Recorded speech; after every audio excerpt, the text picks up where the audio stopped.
New urban spaces. Urban theory and the scale question. Neil Brenner. For Ignacia, Ivan, and Izar.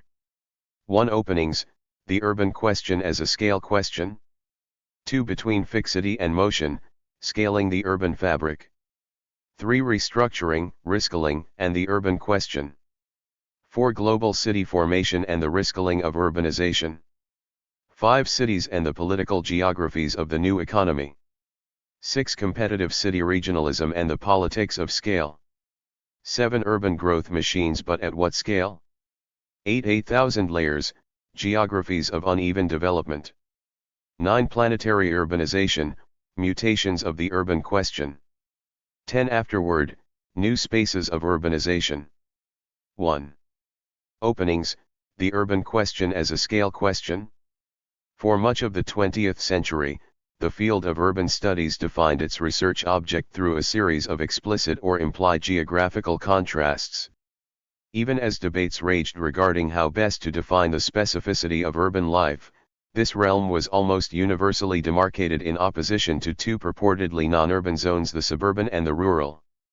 Labels have changed for each term of this opposition, as have researchers' understandings of how best to conceptualize its basic elements and the nature of their articulation. Yet, across otherwise divergent epistemological, methodological, and political traditions, most of 20th-century urban studies rested upon the underlying assumption that cities represent a particular type of territory that could be defined in opposition to other, differently configured territories that lay beyond or outside its boundaries. This vision of the urban was famously and precisely crystallized in Ernest Burgess's classic concentric rings diagram from 1921, in which the city was defined as a series of neatly delineated territorial zones stretching outward from a geometrically positioned center into suburbia and, ultimately, toward an empty horizon of the countryside. 1. Beginning almost immediately after its publication, Burgess's model was criticized and reformulated. Some scholars redrew the contours of the diagram to capture more accurately the internal spatial patterning of city life, others questioned the theory of human ecology on which it was grounded. Nonetheless, even amid these variegated research initiatives, Burgess's vision of urban space epitomized the metageographical unconscious, a hidden yet nearly all-pervasive framework of assumptions regarding spatial organization that underpinned much of 20th-century urban studies. Across otherwise divergent politico-intellectual traditions, the city was conceived, at core, as a bounded territorial area whose specificity could be most effectively grasped by contrasting it to other areas from which it was presumed to be distinct. Until relatively recently, this underlying assumption served as an epistemological bedrock for the entire field of urban studies, not only within the venerable Chicago school tradition that Burgess helped to establish, but even within more radical or critical scholarly traditions, including Marxism, that sought explicitly to transcend this tradition. 2. In effect, this amounted to a horizontal cartography of the urban question. Modern capitalism was envisioned as an extended territorial landscape on which different types of settlement space were juxtaposed, with greater or lesser degrees of coherence, discreteness, and boundedness, to create a patchwork quilt of areal differentiation. This mapping can be understood as territorial in the specific sense that, like the political jurisdictions of the modern Westphalian interstate system, its components were assumed to be bounded, contiguous, non-overlapping, and encompassing. 3. The demarcations separating urban, suburban, and rural spaces were understood to shift historically, but the spaces themselves were assumed to remain discrete, distinct, exclusive, and universal. During the mid to late 20th century, as the field of urban studies matured and evolved, several subterranean theoretical explorations began to unsettle the prevalent metageographical unconscious of urban studies, and thus to suggest the possibility of alternative conceptualizations of the field, its research focus, and its methods. One of the most important strategies to this end, which had been pioneered as early as the 1930s but which was not broadly consolidated until the early 1990s, entailed demarcating the urban not as a territory, but as a scale. In this alternative approach, urban space was delineated not through a horizontal contrast of cities to other settlement zones, but instead through a vertical positioning of urban scales within dynamically evolving, multi-tiered organizational geographical configurations. In addition to the urban scale, such configurations were generally assumed to include at least three other key scales: the regional, the national, and the worldwide or global. Sometimes other scales were also considered, for instance, the body, the neighborhood, the local, the metropolitan, the supranational, and the continental. In each case, the urban was conceptualized less as a bounded areal unit, the container of the city, than as a socio-spatial relation embedded within a broader, dynamically evolving whole. It was constituted not through the demarcation of a territorial area, but through the crystallization of a socio-spatial positionality within a broader, multiscalar framework of relationships. As such, the urban was understood to entail determinate socio-spatial operations, practices, contours, and parameters, but these were thought to evolve fluidly, sometimes dramatically, within the larger framework of interscalar relationships in which they were enmeshed. The relationships in question, economic, institutional, political, cultural, ecological, encompassed many scales while also provisionally weaving them together to forge historically specific, temporarily stabilized interscalar configurations. To be sure, these emergent scalar explorations diverged, sometimes drastically, in their specific definitional framings of the urban phenomenon. Despite this, they shared a basic concern to conceptualize the urban not as a unit or type of settlement space, but as a vibrant force field of socio-spatial practices defined through its relational embeddedness and shifting positionality within a broader, interscalar framework of patterned, regularized socio-spatial interdependencies. Early experiments with a scalar approach to urban questions, articulated from diverse politico-epistemological standpoints, were implicit within several heterodox traditions of mid-century and post-war urban geography, planning, and regional science, from Walter Christoler's central place theory, Robert Dickinson's studies of urban settlement systems, and Jean Gottman's approach to megalopolis formation to the wide-ranging studies of urban boundaries, systems, and hierarchies produced by scholars such as Brian Barry, John Friedman, and Alan Predicate. For whatever their differences of conceptual grammar, methodology, and research focus, such approaches shared a concern to transcend narrowly territorialist, areal, or localist understandings of the urban, and thus to explore the broader socio-spatial configurations produced through the dynamics of urbanization. However, even as they tentatively began to explore the implications of a scalar problematique, the spatial imaginaries of these broadly heterodox post-war explorations were mainly focused on other dimensions of urbanization processes: nodality and agglomeration, for instance, or connectivity and networking, or the functional differentiation of territories. It was only in the 1980s, with the development of a new lexicon of geographical scale in the field of historical materialist geopolitical economy, that scholars began directly, systematically, and reflexively to elaborate the elements of a scalar turn for urban theory. 5.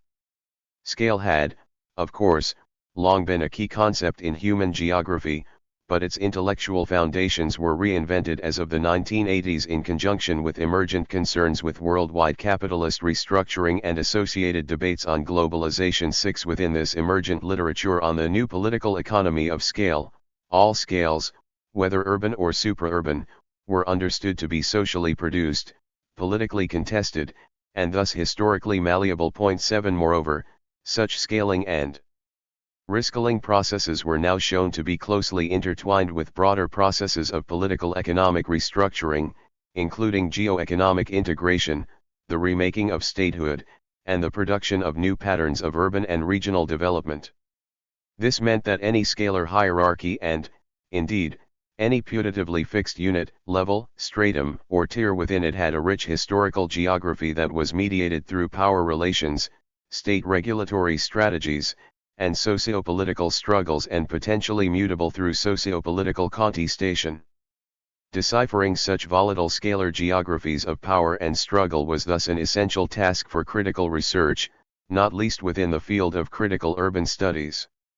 Subsequently, alongside recently reinvigorated notions of place, territory, and space, the new lexicon of geographical scale came to offer urbanists a powerful new conceptual tool through which to investigate, in rigorously relational terms, the changing geographies of urbanization, both historically and under contemporary conditions. The explosion of interest in the new political economy of scale dovetailed with the development of what is today known as global city theory and, more generally, with the elaboration of critical approaches to globalized urbanization. 8 Insofar as the connections between geoeconomic restructuring and the remaking of urban space have figured crucially in studies of globalizing cities, questions of scale have been central to key aspects of theory, methodology, and concrete research in this field of inquiry. Initially, this took the form of investigations of the so-called global/local nexus, in which scholars debated how best to conceptualize and investigate the changing modes of insertion of urban spaces into global circuits of capital, commodities, and labor. Subsequently, more differentiated approaches to scalar questions, risk-scaling processes, and the politics of scale were developed. In contrast to then prevalent discourses predicting the end of geography and the construction of a borderless world, the process of globalization was now recast as an uneven, contested, and ongoing re-articulation of interscalar relations in conjunction with the destabilization of historically entrenched, nationally organized formations of capitalism and their associated regulatory institutions. This conceptual reorientation enabled scholars to investigate how cities and urban systems were being inserted into worldwide divisions of labor and their changing positionalities in relation to a broad range of political economic risk-scaling processes, including the restructuring of national states and national economies. Questions of territorial regulation, a key terrain and medium of risk-scaling, were thus now also systematically integrated into debates on emergent scalar geographies of urban life.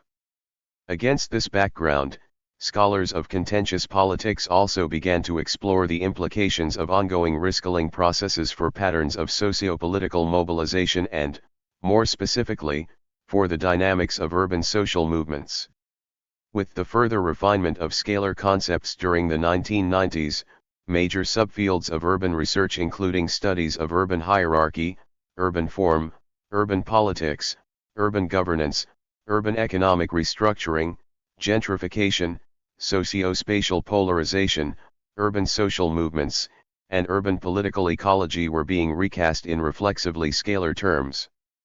Scale was now recognized as a key dimension of urbanization, and meanwhile there was an impressive outpouring of research on cities as arenas and targets for diverse forms of risk-scaling.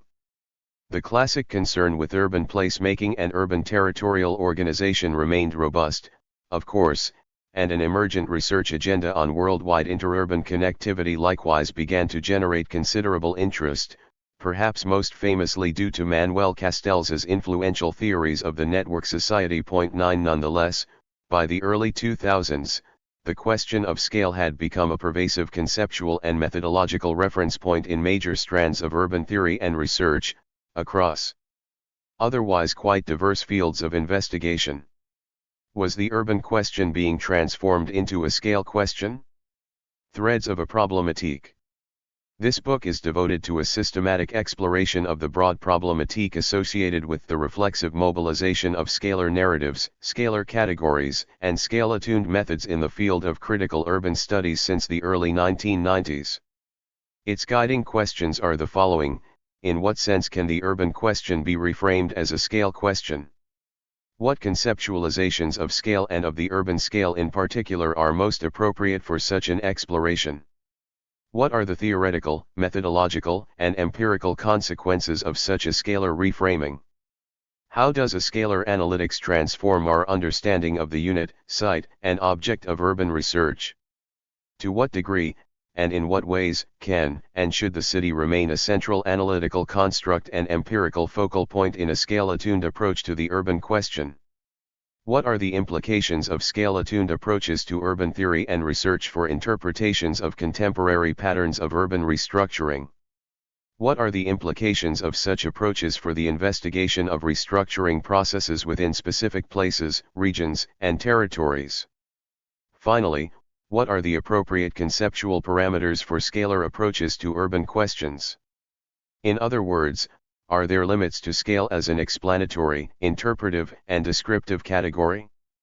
Aside from this opening chapter, earlier versions of the writings included in this book have been published previously, mostly in journals of urban studies, geography, socio-spatial theory, and geopolitical economy, as well as in edited volumes devoted to those research fields. Chapters 2, 9, and 10 have been completely rewritten and significantly expanded.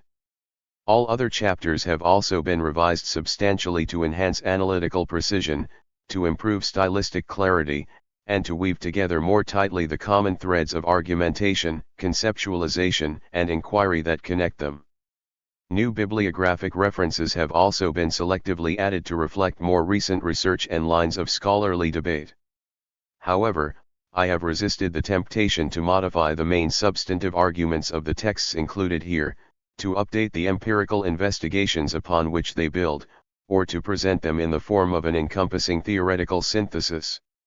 In thus proceeding, I have sought to preserve the analytical integrity and contextual specificity of each text while also highlighting the fluid, exploratory nature of my own, still ongoing efforts to develop appropriate conceptual tools, scalar and otherwise, for deciphering emergent urban transformations and, more generally, for demarcating the relentlessly mutating terrain of the urban question. This procedure reflects two intentions. First, this book brings together an otherwise widely dispersed series of writings that have explored a shared theoretical problematique on scale questions in contemporary urban theory while also seeking to reconceptualize the spatial parameters of urban research in ways that help illuminate the rapidly mutating landscapes of urbanization that have been crystallizing in recent decades. In so doing, my goal is to put into clear relief the main intellectual concerns, conceptual orientations, methodological commitments, and research agendas that have animated my explorations of this problematique, and that continue to guide my work. Accordingly, I have selected texts that most clearly articulate the key elements of my evolving approach to such issues in relation to specific terrains of investigation and arenas of conceptual experimentation. Many of these studies have involved more concrete modes of investigation, especially in relation to the remaking of urban, regional, and territorial governance in the North Atlantic Zone. Others have involved engagements with parallel theoretical or methodological debates in urban studies on, among other topics, post-Fordism, territorial regulation, global cities, neoliberalization, comparative methods, the politics of space, the right to the city, and, most recently, planetary urbanization. All have entailed a systematic elaboration of scalar epistemologies, concepts, methods, and cartographies to decipher key aspects of emergent urbanization processes. Second, the organizational architecture of this volume reflects my understanding, and my practice, of urban theorizing. Point 10 Consistent with the dialectical traditions of social theory in which I situate my work, I have never intended my contributions to debates on the urban question to lock in a fixed, complete, or comprehensive interpretive framework. Point 11 Indeed, because they are thoroughly enmeshed within the contradictory, restlessly mutating socio-spatial relations they aspire to illuminate. Dialectical conceptualizations of urban questions are not, and cannot ever be, a definitive capture of an ontologically fixed condition. Rather, they represent dynamically evolving, partial, and incomplete efforts to decipher the endlessly churning maelstrom of capitalist urbanization in which theorists, like all social researchers, are ineluctably situated. Consequently, as Jennifer Robinson explains, urban theory should be practiced and conceptualized as radically revisable, not least because its site and focal point, the urban, is a political and practical achievement made through political contestation. 12 In precisely this sense, my writings on scale and the urban question are intended as part of what Robinson has appropriately characterized as a collective endeavor to destabilize the terms of the urban and set in motion conversations towards its ongoing reinvention. 13 They offer no more than an exploratory theoretical orientation, a basis for posing and investigating a range of questions related to conceptualizations of the urban, and for tracking their variegated methodological, interpretive, and political implications across sites, contexts, and territories. For this reason, it seems most consonant with my own particular way of doing theory to present some of its main results to date in the relatively fluid, open-ended format of this book. Several chapters intersect in their articulation of certain core theoretical arguments, for instance, regarding the specificity of scale as one among several key dimensions of socio-spatial relations under capitalism, on the intensification of risk-killing processes since the geo-economic crises of the 1970s, on the limits and blind spots of methodologically localist or city-centric approaches to urban research, on the consequences of reflexively multiscalar epistemologies, concepts, and methods for the demarcation of urban studies as a research field, on the key role of state spatial strategies in mediating and animating the production of new urban spaces, on the dialectical interplay between post-1970s patterns of urban restructuring and the production of post-Keynesian state spaces, on the continued forward motion and ongoing, crisis-induced reconstitution of political strategies to rescale urban space, and on the methodological dangers of overextending scalar concepts beyond their proper domain of application. Rather than being merely repeated, however, these and other key strands of argumentation are interwoven across the book's chapters, in relation to a range of scholarly literatures and research foci, in order to build and to apply a scale-attuned approach to contemporary urban questions. In this way, the book's main arguments emerge less through a linear unfolding than through the layering together of distinct yet interconnected critical investigations of a core problematique: state risk-killing and the urban question. In exploring the centrality of scale questions in urban theory, this book devotes considerable attention to the role of state spatial strategies in mediating, managing, animating, and canalizing the remaking of urban space during successive cycles of capital accumulation and crisis formation. This analysis stands in stark contrast to influential strands of contemporary urban studies that bracket or background the state's pervasive, multiscalar role in shaping and reshaping the urban process under capitalism, whether due to a one-sided methodological localism, an embrace of problematic state decline arguments, or an equally questionable belief in the neoliberal ideology of self-regulating markets. Against such state denialist approaches, the conceptual framework developed in this book treats urban space and state space as intricately entangled, mutually co-constituting and conflictually co-evolving formations of scale-differentiated socio-spatial relations under modern capitalism. Point 14. Building especially on the work of radical socio-spatial theorists David Harvey and Henry Lefebvre, Chapter 2 develops this argument in abstract, theoretical terms while also broadly contextualizing it in relation to the historical geographies of capitalist development during the last 150 years, in which the institutional, infrastructural, and interscalar mesh connecting urban space and state space has been thickened considerably. Subsequent chapters explore the various ways in which state spatial strategies have shaped the production and transformation of urban space during the last 4 decades, in conjunction with multiscalar processes of neoliberal regulatory creative destruction. Point 15. This is a theme I have explored extensively in earlier work, particularly in a previous book, New State Spaces. Point 16. In that context, I was likewise concerned with the interplay between urban restructuring and state restructuring, but the main explanandum of my investigation was the risk-killing of state space. Accordingly, urban governance was treated as an analytical window through which to decipher the changing spatial and scalar selectivities of modern state power during the Fordist Keynesian period and, subsequently, with the development of what I termed rescaled competition state regimes. Several texts included in the present volume are closely connected to that line of investigation, but their analytical focus here is precisely inverted. As its title indicates, the central concern of this book is the production of new urban spaces. Accordingly, processes of state risk-killing are considered mainly with reference to their variegated impacts on the capitalist urban fabric. As several chapters of this book argue, these impacts have been profound. New urban spaces have been actively forged through the aggressive, and often socially and politically regressive, risk-killing of state space during the last 4 decades.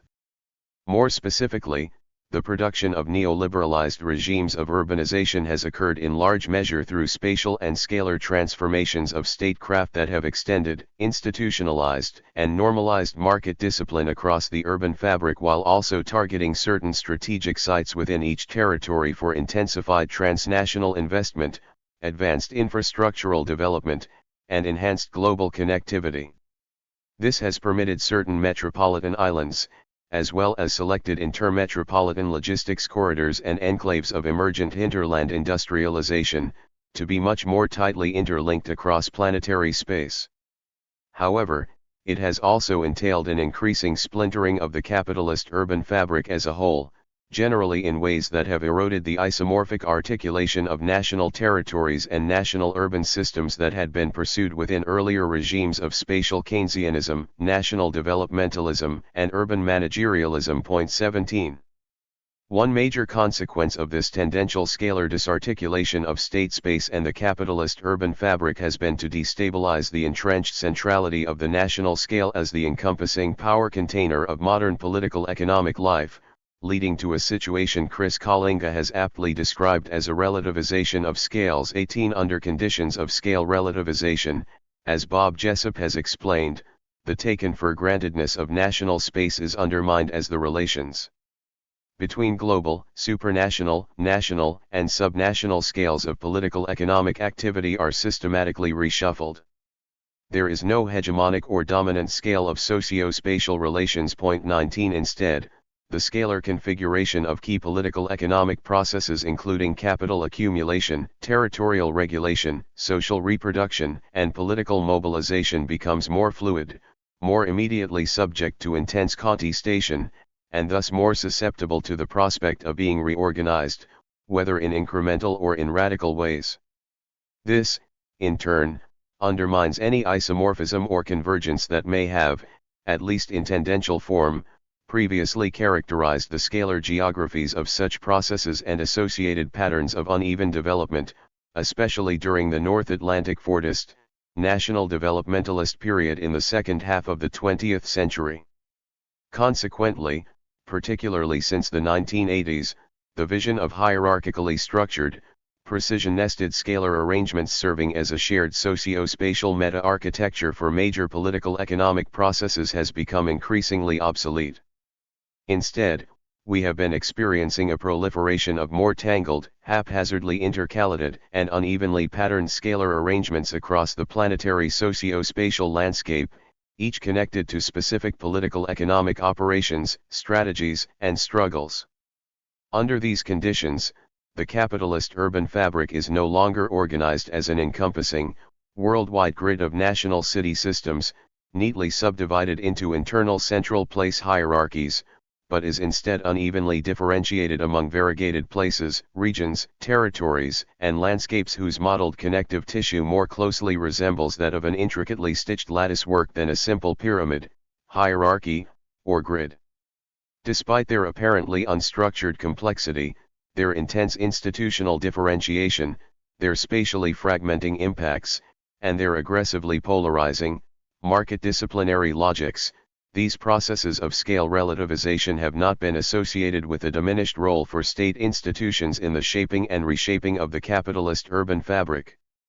The scalar geographies of state power have shifted in epically significant ways, but state spatial strategies continue to mediate, animate, and canalize urbanization, and its associated crisis tendencies, in pervasively powerful ways, across contexts and territories, worldwide. A key challenge for urban theorists, therefore, is to develop new conceptual frameworks through which to decipher the state's intensive, if perpetually evolving, roles in the structuration of urbanization processes under the scale relativized worldwide conditions of the post-1980s period. This requires not only a spatialized, scale-attuned reconceptualization of statehood, a task to which I devoted much of new state spaces, but also, as I contend in what follows, a rather fundamental retheorization of urbanization itself. The fabric of urbanization. One of the most essential, if also controversial, Epistemological implications of the combined scale theoretical and state theoretical approach developed here is further to discentre what geographer Terry McGee concisely described nearly a half-century ago as city-dominant approaches to the modern urban condition. 20 In more recent years, such approaches have been aptly characterized under the rubric of methodological cityism.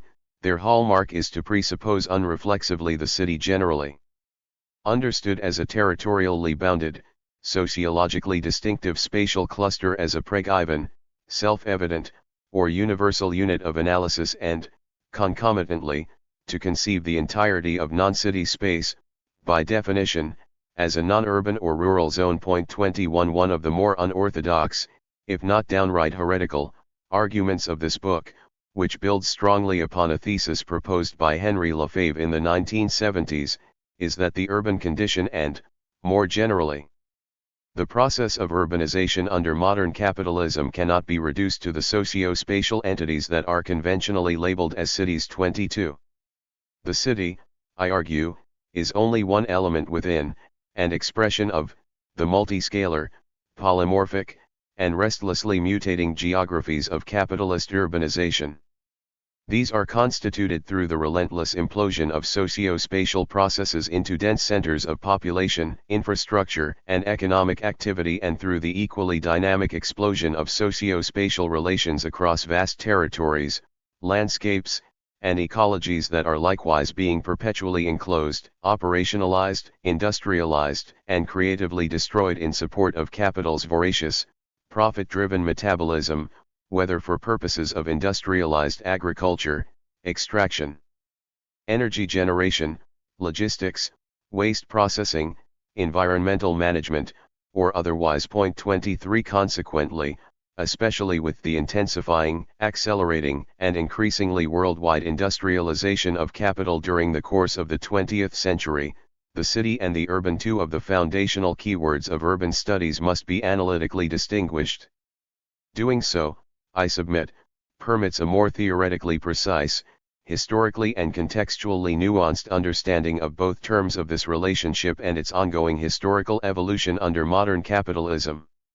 While several chapters of this book devote extensive attention to the globally networked metropolitan islands of the world city archipelago, the scalar analytics thereby developed also subvert the conventional definitional equation of urbanization with the growth of cities as specific, distinct, bounded, and localized spatial units, as well as the ontology of naive objectivism that is generally presupposed within such definitions. 24 To the degree that studies of urban questions focus primarily or exclusively on these metropolitan islands and their translocal connections, they tend to bracket the broader, politically mediated transformations of interscalar relations from which such apparently localized spaces have been wrought, and which they have, in turn, actively accelerated and intensified. Crucially, however, the point of this critique of methodological cityism is not to deny the importance of agglomeration economies, nodal connectivity, spatial density, or local politics to the dynamics of urbanization, or to suggest that large, dense metropolitan areas do not exist or do not matter for political economic processes under capitalism. The claim, rather, is that such conditions, processes, and terrains of struggle can only be understood adequately within a broader, multiscalar field of socio-spatial relations that constitutes and continually reweaves the capitalist urban fabric as a whole.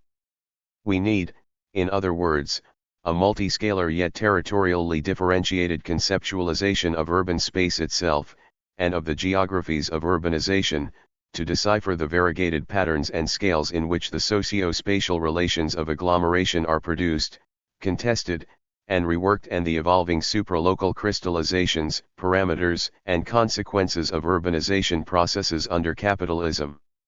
The Lefebvrean notion of the capitalist urban fabric, which is elaborated at length in Chapter 2, offers a solid foundation for such a multiscalar reconceptualization, one that includes agglomeration processes as well as the construction and continual reorganization of operational landscapes that support and, quite literally, metabolize such processes.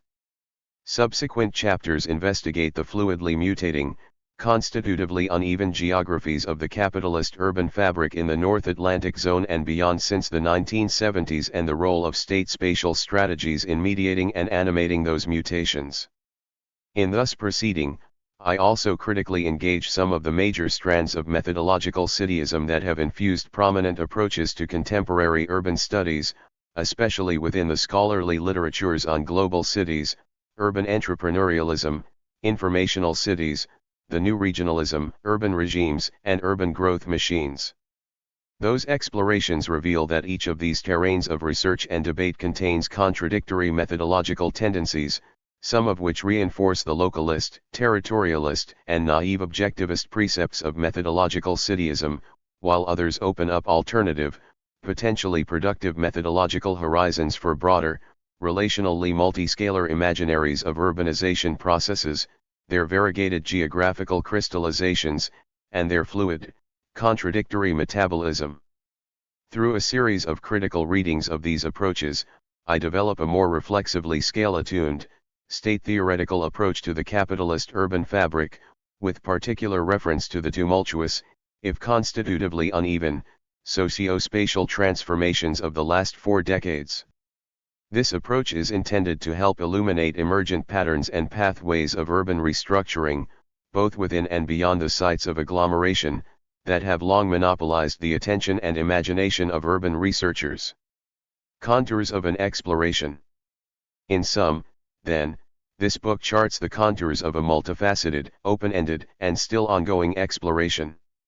Its chapters follow a pathway of focused questioning, defined by the scalar problematique outlined previously, and by the concerted search for conceptual tools and methodological strategies adequate to deciphering emergent risklings of the worldwide urban fabric under late 20th and early 21st century capitalism.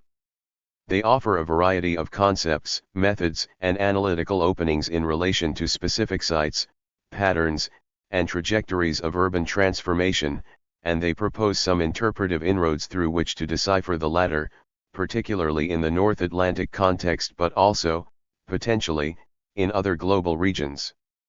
They also present an alternative vision of urban studies that destabilizes the naturalized emphasis on the city as the field's exclusive, self-evidently necessary geographical focal point, offering instead a reconceptualization of capitalist urbanization as a process that includes the moments of city building and city unbuilding, as well as the production and ongoing transformation of a multiscalar, territorially variegated urban fabric, an unevenly extended matrix of socio-spatial relations. Territorial configurations, infrastructural relays, and metabolic circuits that support or result from capitalist industrialization. Point 25. In thus proceeding, these writings also trace the process of theorizing that grounds and animates my work, its abiding commitments, but also its continuous adaptation, mutation, and reconstitution in relation to ongoing urban transformations and shifting terrains of scholarly debate regarding the latter. When I first began exploring the riskling of the capitalist urban fabric in the mid to late 1990s, debates on globalization, a geographical euphemism par excellence, as Neil Smith then observed, were in full bloom across the social sciences. Point 26. In that context, nascent conceptualizations of riskling and reterritorialization, along with the more general notion of capitalist uneven spatial development inherited from previous decades of historical geographical materialist theorizing, offered powerful methodological antidotes to then popular visions of an increasingly borderless world economy, dominated by deterritorialized, putatively hypermobile capital whizzing across the hyperspace of postmodern capitalism. The elegantly simple yet far-reaching insight, initially developed by Neil Smith and Eric Swingadu, was that emergent forms of geo-economic integration actually entailed new scalar crystallizations of capitalist territorial organization, and a new pattern of worldwide uneven spatial development, rather than the death of distance, the end of geography, the consolidation of a borderless world, and the smoothing out of entrenched socio-spatial inequalities, as many academics, journalists, and policymakers were then proposing. My own subsequent theorizing about the shifting scalar dimensions of urbanization under capitalism built upon those intellectual foundations, and has been strongly energized by a concern to deconstruct some of the closely related spatial ideologies that have proliferated across the field of urban studies, planning, and policy in the wake of the globalization debates. These include a variety of ideas, assumptions, and narratives about global cities, urban regeneration, place marketing, the new localism, the new economy, interurban competition, the new regionalism, and the urban age. 27 As with any critique of urban ideology, the key task of such explorations is to deconstruct the claims to economic, cultural, and spatial hegemony that define, naturalize, and reproduce a particular urban condition or project and, in so doing, to demarcate the possibility for alternative forms of urbanization that inhere within, but are suppressed by, existing socio-spatial arrangements, practices, and modes of understanding. 28.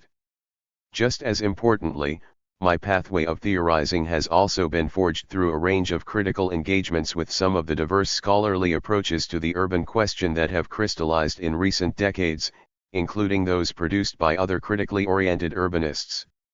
Whatever differences of epistemology, conceptual apparatus, methodological orientation, and analytical program have underpinned such exchanges, they have generally been animated by a shared concern to confront the wide-ranging challenges associated with deciphering emergent patterns and pathways of urban restructuring. 29 In my own work, this historically embedded, socio-politically positioned understanding of critical urban theory is grounded upon a specific understanding of the relationship between theory and historical change. 30 Critical urban theory, I have long argued, develops in significant measure through the continual reinvention of its own concepts, methods, and concerns, in direct relation to the restlessly mutating spaces of urbanization in which it is embedded.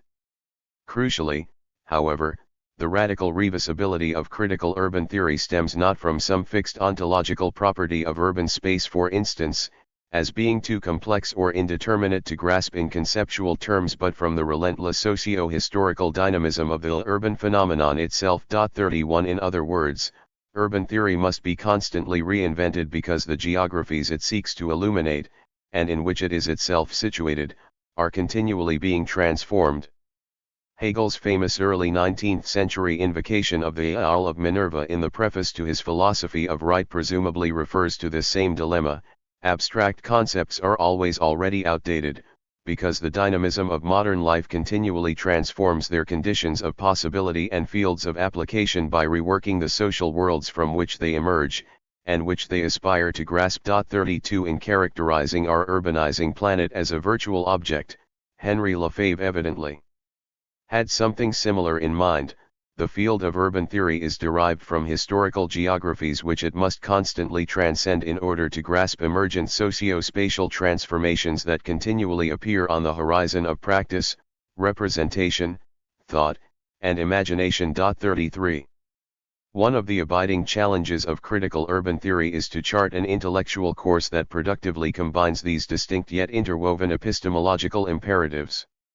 To maintain maximal reflexivity regarding the socio-historical situatedness of all urban concepts, narratives, and representations, to deconstruct dominant ideologies of urbanism that naturalize hegemonic socio-spatial arrangements and the forms of domination, exclusion, marginalization, and social suffering they support, and to anticipate emergent urban conditions, practices, and transformations and their wide-ranging implications for knowledge formations, everyday life, and the politics of space.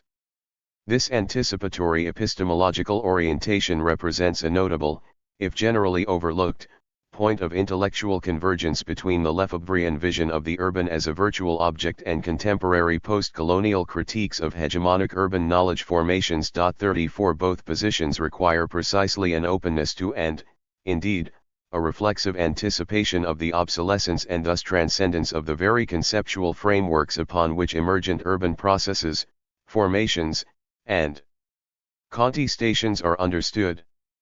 The studies presented in this book illustrate one analytical pathway through which such an epistemological orientation may be mobilized to track the vicissitudes of the urban question during a period of particularly tumultuous planetary transformation. Indeed, the following chapters endeavor not only to assemble the elements of a scalar approach to critical urban theory, but to critically assess the limits of such an approach. On this basis, especially in the book's final chapters, I also explore the possibility of further reinventing, and even superseding, the scalar concepts and methods initially proposed. The guiding question that animates these explorations is the urban question, a scale question, thus leads not only to a critique of city-centric approaches to the urban, to a series of closely associated conceptual recalibrations and methodological realignments, and to an alternative, constitutively multiscalar conceptualization of urban space, but eventually, to a fundamental reformulation of that initial framing of the urban question itself. Specifically, my explorations of the problematique of scale in urban theory generate a series of autocritical reflections that bring into focus some of the limitations of scalar or, more precisely, scale-centric interpretations of the urban question. This leads, on the one hand, to a respecification of the proper conceptual parameters for scale-attuned modes of interpretation in the face of the rich variegation, unevenness, and polymorphism of contemporary socio-spatial transformations, including those associated with placemaking, reterritorialization, and networking. More radically still, these autocritical reflections open up a new horizon of epistemological exploration that is embodied in a dramatically rescaled formulation of the urban question itself. Is the urban question a scale question? Thus mutates into, has urbanization become planetary? The reframing of the urban question outlined in the book's final 2 chapters is closely connected to a collaborative investigation of planetary urbanization with Christian Schmid. 35 This approach systematically builds upon, and yet in some ways also supersedes, the scalar framing that underpins the foregoing analyses. However, my supersession of scale in the book's final chapters must be understood not as a simple negation, but in the Hegelian Marxian sense of an Aufhebung that at once preserves and transcends the framework from which it was formed. The book's main line of argumentation is thus configured as a spiral movement across levels of abstraction and several interconnected terrains of inquiry.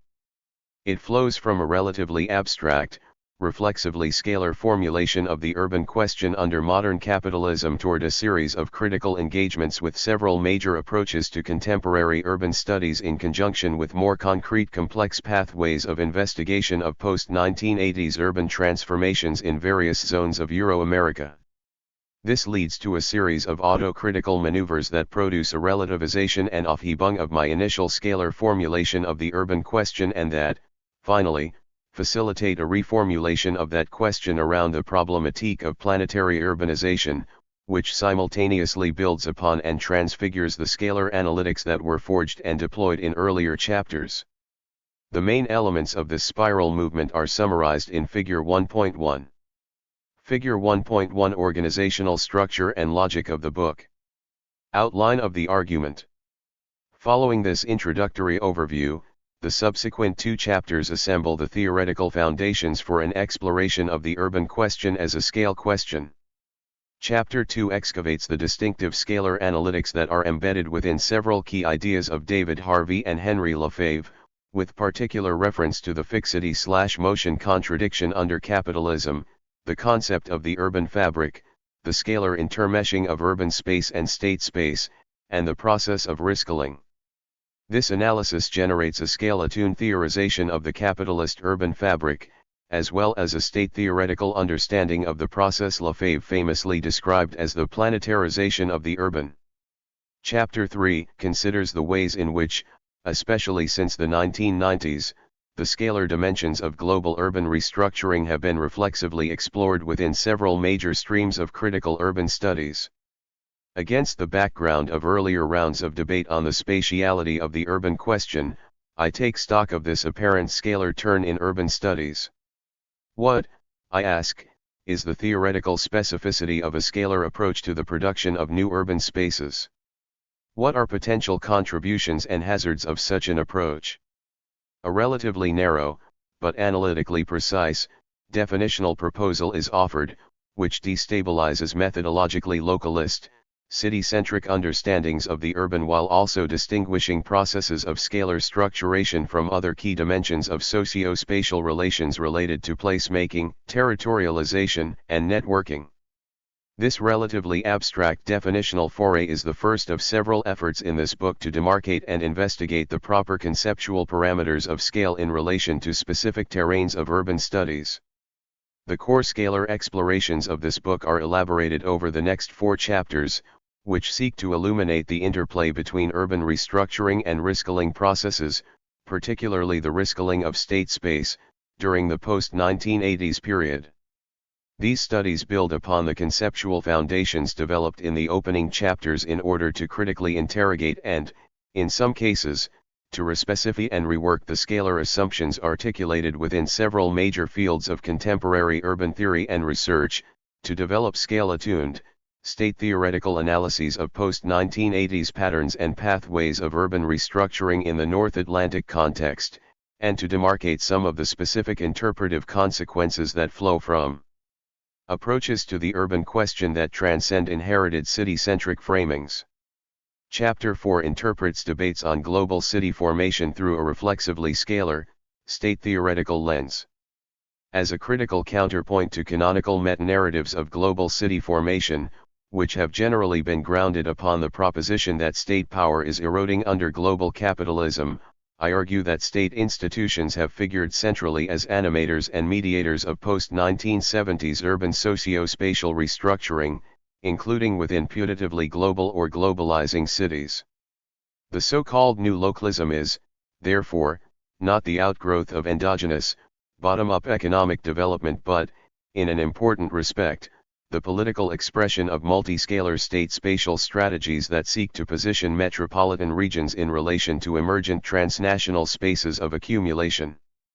On this basis, I explore various ways in which the proliferation of multi-scalar state strategies to reorganize the capitalist urban fabric has, in turn, engendered significant post-Keynesian, neoliberalizing transformations of state spatial and scalar organization.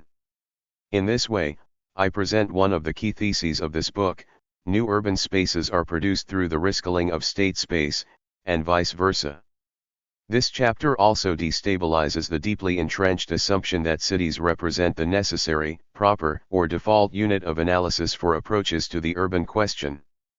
The scalar units of urbanization processes are themselves produced and continually rewoven through the creatively destructive forward motion of capital and the intricate mediations of the latter through state spatial strategies and socio-political mobilization. Chapters 5, 6, and 7 continue this line of argumentation with reference to several key terrains of debate on contemporary urban governance restructuring. Chapter 5 develops a scalar reinterpretation of contemporary political strategies to promote urban regeneration through the clustering of so-called new economy industries specialized in the production and deployment of advanced informational and communications technologies. In contrast to much of the hype and hyperbole that has surrounded the new economy concept, this analysis of European trends suggests that urban growth strategies oriented towards such firms and sectors have generally involved rescaled, broadly neoliberalized approaches to the regulation of uneven spatial development that seriously exacerbate, rather than resolve, the crisis tendencies of contemporary capitalism.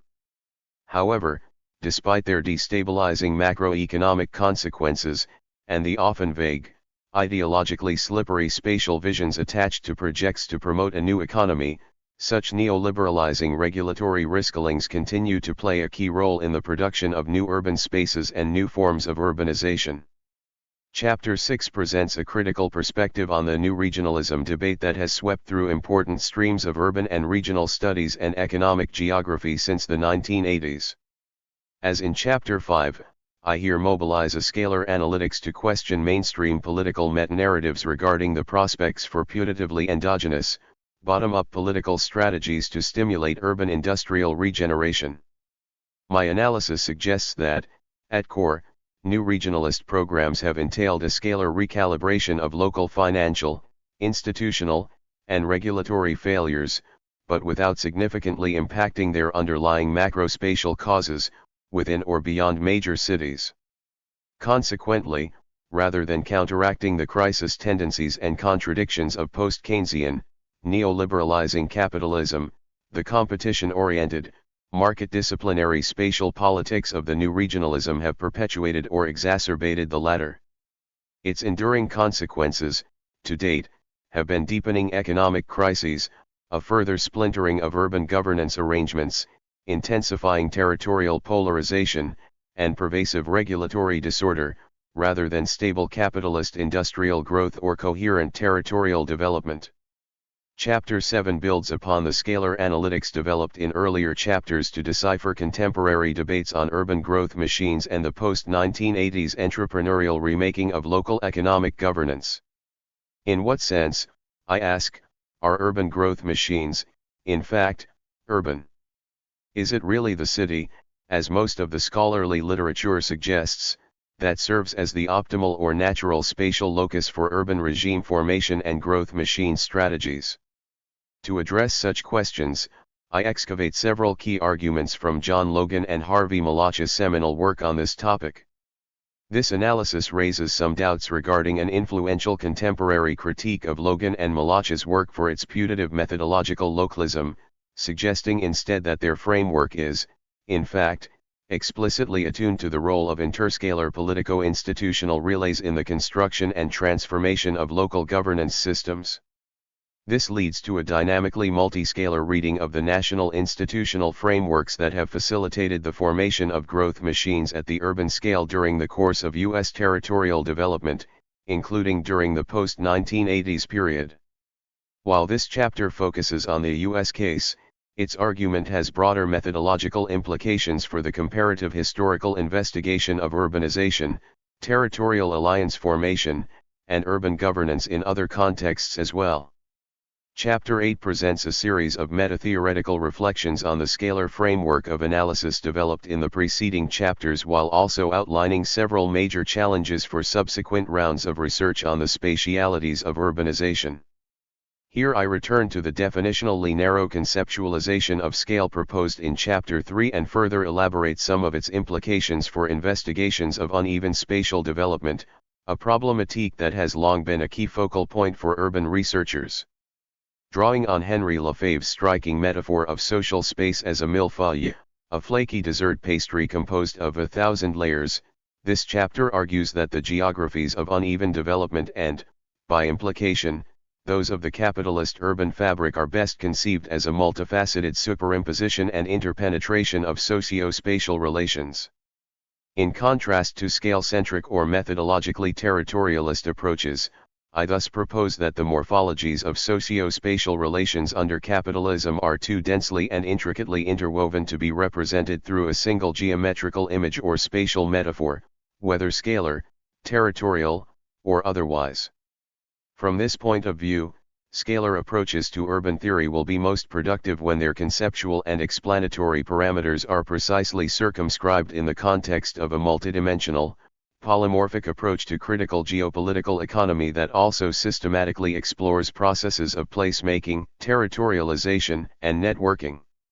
These meta-theoretical reflections on uneven spatial development and urbanization preserve the core elements of a scalar approach to the urban question, but they also present some strong methodological cautions regarding the hazards of overextending or underspecifying scalar concepts. To be sure, especially in the context of contemporary patterns of worldwide socio-spatial restructuring, which are profoundly transforming inherited interscalar configurations, it has proven hugely productive to frame emergent urban questions through a reflexively scalar theoretical lens.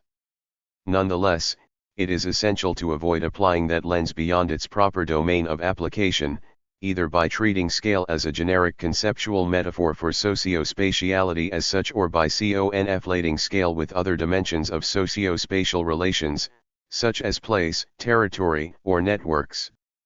Proceeding otherwise risks embracing a problematic scale centrism in which all aspects of socio-spatial relations are subsumed under, or interpreted through, an undifferentiated, overgeneralized scalar analytic. Certainly, in the relational, processual sense elaborated in this book, the urban is a scale, and this aspect of urban space is indeed today being fundamentally reconfigured. Nonetheless, Scalar categories require very precise specification in order to remain coherent analytical tools of theorization, investigation, interpretation, and critique. In a final argumentative maneuver, chapters 9 and 10 connect these meta-theoretical reflections to a new round of theorizing on the urban question that, much like previous cycles of debate on such issues, has been provoked by the challenge of deciphering emergent patterns and pathways of urban restructuring. It is here that my guiding question regarding the possibility of a scalar reframing of the urban question is transformed into a more explicit, systematic concern with the problematique of planetary urbanization. These chapters propose such a reframing through a critical assessment of contemporary urban age discourses, which are viewed as narrowly city-centric simplifications of a constitutively uneven, territorially differentiated, and spatially extended landscape of planetary urbanization.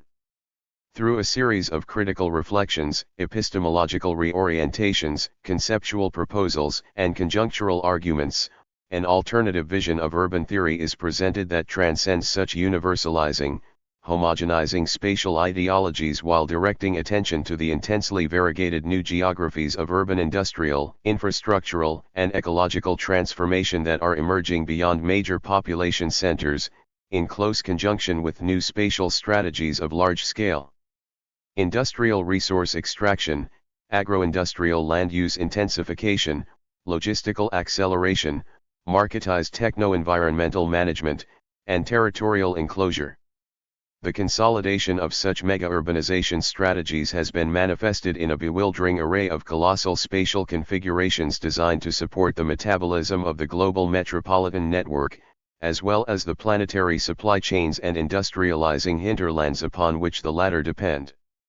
In this way, the dialectical interplay between concentrated and extended urbanization agglomeration processes and the construction/transformation of industrialized operational landscapes in support of the latter comes to occupy center stage in a reformulated framing of the contemporary urban question. 36 The concept of the capitalist urban fabric elaborated in previous chapters with reference to the scale question, scale relativization processes, and the evolution of state spatial strategies now acquires new layers of meaning, and additional socio-spatial dimensions, in relation to emergent investigations of the operational landscapes of extended urbanization. This theoretical reframing of the urban question directly builds upon, yet in some respects also transcends, the scalar analytics developed in earlier chapters. On the one hand, my approach to the study of planetary urbanization is firmly grounded upon many of the same conceptual foundations and methodological orientations that have long underpinned my studies of the riscaling of urban space. It involves the rejection of localist, city-centric approaches to the urban, emphasizing instead the relationally multiscalar, variegated, and uneven geographies of the capitalist urban fabric. It emphasizes the key role of state spatial strategies in constituting, stratifying, and reorganizing the capitalist urban fabric across places, territories, and scales. It is concerned with the contradictory dynamics of socio-spatial creative destruction, the production and deconstruction of territorial organization that animate and mediate the capitalist form of urbanization. It further elaborates upon the planetarization of the urban, a process that is initially explored in Chapter 2 with reference to the state theoretical and interscalar dimensions of Henry Lefebvre's influential hypothesis regarding the contemporary urban revolution. It theorizes emergent forms of urban restructuring as a medium and expression of political strategies to construct new, rescaled urban spaces in a geo-economic context of deepening, if intensely variegated, processes of scale relativization and neoliberalization. It emphasizes the polymorphic character of urban geographies under capitalism, their differentiation and stratification by scale, but also through processes of placemaking, territorialization, and networking. My endeavor to develop and deploy a scalar approach to urban theory has thus flowed directly into my more recent explorations of planetary urbanization, at once as a new way of theorizing the capitalist form of urbanization and as an emergent historical geographical configuration of the capitalist urban fabric that requires further investigation. 37 Indeed, in an important sense, planetary urbanization represents the latest in a series of market-disciplinary riscaling projects that have been reshaping the capitalist urban fabric since the global economic crises of the 1970s. As such, it encompasses not only the globalizing cities, metropolitan regions, and regional growth alliances that were analyzed in previous chapters as force fields and outcomes of risk-killing processes, but also a variety of emergent megaterritorial formations of infrastructure investment, land use intensification, and metabolic transformation that crisscross erstwhile hinterlands, rural zones, and even wilderness areas, and which now appear to have become strategic new spatial frontiers for combined urban transformation, regulatory reorganization, and risk-killing. In short, as I argue in the final two chapters, the construction of these significantly upscaled zones of extended urbanization, which now encompass entire continents, as well as diverse intercontinental, interoceanic, and even planet-spanning infrastructural configurations, has become a major political strategy of capitalist expansion and state developmentalism under contemporary conditions. A scalar analytics thus remains an essential methodological tool for any effort to decipher such spaces, their politico-institutional mediations, their crisis tendencies, and their consequences, across the variegated landscapes of both concentrated and extended urbanization. In other ways, however, the reflections on planetary urbanization presented in the book's final chapters also entail a significant autocritique, relativization, and indeed a kind of aufhebung of the specific scalar analytics mobilized in this book and elsewhere to frame the urban question. The key issue here involves the meaning attached to the concept of the urban itself, whether as an adjectival label qualifying other terms or as the differentiating lexical element in the superordinate concept of urbanization. In my scalar explorations of the urban question, the main critique of city-centric, localist approaches involves the elaboration of a conceptual framework that embeds cities, and agglomeration processes more generally, within broader, multi-scalar configurations of socio-spatial relations, institutional organization, and territorial regulation. However, despite my explicit concern to supersede city-centric approaches to urban studies, and my persistent insistence on the Lefebvrean distinction between the city and the urban, much of that work remains, in concrete historical and empirical terms, focused on relatively familiar, methodologically conventional research sites, large population centers, densely settled built environments, and metropolitan systems of infrastructure development, capital investment, and governance. To be sure, throughout my investigations, these terrains of urban life are reframed in consistently relational, multi-scalar terms, as arenas and outcomes of urbanization processes, rather than being circumscribed within discrete, bounded settlement units. Nonetheless, it may be argued that, insofar as they are still largely focused upon the dynamics of concentrated urbanization, such scalar explorations entail no more than a partial transcendence of entrenched urban epistemologies. They involve an expansively multi-scalar framing of city building and agglomeration processes, but they tend to avoid excavating what is arguably a more foundational layer of the urban question, namely, the first-order, ontological problem of demarcating exactly what kind of process or phenomenon the urban actually is. This fundamental question can be helpfully illuminated through scalar explorations, but the latter might also have the unintended consequence of masking it, insofar as they risk reducing the urban to a theoretically self-evident entity, whose complexity consists chiefly in its shifting, variegated socio-spatial patterns and scalar articulations. 38. During my early studies in urban theory, it was my interest in scale questions that drew my attention to Lefebvre's theorization of the urban fabric, which I appropriated as a basis for developing a relationally multi-scalar, state-theoretical approach to urban restructuring under conditions of deepening scale relativization. Today, however, I would not reduce the concept of the urban fabric to its function in reframing the urban question as a scale question, even though it has proven quite salient for that purpose.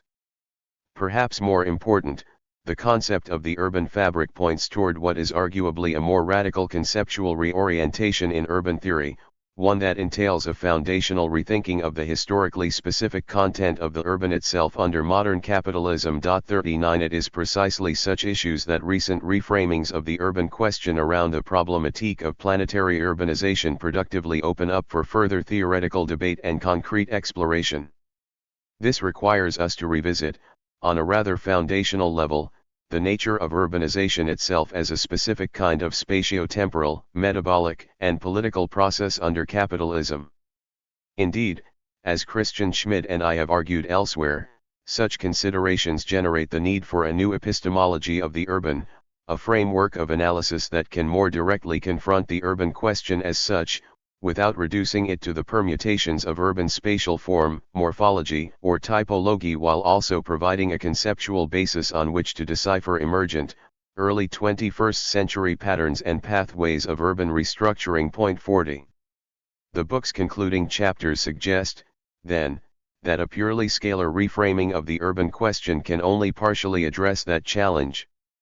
The major theoretical imperative that flows from such autocritical arguments is to reconceptualize the capitalist urban fabric not simply as a territorially differentiated, multi-scalar geography of urban centers and agglomeration processes embedded within broader, dynamically evolving interscalar configurations, but as the medium and outcome of the relentless processes of implosion/explosion that, as I would now argue, represent the spatio-temporal core of the capitalist form of urbanization. It should be emphasized, however, that the scalar analytics developed herein may also be readily integrated into studies of planetary urbanization. Much like the geographies of concentrated urbanization on which I focus much of my attention in this book, the terrain of extended urbanization can be productively investigated through a relationally scale-attuned, state-theoretical mode of analysis, albeit one that must also be equally concerned with the role of placemaking, territorialization, and networking processes in its construction and ongoing transformation. In this sense, the scalar explorations elaborated in the main body of this book are intended to help form the methodological and conceptual groundwork for the research agenda on planetary urbanization that is outlined in the concluding chapters. The location of theory. The pathway of theorizing forged in this book offers only one set of strategies through which to confront the challenges of deciphering the production of new urban spaces under early 21st century capitalism. My intention in these studies is hardly to resolve such challenges. I certainly do not believe that any single theory, framework, or methodology could do so. My more modest goal here is to put forward some potentially useful epistemological perspectives, conceptual proposals, and methodological strategies, the results of my own explorations in a series of interlinked research endeavors, through which at least some dimensions of emergent geographies of urbanization might be illuminated. Looking back on my intellectual pathway since the late 1990s, I can immediately recognize a number of significant limitations, missing links, and blind spots connected to the theoretical framework I have been elaborating. For instance, my approach to urban questions, whether as scale questions or, more recently, in relation to the emergent problematique of planetary urbanization, is very much focused on the dynamics, contradictions, and crisis tendencies of capitalism, primarily through the analytical lens of spatialized political economy and state theory. There is no doubt that such methodological orientations may be productively connected to a range of closely interrelated problematiques within the broad fields of radical geography, critical urban studies, and spatial humanities that are not effectively explored here. For instance, the structuration of urban scalar configurations through diverse socio-spatial positionalities, the role of colonialism, war, geopolitics, and empire in the production and deconstruction of scalar fixes, the scalar logics and illogics of social reproduction, financialization, accumulation by dispossession, territorial enclosure, depeasantization, transnational migration, and informalization, and the politics of scale associated with patterns of social mobilization, political insurgency, and struggles to appropriate the city as a commons. Would engagement with such essential issues require a comprehensive deconstruction or even abandonment of the theoretical approach elaborated in my writings? Could at least some of the latter agendas be further explored in productive directions in relation to the scalar analytics and lines of interpretation I have proposed? To what degree, and in what ways, would other analytical, empirical, locational, or political entry points into the urban question or into the scale question transform the specific conceptual, methodological, and interpretive commitments elaborated here? These are questions on which, for the moment, I can only speculate. They are certainly legitimate ones to pose of any approach to critical social theory, urban or otherwise. My hope is that at least some of the heterodox theoretical offerings assembled here might prove fruitful in terrains of conceptualization and investigation beyond those on which I have focused my efforts.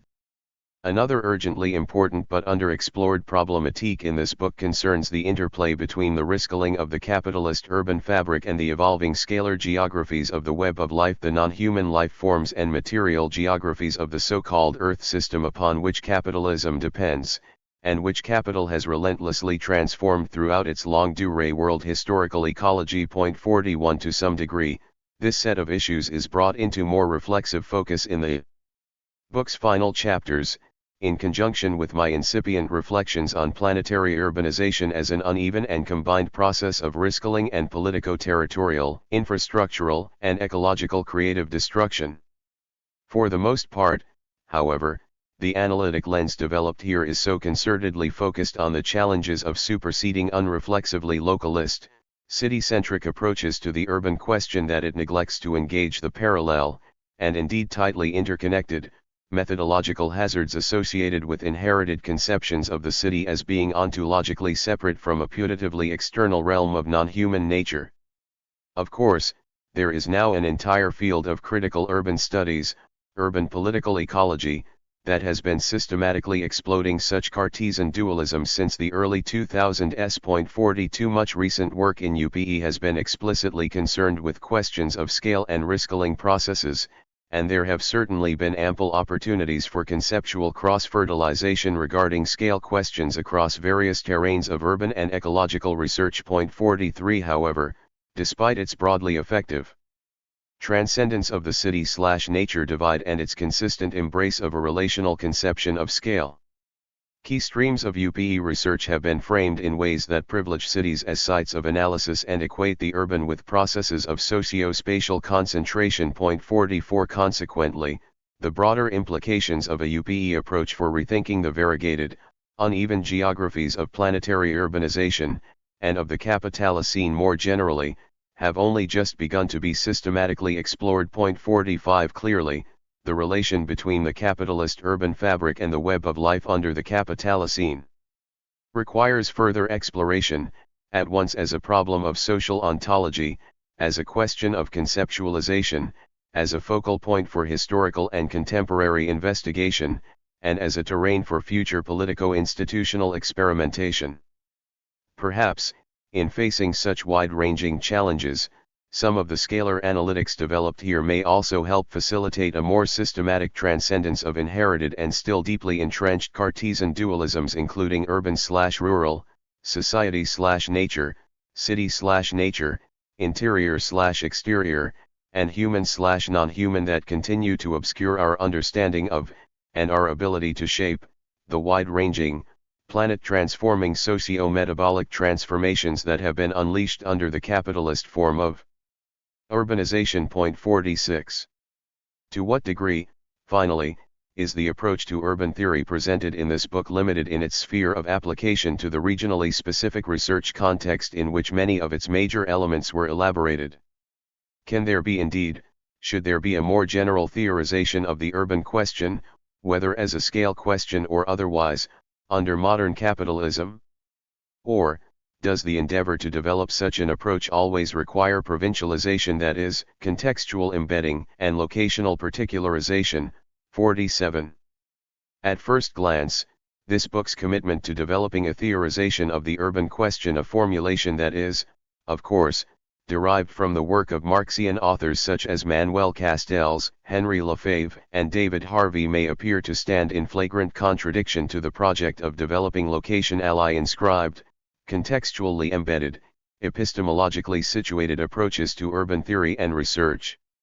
Surely, one might object, the insistence on theorizing the urban question, apparently as a singular problematique, exemplifies the very form of universalizing, totalizing, and metrocentric thought that has been critically deconstructed by urban theorists working in post-colonial, feminist, and queer theoretical traditions. 48 How could any conceptualization of the urban illuminate the extraordinary multiplicity of socio-spatial conditions, processes, life worlds, and struggles that underpin contemporary urbanization processes? Such questions are fundamental, they have important epistemological and political stakes. The emphasis on situated knowledge, the socio-historical embeddedness of ways of knowing, including those used in all forms of theory and research, offers an appropriately strong counterpoint to hegemonic knowledge formations, urban and otherwise, that assert, and often attempt to impose, universalizing, normalizing truth claims. The latter are problematic not only because they homogenize the complexities of social life based upon generic legibility projects, but because the simplifications they promulgate are operationalized in spatial practice to consolidate, reproduce, and naturalize forms of domination, oppression, exclusion, and social suffering: neoliberalism, colonialism, white supremacy, patriarchy, heteronormativity, authoritarianism, xenophobia, and various combinations thereof. 49 In this context, the invocation of contextual specificity may have a powerful rhetorical, political, and substantive function. It signals a critically oriented researcher's concern to produce location-ally inscribed ways of knowing that are more attuned to the underlying complexities of the social fabric, and which can thus serve a counter-hegemonic purpose in academic research and public discourse alike. It is for this reason that debates on the status of what is often described as general theory in urban studies are often quite heated. Their stakes are at once scholarly and normative. They connect directly to the questions about positionality, knowledge, power, and possible urban worlds that animate so much of the most creative, politically relevant work being produced in this vibrant research field today. My own commitments in such debates resonate strongly with such concerns, since they likewise emphasize the socially embedded, politically mediated character of all forms of urban theory and research, including those that are under critical examination or constructive development in this book. While my own theorization of epistemic positionality is more strongly rooted in heterodox Marxian frameworks than in post-structuralist or post-colonial traditions, there is arguably much intellectual common ground among them. Indeed, despite the proliferation of sometimes divisive debates that antagonistically counterpose Marxian-inspired geopolitical economists against post-structuralists, I believe that their epistemological and political common ground springs into clear focus when their core concern with linking the critique of knowledge to the critique of power is contrasted to the instrumentalist, accommodationist, and triumphalist agendas of hegemonic forms of authoritative social knowledge, such as social science positivism, neoclassical economics, conventional approaches to geographic information systems, technocratic modes of policy science, or mainstream global urban policy discourse.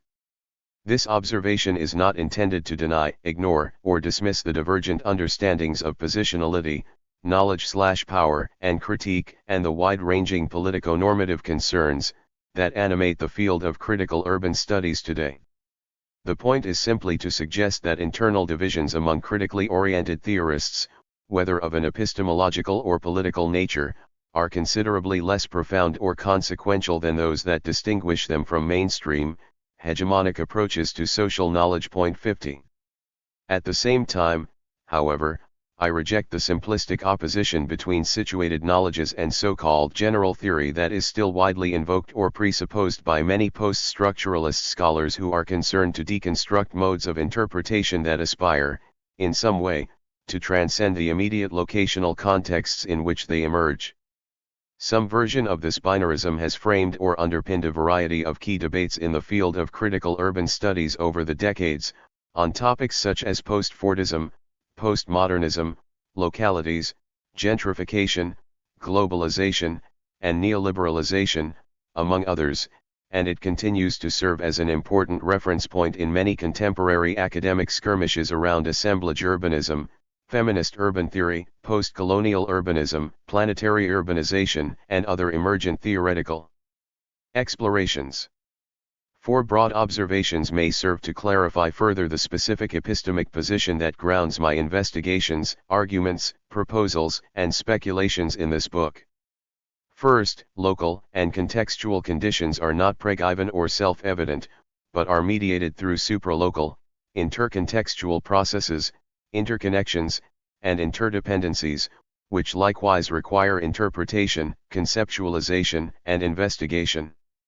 For this reason, the invocation of specificity, whether with reference to locality, place, region, or context, requires systematic engagement not only with the particularities of a site but with its relational connections, articulations, and mediations, across various spatial scales.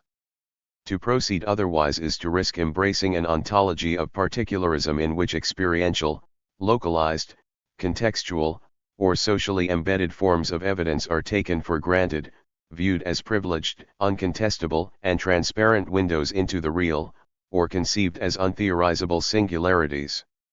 As feminist social historian Joan Scott paradigmatically argued in the early 1990s, such neopositivistic methodologies actually weaken the project of developing histories of difference, because they relegate the experiential, the contextual, and the local to a realm of putative facticity that is claimed to be insulated from the very processes of social construction and interpretive mediation that are under investigation. Point 51 Reflecting on the limits of purely immanentist, methodologically localist approaches to the urban question, Jamie Peck reaches a closely parallel conclusion, suggesting that they often rest upon highly problematic, naive empiricist epistemic foundations that occlude a researcher's capacity to decipher the manifold ways in which apparently local and proximate conditions are in fact mediated through supralocal formations of power, strategy, and struggle. The primacy of the empirically observable and the locally proximate, at the expense of longer distance, structural relations, can invite confusion or conflation with that class of endogenizing, internalist and victim-blaming accounts, say, of the local political causes of urban fiscal crises that inappropriately responsibilize or even pathologize those actors visibly on the scene. This means that recurrent urban processes, the kind that are realized, in a mediated and contingent fashion, in site after site, are unlikely to be understood or even recognized as such. Instead, the reluctance to trace common processes across multiple sites, or to acknowledge structural patterns, is reflected in a tendency for such recurrent phenomena either to be described, de novo, to be mistaken for endogenously produced or sui generis formations, or to be characterized as deviations from a better-known norm. Rich description of individual city sites substitutes for the tracing of urbanization processes across cases and places a form of methodological isolation which can be likened to an attempt to understand fluvial dynamics by first removing a bucket of water from the stream. Point 52. This is hardly to dismiss the local as an essential site and category of analysis. On the contrary, it remains, in principle, as fundamental as any other site or scale of inquiry into the capitalist urban fabric. The task, rather, is to decipher how experience, locality, and context are actively produced and understood as such, including through relationally multiscalar, intercontextual socio-spatial processes that transcend the site under investigation, and that may also be generating parallel transformations, modes of differentiation, and contestations elsewhere. In this way, scholars can more effectively avoid the methodological blind spots associated with what Saskia Sassen has aptly described as the endogeneity trap, in which local outcomes are explained exclusively with reference to phenomena or processes considered to be internal to, or spatially coextensive with, that scale of analysis. Point 53. Second, the notion of general theory, especially when counterposed to an unreflexively affirmative notion of local difference or contextual exceptionalism, is an unhelpful simplification of the differentiated, dynamically evolving palette of epistemological strategies that have been mobilized by critical urban theorists to investigate the intercontextual geographies of urbanization, as well as their constitutively uneven, variegated, and restlessly mutating crystallizations across places, territories, and scales.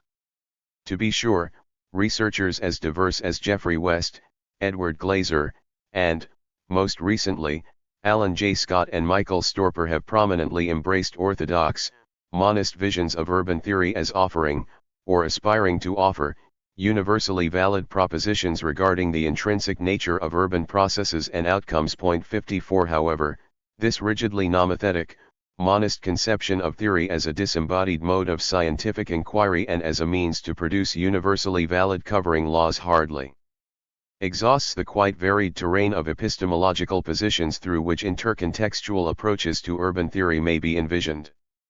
On the contrary, across the Marxism/post-structuralism divide, there are rich seams of heterodox, nominalist, immanentist, and critical realist urban theorizing that, whatever their differences, insist on the socially embedded, historically situated, and politically mediated nature of urban knowledge while also aspiring to produce generalizable knowledge regarding historically constituted, constitutively uneven patterns and pathways of urbanization. 55 Historical sociologist Fuad Maki's dialectical reconceptualization of combined and uneven development offers a concise summary of such a methodological orientation, which has extremely robust applications in the field of critical urban studies. As an explanatory procedure, this requires a back-and-forth movement from epochal analysis towards greater historicity and the grounding of variant patterns of social change in the intersocietal constellation of power relations. This is an approach that is inimical to schematic formulas that can be mechanistically applied everywhere against recalcitrant historical realities, or turned into fetishized abstractions that substitute the simplicity of an idea for the complexity of the world. 56. There is, in other words, a fundamental difference between a universalizing theory and a generalizing one. The former denies its own socio-historical positionality and claims to advance infallible, encompassing, transcendent truths. The latter, by contrast, may be grounded upon a perspectival realism that self-reflexively emphasizes its own embeddedness in socio-spatial relations while simultaneously seeking to illuminate the emergent properties, regularities, and interconnections that structure socio-spatial relations within and across contexts, territories, ecologies, and scales. 57 It is this latter, perspectival realist epistemology that underpins my explorations here.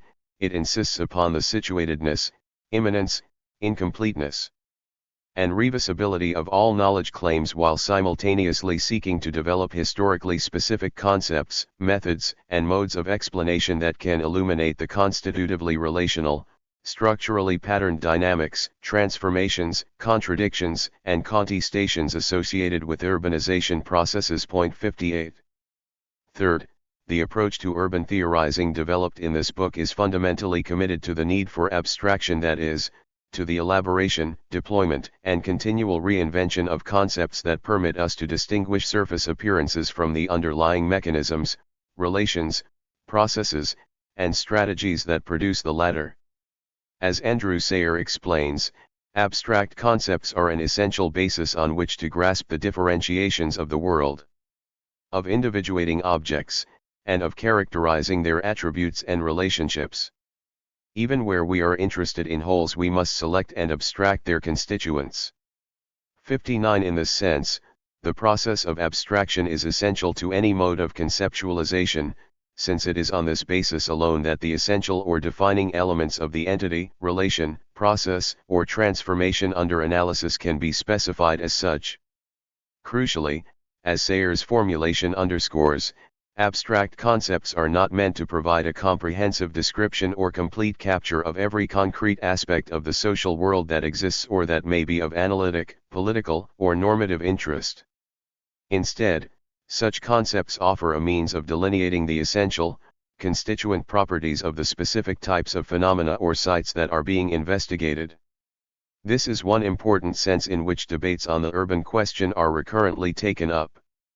Rather than arbitrarily subsuming the manifold determinations, mediations, and manifestations of urban life under a universal definition, the preposition the in references to the urban question refers to the process of theoretical abstraction upon which such debates necessarily hinge.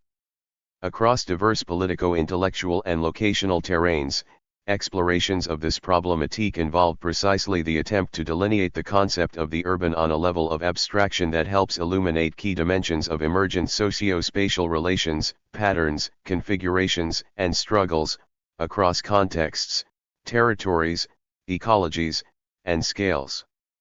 The major stake, then, in divergent theoretical approaches to the urban question is not whether they grasp the full complexity of urban life or whether, due to their abstract generality, they neglect certain issues, elements, or dynamics that may be of intellectual, political, or normative significance. Insofar as the function of abstraction is precisely to differentiate the essential, primary, or necessary properties of a particular phenomenon from its superficial, secondary, or contingent elements, such a reproach is logically indefensible. Abstraction is, by definition, a partial, one-sided depiction of a constitutively multifaceted, overdetermined social world. The salient question, rather, is whether the specific kinds of conceptual abstractions proposed by urban theorists offer a practically adequate basis on which to demarcate, in analytically precise yet situated, historically determinate, politically informative terms, the constituent properties of the urban question as it is expressed, contested, and transformed in and through socio-spatial relations. 60. This brings us, finally, to a fourth core element of the approach to the urban question elaborated in these pages. The abstractions proposed here to theorize the capitalist form of urbanization are understood not simply as ideal typical proposals for more precisely delineating the constituent features of urban spaces, processes, transformations, and struggles, they also represent historically specific expressions of the abstract spatial practices that underpin, animate, and result from the capitalist form of urbanization itself. In this sense, the abstractions mobilized here to theorize the urban question as a scale question and the problematique of planetary urbanization are understood as real abstractions. Their emergence and intelligibility as modes of thought are directly connected to the de facto modes of socio-spatial abstraction that are unleashed, generalized, and entrenched through the urbanization process under capitalism. 61 As Marx foundationally argued in the Grundriss, a specific mode of abstraction associated with the commodity form is produced and naturalized through the value relations of capitalism. Its hallmark is to impose a logic of calculation, quantification, interchangeability, and profit maximization upon diverse regimes of concrete social practice, whether in the sphere of production, reproduction, politics, science, or everyday life. 62 As Lucas Stanek has expertly demonstrated, a parallel line of argumentation underpins Henry Lefebvre's theorization of the urban as a specific modality of spatial abstraction that is likewise consolidated and generalized under capitalism, especially in the wake of 20th century processes of global industrialization. 63 This entails not only the construction of specifically capitalist forms of territorial organization to facilitate, accelerate, and expand the accumulation process, but the continual creative destruction of such territorial configurations as they are rendered obsolete through capital's own relentless pursuit of new horizons of profitability. In precisely this sense, as Lefebvre emphasizes, the spatial abstractions produced through the capitalist form of urbanization are not simply oriented toward homogenization, the obliteration of concrete differences, they also continually push toward the hierarchization, fragmentation, and differentiation of the very socio-spatial configurations that, at least under certain spatio-temporal conditions, permit expanded capital accumulation to occur. Indeed, the spatial abstractions that permeate the capitalist urban fabric actively feed upon and intensify socio-spatial differentiation while dramatically, often violently, transforming the broader territorial frameworks in and through which local specificity and differences are articulated. 64. Thus understood, the need for abstract modes of conceptualization in the field of urban theory is not simply a methodological orientation or a generic ontological commitment, it flows directly from the monstrously complex challenges of deciphering the contradictory dynamics of urbanization under capitalism, which entail the production of a world-encompassing spatio-temporal grid for the production and circulation of capital while also accentuating the strategic importance of distinctive, place-based based conditions and ongoing processes of territorial and scalar differentiation within the maelstrom of capitalist expansion. How to understand a regime of socio-spatial practices that is, simultaneously, generalizing and particularizing, equalizing and differentiating, valorizing and devalorizing, explosive and implosive, connecting and fragmenting, assembling and yet pulverizing. How to decipher a mode of global territorial development that requires, simultaneously, the systematic consolidation of colossal, increasingly planet-spanning investments in relatively fixed, immobile infrastructures for the metabolism of capital and their recurrent dismantling and reconstruction in pursuit of the grim imperative of endless, profit-driven growth. Abstractions are not the only methodological tool through which to analyze such tendencies and counter-tendencies, but they arguably represent an indispensable, necessary but not sufficient basis on which to decipher key dimensions of the capitalist form of urbanization and its kaleidoscopic, often catastrophic, socio-spatial and ecological consequences. Clearly, abstract theoretical maneuvers must always be complemented through concrete complex analytical strategies, including those that are attuned to place-based conditions, and that thereby illuminate the specificity and even contingency of emergent histories, strategies, and struggles. I would insist, however, that real or concrete abstractions, including those proposed in these pages, represent an essential, if constitutively incomplete, element within any critical approach to the capitalist urban fabric, its developmental tendencies and counter-tendencies, its explosive contradictions, and its variegated consequences. Without them, we risk losing sight of the broader context of context, or meta-context, in which urban life emerges and evolves, and which co-constitutes its very conditions of possibility in the modern world through, as Jamie Peck notes, substantive connections, recurrent processes and relational powers. 65. Just as importantly, the real abstractions mobilized in these investigations are intended to underscore the historically specific, growth and profit-oriented mode of industrial development that so powerfully animates and mediates the urban process under capitalism.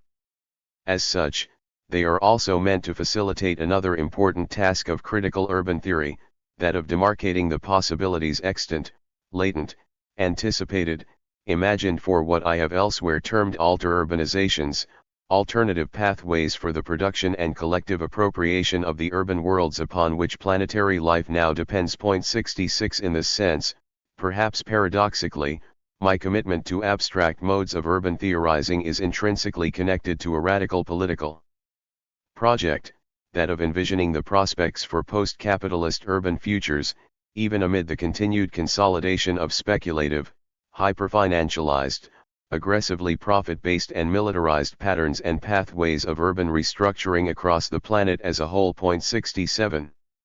What, then, is the location of theory? How can the vibrantly heterodox politico-intellectual currents that together constitute the field of critical urban theory illuminate the interplay between abstraction and specificity, pattern structuration and imminent emergence, path dependence and path shaping, across the capitalist urban fabric? From my perspective, the most generative contemporary approaches to critical urban theorizing occupy a space of contradiction. They strive to grasp, in imminent, historically specific ways, the generalizing, patterned dynamics of capitalist urbanization across places, territories, ecologies, and scales, while also attempting to illuminate the intensely variegated, contextually embedded, and dynamically emergent socio-spatial relations in which urban worlds are lived, imagined, contested, appropriated, and transformed. And, through the mobilization of diverse epistemological strategies, they seek to confront this task while also reflexively locating themselves their core categories of analysis, methods, research questions, and politico-normative orientations within the very fabric of urban history, struggle, and mutation they aspire to illuminate. Certainly, as post-colonial urban theorists have effectively argued, the project of locating theory requires a relentless critical reflexivity regarding the ways in which even the most abstract categories of urban analysis are mediated through contextually embedded, Place-specific experiences of urbanization. Point 68. It is for this reason that any reflexively located approach to critical urban theory must remain ever open to the prospect of conceptual destabilization and reinvention through the exploration of diverse urban elsewheres, not as incommensurable particularities that somehow lie beyond the scope of theoretical analysis, but precisely as an impetus toward new modes of conceptual generalization and new spatial vectors of urban comparativism. Point 69. At the same time, however, the studies assembled in this book suggest that the challenge of locating urban theory is not exhausted by that endeavor, but requires parallel strategies of conceptual reinvention that critically interrogate the underlying metageographical assumptions that necessarily underpin all forms of urban research, no matter where they are situated in concrete locational terms. Here, reflexivity entails locating a theoretical framework not only in relation to the specific contexts of its emergence but with reference to the abstract conceptual demarcations regarding the spatial site, imprint, and impact of urbanization that frame the very project of urban studies, whether in the social and ecological sciences, the spatial humanities, or the planning, policy, and design disciplines. In this sense, reflexive engagement with questions of location in urban theory is never simply a matter of revealing the contextual influences on processes of concept formation, it always also entails the ongoing critical interrogation of the modes of conceptual abstraction through which the urban is delineated, defined, visualized, mapped, and analyzed as a distinctive kind of space that requires sustained investigation. From this perspective, then, a reflexively situated urban theory requires attention not only to an immense variety of locations around the world as potentially generative sources of theoretical innovation and comparative insight, but equally, a continued critical interrogation of the relentlessly churning, multiscalar geographies economic, political, cultural, ecological that underpin, animate, and result from the planetary metabolism of capitalist urbanization. These dimensions of reflexivity in critical urban theory are not only compatible, but can mutually reinforce and animate one another in productive ways. As the location of urban theory continues to mutate in relation to the restlessly transformative, contradictory, and intensely contested dynamics of urbanization it seeks to decipher, we do indeed need to construct new geographies of urban theorizing. That project will clearly require the systematic exploration of diverse elsewheres that have previously been peripheralized, black-boxed, or ignored in debates on the historical and emergent geographies of our rapidly urbanizing planet, whether in the global south, the post-socialist world, or the planetary hinterlands to which I direct attention in this book's final chapters. Just as importantly, the project of critical urban studies will also require continued engagement with the urban question itself, whether as a scale question, a question of placemaking, territorialization, or network formation, a problematique of implosion/explosion, or otherwise. The collective work of critical urban theory thus continues to hinge, in essential yet constitutively incomplete ways, on the development, deployment, refinement, and continual reinvention of abstract concepts of the urban, of urbanization, of the urban fabric, and, ultimately, of alter-urbanizations. 2. Between fixity and motion, scaling the urban fabric. During the early 1970s, the urban question formulated in Manuel Castells's classic book became a lightning rod for critical analyses of the production of space under capitalism. 1. Shortly thereafter, in his neglected work De l'État, Henri Lefebvre proposed to embed the urban question, to which he had himself already devoted several books, within the still broader question of geographical scale, its social production, and its socio-political contestation. As Lefebvre declared, today the question of scale inserts itself at the outset at the foundation, as it were, of the analysis of texts and the interpretation of events too.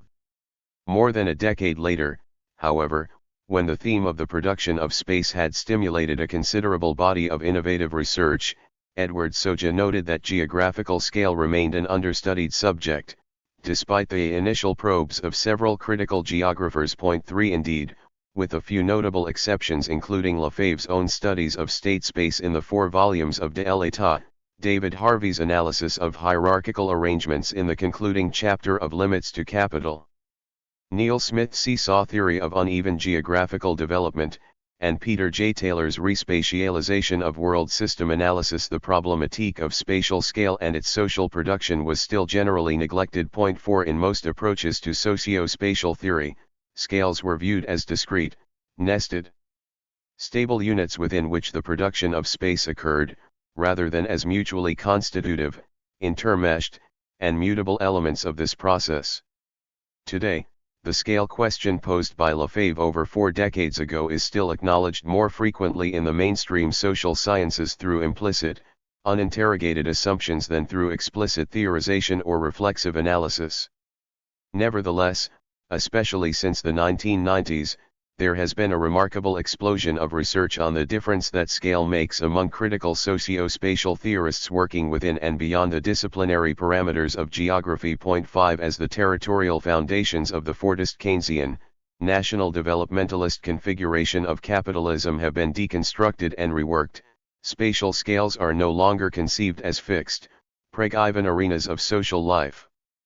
Instead, the full spectrum of spatial scales, from the body, the neighborhood, the local, and the regional to the national, the continental, and the global, are now being recognized as historical products, at once socially constructed, institutionally mediated, politically contested, and therefore malleable. Point 6. Under these circumstances, the scale question has acquired an unprecedented methodological salience, if not urgency, in diverse fields of social theoretical debate and in a vast range of socio-spatial investigations.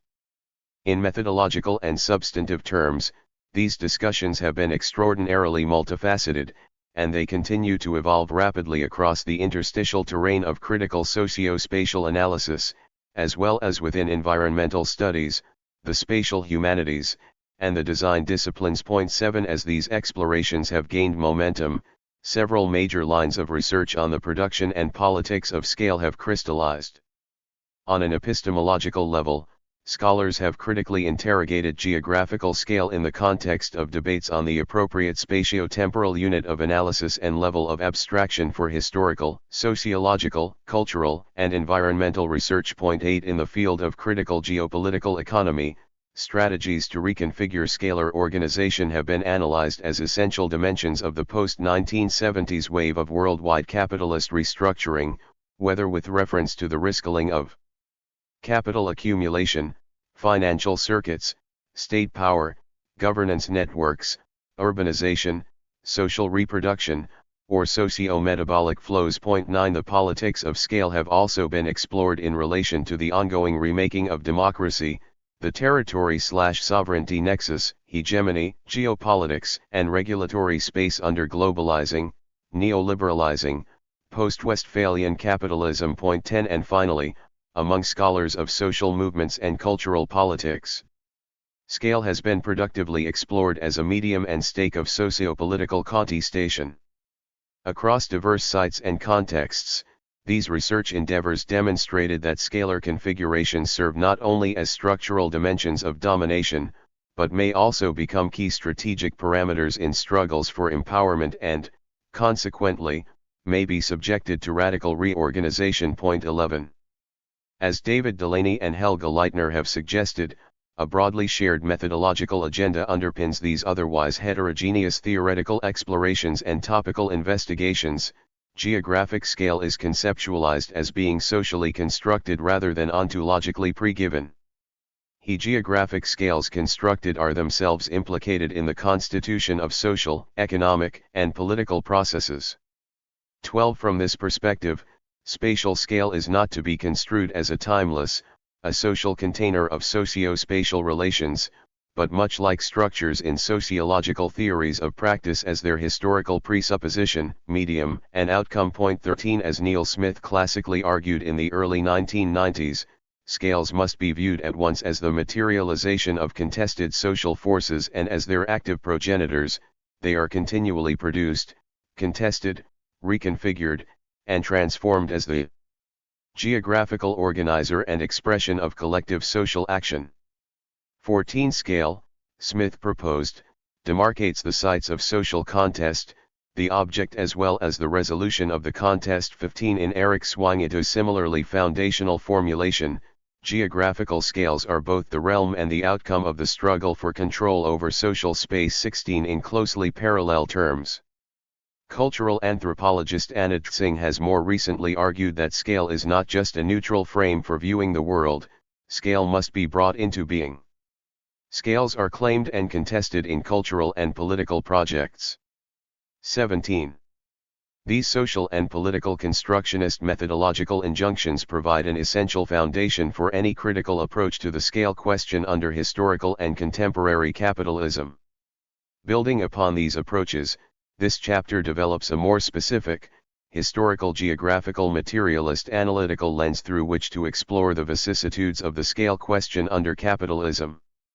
Clearly, geographical scales and interscalar configurations are produced through an immense range of socio-political, institutional, cultural, ecological, and discursive representational processes that cannot be derived from any single, encompassing dynamic or causal mechanism. Nevertheless, this chapter sets out to decipher the pervasive implications of one of capitalism's core geographical contradictions, that between fixity and motion in the circulation of capital for the production and transformation of scalar arrangements. It was David Harvey who, during over 4 decades of theorizing on capitalist urbanization, uneven spatial development, and crisis formation, proposed what is arguably still the foundational account of the fixity/motion contradiction. 18 In Harvey's theorization, the process of capital accumulation is necessarily dependent upon territorial organization, yet capital's relentless pursuit of surplus value perpetually destabilizes and supersedes its own territorial preconditions. The fixity/motion contradiction is thus articulated, as Harvey explains, between the rising power to overcome space and the immobile spatial structures required for such a purpose during the course of capitalist development. 19. This chapter treats the fixity/motion contradiction as a key analytical reference point for theorizing the production of scale and interscalar configurations under capitalism. The core argument is that the fixity/motion contradiction and the unstable territorial landscapes whose production it mediates are articulated in determinate scalar patterns, they are scaled in historically specific ways, and they are periodically rescaled during periods of crisis-induced socio-spatial restructuring. The claim here is not that formations of scalar organization could somehow be functionally derived from circuits of capital, or that overaccumulation crises mandate a specific pattern of scalar deconstruction or interscalar reconstitution. As emphasized earlier with reference to recent theoretical contributions, the production of scale is always institutionally mediated and shaped through intense, contextually specific socio-political struggles, some of which may be destructive, disruptive, or only incoherently articulated to processes of capital accumulation. Nonetheless, such mediations and contestations can be productively deciphered by being analytically situated in relation to the broader structural logics associated with capitalism as a contradictory, dynamic, endemically crisis-prone, and unevenly developed historical geographical system. In other words, the scalar selectivities of crisis formation and strategies of crisis resolution are structurally embedded, but they are not structurally preordained. This interscalar context of context provides an essential, if incomplete, interpretive reference point for more concrete complex, strategically oriented modes of investigation into scale-making strategies and the politics of scale under capitalism. 20. To develop this line of argumentation, I first scrutinize the largely implicit scalar dimensions of Harvey's account of the fixity/motion contradiction, which offers several essential, if somewhat under-theorized, insights.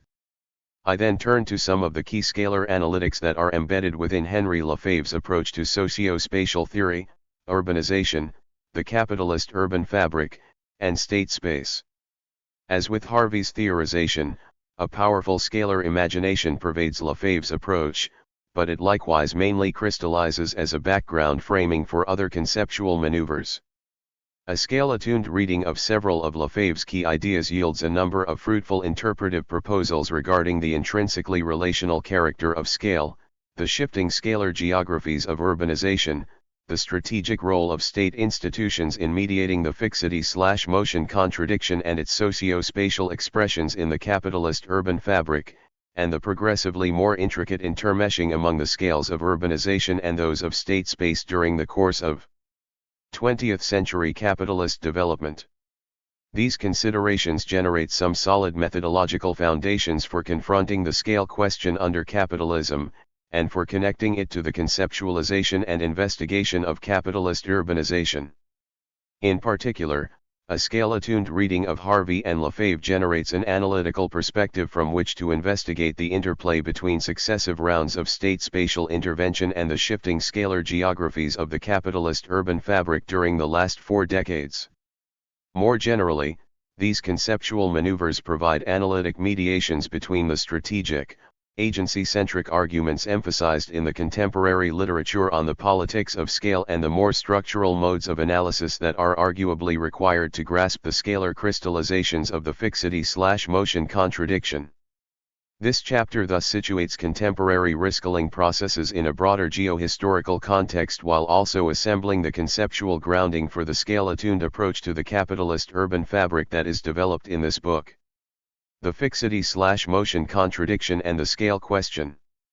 The problem of territorial organization under capitalism, as theorized by David Harvey, grounds my approach to the production of scale and interscalar configurations. Point 21. According to Harvey, the contradictory interplay between fixity and motion has underpinned the continuous reshaping of territorial landscapes throughout capitalism's long-term global history.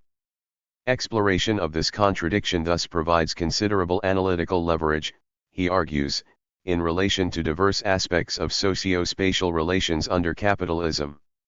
On the one hand, building on Karl Marx's classic analysis in the Grundrisse, as well as on Rosa Luxemburg's closely related theory of imperialism, Harvey argues that capital is inherently globalizing, oriented toward the continual acceleration of turnover times and the overcoming of all geographical barriers to accumulation.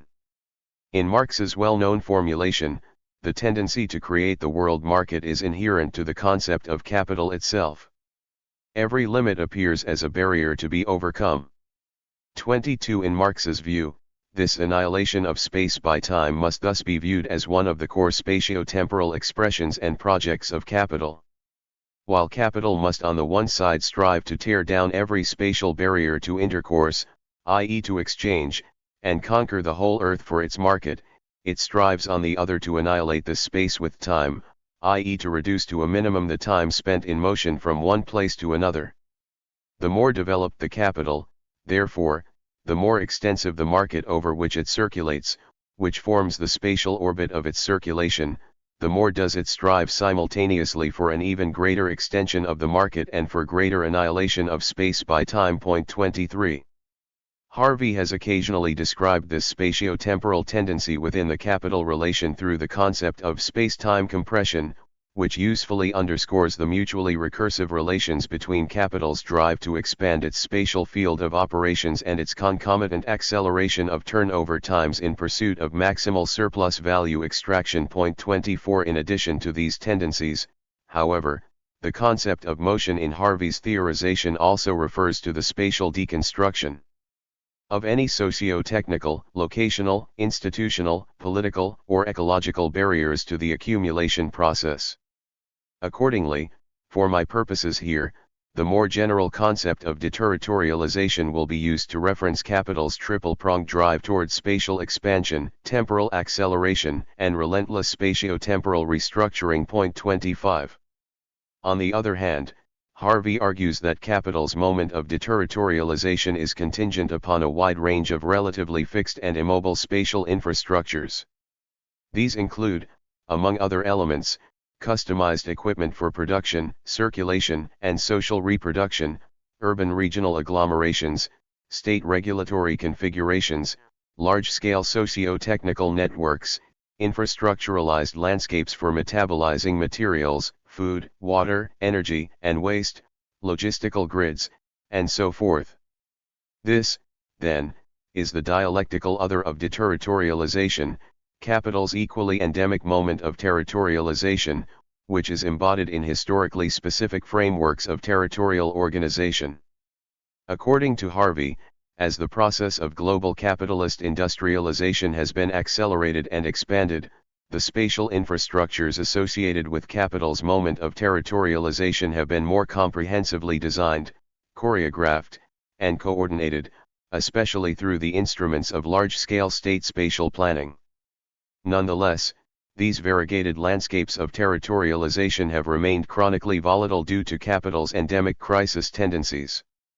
Faced with persistently disruptive overaccumulation crises, inherited formations of territorial organization may be subjected to dramatic waves of creative destruction, the spatial analogues to those explosive bursts of technological innovation to which Austrian economist Joseph Schumpeter famously applied this suggestive Nietzschean term in the early 1940s. 26 Under such conditions, as capital strives to extricate itself from the spatial prison of investments previously sunk into the built environment and large-scale infrastructural configurations, far-reaching devalorization processes are unleashed. Inherited forms of territorial organization, including their techno-scientific foundations, infrastructural supports, institutional regulatory scaffolds, and socio-political bases, are radically reorganized as dominant factions of capital and place-based political alliances seek out new spatial horizons for pursuing a fresh round of capital accumulation. In the wake of intense socio-political conflicts, this generally leads to the construction of new spatial divisions of labor and to a significant reconstitution of territorial organization itself. For Harvey, therefore, the fixity/motion contradiction lies at the heart of each successive configuration of capitalist development.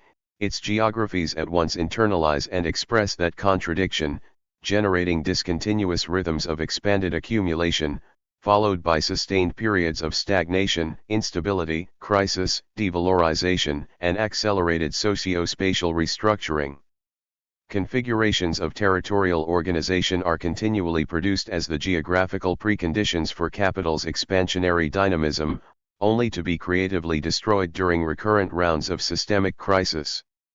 In short, in Harvey's laconic but precise formulation, spatial organization is necessary to overcome space 27. The contradictory interplay between fixity and motion, between the need for territorial organization and the equally foundational drive towards socio-spatial creative destruction, thus offers a powerful analytical basis for deciphering the production and perpetual reorganization of socio-spatial configurations under capitalism. In a much debated conceptual maneuver, Harvey refers to the provisionally stabilized configurations of territorial organization that support capital's globalizing, accelerationist dynamic as a spatial fix understood as a tendency towards a structured coherence to production and consumption within a given space. 28. A spatial fix is secured, Harvey argues, through the conversion of temporal into spatial restraints to accumulation. 29. On a definitional level, the notion of a fix in Harvey's work connotes several intertwined meanings: the relatively stabilized, long-term nature of investments that are sunk into the built environment and associated infrastructural configurations, the spatially immobilized character of those investments, and their role as a potential resolution for capital's crisis tendencies, albeit one that is tightly circumscribed in both temporal and spatial terms. This latter aspect of the spatial fix deserves special emphasis, since it illuminates the contradictory spatial logic that inheres at the heart of the capital relation.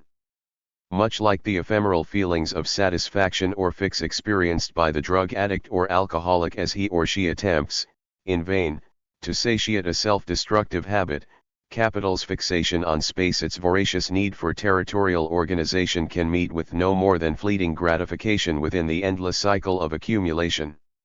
Indeed, since no spatial fix could resolve the endemic problem of overaccumulation under capitalism, each configuration of territorial organization is only provisionally stabilized, its eventual devalorization is unavoidable. In this sense, in Harvey's analysis, each spatial fix for capital amounts to no more than a chronically unstable dynamic equilibrium within a chaotic seesaw of perpetual socio-spatial creative destruction. 30. Capital, then, is addicted to territorial organization, yet no formation of territorial organization could permanently satisfy its ravenous appetite for accumulating surplus value or, for that matter, effectively insulate itself from the persistent threat of devalorization. This generates the famous knife-edge structural dilemma between preserving the values of past commitments made at a particular place and time, or devaluing them to open up fresh room for accumulation. 31. This dilemma, Harvey has shown, is expressed precisely through the restless formation and reformation of geographical landscapes, the historically specific configurations of territorial organization in which the fixity/motion contradiction is fought out. 32. Harvey focuses his analysis on the general conditions under which relatively stabilized forms of territorial organization may crystallize within the capitalist maelstrom. As he develops the elements of his theoretical approach, the central agenda is to demonstrate, on a relatively abstract logical level, how and why spatial fixes may be structurally ossified relative to cycles of accelerated capital devalorization and crisis-induced socio-spatial restructuring. Harvey is, correspondingly, only secondarily concerned with the specific patterns of territorial organization that are thereby formed. For this reason, his analyses are ambiguous regarding the question that most centrally concerns us here: the scalar composition of each historical spatial fix and its associated architecture of territorial organization. Several competing accounts appear to coexist somewhat uneasily in his classic writings from the 1980s on the fixity/motion dialectic. First, in his major writings on cities, Harvey implies that the urban scale has been the fundamental geographical foundation for every historical spatial fix. From this point of view, spatial fixes are rooted in long-term investments in the built environments of cities. Agglomeration is viewed as the locational anchor for capitalist industrial growth. In this vein, Harvey pinpoints four distinct forms of urban built environment that have, he suggests, offered spatial fixes for capital during successive waves of industrialization: mercantile cities, industrial cities, Fordist Keynesian cities, and post-Keynesian cities. 33. In the wake of each cycle of crisis-induced restructuring, Harvey argues, urban built environments have been devalorized and reorganized to acquire new roles within a reconstituted spatial division of labor, and thus to reinvigorate the accumulation process.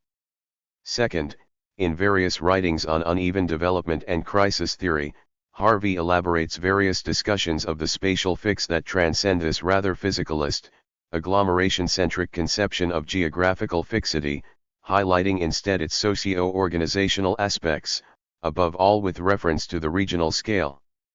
To this end, building on the work of French industrial geographer Philippe Adelot, Harvey introduces a more formal, capital theoretical definition of structured coherence as that space within which capital can circulate without the limits of profit within socially necessary turnover time being exceeded by the cost and time of movement. 34. In several closely related analyses, Harvey emphasizes the importance of interfirm relations, local labor markets, class struggle, territorial alliances, state regulatory institutions, and technological capacities in defining the precise scalar parameters and institutional architecture of each regionalized spatial fix. 35. In such discussions, Harvey implies that spatial fixes are established above all through the regional spaces within which production and consumption, supply and demand, production and realization, class struggle and accumulation, culture and lifestyle, hang together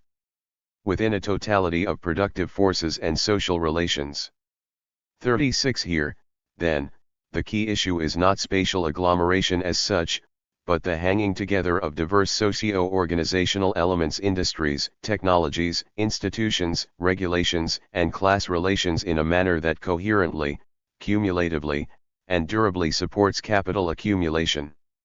Harvey thereby implies that the regional scale rather than the urban, the national, or otherwise is the privileged spatial locus in and through which such a structured coherence for the accumulation process may be constructed and tendentially reproduced. Third, Harvey also deploys the notion of the spatial fix to describe the role of interscalar configurations in animating, supporting, and regulating the socio-spatial relations of capital.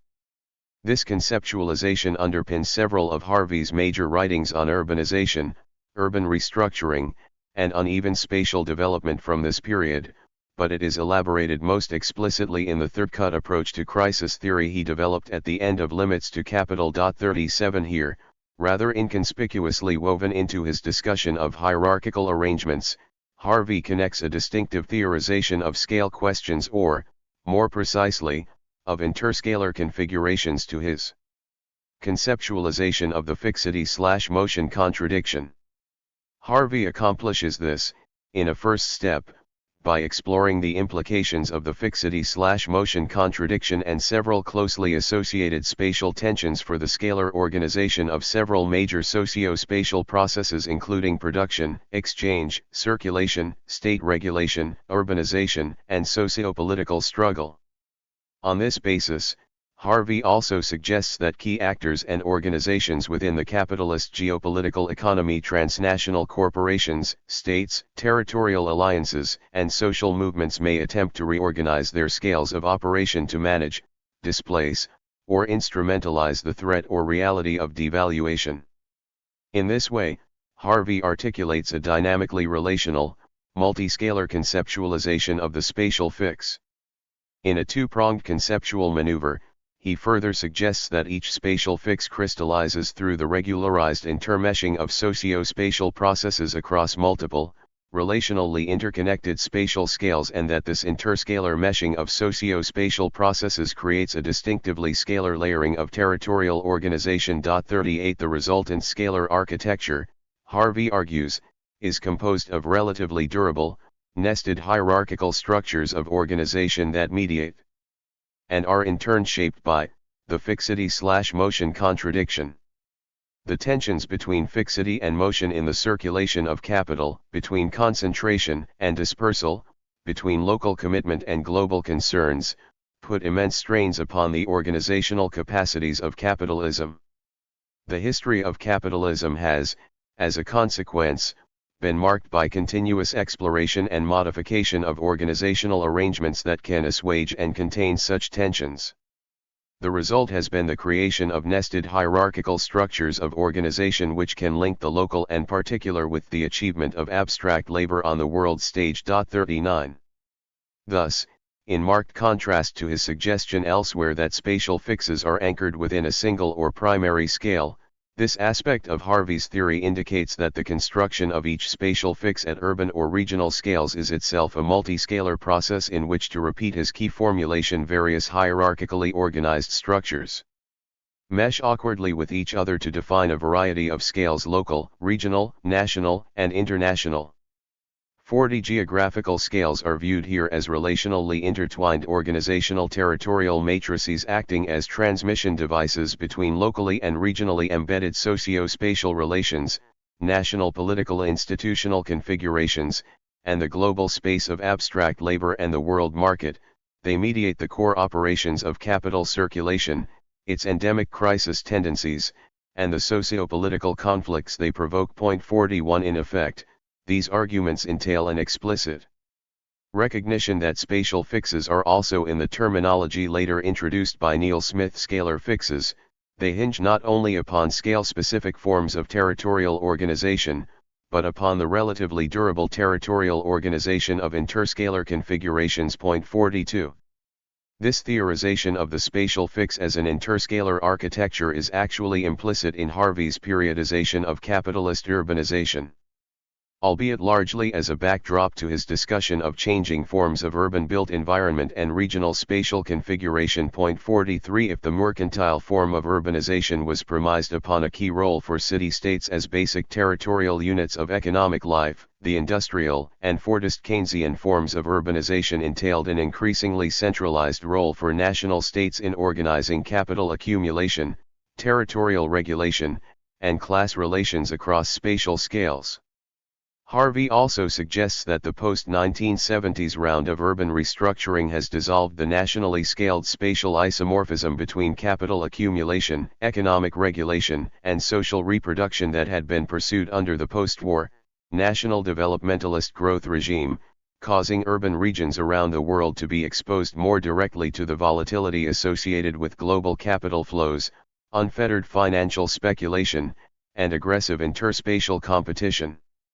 Likewise, Harvey's classic analysis of the entrepreneurial city, developed in the late 1980s, emphasizes the role of rescaled, post-Keynesian forms of national state power in animating the proliferation of local and regional economic initiatives and the consequent neoliberalization of urban governance across the North Atlantic Zone. 44 Thus, although it remains largely implicit within his major theoretical manifestos of the 1980s, important strands of Harvey's work during this period offer the lineaments of a scale-attuned approach to the fixity/motion contradiction and a dynamically multiscalar conceptualization of the spatial fix. Building upon Harvey's theorization, we thus arrive at several generative methodological propositions for exploring the vicissitudes of the scale question. Territorial organization under capitalism is scaled within historically specific interscalar configurations, hierarchical structures of organization that offer provisional stability within the maelstrom of socio-spatial creative destruction. 45. The resultant scale configurations, or scalar fixes, are essential organizational and operational elements within each spatial fix. Spatial fixes are not merely enclosed within Pregg-Ivan spatial scales or positioned upon a fixed scalar ladder, but entail the construction of specific interscalar hierarchies, divisions of labor, patterns of stratification, relays, circuits, and operations in support of capital accumulation. Cycles of devalorization and accelerated socio-spatial restructuring are frequently associated with rescaling processes, which destabilize and rework inherited scalar fixes and the configurations of territorial organization with which they are intermeshed. Harvey's approach to the fixity/motion contradiction offers a productive methodological starting point for investigating the rescaling of territorial organization, and thus of the urbanization process, under capitalism. However, because it is largely focused on the abstract tendencies and counter-tendencies associated with capital circulation, Harvey's theorization veers dangerously close to an ex post facto functionalism in which pathways of institutional restructuring are interpreted solely or primarily with reference to their role in securing the socio-spatial conditions for capital accumulation. For example, Harvey posits that, during periods of crisis, the tension between fixity and motion is bound to snap, and thus that the nested hierarchical structures have to be reorganized, rationalized, and reformed. In this way, he suggests, institutional arrangements grown profligate and fat can be brought into tighter relation to the underlying requirements of accumulation, and thus serve to absorb overaccumulation and stave off the threat of devalorization. 46. While plausible enough as abstract generalizations regarding the longue durée cycles of socio-spatial creative destruction and rescaling that animate the landscape of capitalism, such formulations could easily be misunderstood as functionalist simplifications implying that scalar arrangements will be recalibrated, quasi-automatically, to meet the underlying requirements of capital accumulation. Aside from these methodological hazards, Harvey's conceptually elegant but relatively abstract engagement with the scale question in limits tends to bracket the politico-institutional mediations, strategic expressions, and variegated socio-spatial consequences of the fixity/motion contradiction, and thus of rescaling processes.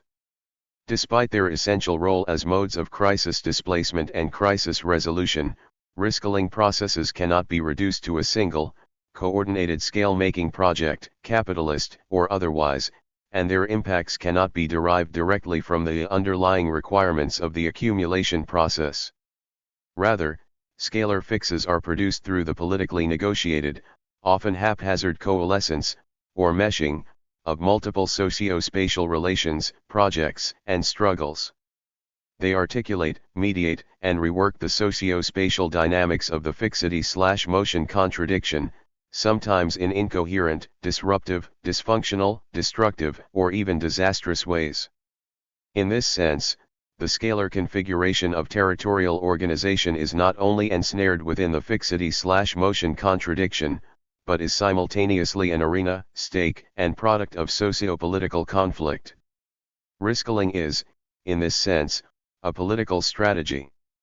To confront such issues, and to elaborate the conceptualization of scalar fixes, rescaling processes and the politics of scale used in this book, I turn now to another foundational approach to radical socio-spatial theory that is permeated with suggestive, if mainly implicit, scalar insights that developed by Henry Lefebvre in his major socio-spatial writings from the late 1960s through the late 1970s. Henry Lefebvre and the scale question. Henry Lefebvre is among the most influential contemporary socio-spatial theorists, and his writings from the 1970s, in particular, have powerfully shaped several subsequent generations of scholarship in radical geography, geopolitical economy, and critical urban studies on a diverse range of epistemological, methodological, thematic, and political issues. Point 47. For present purposes, I consider his approach to the scale question which, as noted at the outset of this chapter, he had posed and begun to explore in his spatial investigations of this period. Point 48.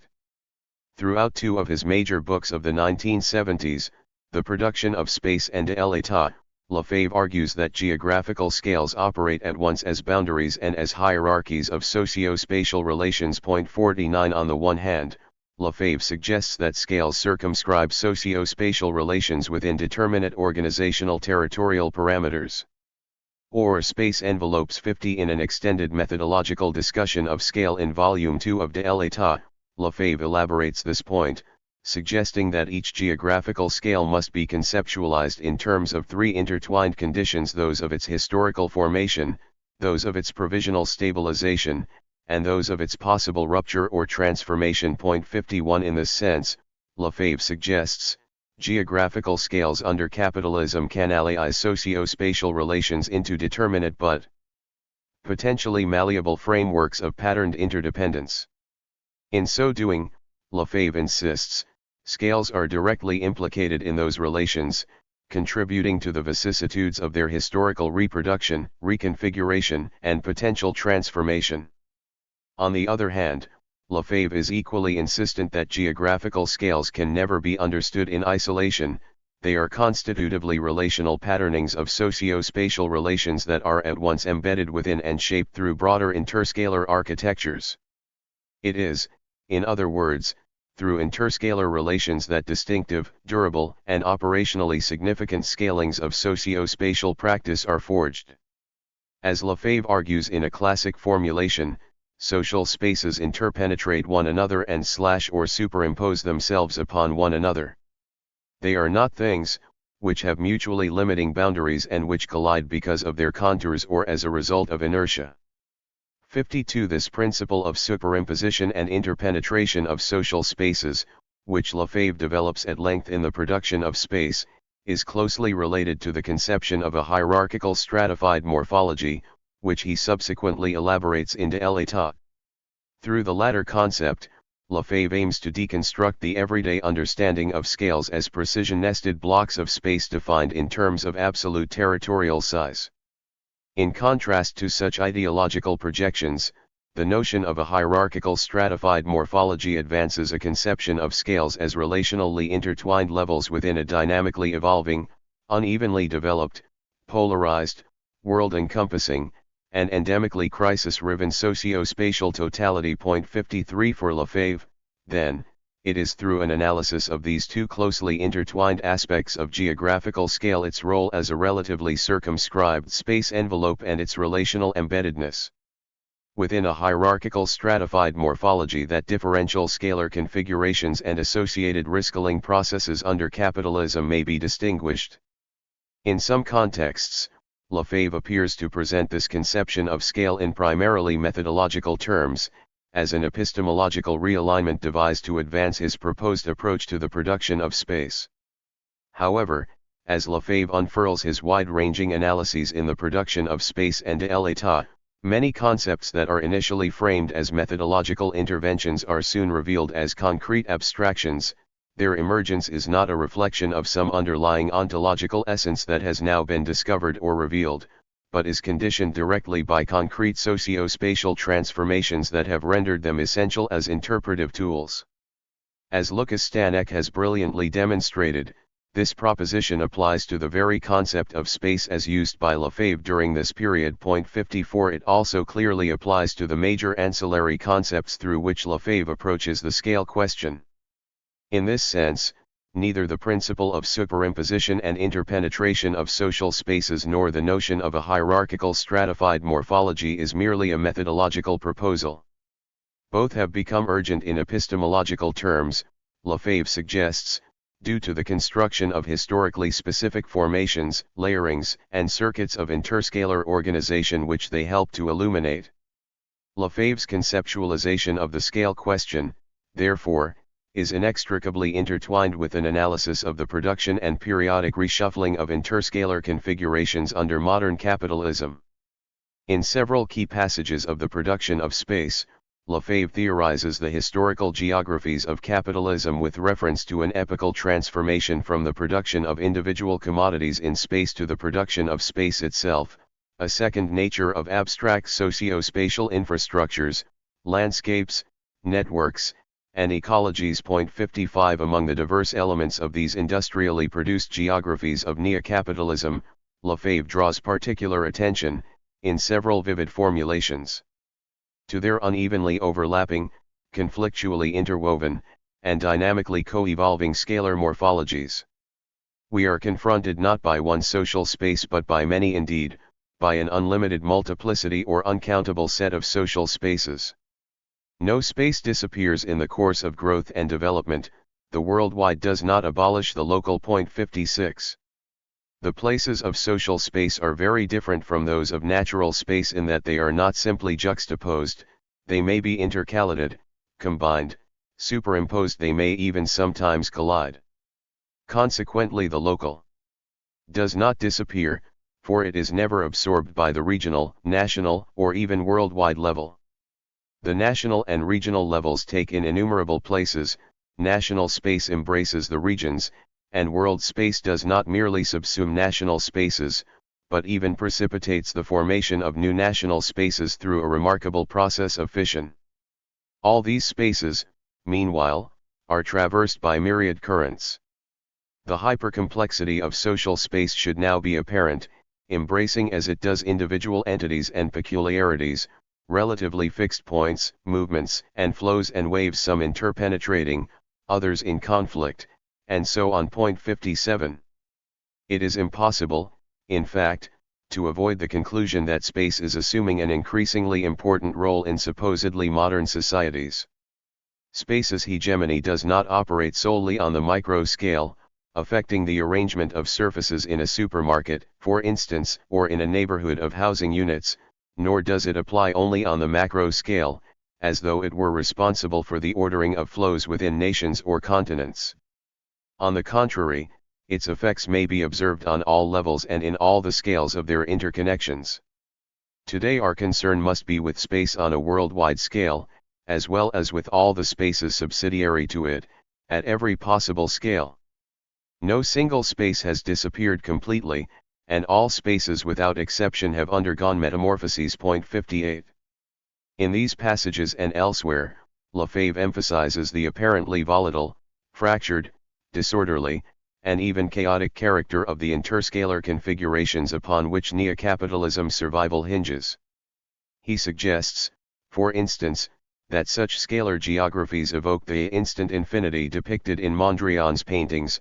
He considers, but then quickly discards, analogies derived from astronomy, mathematics, quantum physics, and fluid dynamics to depict their internal patternings and evolutionary pathways, and he playfully suggests that they most directly resemble the convoluted, flaky texture of a popular French dessert pastry, the millefeuille. 59. Clearly, Lefebvre intends such experiments with spatial metaphor to advance his assertive critique of totalizing, colonizing, technoscientific, and phallocentric approaches that subsume social space under a singular cartographic lens, semiotic framework, or codification system.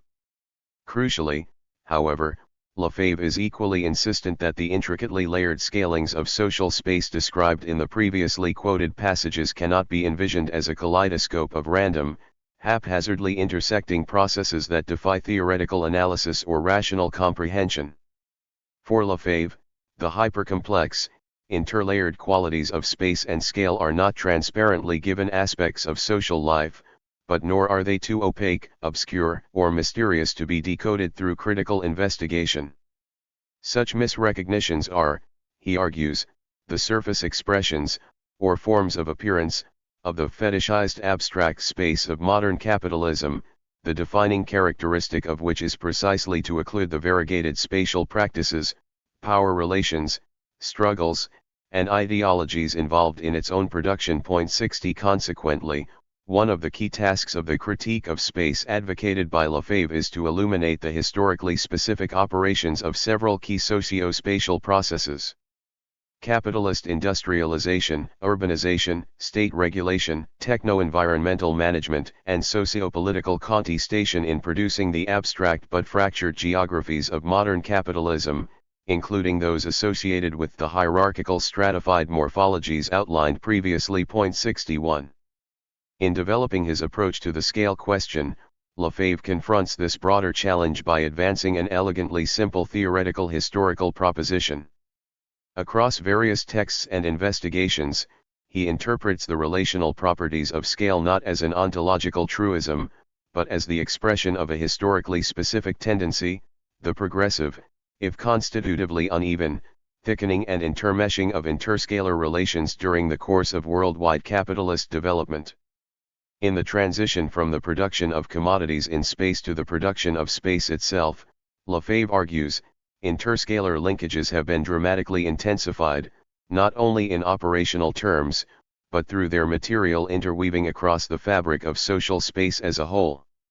Consequently, as Lefebvre emphasizes, the space engendered is social in the sense that it is not one thing among other things, but an ensemble of links, connections, communications, networks, and circuits. 62 Within this vortex of unevenly thickening yet ultimately world-encompassing socio-spatial relationality, the various scales of spatial practice are ever more tightly intermeshed, they are mutually embedded within one another and, increasingly, they co-evolve and co-transform. Lefebvre develops this proposition with reference to diverse terrains of spatial practice under capitalism, but he devotes particularly comprehensive attention to the increasingly intricate intermeshing among the scalar geographies of urbanization and state space during the course of 20th century capitalist development. As I discuss later, in Lefebvre's account, this process culminates with the formation of the comprehensively urbanized, state-managed, hierarchically administered, territorially parcellized, and tendentially nationalized interscalar formation to which he somewhat ponderously refers to as the state mode of production. In a suggestive parallel to Harvey's account of the meshing together of hierarchical arrangements, Lefebvre likewise argues that scalar configurations result from the path-dependent accretion of superimposed layerings and relayerings of spatial practice. As the core spatial practices of capitalism are increasingly interwoven, he argues, the distinctive, durable scalar architectures of the hierarchical stratified morphology are crystallized and consolidated, the latter provide a relatively fixed interscalar architecture of spatial support for the restless flow of socio-spatial relations. 63 These interscalar configurations frame, mediate, and animate the further scalar differentiation and evolution of socio-spatial relations, and they are in turn periodically creatively destroyed through the contradictory, conflictual spatial practices thereby produced. Indeed, much like Harvey in his account of the fixity/motion contradiction, Lefebvre repeatedly underscores the extremely delicate, always precarious balance between stabilization and destabilization tendencies within the interscalar geographies of capitalism. Whereas Harvey views devaluation as a perpetual threat to established scalings of territorial organization, Lefebvre views the possibility of systemic rupture in his terminology, the space of catastrophe, as omnipresent within the hierarchical stratified morphology that undergirds capitalism's second nature of industrially constructed, institutionally programmed, and territorially managed spaces. Lefebvre is coldly, almost grimly, precise on this point. He defines the space of catastrophe as the corollary of the hierarchical stratified morphology. It refers to the conditions under which the space might explode. 64 Elsewhere, in an ominous formulation, Lefebvre argues that the capitalist space of catastrophe may inflict considerable violence upon inherited interscalar formations and the socio-spatial relations they enframe. It unsettles, atomizes, and pulverizes pre-existing space, tearing it into pieces. 65. This, then, is the hypercomplex, hierarchized, stratified, mesh-like, and volatile scalar architecture of capitalism that Lefebvre is concerned to decipher as he develops his distinctive theoretical approach to the scale question. Investigating such variegated, tangled, and only apparently opaque scalar geographies requires systematic, reflexive recognition of several key insights that flow from Lefebvre's scalar analytics. Because scales are produced through the tangential intensification, thickening, and intermeshing of interscalar linkages, scale can only be understood in relational terms.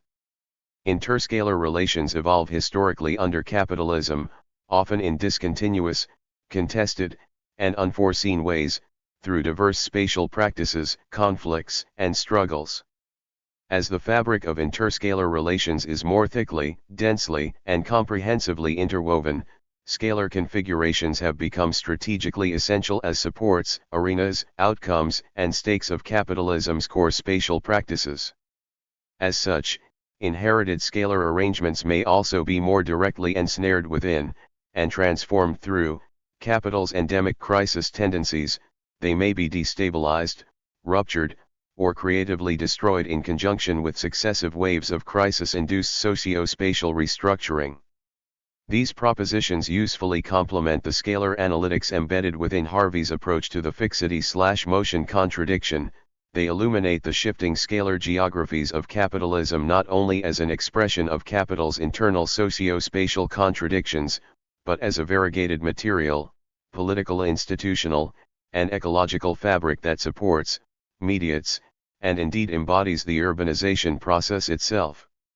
These considerations point, in turn, toward a subtle but even more analytically essential dimension of Lefebvre's conceptualization, namely, his elaboration of a reflexively state-theoretical approach to the urban question as a scale question, and his corresponding account of the mutually constitutive yet conflictually interwoven scalar geographies of state space and urbanization that crystallized under 20th-century capitalism.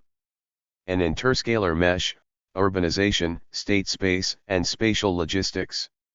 On various occasions, Lefebvre describes capitalist urbanization as a process of implosion-explosion that unfolds unevenly across places, territories, and scales while also extending across the variegated zones of terrestrial, subterranean, fluvial, oceanic, and aerial space to encompass the entire planet. 66 In contrast to conventional, city-centric approaches, Lefebvre conceives urbanization as a multifaceted transformation of socio-spatial relations to support the industrial accumulation of capital on a planetary scale.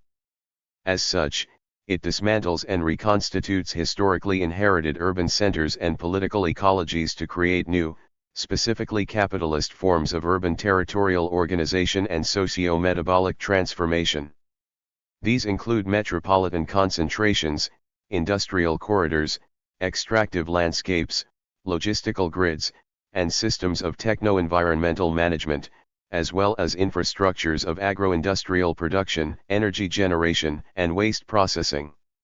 The resultant urban fabric is a net of uneven mesh in and through which the spatial practices, territorial infrastructures, and techno-scientific operations of capitalist industrialization are stretched unevenly among local, metropolitan, and regional centers, across national, transnational, and intercontinental hinterlands to the worldwide scale of the international division of labor and the planet as a whole. 67 It is this encompassing but fractured process of massive industrialization on a world scale, with its consequence of an equally massive urbanization, that underpins Lefebvre's much debated notions of the generalization of urban society, complete urbanization, and the planetarization of the urban. 68.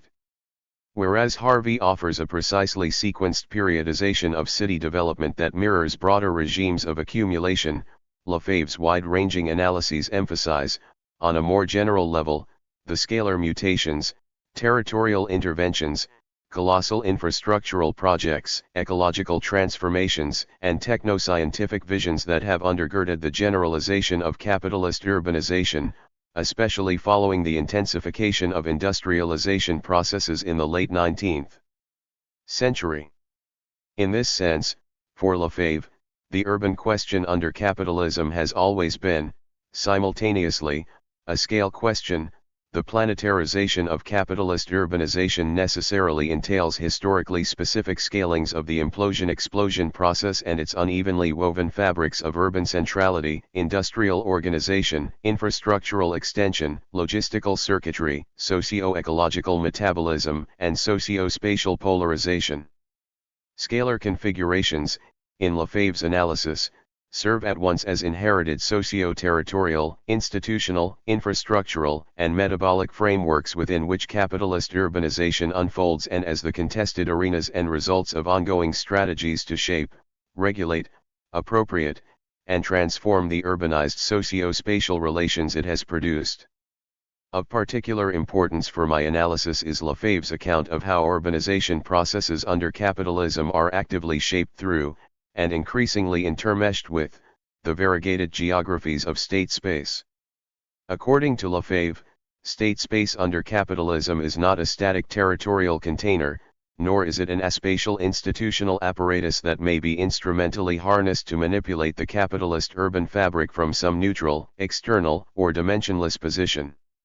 Rather, much like the restlessly mutating geographies of urbanization it aspires to manage, the state is itself an unevenly developed, spatially polymorphic, and dynamically evolving institutional territorial configuration, a spatial framework that serves at once as a site, medium, and stake of ongoing political strategies and struggles. 69 As Lefebvre explains, each new form of state, each new form of political power, introduces its own particular way of partitioning space, its own particular administrative classification of discourses about space and about things and people in space.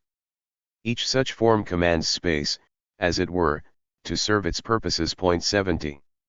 Lefebvre conceptualizes the state's socio-spatial architecture, or cadre, with reference to three fundamental elements: the national territory, an internally differentiated socio-spatial scaffolding, and the space of political ideology. 71 First, in a broad parallel to the Weberian tradition of political sociology, Lefebvre analyzes the national state as territorial matrix characterized by the domination of a centralized administrative apparatus over a relatively bounded, internally interconnected zone in which commodity production, circulation, and economic growth take place. 72 The territorial form associated with modern statehood is, he argues, linked inherently to violence. Through its monopolization of the means of violence, the state seeks to impose a political principle of unification upon socio-spatial relations, including those associated with the implosions and explosions of capitalist urbanization. 73 For Lefebvre, however, the state's territory is analytically distinct from a second dimension of state space, which comprises its own internally differentiated institutional apparatuses, the geographies, infrastructures, and built environments of political regulation, law, public administration, surveillance, and repression, and the symbolic power embodied in monuments, governmental buildings, public spaces, and other architectural or infrastructural displays of state authority. 74 Third, Lefebvre suggests that state space occupies, colonizes, and transforms everyday consciousness to generate a mental space through which social consensus is promoted and more or less cohesive political subjectivities are established. 75. It is against the background of this general conceptualization of state space that Lefebvre explores the spatial logistics of state power, that is, the proliferation of state techniques for shaping the dynamically evolving, multiscalar urban fabric of capitalism. 76 In a key passage of De l'État, Volume 4. Lefebvre poses a powerfully suggestive rhetorical question about such techniques: is not the secret of the state, hidden because it is so obvious, to be found in space? 77 Lefebvre attempts to illuminate this secret through an analysis of the state's spatial logistical operations.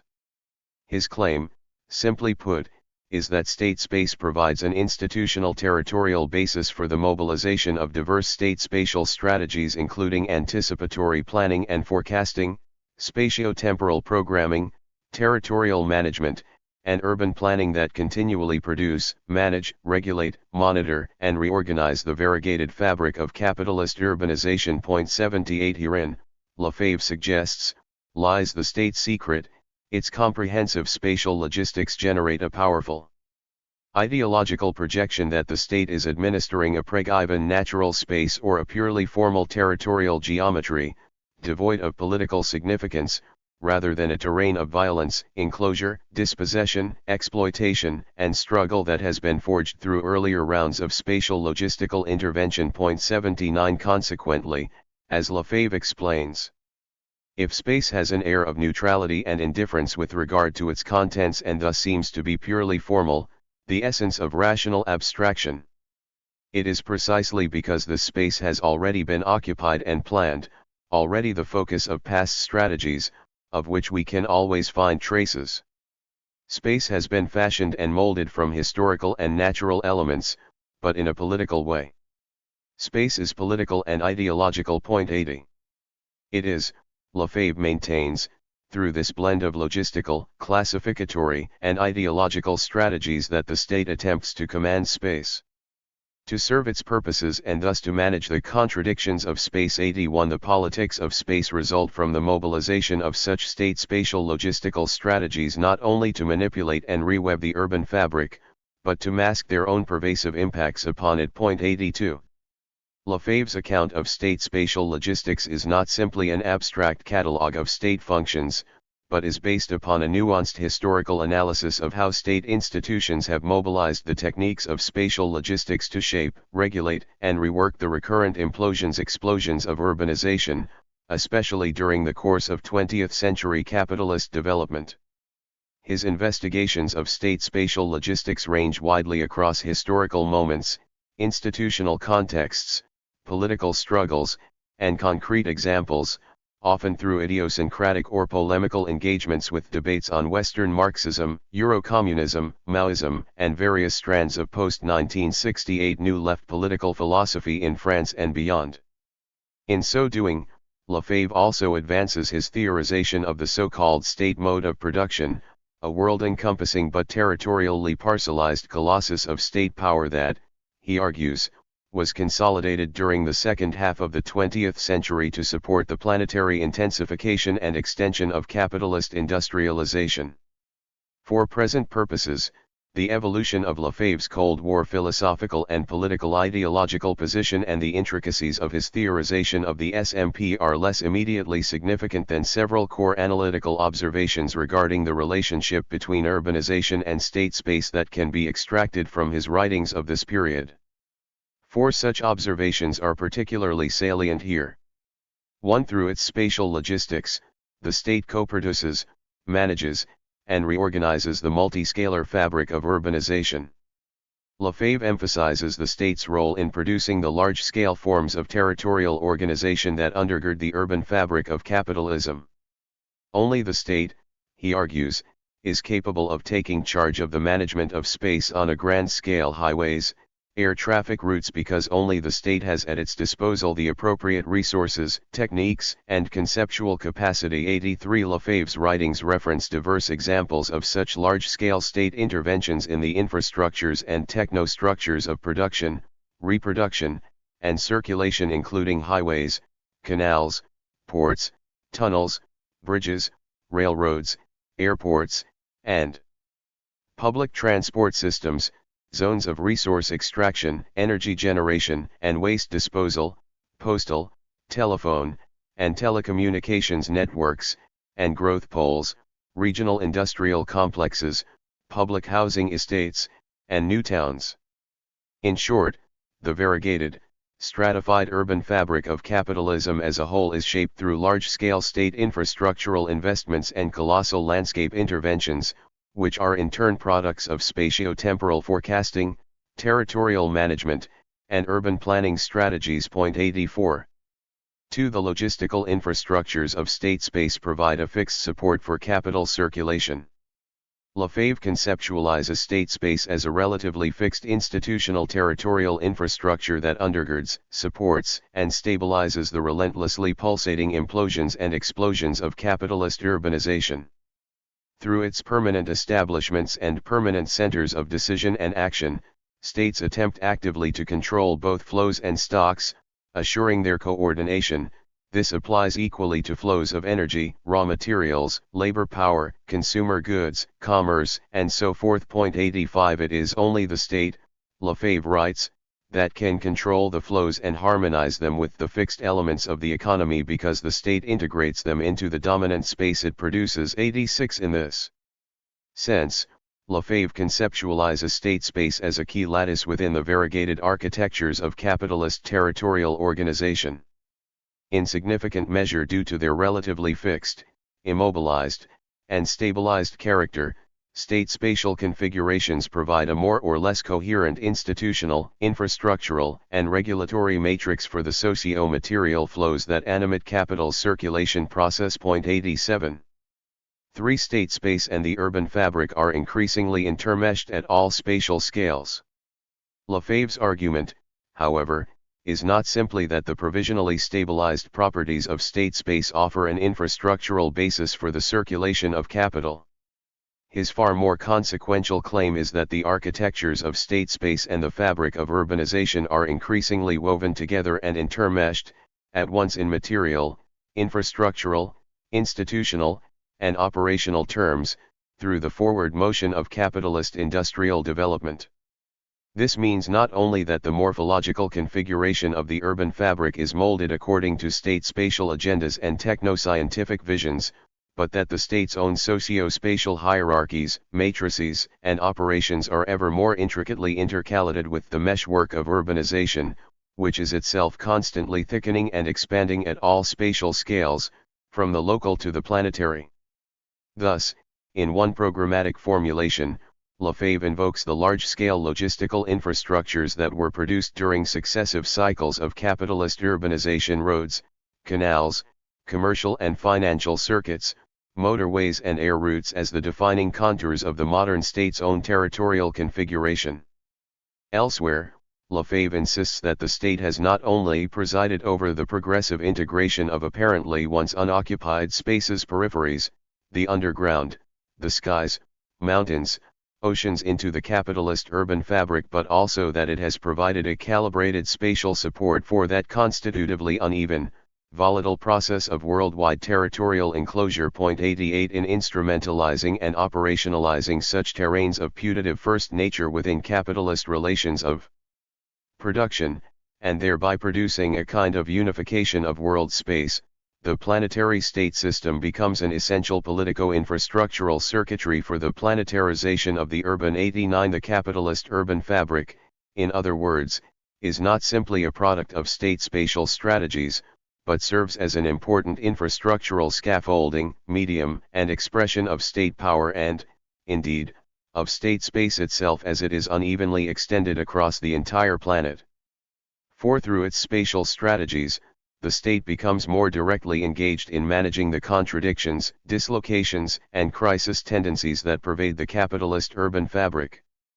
Throughout his spatial writings, Lefebvre emphasizes that the geographies of capitalist urbanization are permeated by contradictions including exchange value/use value, work/leisure, liberation/repression, need/desire, production/consumption, territorialization/deterritorialization, center/periphery, and homogenization/fragmentation, whose disruptive socio-spatial consequences the state is tasked with alleviating, or at least managing. 90 In the chaos of relations among individuals, class, factions and classes, he explains, the state tends to impose a rationality, its own, that has space as its privileged instrument. 91 According to Lefebvre, then, the spatial logistics of state power involve not only the production of a more or less coherently coordinated, well-functioning urban fabric to support the metabolism of capital, but diverse forms of territorial, ecological, and interscalar management that are intended to repair the enclosure, fragmentation, degradation, and destruction of everyday social space induced through the logics of capital accumulation. As Lefebvre notes, the state intervenes in multiple, increasingly specific ways. It seeks to regularize the relations that result from the unequal character of growth.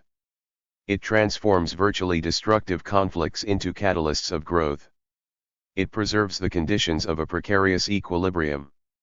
92. In this way state-spatial strategies mediate the simultaneously homogenizing/pulverizing, fragmenting/fracturing, and hierarchizing/polarizing tendencies within the capitalist urban fabric. 93. In so doing, they also impose a certain cohesiveness if not a logical coherence upon the chaotic flow and uneven development of socio-spatial relations, and thus contribute directly to the construction of spatial and scalar fixes for the accumulation process. 94.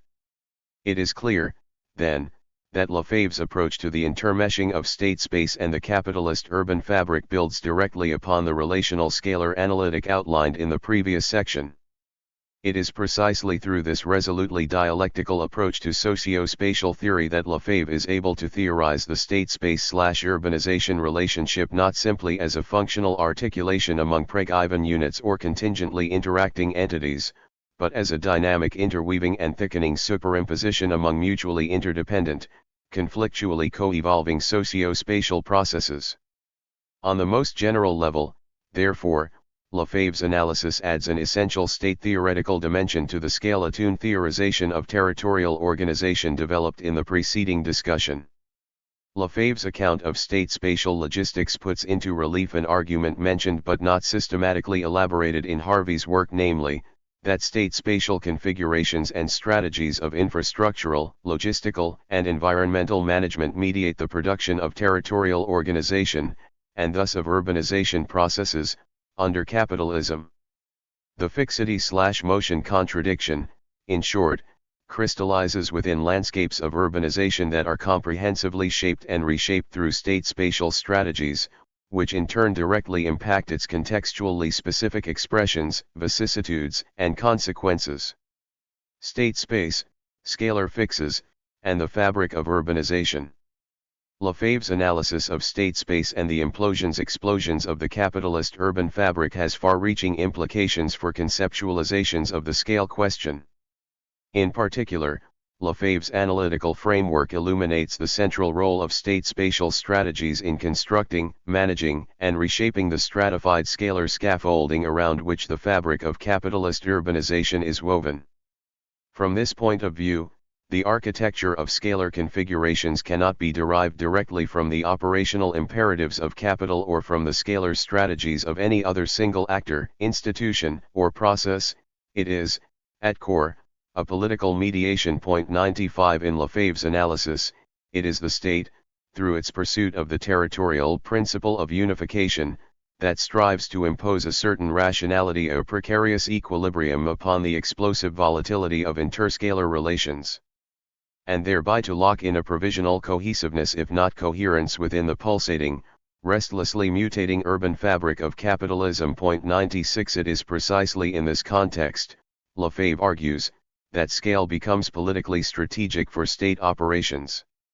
By constructing scalar fixes in Lefebvre's precise formulation, a hierarchical ensemble of places, functions, and institutions, the state attempts at once to support and to regulate the constitutively uneven, variegated, dynamic, and crisis-prone socio-spatial metabolism of capitalist urbanization. 97. Lefebvre's work thus draws attention to the key role of state institutions and spatial strategies in the establishment, reproduction, and reworking of scalar fixes, which in turn assume progressively more intricate patterns as the urban fabric is extended across the planetary landscape. The scalar implosions and explosions of capitalist urbanization are mediated through state-spatial strategies that seek to enframe, enclose, canalize, and manage them within relatively coherent, territorially cohesive, or even provisionally unified scalar configurations, a hierarchical ensemble of socio-spatial infrastructures, institutions, and relations. In subsequent chapters, I build extensively upon this conceptualization of states as orchestrators, mediators, and regulators of interscalar relations and, by consequence, of the scalar configuration of urbanization. Accordingly, the problematique of state-spatial strategies, and their shifting scalar articulations, is central to our exploration of the riscale geographies of urbanization that have crystallized in the post-Keynesian era of neoliberalization and planetary socio-spatial restructuring. 98. but these considerations open up a further constellation of questions regarding the durable impacts of state spatial strategies upon the exploding scalar landscapes of capitalist urbanization. If, as Lefebvre's work suggests, the capitalist urban fabric and the geographies of state space have been more tightly intermeshed during the last century, then we might plausibly expect their scalar architectures likewise to become mutually entangled, and thus to co-evolve. And if, moreover, state spatial strategies figure crucially in the management and tendential stabilization of interscalar relations, then we might also expect the geographies of urbanization to be not only intercalated with those of state space but directly imprinted by the state's distinctive spatial configurations, for instance, by its territorially centralized form, its hierarchically structured frameworks of intergovernmental organization, its scale-differentiated institutional apparatuses, its developmentalist modes of spatial intervention, and its specific strategies of logistical infrastructural management and environmental engineering. To what degree, then, is the morphology of the capitalist urban fabric tendentially shaped into socio-spatial patterns that are broadly isomorphic with those of state space? Lefebvre's concept of the SMP can be interpreted as an argument precisely to this effect. Lefebvre develops the concept in De l'État in pursuit of several distinct politico-analytical agendas, but he recurrently suggests that one of the SMP's core regulatory aspirations is, indeed, to establish a spatial isomorphism between state space and the urban fabric. For instance, Lefebvre argues that the rationalizing logistical strategies of developmental industrial states collide with inherited, pre-industrial, or proto-industrial geographies of extraction, farming, commerce, and craft labor. In his view, this collision results not only in a rational and scientific space produced and administered by the state but in the crystallization of a new space of urbanization that is at once homogeneous, fractured, and hierarchized. 99. A parallel line of argumentation underpins Lefebvre's discussion of post-World War II regional industrial policies and technocratic urbanism, which he interprets as a constellation of state strategies to subordinate socio-spatial relations to the imperatives of capital accumulation, and thus as the embodiment of a new formation of urbanization oriented toward the indefinite expansion of the centers, nuclei, and growth poles to cover space as a whole. 100. By regulating flows, coordinating the blind forces of growth, and by imposing its law onto the chaos of private and local interests, Lefebvre argues, the SMP seeks to impose chains of equivalence onto the atomized, fragmented, and pulverized urban fabric. 101. Especially during the second half of the 20th century, the SMP has aimed to harness the instrument of logistical space to sculpt the unruly urban fabric into a homogeneous, logistical, optico-geometrical, quantitative space while also suppressing, neutralizing, or at least managing the differential impulses of transgression that are immanent within it. 102.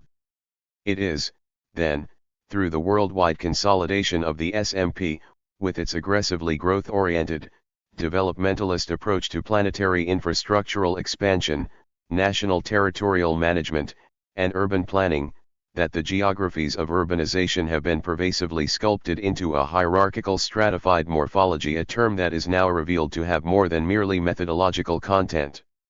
In fact, for Lefebvre, the hierarchically configured properties of interscalar relations are not the expression of a fixed, ontological essence but have crystallized through the cumulative impacts of post-World War II political strategies of centralization, administrative rationalization, logistical coordination, and infrastructural standardization. It is the latter, he argues, that have progressively woven a distinctively statist morphological pattern, the aforementioned hierarchical ensemble of places, institutions, and functions, into the intricately layered, twisted, and tangled millefeuille of the capitalist urban fabric. On this basis, Lefebvre postulates, the state defines itself as the most general form, the form of forms of society. It encompasses and develops all other forms. In this manner the state becomes coextensive with society. 103. Lefebvre's argument here is not, however, that the capitalist urban fabric is in fact effectively controlled by or subordinated to state projects of territorial and interscalar management. It remains volatile, precarious, uneven, and prone to rupture, always vulnerable to the space of catastrophe and to the insurgent rhythms of differential space, which produce effects that tend to dissolve the extant space and thus to constitute a new space defined in a different way. 104 His claim, rather, is that the morphological architecture of urbanization is increasingly imprinted by the hierarchical, territorially centralizing and standardizing projects of state spatial regulation that were pursued by the national developmentalist states of the post-war epoch. These projects shape and reshape the urban fabric, but they also generate disruptions, conflicts, and dislocations that further destabilize the urbanization process. In this sense, Lefebvre suggests, the state's spatial imprinting of the capitalist urban fabric occurs as much through its grandiose visions of territorial management as through the recurrent regulatory failures, contradictions, and unintended socio-spatial consequences thereby engendered. The space of catastrophe, in other words, is as politically mediated as the capitalist urban fabric through which it is woven. We thus arrive at a seemingly paradoxical but far-reaching conclusion. The production of state space represents a strategic moment in the planetarization of the urban. For Lefebvre, the notion of state space is not simply an analytical tool for decoding the spatial dimensions of modern statehood, it is a historically specific concept on which basis he aims to decipher the concerted politico-spatial strategies in his terms, the politics of space through which a planetary formation of the capitalist urban fabric has been envisioned, promoted, consolidated, and generalized. 105 The tendential hierarchization and stratification of interscalar relations through state spatial logistics is thus now revealed as an essential element, at once a temporal rhythm and a spatial layer within the planetarization of the urban fabric. Lefebvre's spatial isomorphism hypothesis, embodied in his concept of the state as the spatial form of forms, provides a helpful interpretive reference point for analyzing the interplay between state space and the urban fabric under post-war, Fordist Keynesian, national developmentalist capitalism. In several chapters that follow, I build upon Lefebvre's conceptualization to characterize the tendentially nationalized, internally hierarchized, and territorially centralized formation of state spatial regulation and urban development that was consolidated in the North Atlantic zone during this period, and which was embodied in various politico-institutional arrangements and urbanization patterns. But to what extent can Lefebvre's spatial isomorphism hypothesis illuminate the production of new urban spaces in the post-1980s period, whether in Euro-America or elsewhere? Are the scalar strata of the capitalist urban fabric still being patterned to resemble the homogeneous, logistical, optico-geometrical, quantitative space of the SMP, with its hierarchical ensemble of interscalar circuitry and its tendentially centralized, territorially unifying regulatory project? Can states still be viewed as an encompassing spatial unity, the form of forms, a meta-architecture of institutions, infrastructures, and ideologies enframing the patterns and pathways of capitalist urbanization? The studies assembled in this book suggest that Lefebvre's spatial isomorphism hypothesis cannot, in fact, be sustained with reference to the post-1980s wave of neoliberalizing regulatory reform, territorially splintered infrastructure investment, rescaled state strategies, accelerated socio-spatial enclosure, and planetary urban restructuring. On the one hand, even in the radically transformed geographies of post-Keynesian, neoliberalizing, and planetary capitalism whose contours he could only begin to envision in his final writings, Lefebvre's emphasis on the pervasive role of state spatial strategies in shaping the patterns and pathways of urbanization remains as salient as ever. 106 State spatial logistical strategies continue to impact the scalar configuration of the capitalist urban fabric in comprehensive, durable ways. They also continue to figure crucially in the management of interscalar relations, in the pursuit of scalar fixes for urbanization, and in the regulation of insurgent political mobilizations.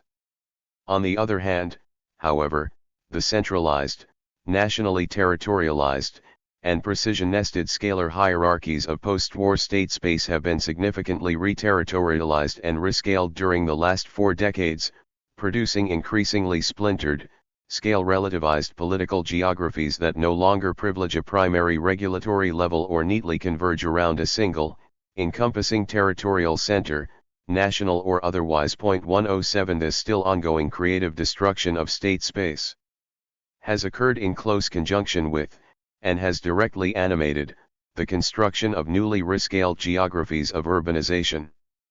A major concern of this book is to decipher the emergent geographies of these rescaled urban spaces, even as their tendentially isomorphic articulation to state space has been destabilized and rewoven. Despite Lefebvre's assumption that the pursuit of such a spatial isomorphism was structurally inscribed within the SMP, and thus that the capitalist urban fabric would be progressively stratified on a planetary scale, his theoretical approach productively illuminates the dialectical coevolution of state-spatial logistical operations and the unevenly extended, intricately tangled meshwork of the capitalist urban fabric. As such, it provides an essential methodological anchor for investigating the production of new urban spaces since the 1980s.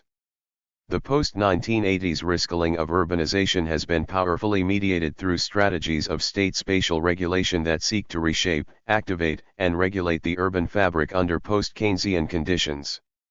Just as crucially, Lefebvre's approach underscores the central role of state rescaling as a political strategy for rewebbing and reactivating the fabric of urbanization itself. Rescaling the urban fabric, toward an investigation. We thus return to the problem of geographical scale, its social production, its historical reconfiguration, and its socio-political contestation. In short, to Lefebvre's scale question as it has crystallized in the opening decades of the 21st century. Even more dramatically than from Lefebvre's vantage point in the 1970s, the spatial scales of capital accumulation, territorial regulation, urbanization, and socio-political struggle are today shifting under our very feet. It is this recognition that scales have become sites of accelerated reshuffling, institutional volatility, and intense socio-political contestation that underpinned Eric Swingert's eloquent plea in the late 1990s for a new discourse of scale attuned above all to its fluidity and mutability as the product of processes of socio-spatial change. 108. In stark contrast to the methodologically nationalist, regionalist, or localist tendencies that have long prevailed in the social and historical sciences, this radically constructionist approach to the politics of scale has proven hugely generative across an interdisciplinary terrain of critical socio-spatial analysis, from state theory and geopolitical economy to urban studies, social movement research, and cultural geography. Rather than relegating scalar organization to a static background parameter or reducing it to a fixed platform for socio-spatial relations, such approaches have productively illuminated the variegated processes through which scalar configurations have been produced, contested, and transformed across spatio-temporal contexts. In thus proceeding, studies of the politics of scale have also directed attention to the diverse scale-making projects that have animated contemporary rescaling processes and their implications for key dimensions of political economic life. This chapter has likewise emphasized the socially produced, politically contested, and historically mutable character of geographical scales, scalar configurations, and interscalar relations. Yet, by connecting the scale question to the vicissitudes of the fixity/motion contradiction under capitalism, I have elaborated a somewhat different methodological orientation than that which underpins much of the scholarly literature on the politics of scale. By excavating the scalar analytics that are embedded within the writings of Harvey and Lefebvre, I have argued that the politics of scale cannot be analytically reduced to the strategic orientations, evolutionary pathways, and impacts of scale-making projects themselves. Instead, this analysis has suggested that the dynamics of rescaling must be embedded within broader historical geographies that are profoundly shaped by the spatio-temporal logics of capital's fixity/motion contradiction, its fundamental reliance upon relatively fixed, provisionally stabilized frameworks of territorial organization, and its equally powerful impulsion to promote socio-spatial creative destruction. Insofar as both moments of the fixity/motion contradiction are scale differentiated, the politics of scale are directly ensnared within the logics of capital's problematic relation to territorial organization. To be sure, contextually specific scale-making projects and rescaling strategies cannot be functionally derived from the fixity/motion contradiction or from any other abstract operations of capital. However, in broad geohistorical perspective, the establishment and dismantling of scalar fixes appear to have unfolded in close conjunction with successive accumulation regimes, modes of territorial regulation, and cycles of crisis-induced restructuring. 109 This suggests that contextually embedded forms of the politics of scale are themselves embedded within, and profoundly shaped by, a broader context of context. This meta-context is a densely layered fabric of capitalist territorial organization that has been forged through the geohistorical interplay between provisionally stabilized scalar fixes and successive waves of crisis-induced risking.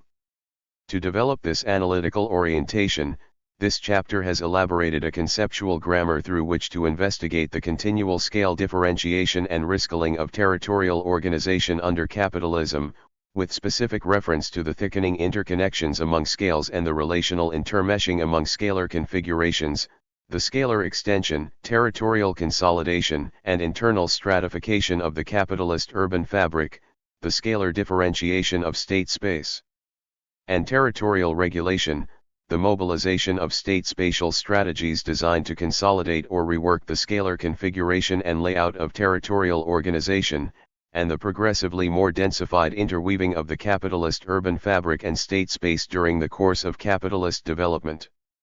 While Lefebvre's approach to the state mode of production postulates an intensifying statification, nationalization, and territorialization of the urban fabric under modern capitalism, this analysis has reinterpreted his concept in more historically specific terms, as an account of the tendentially isomorphic crystallization of urban space and state space that was unevenly consolidated in the North Atlantic zone during the post-war period up through the 1970s.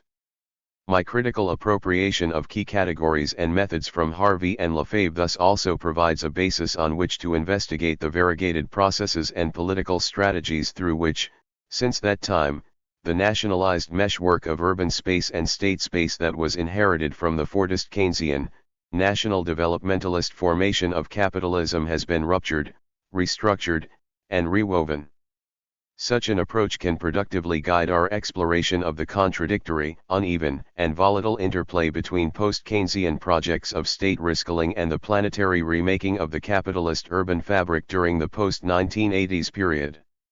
From this perspective, then, the explosive politics of scale that has proliferated under contemporary capitalism must be viewed not only as an attempt to dismantle the tendentially nationalized scalar configurations that prevailed during the post-war accumulation regime and to resolve its cascading crisis tendencies, but as a series of relatively uncoordinated yet concerted politico-spatial strategies to establish stabilized, rescaled formations of the capitalist urban fabric that might support a new wave of expanded capital accumulation.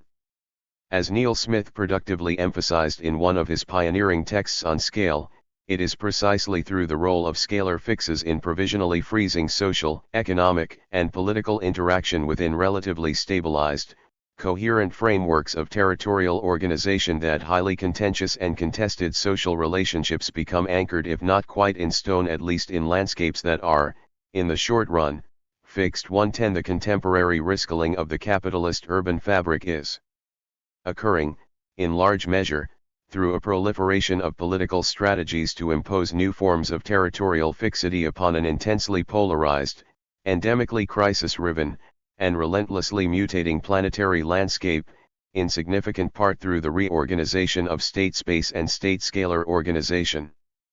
The connection between strategies of state risking and the spatial politics of fixing capital is, accordingly, a central focus in the chapters that follow.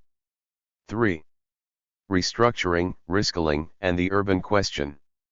Writing in the late 1970s, Henry Lefebvre declared that a generalized explosion of spaces was occurring in which inherited geographies of capitalism and state power were being dramatically rewoven. 1 The phrase explosion appears frequently in Lefebvre's writings of this period and connotes a radical unsettling not only of established practices, institutions, and ideologies, but of the spaces in and through which the latter are constituted.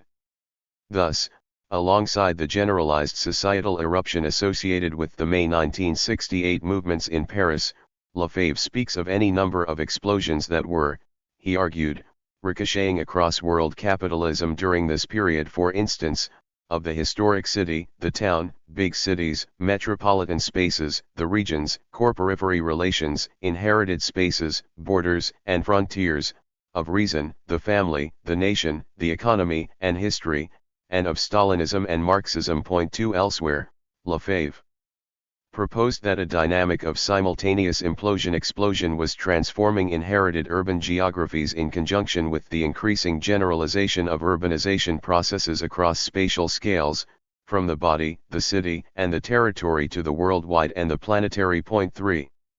In the early 21st century, following several decades in which critical urbanists and geographers have worked energetically to refine and reinvent the lexicon of socio-spatial theory, Lefebvre's use of terms such as L-eruption, L-éclatement, and L-implosion-explosion may seem somewhat chaotic, imprecise, and perhaps overly apocalyptic.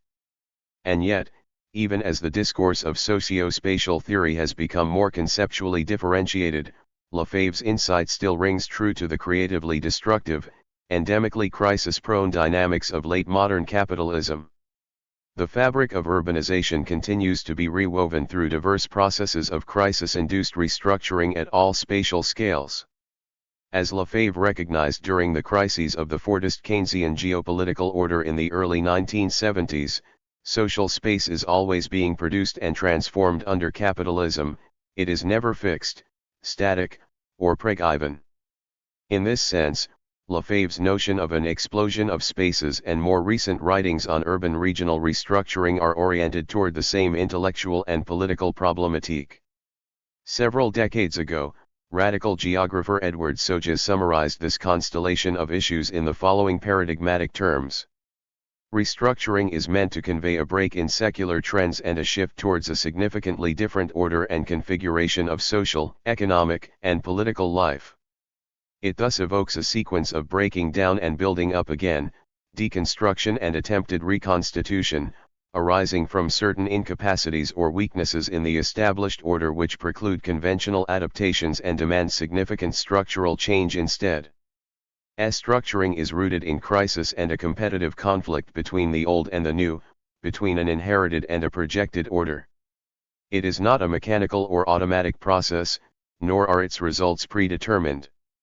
Restructuring implies flux and transition, offensive and defensive postures, a complex mix of continuity and change. Point 4. Since the early 1980s, much of the most insightful work in the broad, heterogeneous field of critical urban studies has attempted to decipher the complex mix of continuity and change associated with such restructuring processes in the tumultuous aftermath of North Atlantic Fordism, national developmentalism, and state socialism, along with their causes, expressions, and implications. As this body of research indicates, the problematic of restructuring intersects with a range of fundamental theoretical, empirical, and political questions in urban and regional studies, as well as in critical planning practice. For instance, do contemporary restructuring processes herald a new configuration of global capitalist development or a continued politics of crisis management, regulatory experimentation, and muddling through? Do such restructuring processes assume territory, place, and scale-specific forms, and if so, what are their causes, contours, and ramifications? How are such processes, in their spatially selective, unevenly developed and variegated forms, shaped by institutional configurations, political strategies, and social forces? Can restructuring processes be harnessed by progressive institutions, coalitions, and social movements to promote more radically democratic, socially just, territorially coherent, and environmentally sane forms of urbanization? Given the importance of spatial considerations to each of these questions, their persistent intellectual and political urgency helps explain much of the reassertion of space in critical social theory that was famously declared in the mid-1980s by Soja. 5 To be sure, debates on the conceptualization of social space since that time have been influenced by diverse philosophical and social theoretical currents, including Hegelian dialectics, Marxism, critical realism, phenomenology, hermeneutics, structuralism, feminism, psychoanalysis, post-structuralism, actor network theory, queer theory, post-humanism, and post-colonialism. but the appropriation of such legacies has been powerfully mediated through the innumerable challenges of deciphering the explosive processes of socio-spatial restructuring and urban transformation that have been ricocheting across the world economy since the breakdown of the North Atlantic Fordist, national developmentalist georegulatory configuration. In the wake of more recent, equally explosive crisis tendencies in the early 21st century, which have further redifferentiated the already deeply unstable, polarized, and variegated geographies produced through earlier rounds of restructuring, the task of deciphering the restlessly changing landscapes of capitalist urbanization remains as urgent as ever. But how, precisely, are these constantly, unevenly churning spaces of restructuring to be conceptualized? This issue is as contested today as it was in the 1980s, when debates on the problematique of restructuring gathered momentum among urbanists and other critical geographers.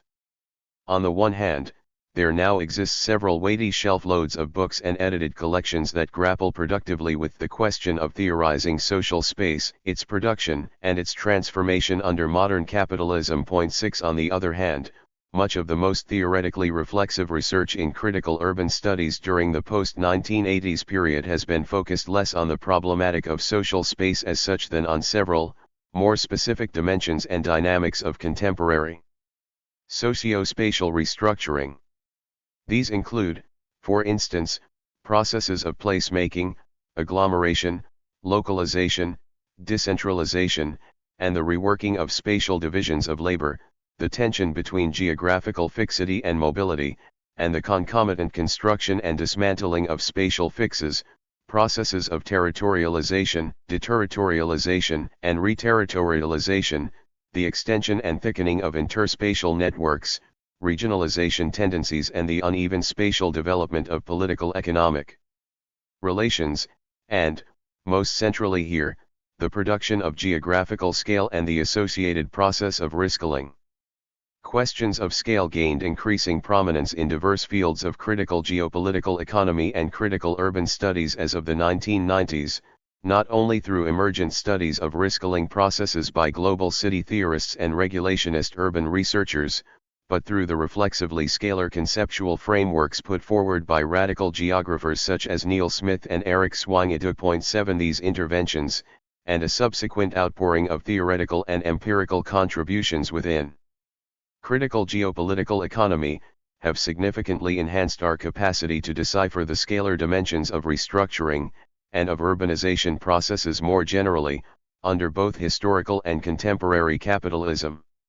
Rather than conceiving the scalar constitution of modern capitalism, its differentiation and stratification among local, regional, national, supranational, and global geographical units as a preggiven feature of social life, such scalar configurations were now understood as produced, contested, and therefore malleable arenas and products of political economic relations. Accordingly, key contributions to geopolitical economy, state theory, urban studies, social movement studies, political ecology, and environmental geography have scrutinized diverse forms of contemporary scalar transformation, or riscaling, in which inherited scalar arrangements are being progressively challenged, destabilized, and reworked. 8 Of course, the social and ecological sciences have long contained implicit assumptions regarding the scalar constitution of political, economic, and environmental processes, from capital accumulation and state regulation to urbanization, socio-political mobilization, and land use change.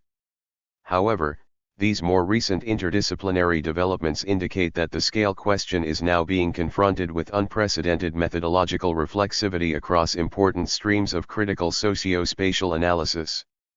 Consequently, scalar considerations now figure explicitly within most spatially attuned accounts of contemporary capitalist restructuring. Against the background of such investigations, this chapter examines some of the core contributions and potential limits of scale-attuned interpretations of post-1970s patterns of urban restructuring. Whereas the preceding chapter considered the conceptualization of scale production and riscaling processes under capitalism from a broad geo-historical perspective, my concern here is to explore the appropriate parameters for scale-theoretical conceptualizations of urban conditions, processes, and transformations, especially in the contemporary formation of post-Keynesian, neoliberalizing capitalism. Accordingly, I begin by excavating the scalar presuppositions that underpin debates on what Manuel Castells famously termed the urban question during the course of the 1970s and 1980s. 9 This discussion suggests that, especially as of the 1990s, the urban question was productively reconceptualized in reflexively scalar terms in the context of debates on worldwide urban restructuring, uneven spatial development, and geoeconomic integration. Subsequent sections affirm the usefulness of a scalar perspective on contemporary urban transformations but underscore the persistent difficulty of defining its distinctive analytical content. This problem is then confronted directly through the elaboration of 9 general propositions that specify the determinate conceptual parameters of scale questions and, by implication, of riscaling processes, as analyzed here. The proposed theorization entails 2 far-reaching analytical consequences. First, a destabilization of the long-entrenched assumption that cities are the most appropriate or default unit of analysis and scalar reference point for urban studies, and second, an explicit conceptual narrowing of scale questions, such that they are not conflated with questions related to other dimensions of socio-spatial relations under capitalism, such as placemaking, territorialization, or networking. Each of these propositions and their wide-ranging methodological implications is further elaborated in subsequent chapters, across several terrains of theoretical debate and concrete research in the field of critical urban studies. Space, scale, and the urban question. Since the early 1970s, debates on the urban question have centered closely around the conceptualization of space in research on cities. 10 However, in their efforts to conceptualize urban spatiality, urban theorists have necessarily introduced diverse assumptions concerning the distinctiveness of the urban scale of socio-spatial organization. To unpack this assertion and its implications for contemporary urban theory, let us reconstruct briefly some of the scalar assumptions upon which previous rounds of debate on the urban question have been grounded. In his classic 1972 work, The Urban Question, Marxist sociologist Manuel Castells attacked the Chicago School of Urban Sociology for its failure to grasp the historical specificity of the urban form under capitalism. 11 Against this universalistic urban ideology, Castells set out to delimit the role of the urban system as a determinate structure within the capitalist mode of production. In so doing, Castells implicitly distinguished 2 basic dimensions of the urban, which for present purposes can be termed its scalar and its functional aspects. The scalar aspect of the urban concerned the materiality of social processes organized on the urban scale as opposed to supraurban scales. In Castells's terminology, scales are understood as the differentiated spatial units of which the capitalist system is composed. 12 The functional aspect of the urban, Castells's most explicit focus in the urban question, concerned not merely the geographical setting or territorial scope of social processes, but their functional role or social content. 13 According to Castells's famous argument, the specificity of the urban spatial unit could be delimited theoretically neither with reference to its ideological, its political juridical, or its production functions, but only in terms of its role as a site for the reproduction of labor power. 14 The essence of Castells's position, then, was the attempt to define geographical scale in terms of its social function. Castells repeatedly acknowledged the existence of multiple social processes within capitalist cities but argued that only collective consumption was functionally specific to the urban scale. Castells's attempt to spatialize Althusserian structuralism was thus premised upon an understanding of geographical scales as spatial expressions of social functions. Castells began to modify this position almost immediately after the publication of The Urban Question, but throughout the 1980s, the latter work continued to exercise a massive influence upon conceptualizations of geographical scale within urban studies. Peter Saunders's widely discussed critique of Castells's early work usefully illustrates the extent of this influence. 15 The core of Saunders's critique was a rejection of the notion that any of the social processes located within cities are, in a necessary sense, functionally specific to that geographical scale. This observation led Saunders to view urban spatial organization as a merely contingent effect, and thus as a flawed conceptual basis for confronting the urban question. However, in reaching this conclusion, Saunders implicitly embraced Castells's own criterion of functional specificity as the theoretical linchpin of the urban question. It was this underlying assumption that enabled Saunders to invoke the supra-urban character of the social processes located within cities as grounds for dismissing the possibility of a coherent spatial definition of the urban. Saunders's alternative proposal to define urban sociology as the study of consumption processes preserved the label urban only as a matter of convention. 16 Saunders thereby rendered the urban dimension of urban sociology entirely accidental, a random choice of geographical scale. Despite their diametrically opposed conclusions, both positions in the Castells/Saunders debate were premised upon two shared assumptions regarding the role of geographical scale in the urban question.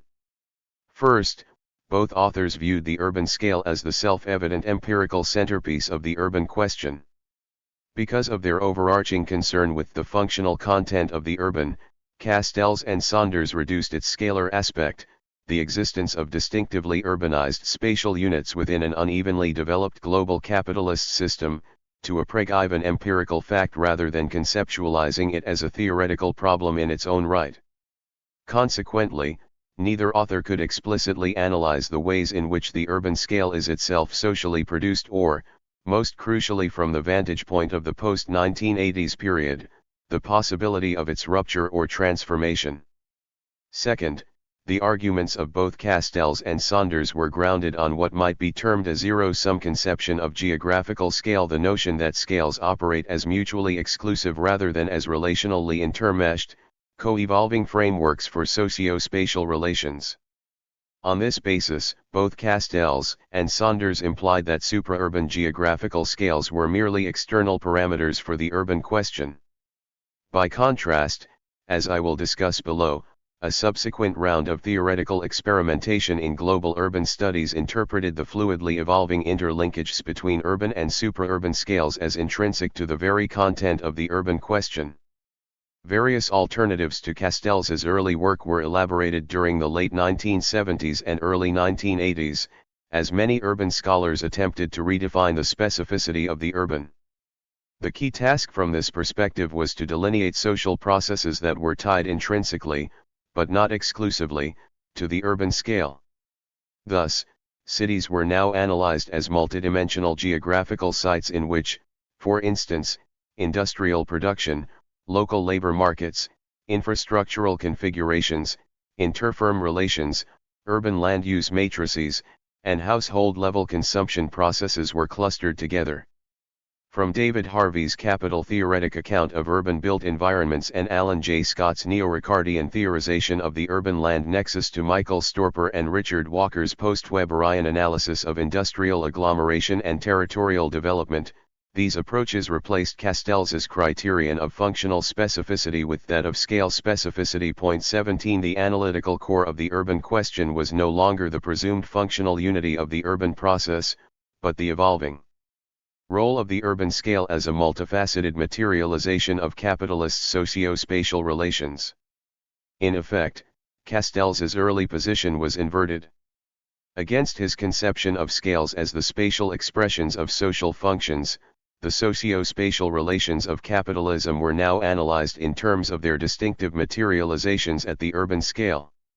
These multifaceted analyses of urban socio-spatiality soon flowed into broader explorations of the production of space and spatial configuration under capitalism.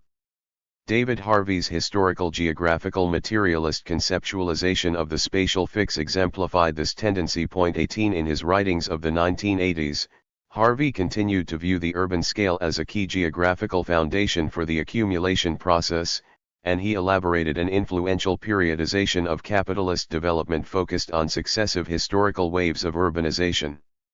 At the same time, as discussed in the previous chapter, Harvey now began more explicitly to conceptualize the role of supra-urban spaces and processes, for instance, regional divisions of labor, national institutional constellations, supranational regimes of accumulation, and world market conditions as central geographical preconditions for each historical spatial fix under capitalism. Closely analogous methodological strategies were elaborated by other radical geographers such as Doreen Massey, Neil Smith, and Edward Soja, who embedded their respective engagements with the urban question into broader theoretical accounts of capitalist socio-spatiality on supra-urban scales, whether with reference to changing spatial divisions of labor, patterns of uneven spatial development, or forms of crisis-induced restructuring. Three aspects of these debates deserve emphasis here.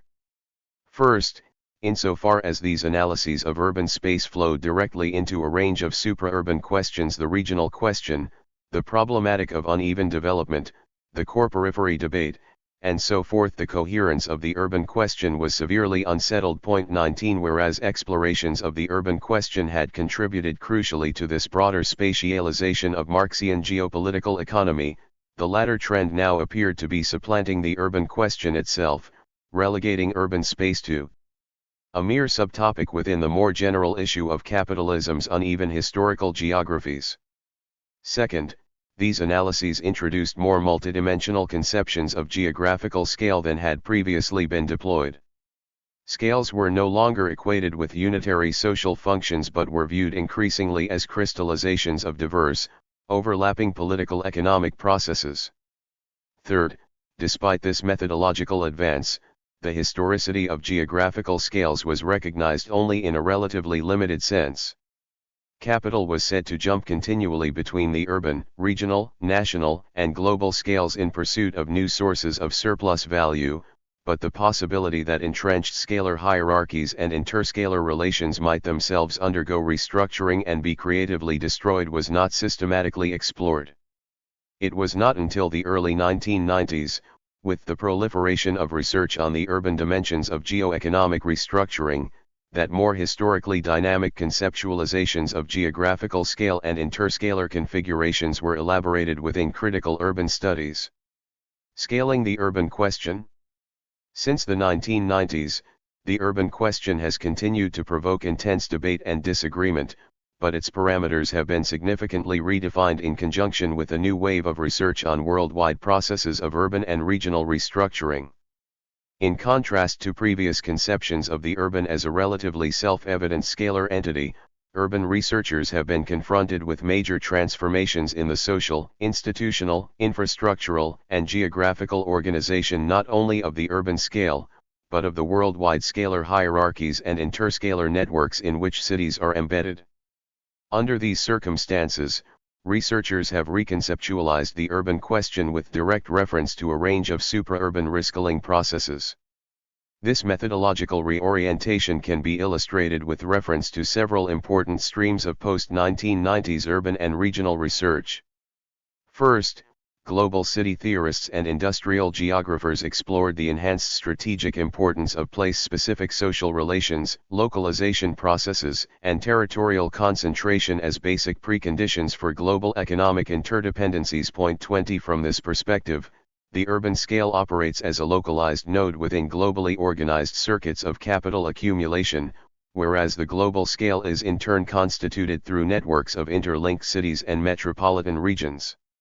Second, many urban scholars analyzed dramatic shifts in both the vertical and horizontal relations among cities, as manifested, for instance, in the consolidation of new global urban hierarchies, in accelerated informational, financial, and migratory flows among cities, in the construction of new planetary interurban telecommunications infrastructures, in intensified interurban competition, and in countervailing forms of interurban cooperation and coordination. Point 21. From this perspective, the urban is not only a nested stratum within supra-urban political economic hierarchies but also a medium and product of dense interscalar networks linking dispersed locations across the world economy.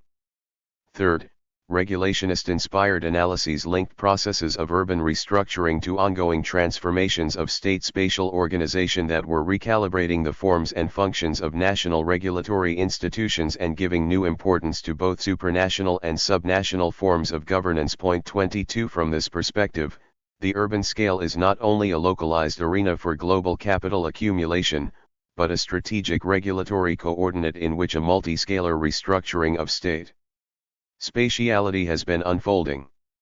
Of course, the appropriate interpretation of urban transformations during this period was, and remains, a matter of considerable debate. Nonetheless, three core propositions emerged through this wave of theorizing regarding the transformed form of the urban question under the new geopolitical and geoeconomic conditions. 1. The destabilization of nationalized scalar fixes. The nationalized formation of capital accumulation, state regulation, urbanization, and socio-political struggle that prevailed during the Fordist Keynesian, national developmentalist period was being destabilized. Under the volatile conditions of the post-1980s period, therefore, the institutional arrangements that at one time were congruent at the national level are now more dispersed at multiple spatial levels.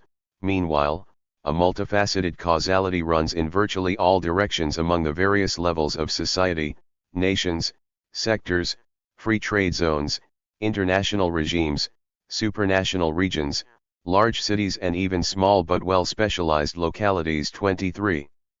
2. The proliferation of risk-killing strategies.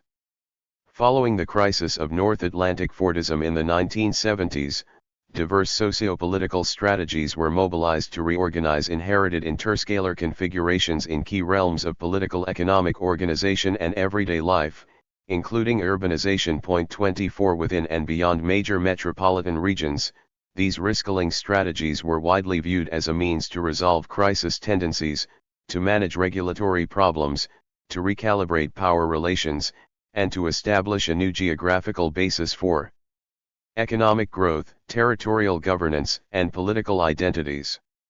Consequently, in this context, cities and metropolitan regions were becoming increasingly strategic sites of regulatory experimentation, institutional innovation, and socio-political contestation. 25. 3. The relativization of scales.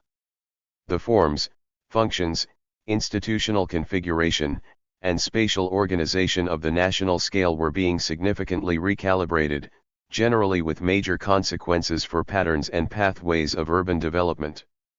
This situation was aptly described by Chris Collinga, and later by Bob Jessup, as a relativization of scales. 26. From this point of view, the socio-spatial transformations of the post-1980s period were not unleashing a unidirectional process of globalization, triadization, Europeanization, decentralization, regionalization, or localization, in which a single scale would replace the national as the primary level of political economic coordination.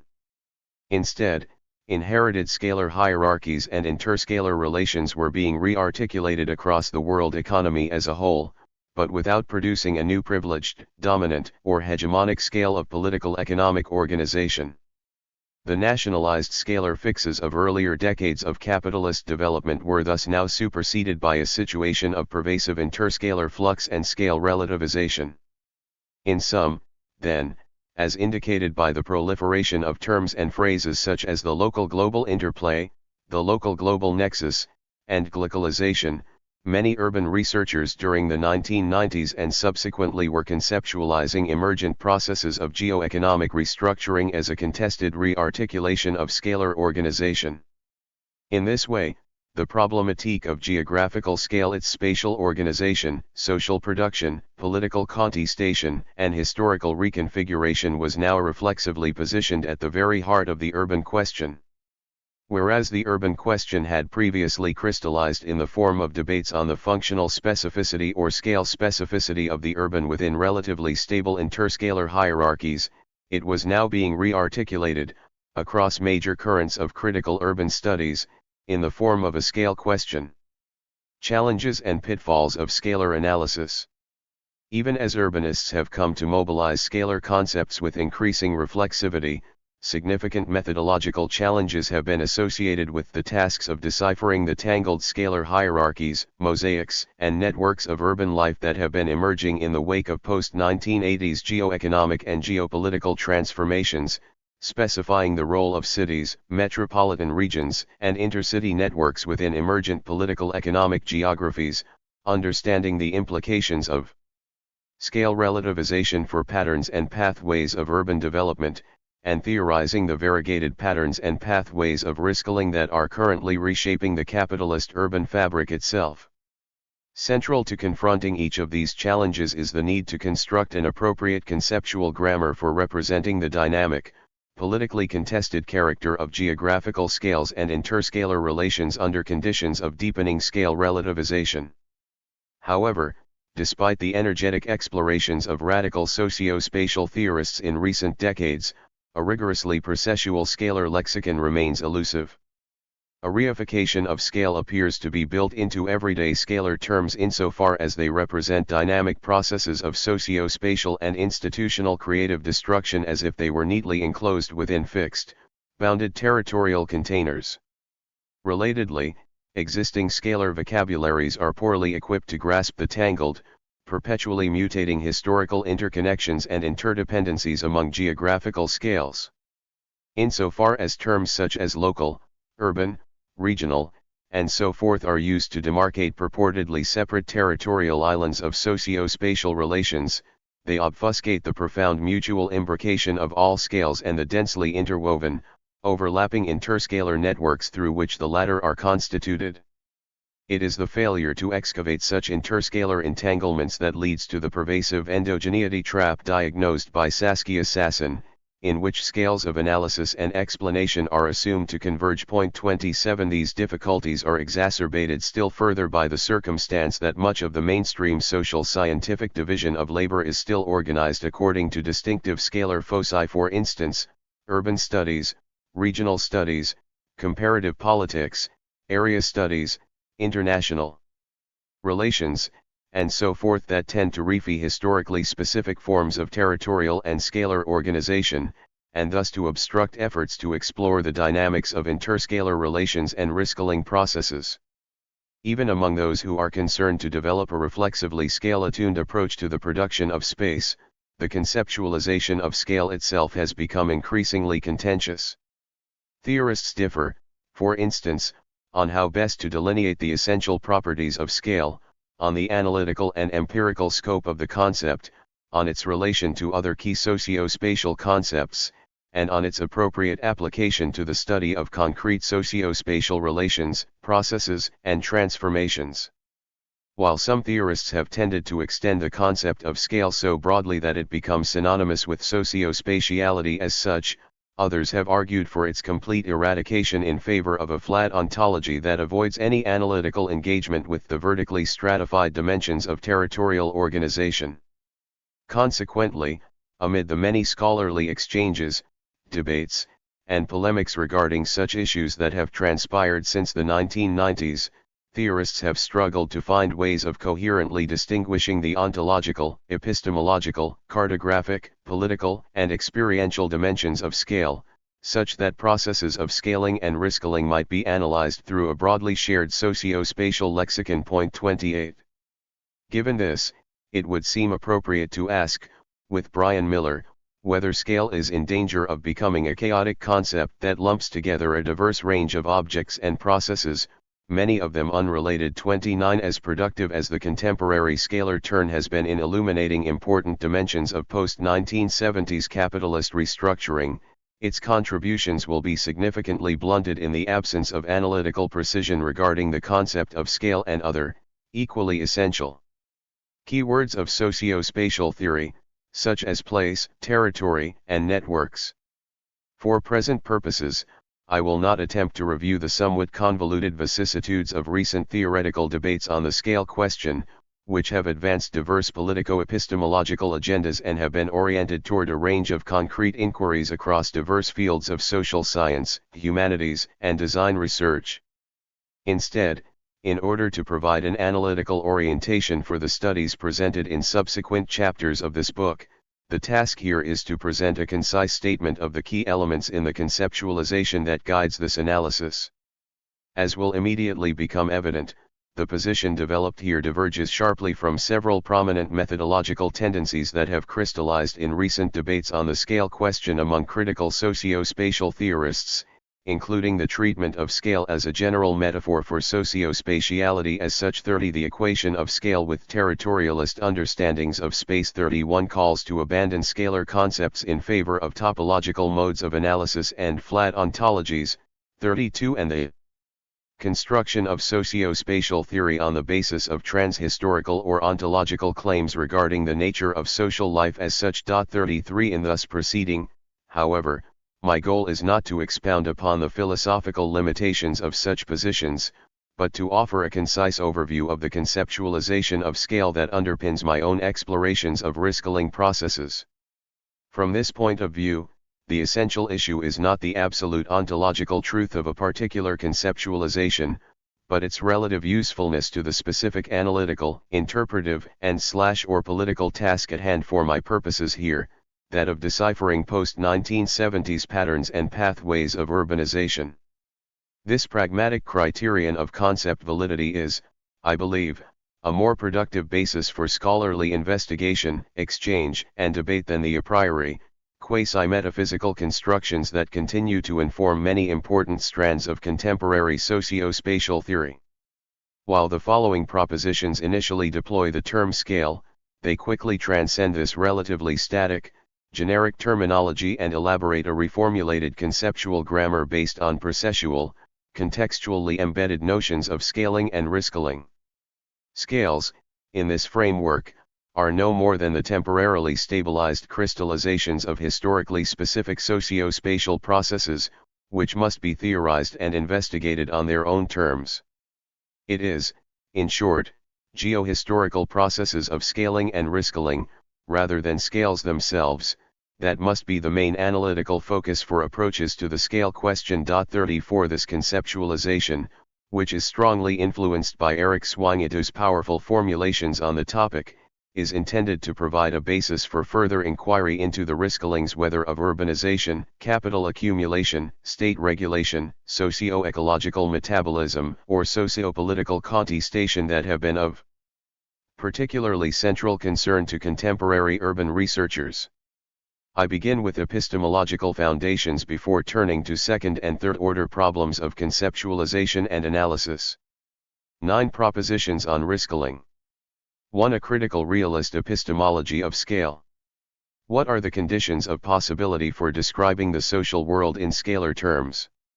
I rely here upon a critical realist epistemology in which the intelligibility of a scalar lens into social life is understood to be derived from a prior state of affairs, namely, the differentiation of socio-spatial relations among distinct yet interconnected scalar strata, which in turn structure perception, experience, understanding, representation, and practice. 35 Whatever they might signify and, as indicated, this is a matter of considerable disagreement. Scalar concepts are not simply categories of analysis imposed by the researcher on the unstructured complexity of life.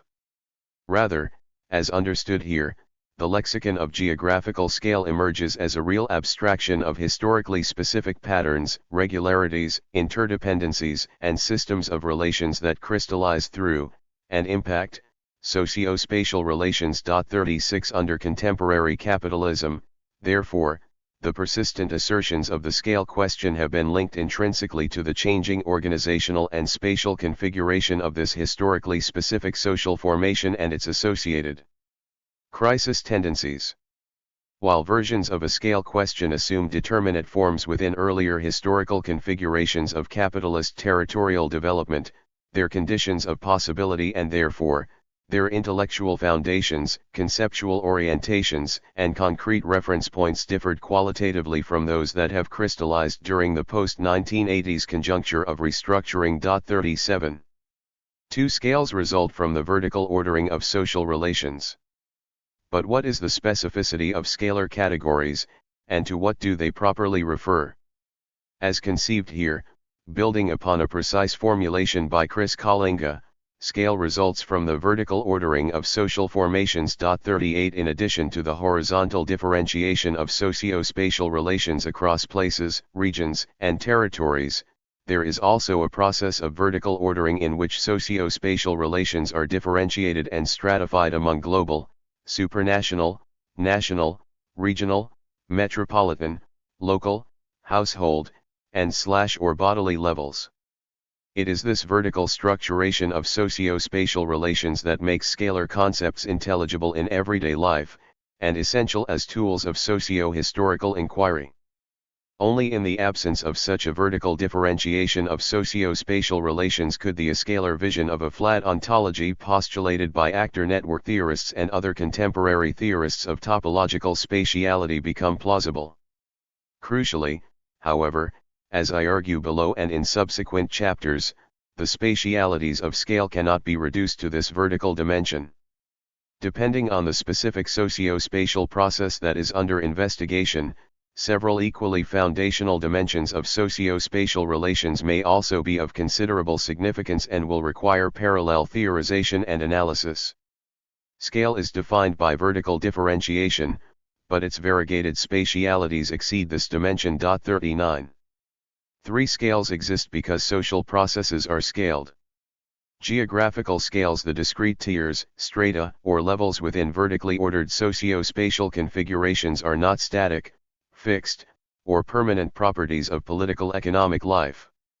They are best understood, rather, as socially produced, and therefore malleable, dimensions of specific socio-spatial processes such as capitalist production, social reproduction, state regulation, urbanization, socio-environmental metabolism, socio-political struggle, and so forth.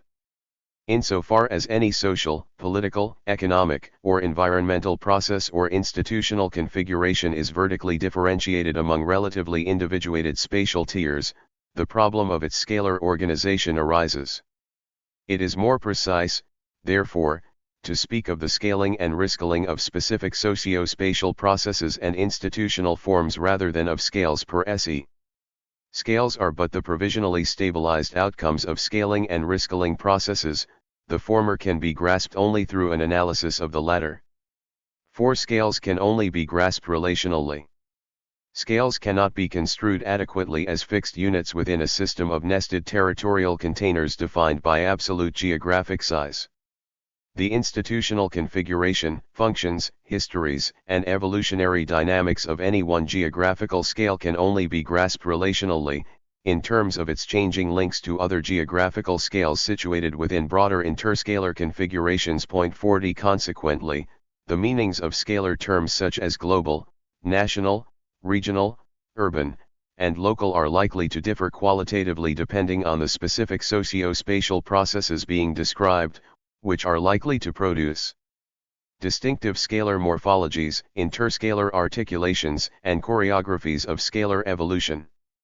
Thus, despite the substantialist spatial lens that is imposed by grammatical convention, it is actually quite misleading to characterize scale in singular terms as, for instance, in discourses about the local, the regional, the national, the global, and so forth. Such formulations imply that individual scales contain a preggiven coherence, and thus deflect attention away from the ineluctably relational co-constitution of scalar levels through the flow of socio-spatial processes within and among interscalar configurations. 5 forms of interscalar organization represent mosaics, not pyramids. The institutional landscape of capitalism is not characterized by a single, encompassing scalar pyramid into which all socio-spatial relations and institutional configurations are neatly enfolded. Rather, each major socio-spatial process under modern capitalism is likely to be associated with a distinctive pattern of scalar ordering, generally manifested in a variegated crystallization of institutional arrangements, material infrastructures, regulatory configurations, patterns of socio-spatial interdependence, socio-metabolic flows, and so forth. The pattern of scalar differentiation associated with national states, for instance, may only partially correspond to that of national urban hierarchies, which may in turn only tendentially correspond to that of nationalized patterns of energy generation, financial circulation, commodity exchange, or political subjectivity. Consequently, the scalar architectures of capitalism as a whole are composed of mosaic-like, geohistorical accretions of tangled, cross-cutting, asymmetrically stratified, and only partially overlapping interscalar configurations. The latter are likely to evolve along spatially uneven, temporally discontinuous, and non-isomorphic pathways. 6 interscalar configurations are embedded within polymorphic geographies. Processes of scaling and rescaling occur in close conjunction with other geohistorical forms of socio-spatial patterning, such as territorialization, placemaking, and network formation. The scalar differentiation of any given socio-spatial process is thus only one among many potentially significant dimensions of its geographical configuration. While socio-spatial relations are often scaled, their geographies are generally differentiated along several other important axes that cannot be completely subsumed under an encompassing scalar umbrella.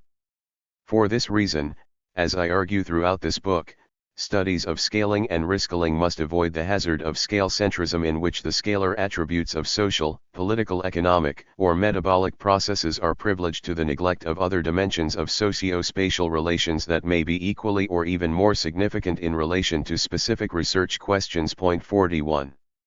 7. Interscalar rule regimes may crystallize. Even as successive geohistorical waves of scaling and rescaling unfold, the scalar architectures of capitalism cannot be conceived simply as a haphazard bricolage of superimposed layerings of interscalar organization. Indeed, despite the relationality, unevenness, polymorphism, mutability, and evolutionary dynamism emphasized previously, macrospatial rule regimes are frequently consolidated under capitalism, in which a coherent interscalar architecture is stabilized that may entail the crystallization of a dominant scale of political economic power, specific modalities, relays, and circuits of interscalar stratification, and or distinctive patterns and pathways of interscalar metagovernance, conflict, and evolution. These are precisely the scalar fixes discussed in the preceding chapter with reference to the work of David Harvey and Henry Lefebvre. By constructing a determinate configuration of interscalar organization and regularizing socio-spatial relations among its major tiers, such rule regimes impose operational parameters around important dimensions of political economic life, including capital accumulation, political regulation, socio-environmental metabolism, and socio-political contestation. Point 42. Under these circumstances, in Roger Keel and Ryan A. Mahone's precise formulation, while there may be a plurality of hierarchies, pluralism does not prevail. 43. A key challenge for studies of scaling and rescaling processes under capitalism, therefore, is to explore the establishment, consolidation, destabilization, or dismantling of such interscalar rule regimes. More generally, it is essential to investigate the variegated socio-spatial processes through which the meta-architecture of such rule regimes evolves in relation to systemic cycles of capital accumulation, geohistorical waves of institutional regulatory restructuring, patterns of political contestation, and pathways of crisis formation. 8. Rescaling processes are frequently path-dependent. The bulk of the literature on scale production and rescaling, with its empirical focus on the tumultuous post-1970s period, has emphasized the cataclysmic forms of scalar transformation that have ensued during and following waves of systemic crisis. Under these conditions, extant scalar configurations are dismantled and rejigged, and amid intense socio-political struggles and organizational experiments, new orderings of interscalar relations are established. However, even during phases of intensified restructuring, scalar configurations are not infinitely malleable. Processes of crisis-generated rescaling do not entail the complete replacement of one interscalar configuration by another, fully formed scalar order, or the total disappearance of some scales as others supersede them. Rather, rescaling processes generally occur through the path-dependent, mutually transformative interaction of inherited interscalar arrangements with emergent strategies to reimagine and recalibrate the latter. This means that, even in the midst of intense pressures to restructure a given interscalar order, entrenched scalar configurations may close off certain pathways of rescaling by circumscribing the production of new scales within determinate institutional, political, economic, and geographical parameters. The differential modalities of scalar restructuring, incremental, conjunctural, tendential, systemic, cataclysmic, and so forth, therefore deserve careful investigation. Point 44. 9. Rescaling processes recalibrate the geographies and choreographies of power relations.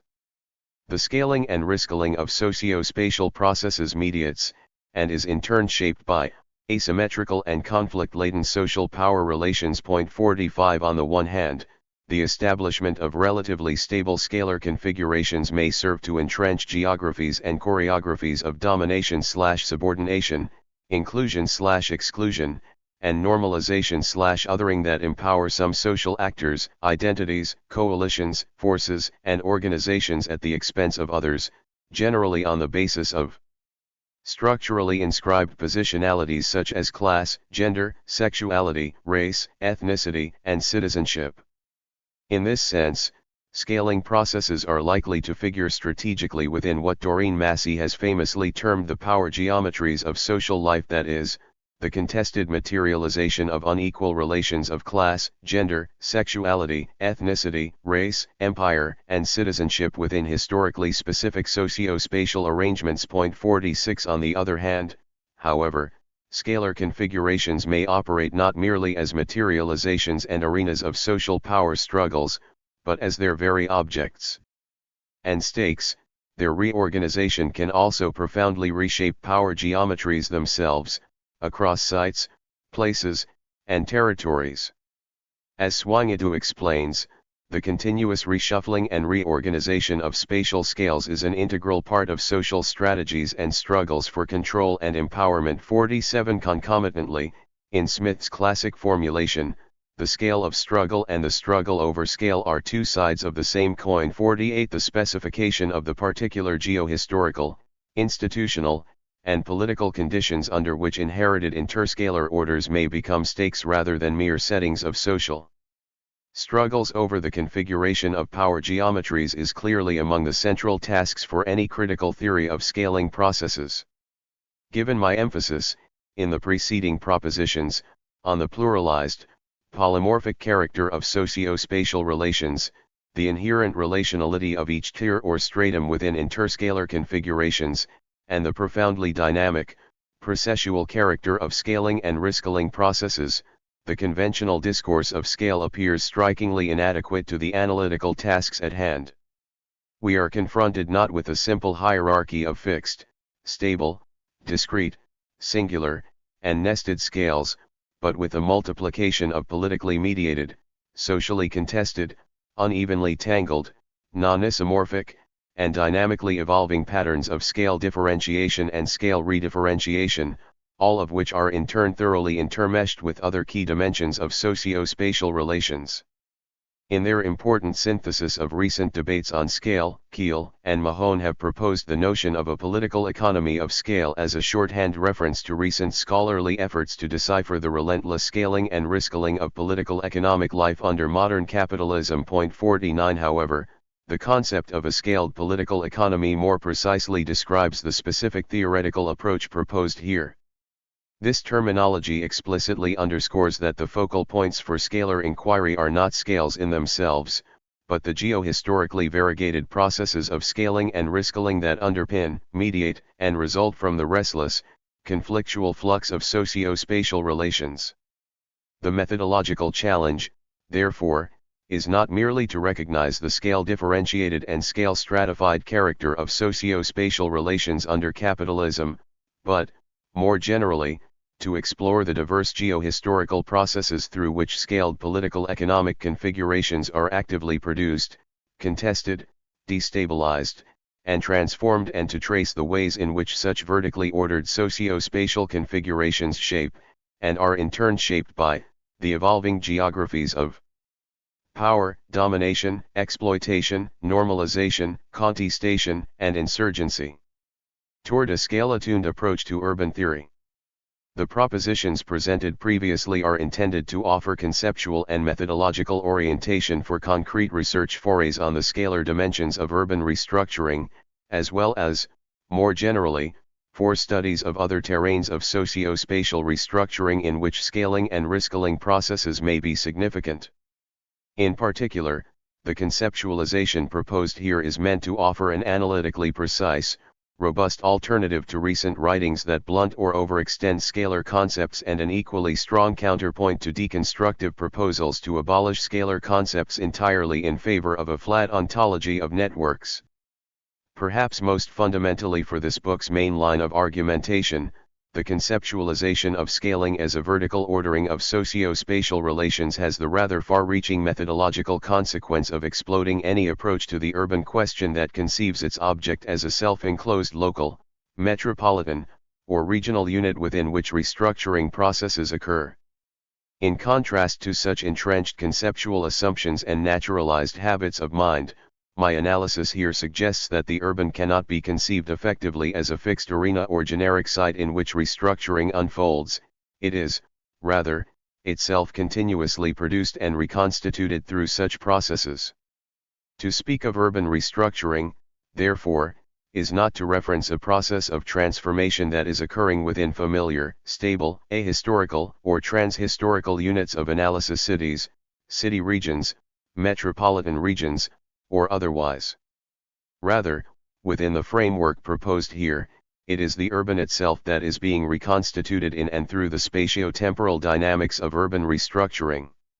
It is, in other words, the very nature of urban spaces, their very coherence, operationality, and intelligibility as such, and their corresponding relationships to other, equally dynamic scales of political economic activity that is transformed through restructuring processes. In this sense, the constitutive properties, elements, and parameters of urban spaces are never pre-given but are continually made and remade through the broader, multiscalar socio-spatial transformations that animate and continually disrupt the dynamics of capitalist industrial development. Clearly, further theoretical explorations and concrete investigations are required in order to grapple with any number of key analytical tasks that flow from this approach. Most urgent among these are theorizing the mechanisms through which urbanization processes under capitalism are scale differentiated and scale stratified, exploring the geohistorical conditions under which apparently stabilized interscalar configurations of the capitalist urban fabric have been shaken up, rejigged, and transformed, analyzing the patterns and pathways through which, across various contexts, inherited configurations of urban life have been rescaled, deciphering the diverse political strategies, social forces, and territorial alliances that mobilize around, or against, strategies to rescale urbanization processes and their politico-regulatory geographies, and examining the interplay between processes of scaling/rescaling and other dimensions of socio-spatial relations including placemaking, territorialization, and networking during the geohistories of capitalist urbanization, and especially in the current conjuncture of intensified interscalar volatility, scale relativization, and scalar experimentation. These are among my core concerns in the chapters that follow.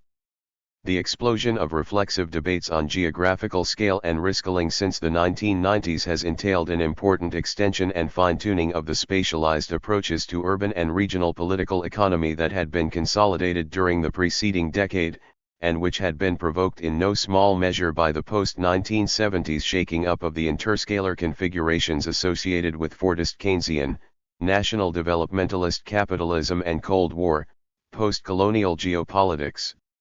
Subsequently, and not only within urban studies, discussions of the scale question generated a more precise conceptual lexicon for investigating the ongoing vertical redifferentiation of socio-spatial relations during a particularly volatile period of crisis-induced capitalist restructuring.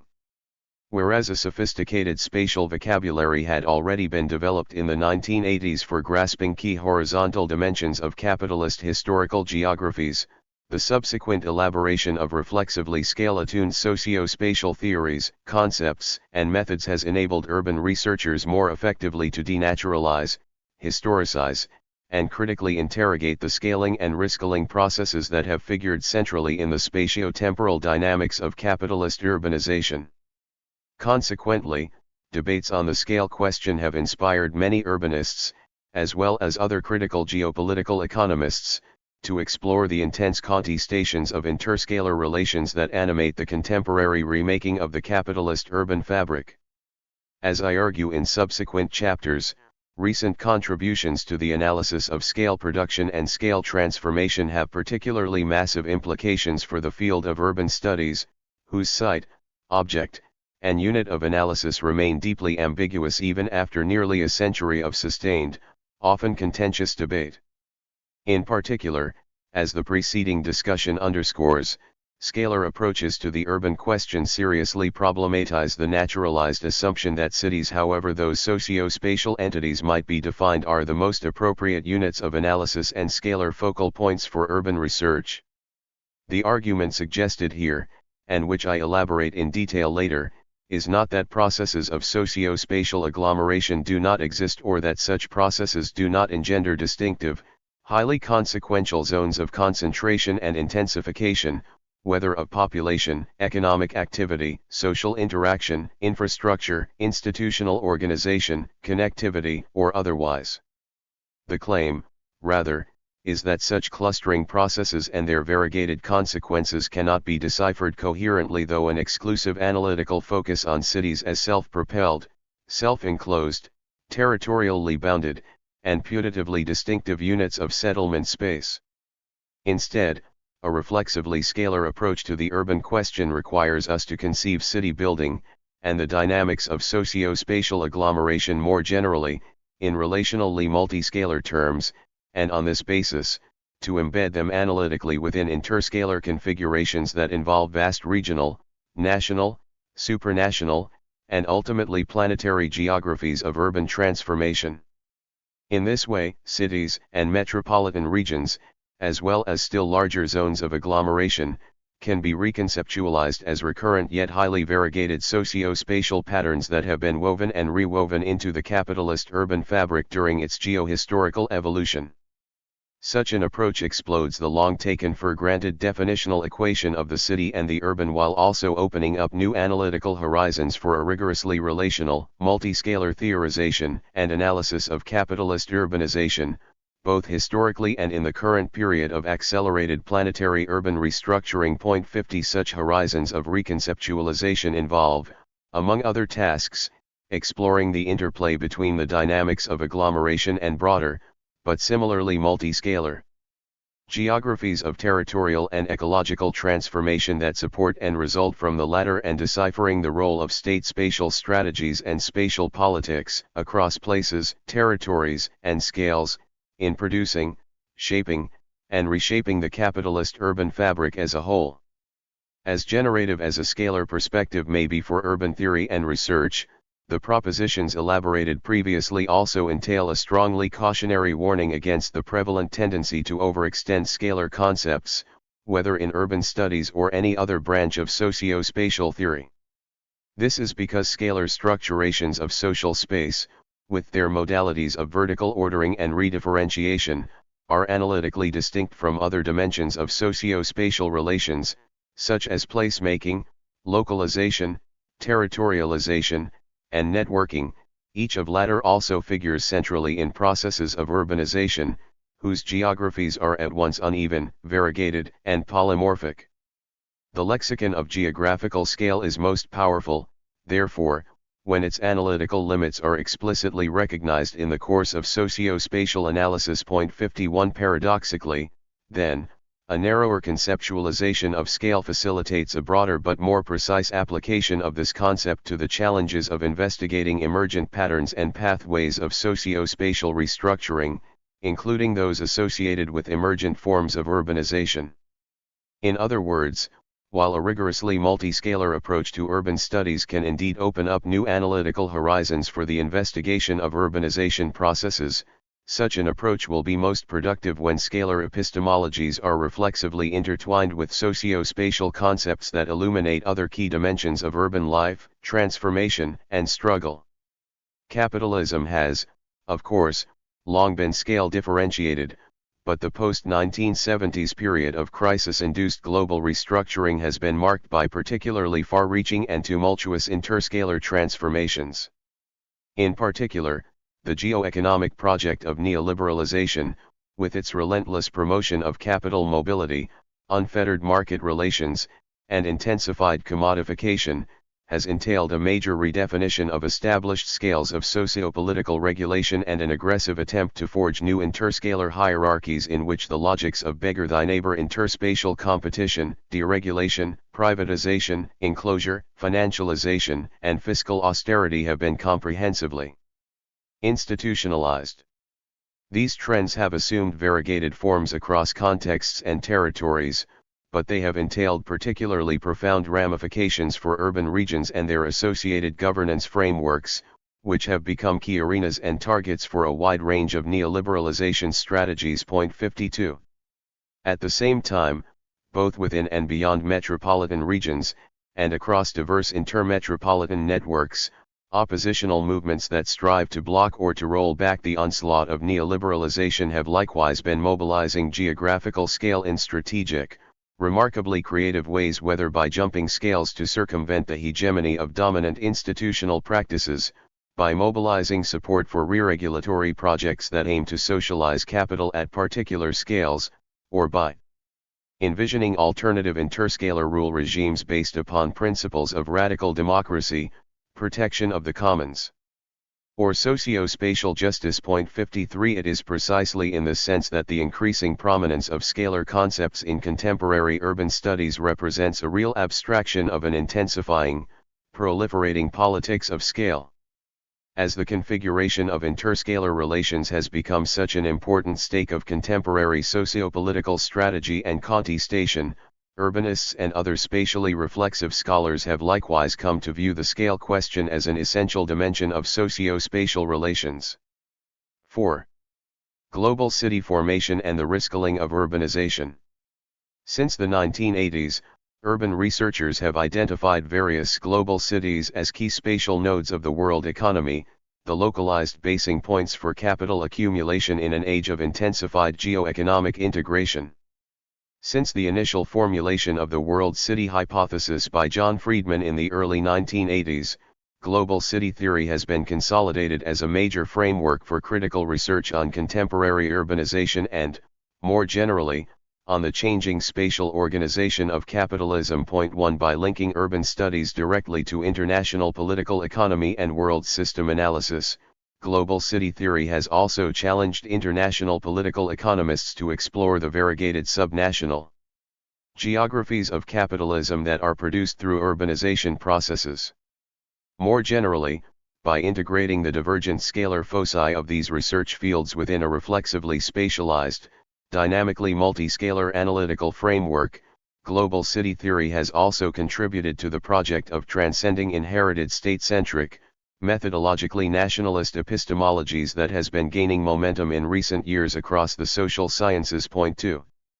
The sustained attention among global cities researchers to what Alain Lipietz has aptly termed the impassable dialectic of local and global has generated an extraordinary outpouring of urban research. Point 3. In analytical terms, one of the major contributions of global cities research has been to relate the dominant socio-economic trends within major urban regions, for instance, the expansion and spatial concentration of advanced producer services firms, cycles of deindustrialization and reindustrialization, speculative patterns of real estate investment, increasing labor market segmentation, accelerated local and metropolitan governance reform, intensifying socio-spatial polarization, and new patterns of class and ethnic conflict, to a new scalar formation of the world urban hierarchy, and to the post-Fordist accumulation strategies that have underpinned its consolidation. Point 4. Yet this analytical privileging of the global/local dualism in global cities research has also entailed several major theoretical blind spots. In particular, the tendency to bracket the continued significance of nationally scaled, if dynamically mutating, geographies of accumulation, regulation, and contestation in mediating both global urbanization patterns and local pathways of urban development. Indeed, despite their concern to bring into focus the broader scalar geographies that shape the production of urban space, the bulk of global cities research has embraced what might be termed a zero-sum conceptualization of geographical scale. The growing significance of one geographical scale is said to entail, by definition, the marginalization, fragmentation, or erosion of others. Among its problematic implications, this zero-sum understanding of scale has bolstered a pervasive embrace of state decline arguments, the dubious assumption that national state power is eroding under conditions of accelerated globalization. The national scale is thus said to contract as the global scale putatively expands in operational significance. Consequently, despite its otherwise essential insights into the new scalar geographies of urbanization that have been produced during the post-1970s wave of geoeconomic restructuring, global cities research has generated a truncated analysis of risk-scaling processes. It brackets the national institutional mediations that co-constitute the contemporary global-local interplay, as well as the essential role of state spatial strategies, at all scales, in animating, managing, and canalizing emergent forms of globalized urbanization. Such approaches have also generally failed to consider the ongoing spatial and scalar reconstitution of national state power that has mediated and, in many cases, directly activated contemporary patterns of urban restructuring. The process of global city formation, then, has not only been shaped by state institutions, at multiple spatial scales, but has also given further impetus at once in institutional, regulatory, and political terms to the ongoing remaking of urban, regional, and territorial governance under the broadly post-Keynesian conditions of late 20th and early 21st century capitalism. This chapter seeks to transcend these deficiencies within global cities research by examining the changing historical relationship between urbanization patterns and state spatial strategies, with particular reference to the dynamics of risk-scaling in the European Union in the 1990s and early 2000s. My methodological starting point is the conceptualization of interscalar relations, scalar fixes, state spatial strategies, and the capitalist urban fabric developed in the preceding chapters. From this point of view, the process of global city formation has not only entailed a risk-scaling of the capitalist urban fabric but has also been intimately intertwined with a significant spatial and scalar reconfiguration of inherited formations of national state power and territorial regulation.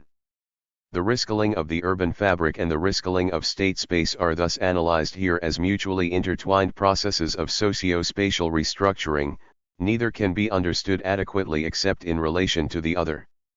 This mode of analysis also leads to a reconceptualization of the scalar geographies of global city formation itself, not simply as a transformation that specific types of cities might undergo, but as a broader, if constitutively uneven, scalar reorganization of the capitalist urban fabric as a whole. This rearticulation of the urban fabric may be understood at once as a medium, expression, and outcome of a new politics of scale in which the scalar organization of socio-spatial relations is being actively destabilized, contested, rewoven, and transformed. This chapter thus further elaborates one of my core arguments in this book.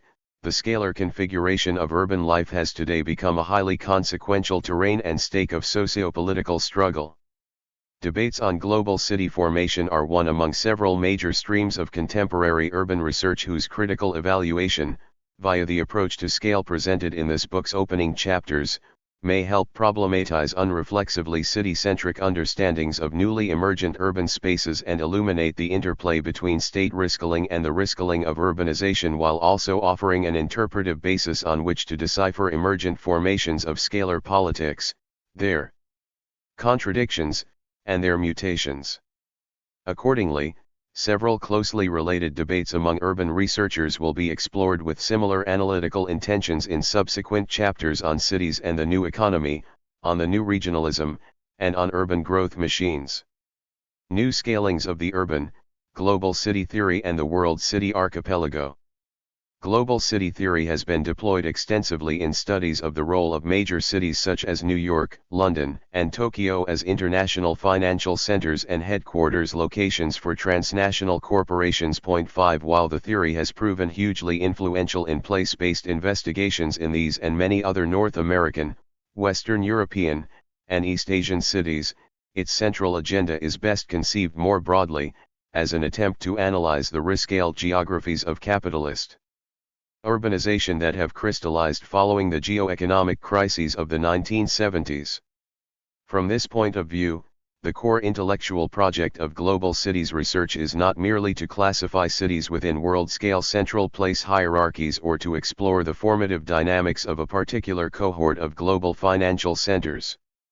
Rather, as John Friedman programmatically proposed in the mid-1980s, global city theory aspires to decipher the changing spatial organization of the new international division of labor. 6. According to global cities researchers, the key feature of this emergent configuration of world capitalism is that cities, or, more precisely, metropolitan regions rather than the territorial economies of national states, have become its most elementary geographical units and propulsive engines. These urban regions are said to be arranged hierarchically on a global scale according to their differential modes of integration into the capitalist world economy. 7.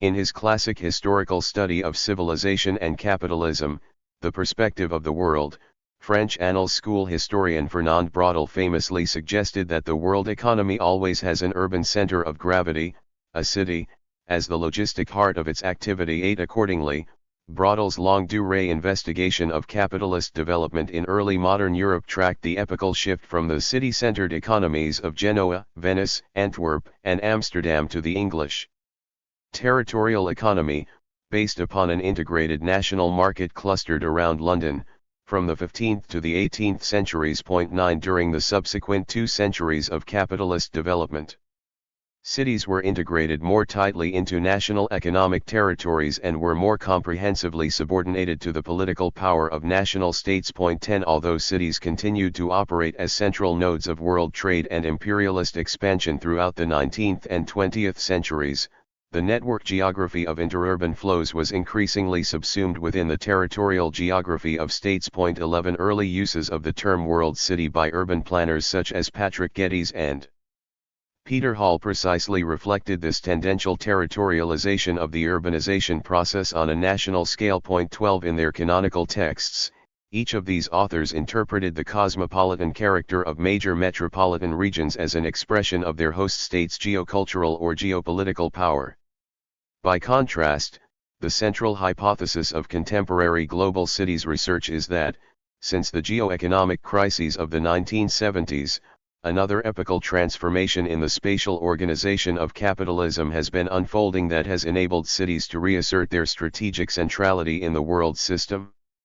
In John Friedman's crisp formulation from the mid-1990s, global cities are the organizing nodes of world capitalism, articulations of regional, national, and global commodity flows, and basing points in the space of global capital accumulation. 13. Therefore, Friedman maintains, the consolidation of a worldwide urban hierarchy since the early 1970s must be understood as a fundamental scalar realignment in the geography of global capitalism, an historically unprecedented phenomenon in which cities and interurban networks are increasingly superseding national territorial economies as the geographical bedrock of capitalist development. 14.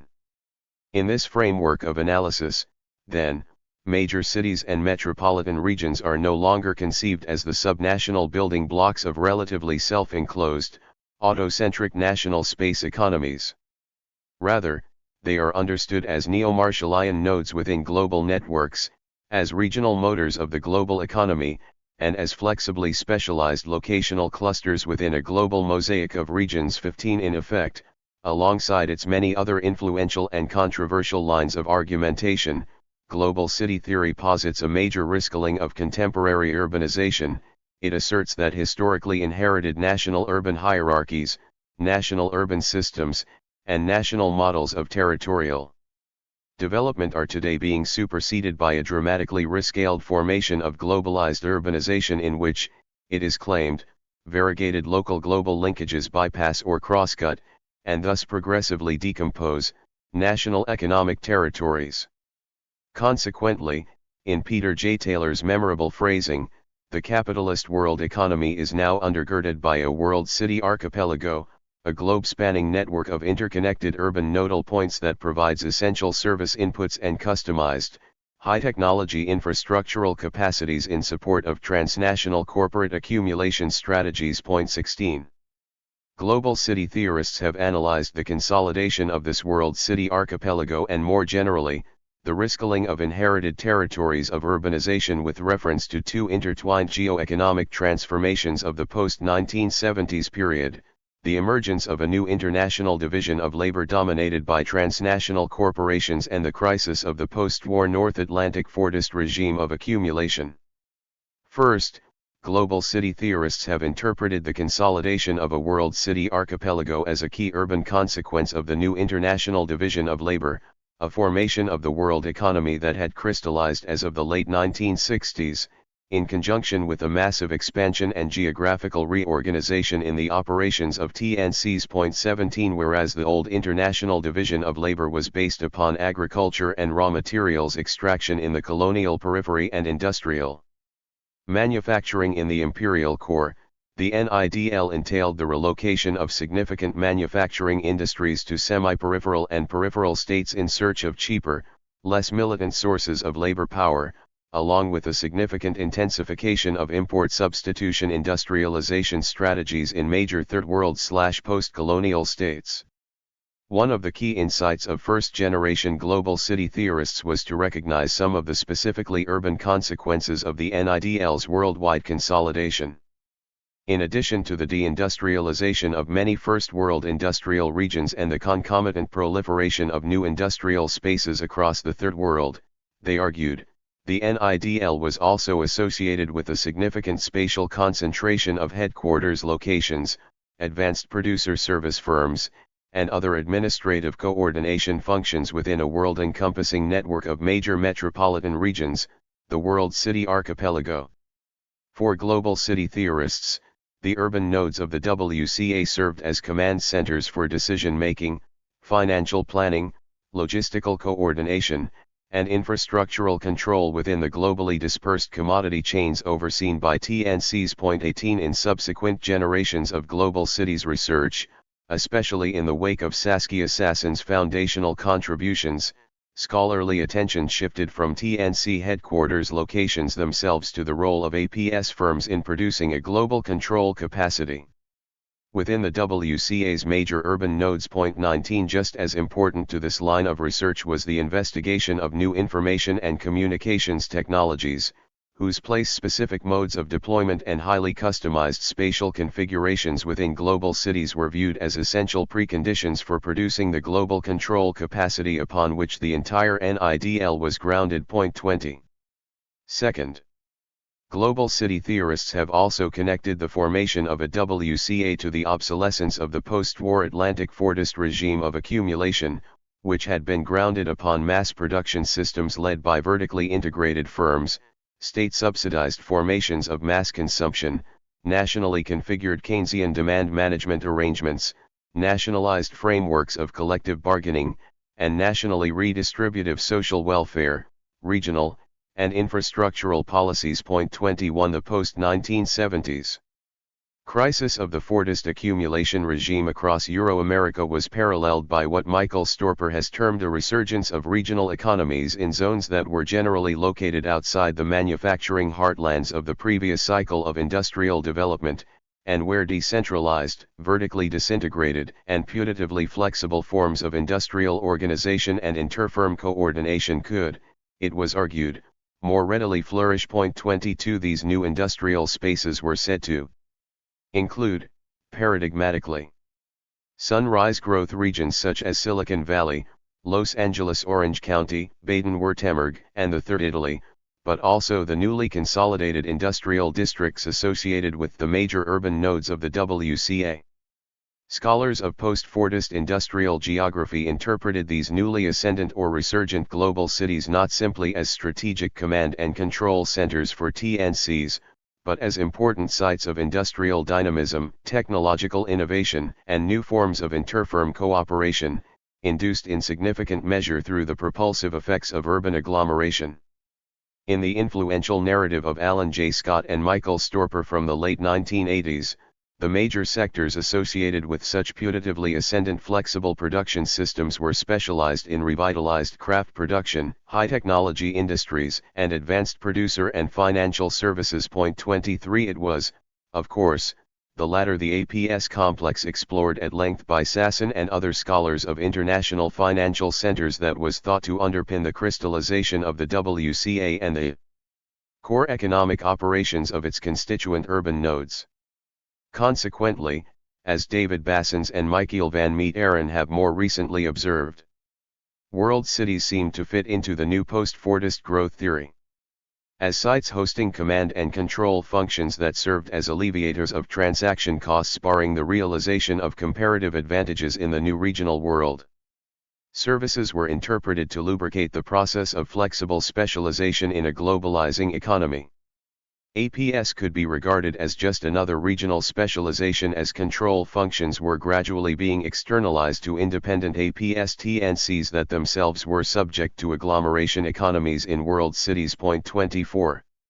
In reaction to such rather sweeping generalizations, which were widely embraced in the 1980s and 1990s among many scholars of post-Fordism, subsequent analyses advised a more cautious analytical perspective that acknowledged the dynamism of flexible production systems, within the WCA, new industrial districts, and elsewhere, while situating them within a worldwide context characterized by continued geoeconomic and geopolitical volatility, pervasive and intensifying uneven geographical development, a continued expansion of transnational production networks, and concomitant pursuit of scale economies by large corporate conglomerates, accelerated financialization and associated crisis tendencies, neoliberal ideological hegemony, and, in many major global regions, the persistence of broadly neo-Fordist modes of industrial organization. 25. Nonetheless, the regulationalist conceptualization of flexible production systems developed by Storper, Scott, and other proponents of the new industrial geography resonated closely with, and directly influenced, the scalar analytic that was then being elaborated within global city theory. Beyond the contentious debate on the specific nature of flexibility as a feature of after-Fordist industrial organization, the core insight that emerged from such studies was that TNC strategies to enhance command and control on a world scale hinge upon the construction of place and region-specific socio-spatial arrangements, not least within globalizing city regions. As Storper programmatically explained, there is a dialectical dynamic of globalization and territorialization at work in the construction of city economies today, with many apparently paradoxical dimensions. The organization of reflexivity by local, regional, national, and global firms pushes all of them towards cities. Globalization is both the top-down force of organizing markets and production systems according to supranational competitive criteria and resource flows, and the bottom-up pull of territorialization of both market penetration and the effort to tap into geographically differentiated producers' capacities. City economies are pulled simultaneously in both these directions by these forces, and it is the interrelationship between the two that has to be appreciated in the study of a particular city's economy. 26. This is, in effect, an elaboration of Harvey's understanding of the problem of territorial organization under capitalism, as explored in detail in Chapter 2. Space-time compression and deterritorialization tendencies under post-Fordist capitalism hinge upon the construction of new forms of territorial organization, including production complexes, technological institutional systems, infrastructural configurations, and other place-based externalities, especially at the urban scale. Storper's narrative, much like that of Sasson in her major writings of the same period, interprets global cities and other new industrial districts as distinctively post-Fordist forms of urban territorial organization that support, whether through untreated interdependencies, the production of global control capacity, or otherwise the more aggressively globalizing accumulation strategies that were being pursued by TNCs following the collapse of the Atlantic Fordist growth regime. Most crucially for the present discussion, this mode of analysis articulates an explicit conception of riskling. The post-1980s global upscaling of capitalist control capacities and commodity chains is said to be inextricably intertwined with an equally robust downscaling or localization of socio-economic assets and strategic infrastructural arrangements. 27 Insofar as the strategic command and control operations of global cities hinge not only upon the spatial clustering of TNC headquarters functions, but upon decentralized, intensively localized APS complexes, the studies of agglomeration economies, developed in post-Fordist growth theory, powerfully reinforced and extended the account of riskling processes that was then being elaborated among global city theorists.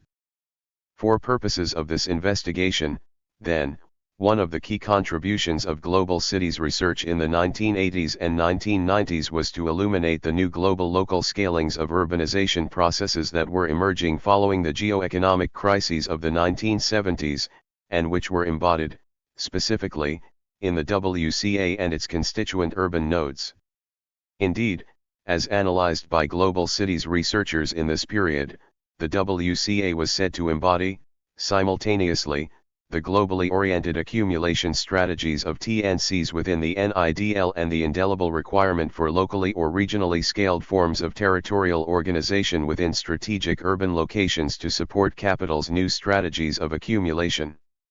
Of course, as first-generation global cities researchers regularly emphasized, this rescaling of the capitalist urban fabric was being articulated in diverse institutional political crystallizations in each zone of the world economy.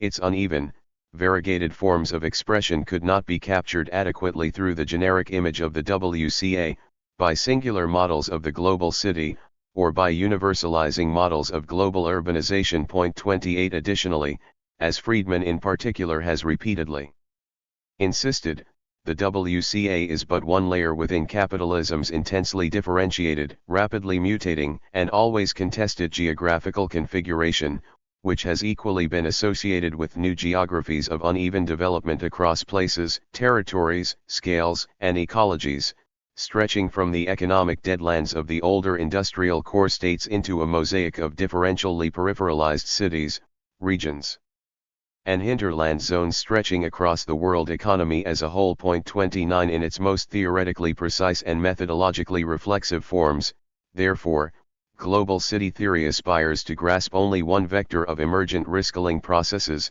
albeit a strategically consequential one, within a deeply uneven, variegated, polarized, hierarchized, and volatile global landscape of urban transformation. Global cities and national space, critique and reformulation. How are the global local dynamics explored by global cities researchers articulated to inherited national economic spaces? Even if inherited national space economies are being destabilized and reshaped, the economic geography of post-Fordist capitalism cannot be reduced to the WCA, its urban nodes, interurban networks, and an undifferentiated outside of peripheralized zones that putatively lack the strategic centrality and networked connectivity of global cities.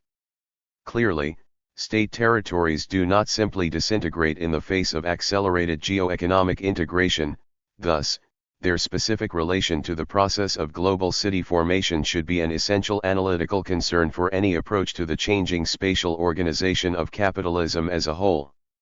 Indeed, insofar as global city theory is, in Friedman's programmatic formulation, directly concerned with the contradictory relations between production in an era of global management and the political determination of territorial interests, an investigation of changing city-state relations including their shifting scales of organization and their evolving, often contested interscalar articulations is arguably among its most central tasks. 30.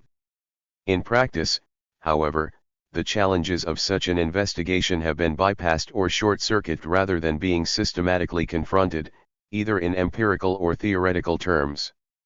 Despite the robust conception of rescaling that underpins its theoretical architecture, most concrete research on global cities has been composed largely of monoscalar investigations, generally focusing either on local or on global scales of analysis.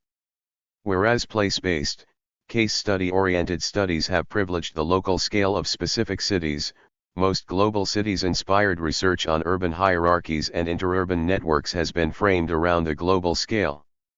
The evolving role of national political economic space, whether as a force field of capital accumulation, as an institutional regulatory arena, or as a site of socio-political contestation, has been neglected almost entirely among global cities researchers. To the extent that state power and its variegated geographies have been explored in global cities research, these issues have usually been understood with reference to local or municipal institutions, or as sclerotic but increasingly obsolete territorial background structures derived from earlier phases of capitalist development. Consequently, much like the other major academic approaches to globalization that gained popularity during the Clinton boom of the 1990s, the bulk of global cities research produced during that period exemplified the widely pervasive intellectual cultural trend of state denial, the assumption that accelerated geo-economic integration would logically entail an erosion of national state power. 31 Writing at the end of that decade, Linda Weiss summarized that trend as follows. There are many forms of state denial currently in evidence. Most converge on the same set of claims and presuppositions, viz. The loss of national autonomy, the powerlessness of governments in the face of transnational capital, the obsolescence of the nation-state as an organizing principle. Underlying all these endist and convergence arguments is the conception of a globalizing economy integrated only by transnational capital and the market. As the 20th century draws to a close, the notion of a global economy, dominated by stateless corporations and borderless finance, has captured the imagination of countless commentators. He regnant view projects an era of global convergence, where transnational corporations stride across the world at random, and where national governments from Tokyo to Timbuktu are increasingly irrelevant and powerless to influence the economic welfare of their citizens. 32. Despite its otherwise nuanced account of localization processes within strategic, globally networked urban spaces, this is the generic spatial imaginary of globalization as placeless, borderless, deterritorialized, unregulated, and ultimately beyond political territorial control that has underpinned the major approaches to global city formation. And it is this spatial imaginary that has enabled global cities researchers to focus their studies almost exclusively on local global dynamics while systematically neglecting the national mediations of those processes, especially those associated with national state spatial strategies. This privileging of the global/local dualism among global cities researchers has also been premised upon a zero-sum conception of spatial scales. The global and the national scales are viewed as being mutually exclusive. What one gains, the other loses, rather than as being intrinsically related, co-evolving layers of territorial organization, derived from mutually entangled, co-constitutive processes. In contrast to the state denialist spatial imaginary of global capitalism and the closely associated zero-sum understanding of interscalar relations, this chapter develops an alternative analytics of scale through which to decipher the multifaceted, evolving interplay between global city formation and the remaking of state space. Building upon the theoretical framework introduced in the preceding chapters, the capitalist urban fabric including the major islands forming the WCA is analyzed here as a site, medium, and outcome of scale-articulated state spatial strategies. This conceptualization immediately brings into view the constitutive role of state institutions, at all spatial scales, in producing, shaping, regulating, and recalibrating the local global riscaling processes on which global city theorists have focused their attention. On the one hand, despite a range of emergent fissures, fractures, and ruptures in inherited state spatial formations, every global city has remained tightly embedded within its host state's territory in ways that require careful decoding, analysis, and theorization. On the other hand, the process of global city formation has been directly facilitated through the production of new spaces and scales of state power, not least through the operations of national state institutions in managing multi-scalar patterns of urbanization, infrastructural investment, and territorial development.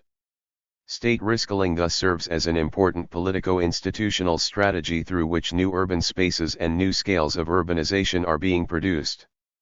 Because the thesis of state decline and a concomitant zero-sum conception of spatial scale have been embraced so pervasively within the global cities literature, the significance of this interscalar interplay between geo-economic transformation, national state spatial reorganization, and urban restructuring has not been sufficiently explored, whether on a structural, institutional, politico-strategic, or ideological level. Before we explore the challenges associated with that task, the basic rationale underlying this line of argumentation can be further explicated through a critical examination of the two paradigmatic accounts of global city/national state relations that were developed by first-generation global cities researchers, the work of John Friedman and Getzwolf in the 1980s and that of Saskia Sassen in the early 1990s and subsequently. 33. written during a period of accelerating economic globalization and heightening Cold War geopolitical tension in the early 1980s, Friedman and Wolff's classic, agenda-setting article contained a politically impassioned, insightful discussion of emergent lines of socio-political conflict, division, and struggle in global cities. 34 In this context, Friedman and Wolff embraced a relatively strong version of a state decline argument. In their analysis, global city/territorial state relations are expressed as a geo-economic battle between globally mobile TNCs and static, immobile state territories. Global cities and territorial states are thus described as diametrically opposed political economic entities, to the extent that the territorial state operates as a structural impediment to the dominance of global capital. It is said to be debilitated, above all on its local levels. According to Friedman and Wolff, there is an inherent contradiction between the interests of transnational capital and those of particular nation-states that have their own historical trajectory. 35 This situation, they argue, produces new constellations of socio-political struggle within and beyond global cities, for instance, between city inhabitants and TNCs, between city inhabitants and national policymakers, between national and global fractions of the bourgeoisie, and, most fundamentally, between capital and labor. These conflicts are severely exacerbated, in their view, by the fragmented administrative organization of global cities, which generally lack any overarching metropolitan authority. On this basis, Friedman and Wolff advance their key thesis on urban governance.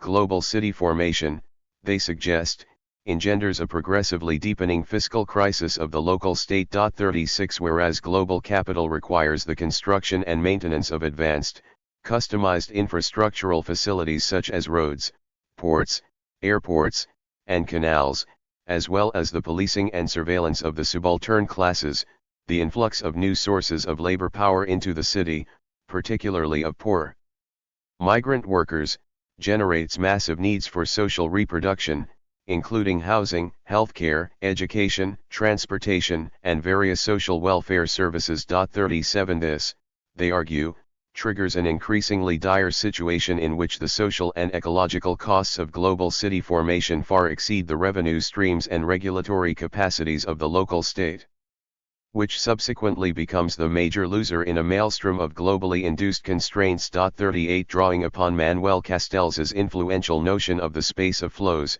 Friedman later summarized the state of affairs as follows: the more the economy becomes interdependent on the global scale, the less can regional and local governments, as they exist today, act upon the basic mechanisms that condition the daily life of their citizens. The traditional structures of social and political control over development, work, and distribution have been subverted by the placeless logic of an internationalized economy enacted by means of information flows among powerful actors beyond the sphere of state regulations. 39 As prescient and powerful as Friedman and Wolff's classic article was in the context of urban restructuring processes in the 1980s, its account of the interplay between global city formation and state restructuring was seriously truncated, above all due to its embrace of a rather orthodox state denialist spatial imaginary, which relegated both national and local state power to a domain of regulatory helplessness, indifference, or ineptitude.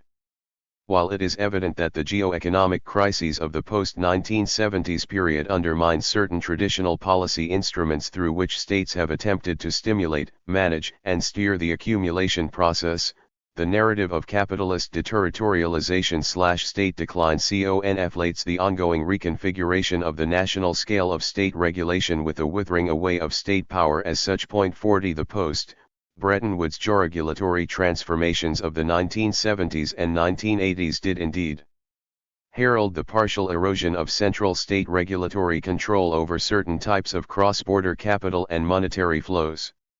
Despite this, however, national states have remained key institutional matrices of politico-regulatory power, significant agents of economic governance, and an essential infrastructural scaffolding for the ongoing production, management, and reorganization of the capitalist urban fabric. By conceptualizing state restructuring as a unilinear process of national state demise and cascading local state failure, Friedman and Wolff's analysis effectively bracketed the ways in which, even as of the early 1980s, state spaces were being qualitatively transformed at all spatial scales in relation to emergent patterns of globalized urbanization under the NIDL. Thus, as James Anderson notes, the presentation of a simplistic choice between just two alternatives, life or death, obscures the possibility that something else is happening, a qualitative reshaping of states and nations, territoriality and sovereignty, which is not captured by notions of death or decline. 41. For purposes of this discussion, the key issue is not only the wide-ranging interpretive implications of an analytical distinction between state erosion and state restructuring, but the degree to which many of the very urban transformations that Friedman and Wolff associated with global city formation were directly mediated through newly emergent, post-Keynesian state institutions and spatial strategies. For instance, the new patterns of international capital mobility associated with the NIDL were being actively facilitated through state policies to liberalize capital controls and to lift various legal and fiscal constraints on foreign direct investment. Meanwhile, both within and beyond global cities, socio-spatial divisions were being seriously exacerbated through the politics of welfare state retrenchment, a trend that intensified in subsequent decades. And most crucially for this analysis, the logistical, informational, technological, and institutional infrastructures required to support global city operations were being directly promoted through competition state political strategies and/or actively subsidized through national and subnational public investments, albeit often in the form of public-private partnerships, which tended to mask state involvement and the corporate appropriation of taxpayer funds behind the ideological veneer of market-led growth. Moreover, insofar as neoliberalizing state institutions throughout the 1980s were aggressively restructuring themselves, at both national and subnational scales, to promote renewed capital accumulation within their most strategically positioned urban spaces, Friedman and Wolff's hypothesis of an inherent contradiction between TNCs and state power cannot be empirically sustained. Since that decade, this still ongoing neoliberalization of statehood has been intensely variegated, at once in political, institutional, and spatial terms, but it has evidently not entailed a unilinear weakening of state capacities or a simple decomposition of the national scale. What has been crystallizing, rather, are qualitatively reshaped formations of state space and state spatial strategy that have been designed to enhance place-specific socio-economic assets and competitive advantages, and thereby to fix TNC investment within strategic economic zones in each national territory. 42. In this sense, as I argue below, the new urban spaces that have been produced through global city formation are also, in a fundamental sense, new state spaces as well. Whereas Friedman and Wolff's account of global city formation is premised upon the notion of state demise, Sassen's analysis of economic globalization in New York, London, and Tokyo in her widely acclaimed book, The Global City, is surprisingly state-centric. Sassen likewise identifies changing city-state relations as one of her central concerns. What happens to the relationship between state and city, she asks, under conditions of strong articulation between a city and the world economy?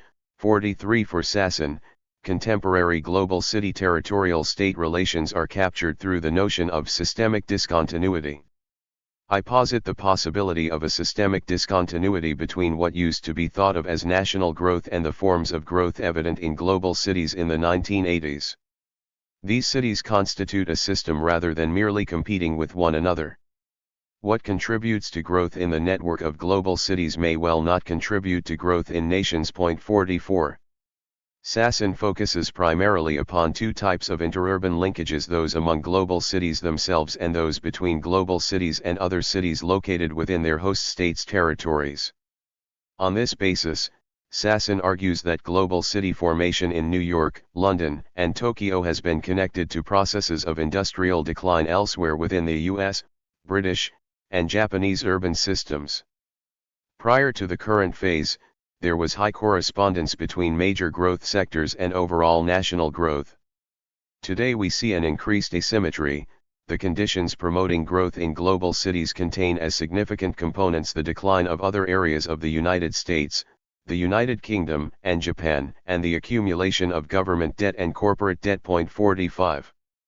Sasson elaborates her systemic discontinuity thesis through a systematic, statistically grounded analysis of the changing role of each global city within its national urban system. 46 Specifically, Sasson presents data to show that global cities now contain overwhelming locational concentrations of producer and financial service industries relative to the national average in their respective host countries, and she traces various locational and employment shifts within the US, British, and Japanese urban hierarchies that have ensued in conjunction with economic restructuring in New York, London, and Tokyo. 47.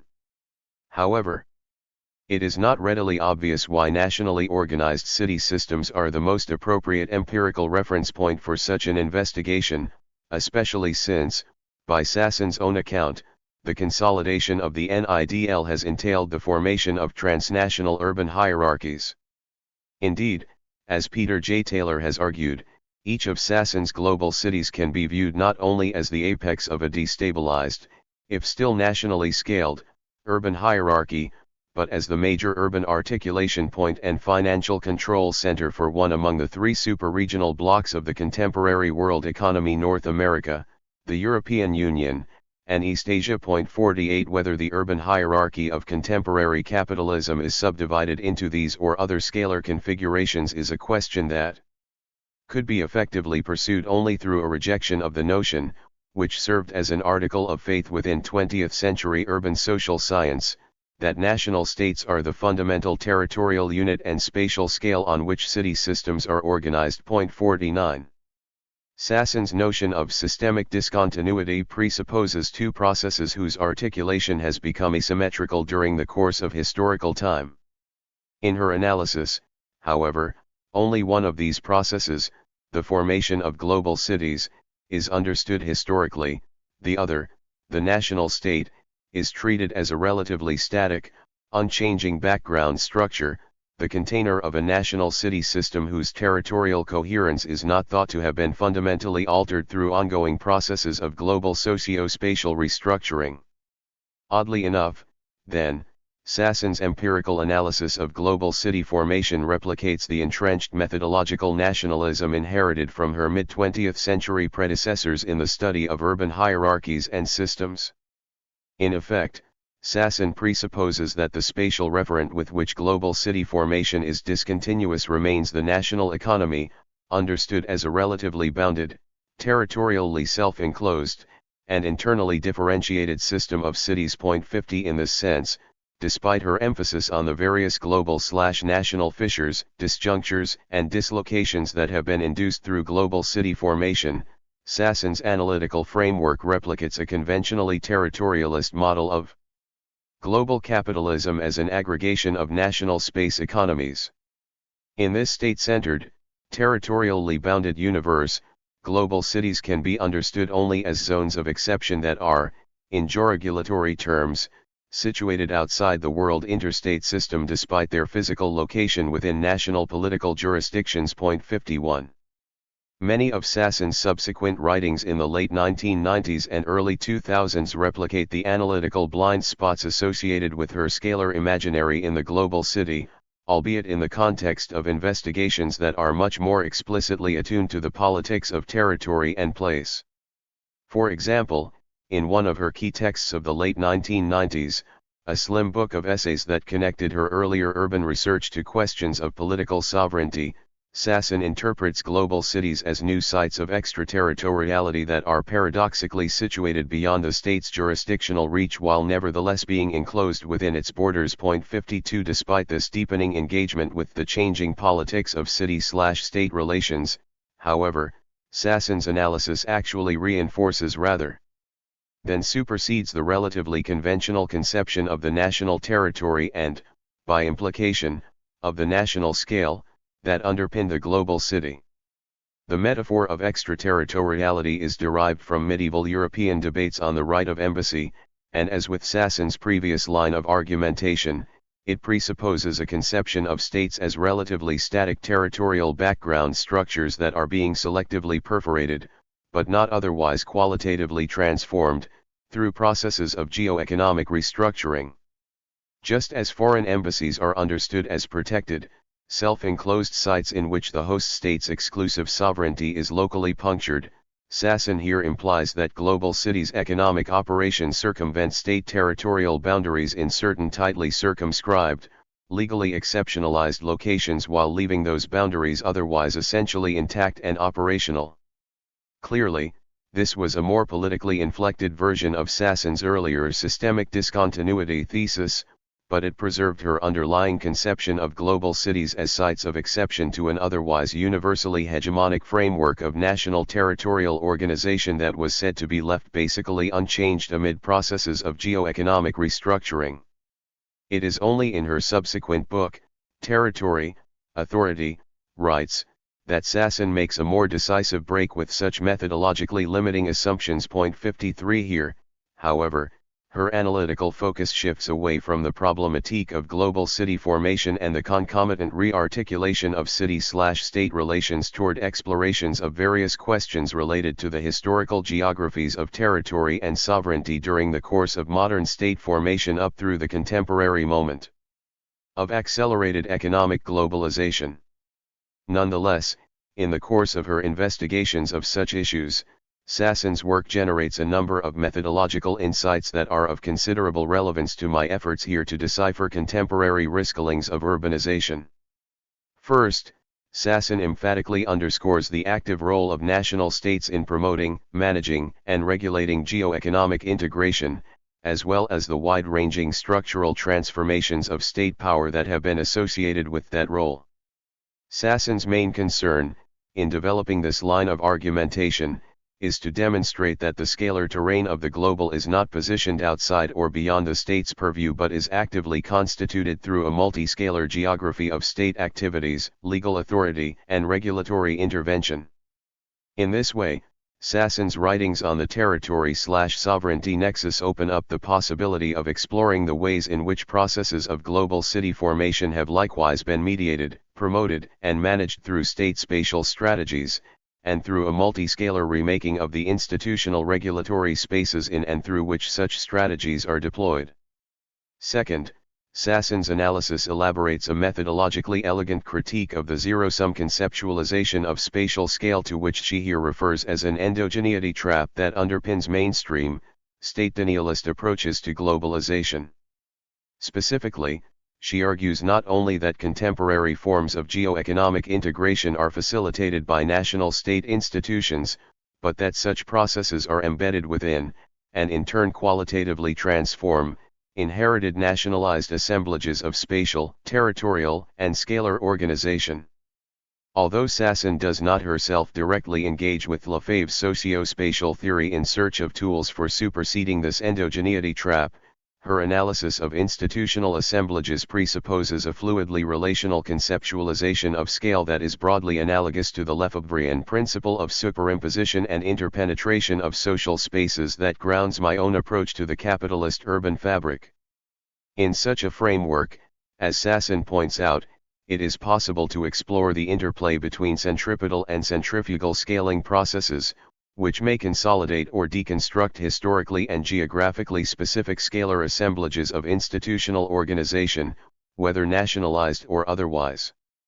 Additionally, this approach to scalar assemblages and vectors of institutional riskling productively supersedes the widely prevalent tendency to treat nationalizing and globalizing processes as mutually exclusive, directing attention instead to the ways in which they are relationally interconnected and even co-constitutive within dynamically evolving configurations of interscalar relations. 54.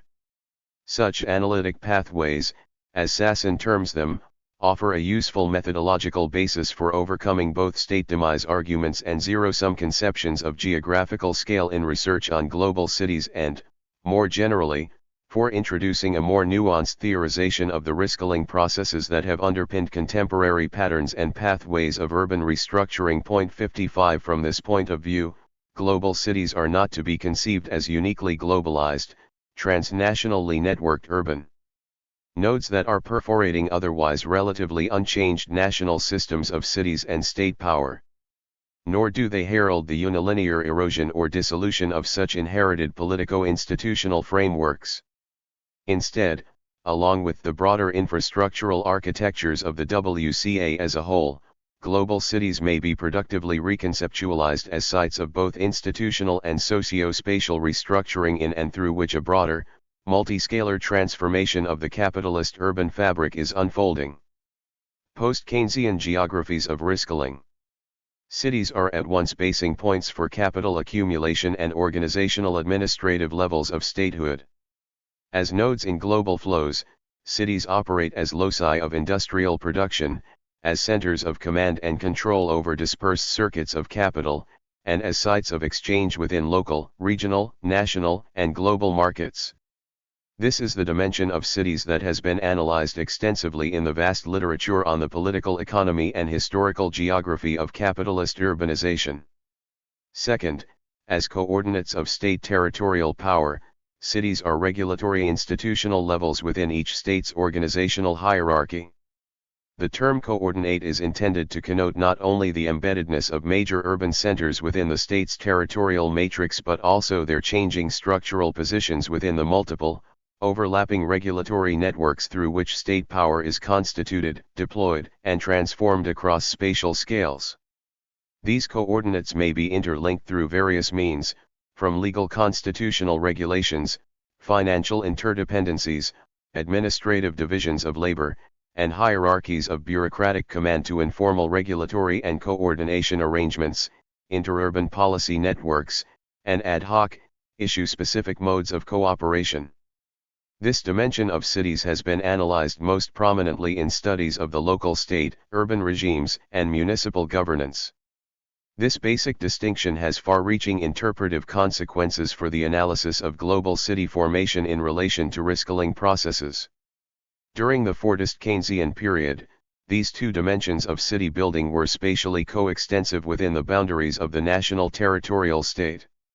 As nodes of accumulation, cities were enframed within the same large-scale territorial infrastructures of capitalist production, circulation, and reproduction that underpinned and constituted the national economy.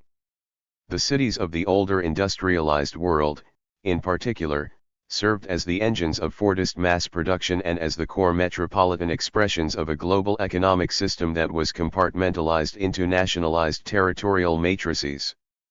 Though transnational interurban linkages remained crucial to the Atlantic Fordist space economy, especially across the circuits of Cold War geopolitics and emergent pathways of post-colonial development, cities and regions were generally seen to operate above all as the foundations for national economic growth, essentially as the most dynamic territorial subunits within a spatially integrated national economic space. Consequently, across each of the three worlds of Cold War national developmentalism, it was widely assumed that the industrialization of major metropolitan areas would generate a propulsive dynamic of employment, investment, and growth that would, in turn, lead to the industrialization of each state's internal peripheries, and thereby counteract the problem of territorial inequality. Likewise, as coordinates of state territorial power, Fordist Keynesian regional and local regulatory institutions functioned primarily as transmission belts for central state socio-economic policies. Their major strategic goal was to stimulate industrial growth and to redistribute its effects as evenly as possible across the national territory. To this end, redistributive, compensatory regional policies were widely introduced to promote industrial development, employment growth, and infrastructure investment within each state's internal peripheries.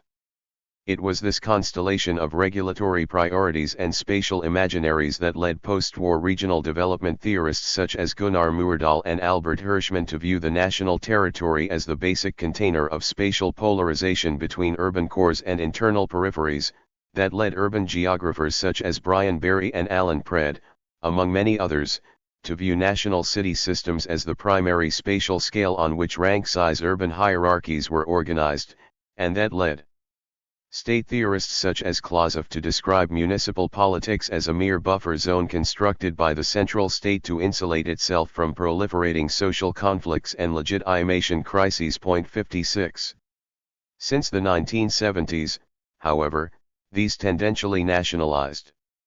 State-centric geographies of urbanization and territorial regulation have been profoundly reconfigured as a direct outgrowth of the global crisis of the Fordist Keynesian developmental model. 57 The crisis of global Fordism was expressed in a specifically geographical form, above all through the contradiction between the national scale of state regulation, with its inherited domestic policy relays, industrialization strategies and governance mechanisms, and the relentlessly globalizing thrust of post-war capital accumulation, driven by increasingly multilocational, expansionary TNCs seeking to increase their global market share in strategic industrial sectors. In particular, the interscalar configurations that underpin the Fordist Keynesian political economic order, which had been based upon national regulation of the wage relation and international regulation of currency and trade, underwent substantial realignments since the initial geo-economic shocks and proliferating crisis tendencies of the 1970s. The deregulation of financial markets and the global credit system since the collapse of the Bretton Woods system in 1973 undermined the viability of nationally organized demand management, industrial, and monetary policies. Meanwhile, the accelerated globalization of production, competition, trade, and financial flows in subsequent years compromised the ability of national states to insulate themselves from the world economy as quasi-autarkic economic zones.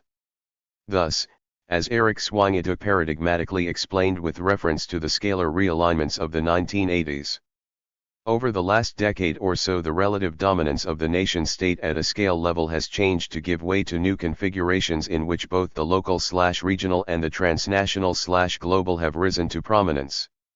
Global corporations, global financial movements and global politics play deciding roles in the structuring of daily life, while simultaneously more attention is paid to local and regional responses and restructuring processes. There is, in other words, a double movement of globalization on the one hand and devolution, decentralization, or localization on the other. The local/global interplay of contemporary restructuring processes should be thought of as a single, combined process with two inherently related, albeit contradictory movements, and as a process which involves a de facto recomposition of the articulation of the geographical scales of economic and of social life. 58. The central geographical consequence of these intertwined political economic shifts has been a deconstruction of the most elemental territorial building block of the post-war geo-economic and geopolitical order, the autocentric national economy. This development is at once an expression and an animator of the broader processes of scale relativization that were summarized in the preceding chapter. As Swangita notes, what is generally referred to as post-Fordism is a series of highly contested, deeply contradictory and variegated processes and power struggles that often revolve around scale, control over particular scales, the content of existing scales, the construction of new scales, and the articulation between scales. 59. Clearly, then, the tendential spatial isomorphism between the capitalist urban fabric and the nationalized weave of state space, which was previously discussed in Chapter 2 with reference to Henry Lefebvre's late Fordist speculations on generalized urbanization, has been undergoing a significant disarticulation, especially since the 1980s. The capitalist urban fabric and state space have remained tightly intermeshed at all spatial scales, but their territorial organization, scalar articulations, and evolutionary pathways no longer coherently coalesce around a single predominant scale, national or otherwise. The central task in the present context is to examine more closely the dynamically mutating geographical institutional interface between the rescaling of urbanization and the remaking of state spatiality since the collapse of the North Atlantic Fordist growth regime. First, as global cities researchers have explored at length, the contemporary rescaling of urbanization must be viewed as a multidimensional reorganization of entrenched national urban systems in conjunction with the consolidation of new, worldwide urban hierarchies. To illustrate this ongoing rescaling of the urbanization process, Figure 4.1 schematically depicts the rescaling of the European urban hierarchy since the crisis of the Fordist Keynesian regime in the early 1970s. Figure 4.1 Rescaling the European urban hierarchy. Building upon Stefan Kratka's research, this schematic representation of the contemporary European city system focuses upon the first dimension of urbanization, the role of cities as nodes of capital accumulation. 60 Kratka's model describes contemporary transformations of the European urban hierarchy with reference to two structural criteria: the industrial structure of the city's productive base and the spatial scale of its command and control functions. The arrows in the figure indicate various possible changes in position among cities within the European urban hierarchy, and various cities have been listed to exemplify each of these levels. As the figure indicates, global city formation has entailed the emergence of a new configuration of the global urban hierarchy, defined through the increasing scale of urban command and control functions, of interurban exchange relations, and of interurban competition. As nodes of accumulation, therefore, cities are no longer enclosed within relatively autocentric national economies, but have been embedded more directly within transnational urban hierarchies, interurban networks, and circuits of capital. Although the cities positioned at the apex of the global, European, North American, and East Asian urban hierarchies present the most dramatic evidence of this transformation, their newly ascendant positions within the global urban system are indicative of a more general scalar re-articulation of urban spaces across the world economy. 61. Second, the post-1970s wave of global restructuring has also had important implications for the role of cities as coordinates of state territorial power. Despite its tendency to neglect nationally scaled political economic dynamics, the methodology of global cities research provides a useful starting point for investigating such issues. Much like the place-based socio-technical infrastructures of global cities, the emergent state spaces of the post-welfare, post-Keynesian era can be productively interpreted as strategically essential layers of the capitalist urban fabric, and as such, as key territorial foundations for emergent, post-Fordist forms of capital accumulation. In this sense, as argued in Chapter 2, state space represents a key infrastructure of capitalist territorial organization that is as tightly enmeshed with the fixity/motion contradiction as are the cities, regions, and socio-technical networks on which capital most immediately depends for its relentless metabolism of profit-based growth. Edward Soja's influential concept of the exopolis, originally developed to decipher the tumultuous reconstitution of urban form under post-Fordist capitalism, offers a suggestive spatial metaphor through which to explore this aspect of state spatial restructuring. 62 Like the exopolis, a post-Fordist matrix of industrial agglomeration in which inherited spaces of urbanism are simultaneously turned inside out and outside in, the geographies of post-Keynesian urban governance are likewise. Being comprehensively rewoven, they are turned inside out insofar as state institutions, at various spatial scales, attempt more directly to enhance the global structural competitiveness of strategic subnational spaces, such as cities and regions, and they are simultaneously turned outside in insofar as supranational governance agencies, multinational regulatory alliances, and transnational corporate and financial organizations now come to play more active, multifaceted roles in the reorganization of each state's national territorial economy, often with profound ramifications for the fortunes of cities and regions.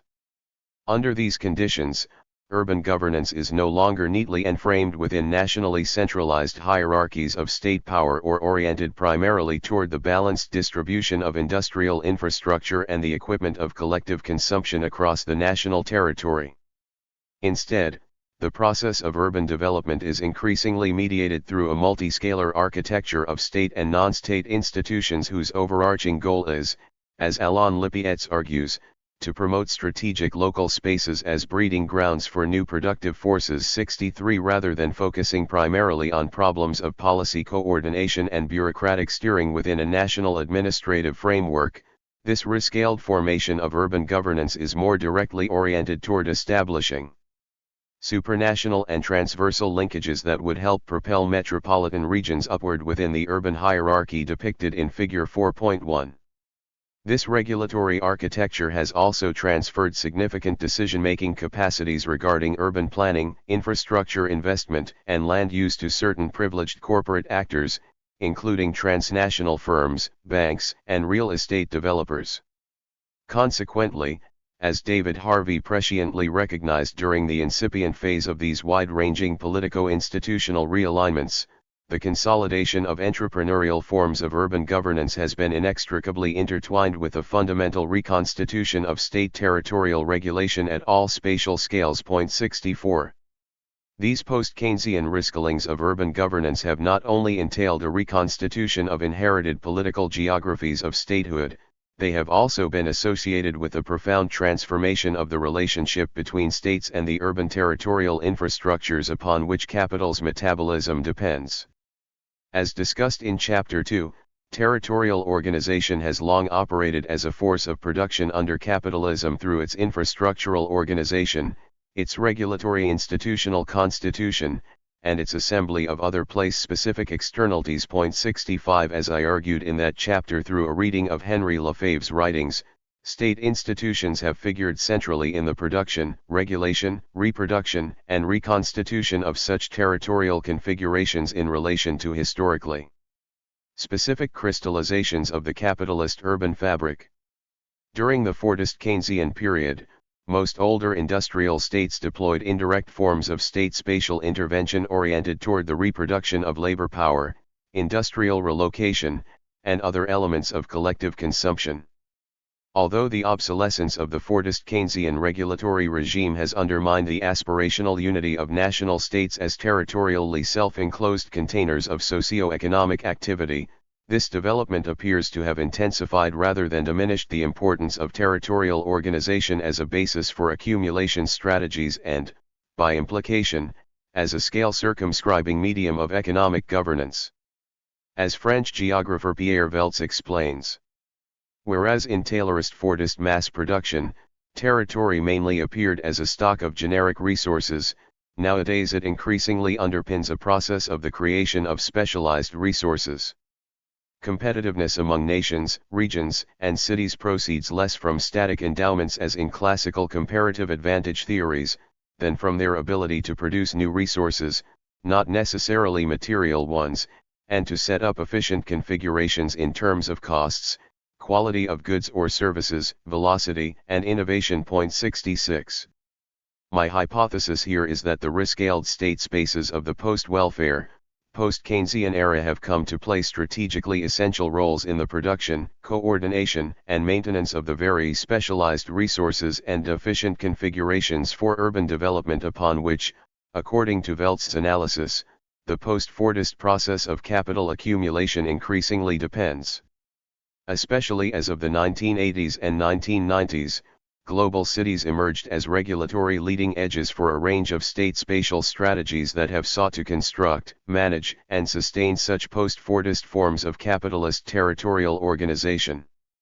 In contrast to the various incentive-based, indirect, and spatially redistributive policies of the Fordist Keynesian era, post-Keynesian modes of state intervention have entailed a more direct involvement of state institutions in the promotion of the productive force of territorial organization. 67. Through a range of spatially selective policies, interventions, and politico-organizational transformations, post-Keynesian states have been attempting to enhance the territorially specific productive capacities of strategically delineated economic spaces and, consequently, to facilitate the production of new urban spaces.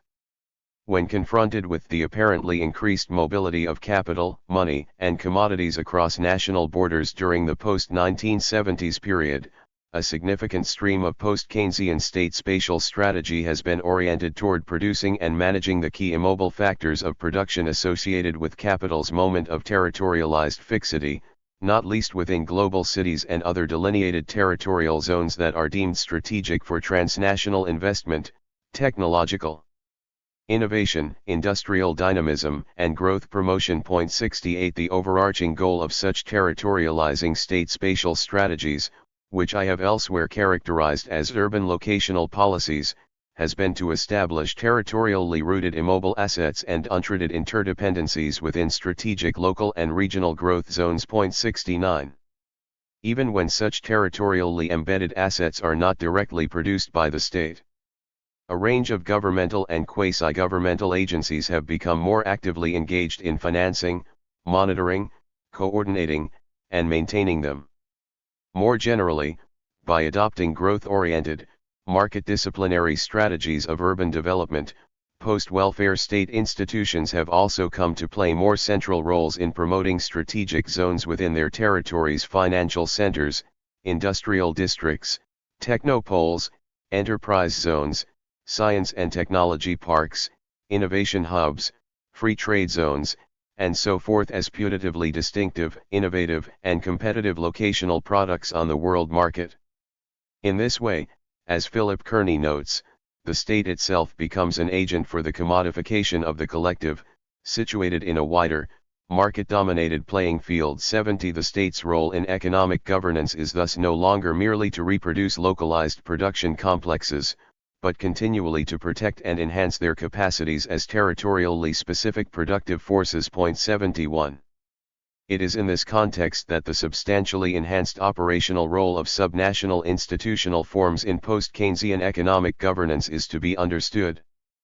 Throughout the European Union, local and regional governments have been engaged in a concerted attempt at once to revalorize degraded industrial sites, to promote industrial growth in globally competitive sectors, and to acquire new command and control functions in the world economy by providing various territorial preconditions for transnational capital, including customized transportation and communications links, premium office space, access to appropriate labor markets, digital infrastructure, and other place-specific externalities. It is, then, above all through their intensified mobilization to promote, secure, and sustain a range of putatively place and region-specific conditions for capital investment that local and regional states, in particular, have gained an enhanced structural significance within the regulatory operations of emergent post-welfare competition states. 72.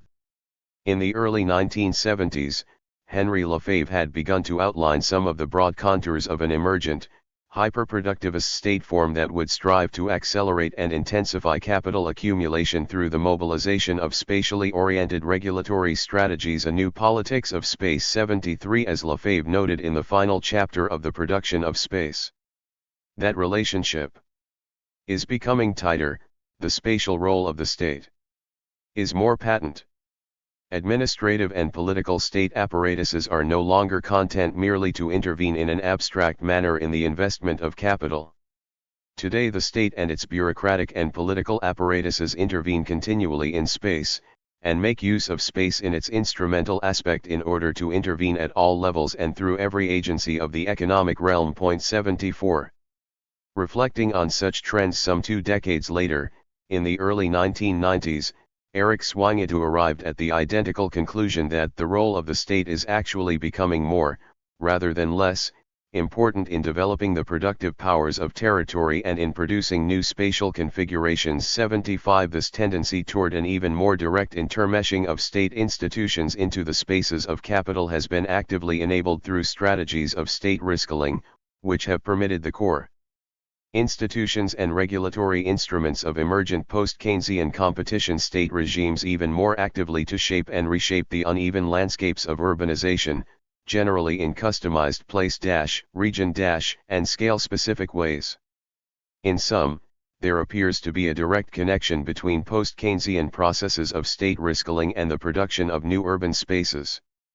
On the one hand, the accelerated round of urban restructuring induced by the global economic crises of the early 1970s provided much of the impetus for post-Keynesian strategies of state riskilling. The latter first crystallized as a reactive form of crisis management and endogenous development in many declining, crisis-stricken Fordist manufacturing regions, before being more comprehensively rolled out as proactive mechanisms of urban locational policy in globalizing city regions and other emergent industrial spaces of the post-Fordist economy. 76. On the other hand, the riscaled state institutions of the post-Keynesian period have mobilized new forms of urban governance through which to attract and embed transnational capital within their territories. To this end, post-Keynesian states are not only introducing new, territorially differentiated and location-ally customized modes of spatial intervention, economic development, and infrastructural planning, but are also reorganizing their own internal scalar architectures in order to facilitate the flow of capital investment towards strategic urban growth zones within their territories. It is for this reason that the link between state reskilling and urban restructuring has been especially consequential within the rapidly globalizing urban spaces, the strategic nodes of the WCA that have captured the attention of so many critical urban researchers. Figure 4.2 Urban Development, State Space, and the World Economy, 1950 to 2000. Figure 4.2 summarizes these connections in schematic terms, highlighting at once the globalization of the world economy, the post-Keynesian reskilling of state space, and the ramifications of these shifts for the dual reskilling of cities at once as nodes of accumulation and as coordinates of state territorial power. Globalizing cities and the new politics of scale in post-Keynesian Europe. We are now in a position to concretize the preceding analysis with reference to the fluidly mutating scalar geographies of global city formation, state space, and urban governance in the post-1970s European context.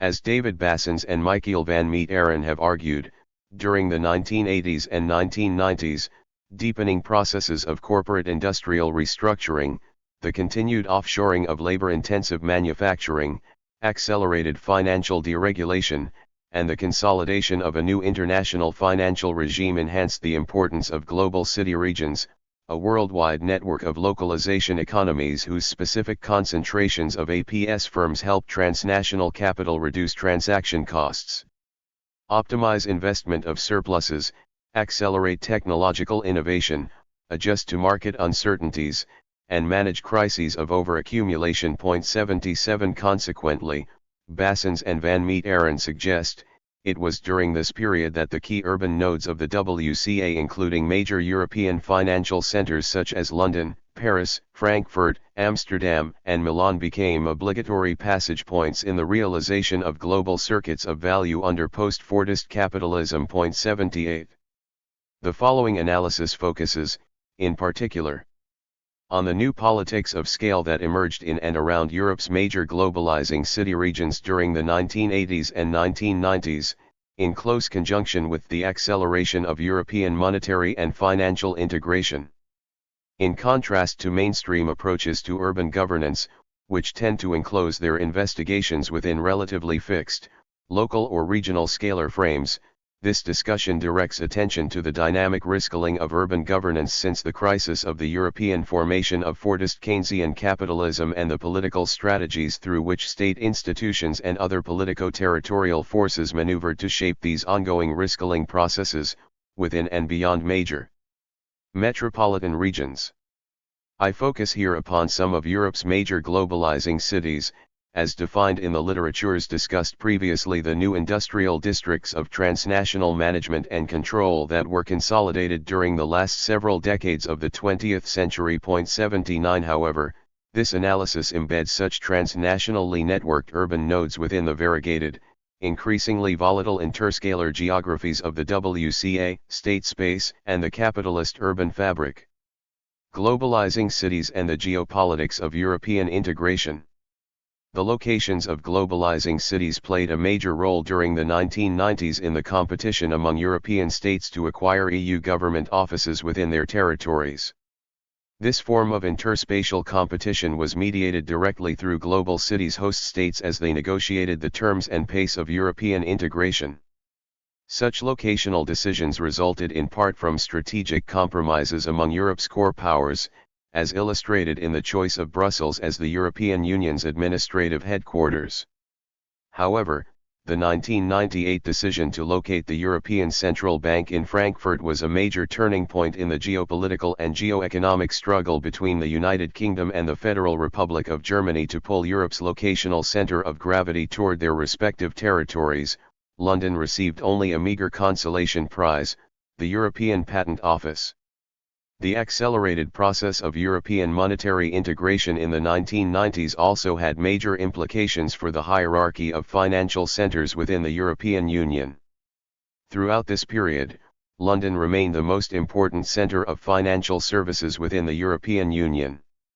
However, the introduction of the euro in 1999 provided new opportunities for Frankfurt and Paris, which rolled out new regulatory and technological infrastructures to support global financial markets, and whose surrounding territorial economies were then already participating in the single European currency. 80 For this reason, the supranational geographies of state risk-killing that were crystallizing in the European Union during this period appeared to favor the eventual formation of an integrated Frankfurt-Paris-London axis articulating the EU zone to the world economy. 81 Clearly, then, the post-Keynesian risk-killings of state space that were pursued across the European Union in the closing decades of the 20th century had a range of direct ramifications for the scalar geographies of European urban development, globalizing cities and intergovernmental relations.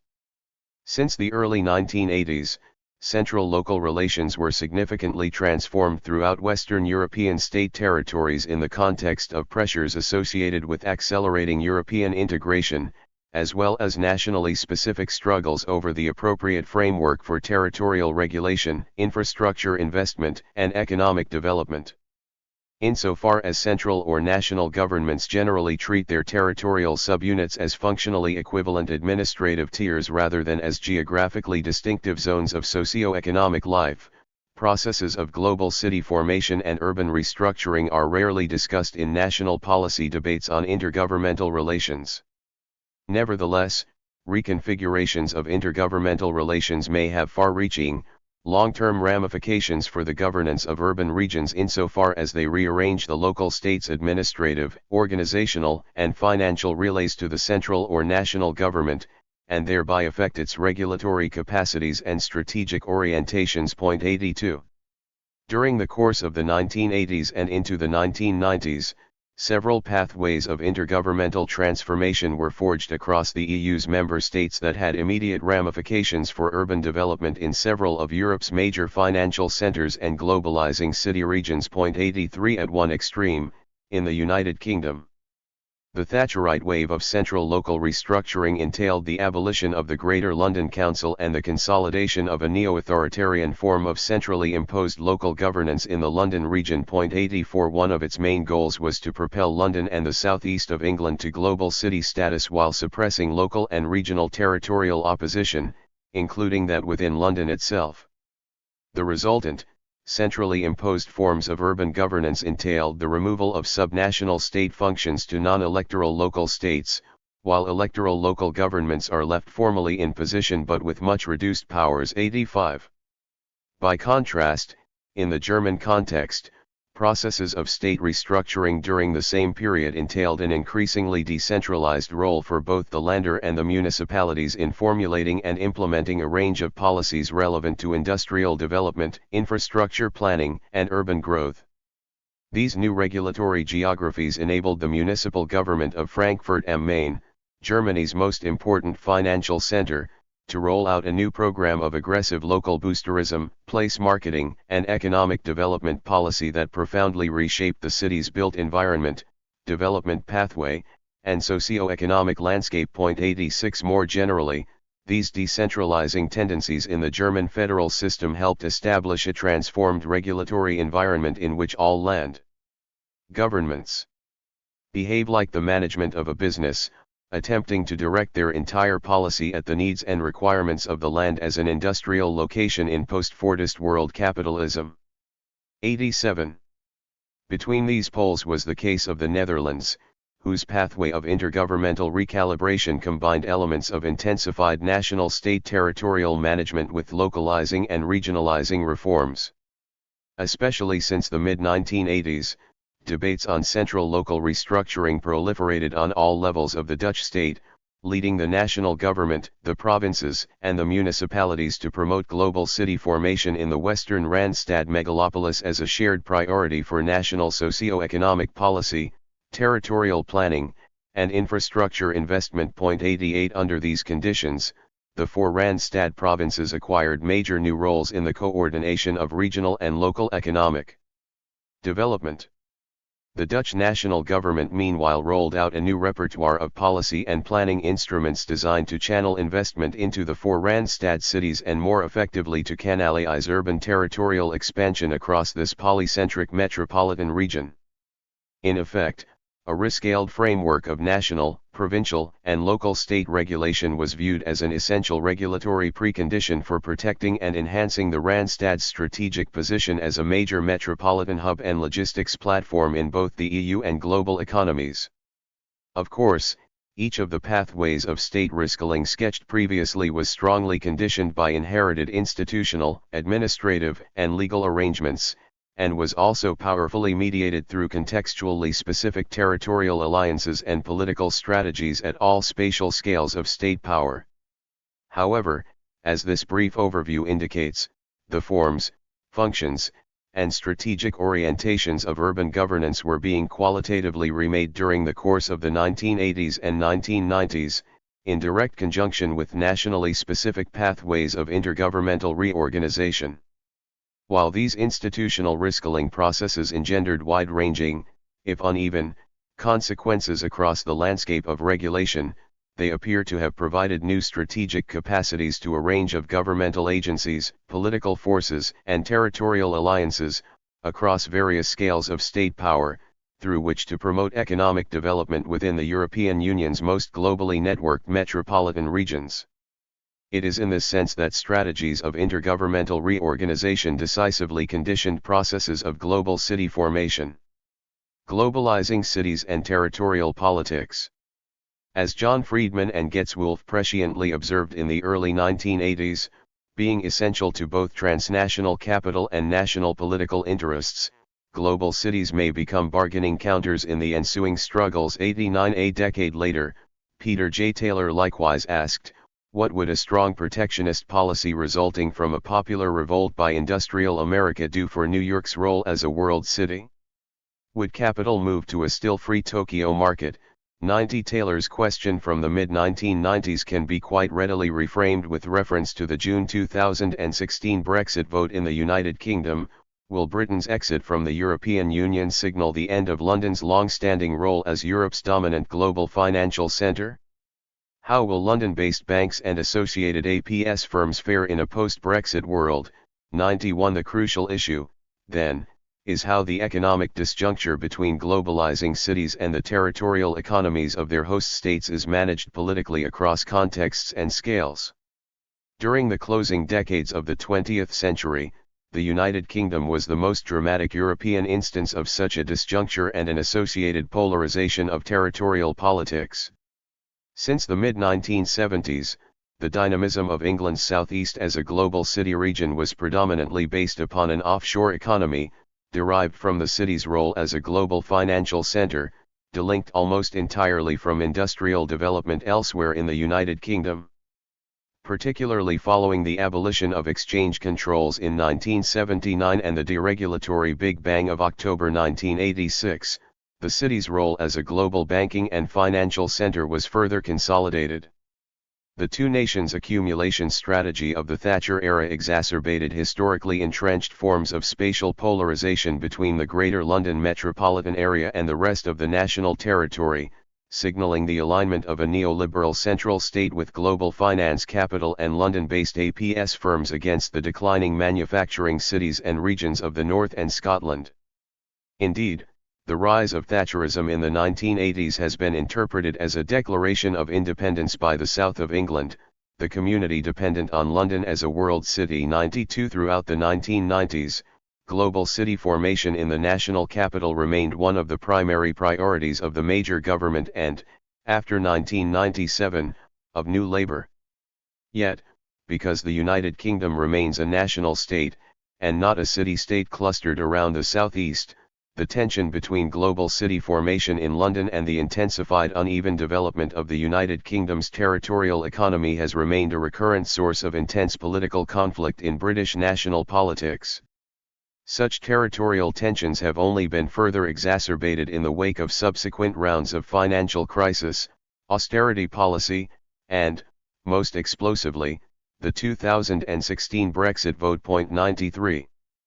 This situation of an intense polarization of national politics through the process of global city formation has not obtained in Germany due to its decentralized federal system, its polycentric urban structure, and its multiple, internationally networked urban regions. Within this institutional and geographical constellation, it is not politically viable for the federal government to align its socio-economic, industrial, or spatial policy priorities one-sidedly with any single metropolitan region. Frankfurt represents a partial exception to this situation due to its role as the site of the Bundesbank and the European Central Bank, but even there, urban development has been managed by an ensemble of local authorities and regional institutions that compete with one another, and with other Länder, for federal resources. Moreover, in contrast to the City of London, whose financial operations are largely decoupled from industrial development elsewhere in the United Kingdom, Germany's most globally networked metropolitan regions operate as major articulation points for nationally and regionally embedded industries, and thus remain interwoven in the industrial fabric of a broader territorial economy. As a result, during the course of the 1990s, territorial politics in Frankfurt were articulated predominantly at an intra-regional scale. Global city formation in Frankfurt's city core generated a spiral of conflicts over administrative organization, financial burdens, living conditions, transportation, ecology, and growth patterns with the cities and towns of the surrounding Rhine-Main region, leading to intense debates on territorial governance reform within the land of Hesse, especially in its most densely urbanized southern zone. 94 Here, then, the territorial politics of global city formation were considerably more regionally circumscribed than in the London/UK context. A specific form of territorial politics also crystallized around global city formation in the Dutch Randstad region during the course of the 1990s. Although territory-wide forms of core-periphery polarization, interspatial competition, and central-local conflict persisted throughout this period, global city formation in the Randstad became a nearly unchallenged goal for Dutch national planning. The subsequent mobilization of national and local policies around the overarching priority of global city formation entailed the construction of a national urban growth coalition that aspired to transform Dutch central cities from providers of public services into the new spearheads of economic growth, especially in the Randstad. 95 As in Frankfurt, the politics of global city development in the Randstad generated intense regional conflicts between a range of administrative units, between city cores and suburban fringes, and between diverse socio-political factions and territorial alliances that were pursuing divergent regulatory agendas. In other respects, however, the Dutch configuration of territorial politics more closely paralleled the British pattern, insofar as urban governance in the Randstad was coordinated, negotiated, and implemented above all by the national government. Amid the many scales on which the Randstad's pathway of urbanization was being forged during this period, it was a national political alliance that proved most decisive for the policy regimes and development strategies that were consolidated. Even among global cities situated at the apex of the European urban hierarchy, then, political responses to the post-1980s round of geo-economic restructuring varied considerably. They hinged substantially upon nationally and regionally specific institutional frameworks, regulatory experiments, lines of territorial contestation, and political strategies. Nonetheless, throughout the 1990s, the process of global city formation across the European Union generated new configurations of political territorial struggle that at once pushed cities toward the adoption of globally oriented accumulation strategies while simultaneously pulling them back into the entrenched, multiscalar vortex of national state power. As Taylor explains, for all their technical prowess in outflanking the states, global cities remain places within states, and this has crucial implications in terms of the politics of representation. 96. The reskilling of spatial planning. As discussed earlier, since the 1980s, new approaches to economic governance were consolidated across the European Union that promoted cities and regions as the primary engines of national territorial development. In most EU states, spatial planning was among the major institutional arenas in which this reskilling of national economic development policy was pursued, in significant measure as a means to facilitate the transformation of national metropolitan centers into globally networked urban regions.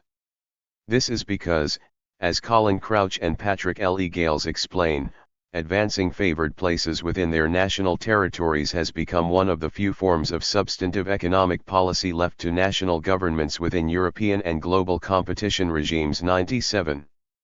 A particularly noteworthy example of this trend is post-unification Germany, where the spatial planning law of 1965 was radically redefined in the early 1990s.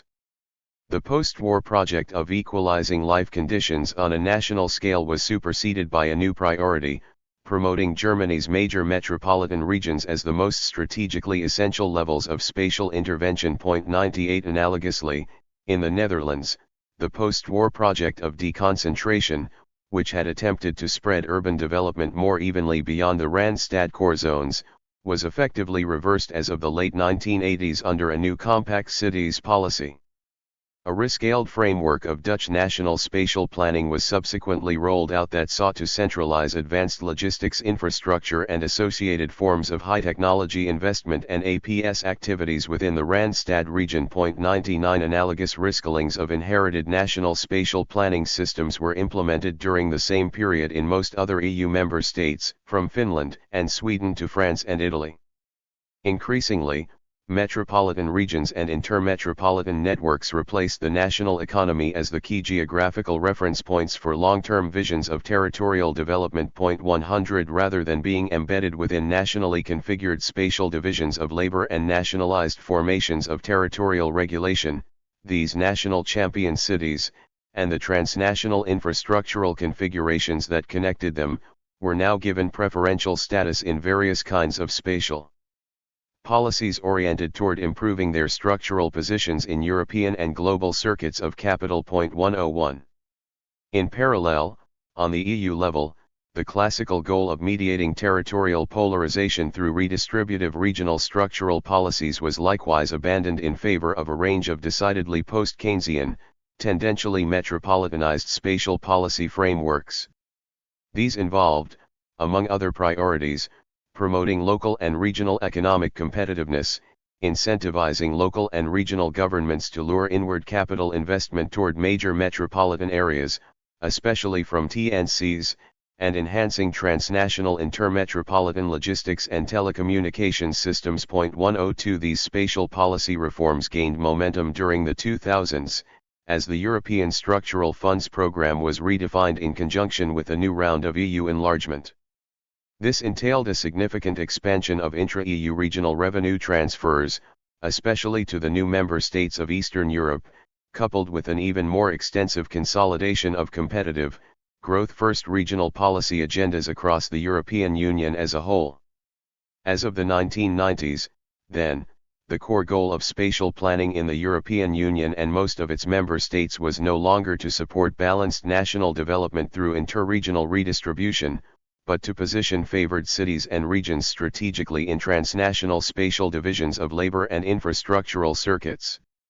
In this way, spatial planning was transformed from a broadly Keynesian instrument of redistributive territorial management into a tool of local and regional economic development strategy that actively promoted socio-spatial polarization at both European and national scales. 103. The scale politics of metropolitan governance reform.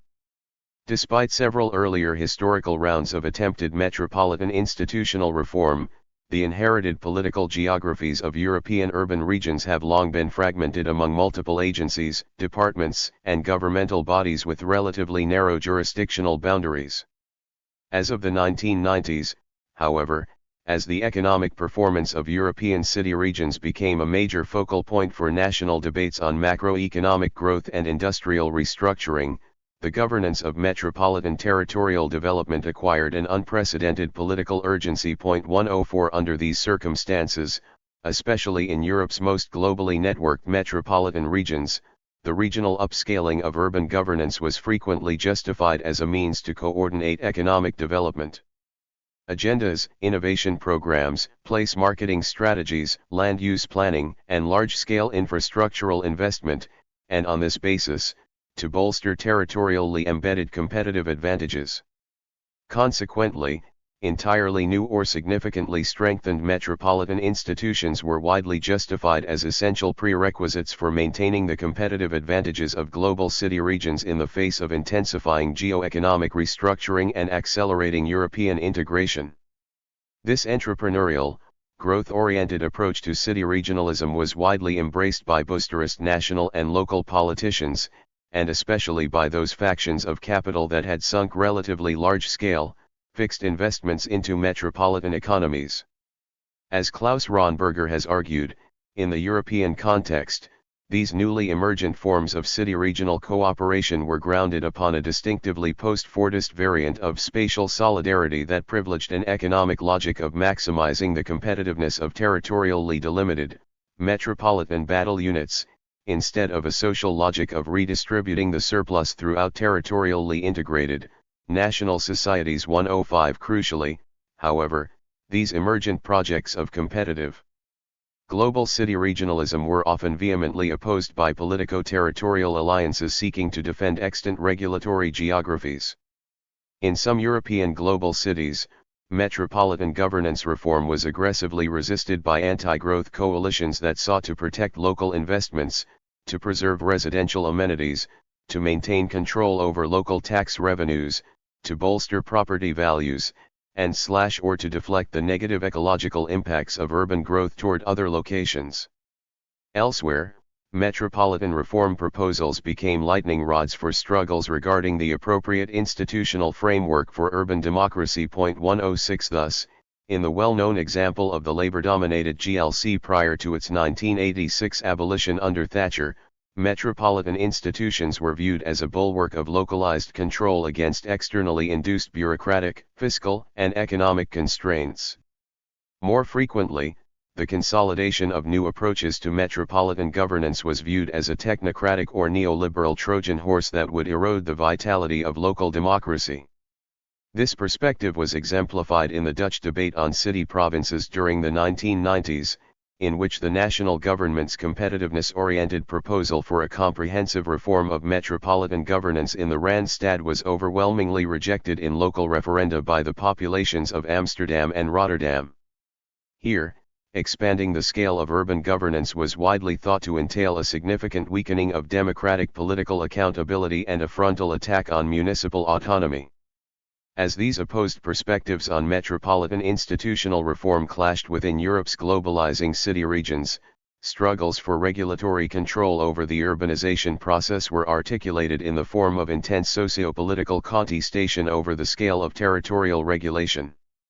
Clearly, the metropolitan rescaling projects that proliferated during this period engendered both threats and opportunities for the inhabitants of global cities and surrounding zones. The question was how to develop coherent political strategies and territorial alliances through which to shape their variegated consequences for urban life. In post-Keynesian Europe, then, metropolitan strategies of state rescaling were clearly articulating, and often intensifying, many of the social, political, and ecological contradictions of global city formation, and of post-Fordist urban restructuring more generally. In so doing, they triggered an intricate series of struggles over the scalar organization of state space and the urban fabric that have continued to proliferate well into the 2000s. The territorial organization of globalizing cities. It is ultimately on the local scale, however, that the productive force of territorial organization is most directly mobilized, and thus it is here that many of the most consequential sites of combined state rescaling and urban restructuring have been forged during the post-Keynesian era. As of the 1990s, with the consolidation of entrepreneurial approaches to urban governance across the European Union, municipal governments in many of Europe's globalizing city regions helped to plan, finance, and implement a variety of flagship megaprojects that entailed a significant reorganization of the capitalist urban fabric, as well as the construction of new sites, scales, and modes of urban governance. 107 Such strategic urban megaprojects have included, among other iconic sites of neoliberal urbanism, corporate office towers, high-technology innovation districts, advanced logistics terminals, and various types of retail, entertainment, and cultural facilities. In many cases, Such flagship megaprojects have also been connected to state-supported investments in luxury housing enclaves and hotels, and have been cultivated through spectacular architectural and landscape designs intended to further capitalize upon the potential ground rent of strategic locations within the city. The Docklands redevelopment in London was among the earliest, and most dramatic, European examples of this broadly neoliberalized approach to urban governance, but it quickly became emblematic of a more general trend in globalizing cities across the European Union and, indeed, much of the world economy. During the course of the 1990s, megaprojects became a seemingly ubiquitous instrument of urban redevelopment and place promotion in the European Union's most globally networked urban regions, as well as in many other major European urban centers that were likewise seeking to enhance their structural positions in transnational circuits of capital. As David Harvey famously argued, the state-financed megaprojects of the late 20th century were designed primarily to enhance the global value-generating capacity and speculative potential of relatively circumscribed local sites, rather than directly to improve social conditions for urban populations. 108 Consequently, in stark contrast to the socially and territorially integrationist project of post-war Fordist Keynesian formations of urban governance, the strategic urban megaprojects of the post-1980s period created a mosaic of newly constructed built environments with their associated increased rents and a patchwork of discrete spaces with increasingly sharp boundaries. 109 Tightly delimited, privately administered enclaves were equipped with highly customized built environments, advanced infrastructures, and patterns of architectural ornamentation that were intended to support specific economic, commercial, cultural, or residential functions while also being increasingly delinked, both operationally and aesthetically, from the broader socio-spatial fabric of the city. In this way, the spectacular urban megaprojects of the late 20th century contributed substantially to the broader splintering, privatization, and polarization of urban space that became increasingly pervasive during this period. 110. The urban megaprojects of the post-Keynesian era have been premised upon a substantially rescaled approach to urban governance that suspended standard planning procedures and established a host of exceptionality measures to permit their relatively unimpeded approval, construction, and subsequent operation. Such quasi-authoritarian regulatory exceptions have included, most notably, the freezing of conventional planning tools, bypassing statutory regulations and institutional bodies, the creation of project agencies with special or exceptional powers of intervention and decision-making, and/or a change in national or regional regulations. 111 A major effect of this newly consolidated urbanism of exception has been to encourage a constant proliferation of discretionary, site-specific exceptions and rules that apply only to microspaces, a withering array of special allowances that conceal deliberate strategies that serve narrow interests outside the glare of public scrutiny. 112 Indeed, one of the most regressive political consequences of the regulatory risklings associated with strategic urban megaprojects has been to empower private actors, corporate organizations, rentier elites, a broad array of quasi-governmental/semi-public agencies, and other immediate stakeholders to make strategic land use and planning decisions while strictly limiting public knowledge, democratic participation, and popular influence over the pathways of urban development that are thereby envisioned, established, and consolidated. 113. In globalizing city regions across Europe, then, the proliferation of urban megaprojects has been facilitated by, and in turn further extended, the riskling of state space.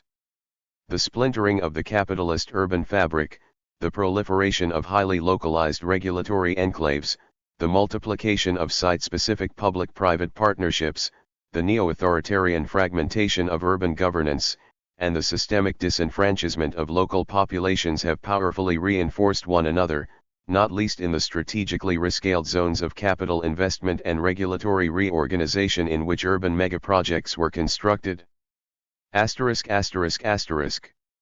This analysis has offered no more than a general glimpse into the intricacies of late 20th century riskling processes in the European Union, with specific reference to the remaking of urban governance and the closely associated politics of scale that has crystallized in and around Europe's globalizing cities.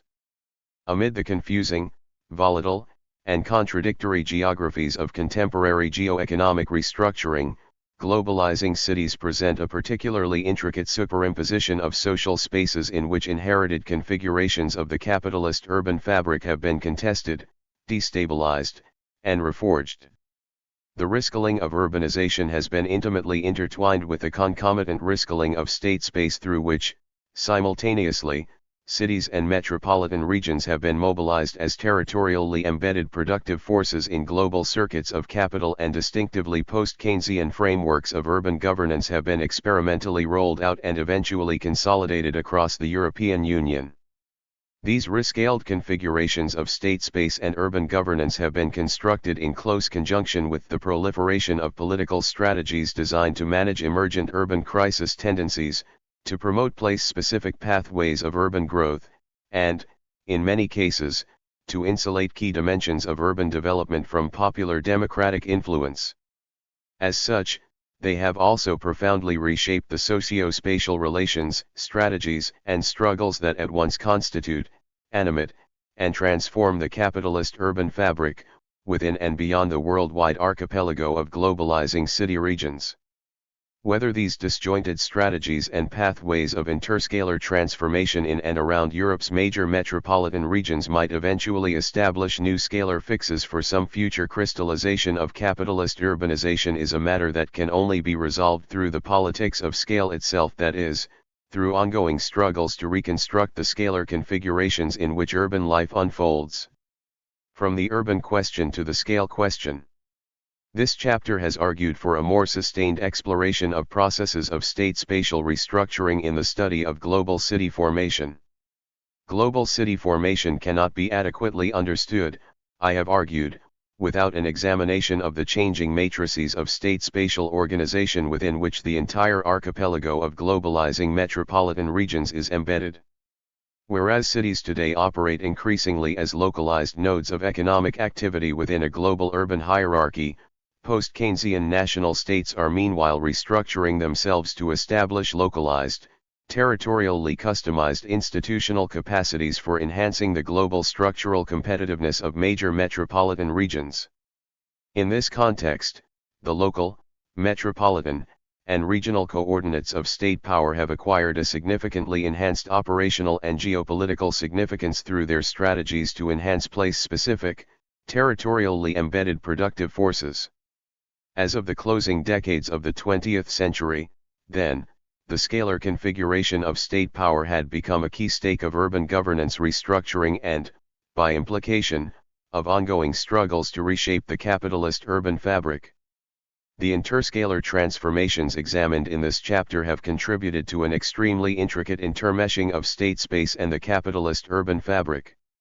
However, rather than further consolidating the broadly nationalized, spatially isomorphic patterns of political economic organization that Henry Lefebvre had associated, in the mid-1970s, with an ascendant state mode of production, this progressively tighter interweaving of state space and urban space has been advanced precisely through the wide-ranging riscaling processes explored in this chapter. One of the most far-reaching spatial consequences of the latter has been precisely to disassemble the tendential structured coherence among national regulatory systems, national economies, and national urban hierarchies that had been at once imagined, naturalized, and actively promoted under the Fordist Keynesian, national developmentalist formation of capitalism. Consequently, as Swangita notes, the geographical scale of the codification and implementation of institutional regulatory systems simultaneously defines and circumscribes the power of capital to command space. A reduction in the scale of regulatory institutional organization increases the power of capital over space and constrains the command of territorially organized interests to control territorial organization. Scale reduction, therefore, reconfigures the boundaries of territorial organization and intensifies interterritorial struggle. The struggle over scale and its substantive definition works itself out as a struggle over the command over space and territory. 114. The riscaling of state power and modes of territorial regulation is but one among many powerful expressions of the explosive politics of scale that has erupted during the last 4 decades of accelerated, crisis-induced geo-economic restructuring. Insofar as today neither capital accumulation, state regulation, urbanization, nor economic governance privileges any single, territorially circumscribed spatial scale, the configuration of interscalar relations has become a major stake of socio-political contestation. In effect, scale relativization and the new politics of scale have been mutually animating one another, contributing to the further scalar mutation of the capitalist urban fabric, and to a dramatic recalibration of the interscalar configurations and politico-regulatory arrangements through which the latter is woven together. As densely organized socio-spatial force fields in which transnational capital, national states, and diverse, territorially embedded socio-political forces intersect and often directly clash, globalizing cities are thus strategic sites in which the stakes of this politics of scale are being fought out.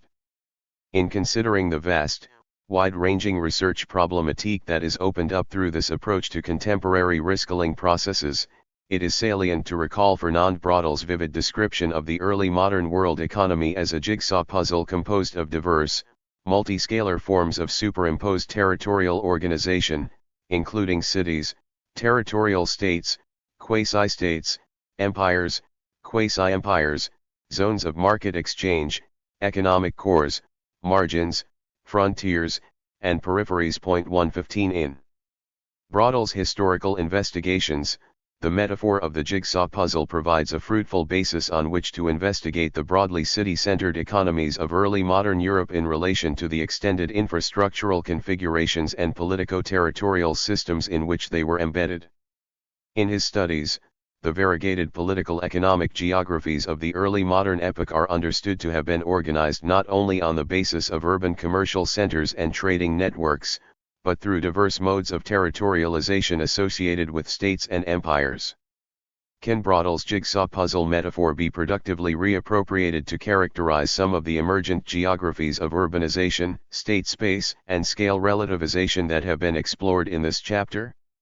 As John Ruggie has classically argued, the Westphalian modernist vision of global political economic order presupposed tightly bounded, mutually exclusive, formally identical territories and symmetrically patterned, precision-nested scalar hierarchies. 116 To a significant degree, that vision of geopolitical space culminated during the Fordist Keynesian, national developmentalist period of world capitalist development, and it has clearly been destabilized and superseded during the post-1980s period. As those familiar, modernist, and nationally territorialized geographies are increasingly superseded and rewoven, might the Braudelian image of a jigsaw puzzle, with its haphazardly shaped pieces, its uneven contours, and its jagged interfaces, offer an alternative metaphorical reference point through which to envision emergent socio-spatial transformations.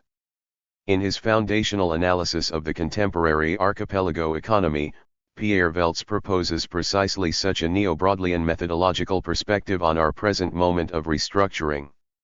The time is over when it was possible to show, as Braudel did, an economic world organized into clear-cut layers, where big urban centers linked, by themselves, adjacent slow economies with the much more rapid rhythm of large-scale trade and finance.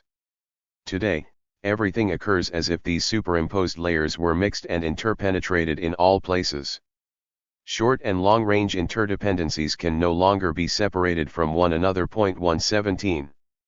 Crucially, Veltz's argument is not only that inherited forms of urbanism, territorial bounding, and scale-making are being re-articulated, but that the networked relationships that have long woven together the most elementary units of territorial organization are likewise being reconstituted in profoundly unsettling ways. In this specific sense, Veltz proposes, the contemporary round of accelerated socio-spatial restructuring has been manifested not just in a generalized intensification of geo-economic interdependencies. Perhaps more consequentially, it has also entailed an epochal creative destruction of the very territorial frameworks, interscalar configurations, and socio-ecological circuits that support capital's everyday metabolism. Consequently, Veltz suggests, classically modernist conceptions of placemaking, city/hinterland relations, interurban networks, economic territories, and nested scalar hierarchies are rendered increasingly inadequate and require creative reconceptualization. For my purposes in this book, such bold declarations are invoked not to dramatize the putative complexity of emergent post-Fordist, post-Keynesian, post-welfare, post-colonial, or post-modern geographies, to imply that all inherited socio-spatial categories should somehow be abandoned, or to fetishize the contextual specificity or putative exceptionalism of emergent local developmental pathways. The point, rather, is simply to underscore the immense epistemological and conceptual challenges associated with any attempt to decipher contemporary geographies of capitalist urbanization and urban governance restructuring. In a world whose most elementary units of socio-spatial organization are being fundamentally reworked, the task of developing an appropriate conceptual lexicon and critical cartography for undertaking urban research is more urgently consequential than ever. In many cases, as with my own continued use of canonical, often taken for granted concepts such as city, place, region, territory, and scale and, indeed, that of the urban itself, it is necessary to work within inherited analytical vocabularies that are saturated with increasingly problematic socio-spatial assumptions, even as we strive to transcend and reinvent them. For this reason, considerable conceptual reflexivity is required in any investigation of contemporary socio-spatial restructuring, whether in the field of urban studies or otherwise. In confronting that challenge, the task is not only to construct new socio-spatial concepts, but to reappropriate inherited categories, cartographies, and methods of urban research in ways that might more effectively illuminate the volatile, relentlessly mutating worlds of urbanization in which we are situated. In the early 1970s, Henry Lefebvre, Manuel Castells, and David Harvey radicalized the field of urban theory by presenting the urban question as a key analytical window for the critical investigation of capitalism's spatio-temporal dynamics, contradictions, and crisis tendencies.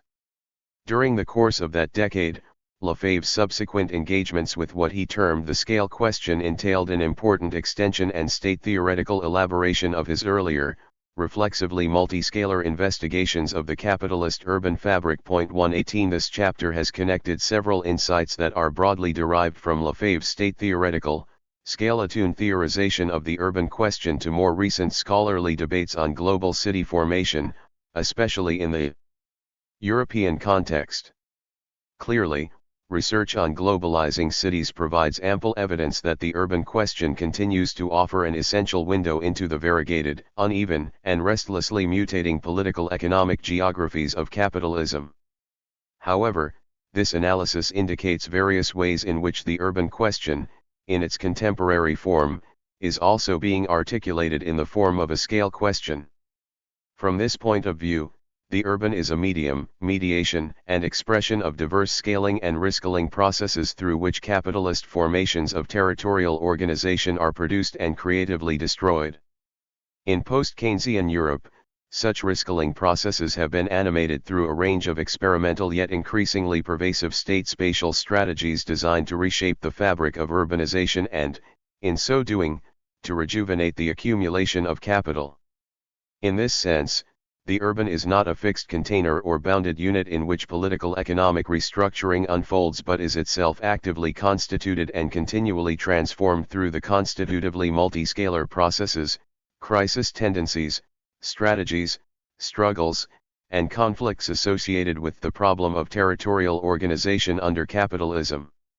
For this reason, contemporary socio-spatial transformations present a major methodological challenge to the field of critical urban studies, to integrate analyses of contemporary urban restructuring with an account of the relentlessly mutating scalar configuration of the socio-spatial relations. As capital's endemic fixity/motion contradiction is increasingly being articulated in the form of a politics of scale, any confrontation with the urban question leads directly into this broader critical interrogation of what Lefebvre aptly labeled the scale question. 5. Cities and the political geographies of the new economy.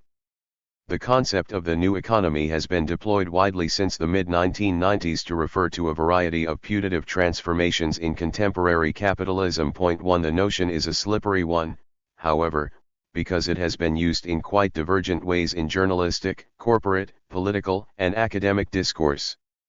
Nonetheless, even following the so-called dot-com bubble of 2000 to 2001 and the far more disruptive global financial crisis of 2007 to 2009, references to the new economy are still frequently mobilized to denote one or more among 5 key developments. 1. Technological transformations. In some uses, the notion of the new economy refers to the rise and increasing structural importance of various new information and communication technologies. These knowledge-driven technologies are said to provide the foundations for a so-called third industrial revolution. 2. A new growth model. The notion of a new economy is frequently used to describe an emergent macroeconomic growth model, based upon low inflation and low unemployment, that would supposedly resolve the economic bottlenecks and crisis tendencies of the 1980s. This new growth regime is usually said to have underpinned the long Clinton boom of the 1990s in the United States and to be readily transferable to other national and regional economies. 3. The death of distance. In many popular discussions, the notion of the new economy serves as a shorthand reference to the purported organizational flexibility and hypermobility of capitalist firms that rely extensively upon ISTs. In this view, because of their enhanced, space-annihilating technological capacities, new economy industries are no longer subject to traditional geographical constraints such as the need for physical proximity or dependence upon agglomeration economies. 4. A new phase of capitalism. Some authors have characterized the new economy in still more encompassing terms, as the manifestation of a new stage of capitalism based upon globalized, flexible production systems, knowledge-driven sectors, the extensive use of ISTs, increasingly flexible forms of labor, a restructured macroeconomic regime, and transformed modes of political economic regulation. 5. The transformation of governance. Finally, many discussions of the new economy have postulated the decline of inherited, hierarchical bureaucratic forms of national state regulation and the consequent consolidation of more flexible modes of economic governance based upon networked, informal interconnections among entrepreneurial public agencies and diverse private or semi-private actors. In this view, the rise of the new economy signals the growing obsolescence not only of old economy manufacturing industries but also of inherited forms of national state power and hierarchical bureaucratic organization.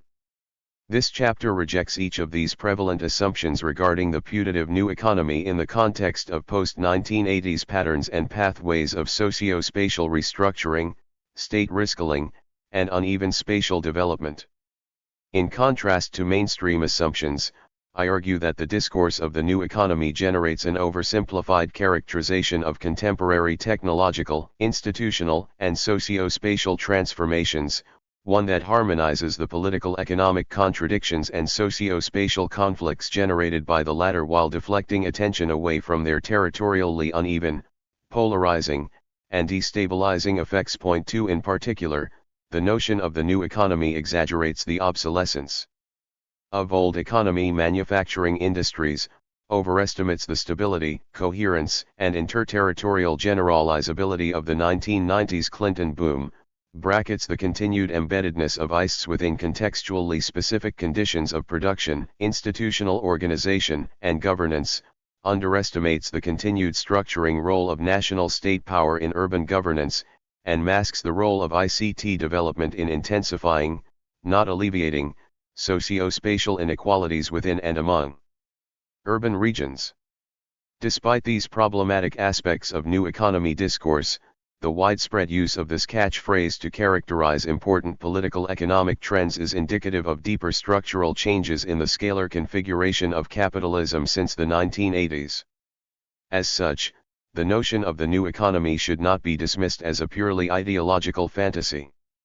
Indeed, much like the notion of neoliberalism, that of the new economy represents what Pierre Bourdieu has termed a strong discourse insofar as it has behind it the powers of a world of power relations which it helps to make as it is, in particular by orienting the economic choices of those who dominate economic relations and so adding its own force to those power relations.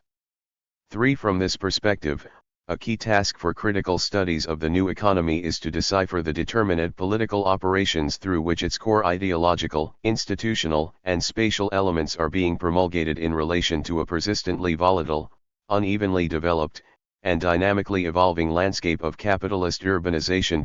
4.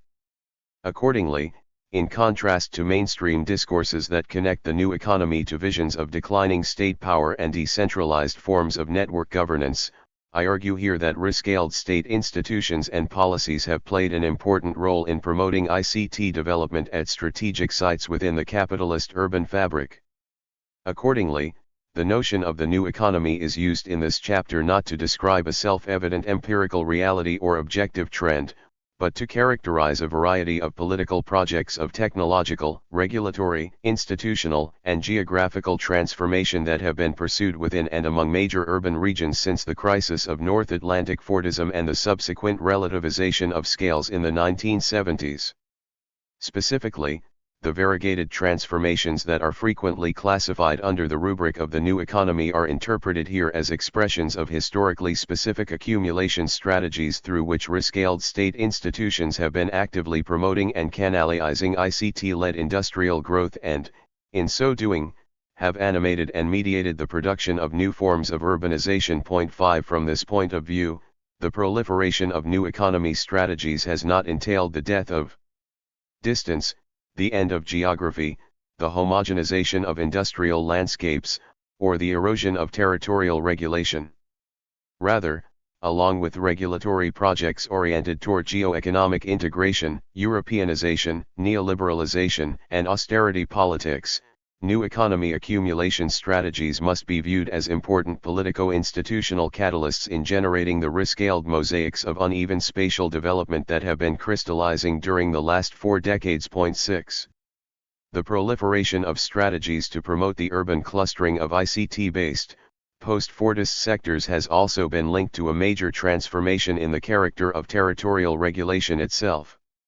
In close conjunction with new economy accumulation strategies, the socially and spatially redistributive Keynesian welfare national states of the Fordist Keynesian, national developmentalist era have been superseded since the 1980s by rescaled, post-Keynesian state formations that have promoted the geographical concentration of productive capacities and socio-economic assets within strategic, putatively self-reliant metropolitan regions.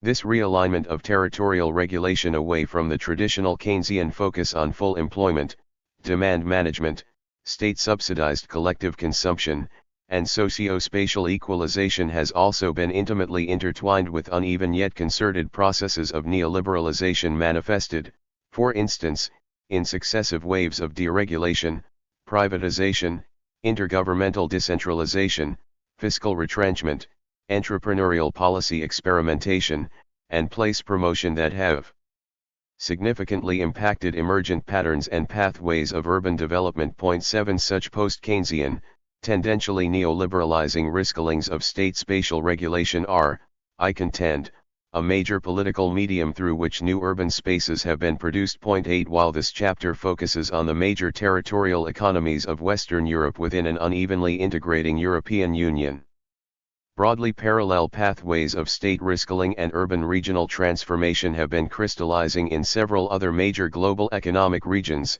albeit necessarily in place and territory-specific forms. 9. To develop this line of argument, the next section discusses the endemic problem of uneven spatial development under capitalism and the changing role of national states in confronting it. On this basis, I consider the dominant spatial strategies through which Western European national states attempted to regulate uneven development at a national scale during the putative golden age of Fordist Keynesian, national developmentalist capitalism through the late 1970s. Subsequent sections outline the unraveling of such territorially redistributive regulatory strategies through various modalities of rescaling, in particular, through the curtailment of compensatory regional policies and the subsequent proliferation of projects to promote ICT-based sectors and other new industrial specializations within major cities and metropolitan regions. In this context, my analysis emphasizes the reskilling of the institutional arenas, operational strategies, and geographical targets of territorial regulation, and the general consequences of such reskillings for patterns of urban development. A concluding section summarizes the implications of this analysis for scholarly debates on the new economy and on the reskilling of the urban question. Urbanization, territorial organization, and the regulation of uneven development. The geography of capitalism is polymorphic, multifaceted, and multiscalar, but the process of urbanization is one of its key expressions and products. Since the large-scale industrialization of capital in the 19th century, capitalist growth has been directly premised upon the production and continual restructuring of urban spaces. Point 10. Across the world economy, the process of capitalist urbanization has been profoundly uneven. It has not entailed a linear expansion or simple diffusion of urban centers, but has produced a highly disequilibrated form of growth characterized by continual flux in the fortunes of places, regions, and territories as industries emerge, expand, mature, and decline. Point 11. While the major propulsive industries of each accumulation regime have generally clustered together within specialized local and regional economies, the maturation of such regimes unleashes significant tendencies toward geographical reorganization and dispersal among firms, workers, and industrial logistical infrastructures. Indeed, many significant new industries have been initially consolidated in locations that lie outside established agglomeration economies, often in previously marginalized zones that offer emergent sectors important locational advantages and opportunities for innovative activity. Point 12. In urban and regional economies around the world, therefore, processes of industrial restructuring and technological change have reverberated in powerfully generative but also massively destructive ways. As industries are restructured, so too are cities, regions, and the broader spatial divisions of labor in which they are embedded. In this sense, the evolution of capitalism through successive regimes of accumulation involves not only changing industrial specializations, but recurrent waves of socio-spatial restructuring in which the propulsive centers of industrial dynamism are periodically shifted across regions, territories, and scales, and urban social, institutional, and infrastructural geographies are creatively destroyed in relation to the evolution of broader spatial divisions of labor and capital's crisis. Tendencies. Point 13. The urbanization process thus lies at the heart of the continuous reshaping of geographical landscapes that is endemic to capitalism as a uniquely dynamic yet constitutively crisis-prone historical system. Point 14. It is apparent, then, that the process of industrial urbanization figures crucially in the production of uneven spatial development under capitalism. In general terms, uneven development refers to the circumstance that social, political, and economic processes under capitalism are not distributed uniformly across the Earth's surface or among geographical scales, but are always differentiated among socio-spatial configurations characterized by divergent socio-economic conditions, infrastructural equipment, institutional arrangements, and developmental trajectories. Thus, within a capitalist geopolitical economy, inequalities are not only expressed socially, in the form of class and income polarization, but also spatially, through the polarization of development among different types of places, regions, territories, scales, and landscapes.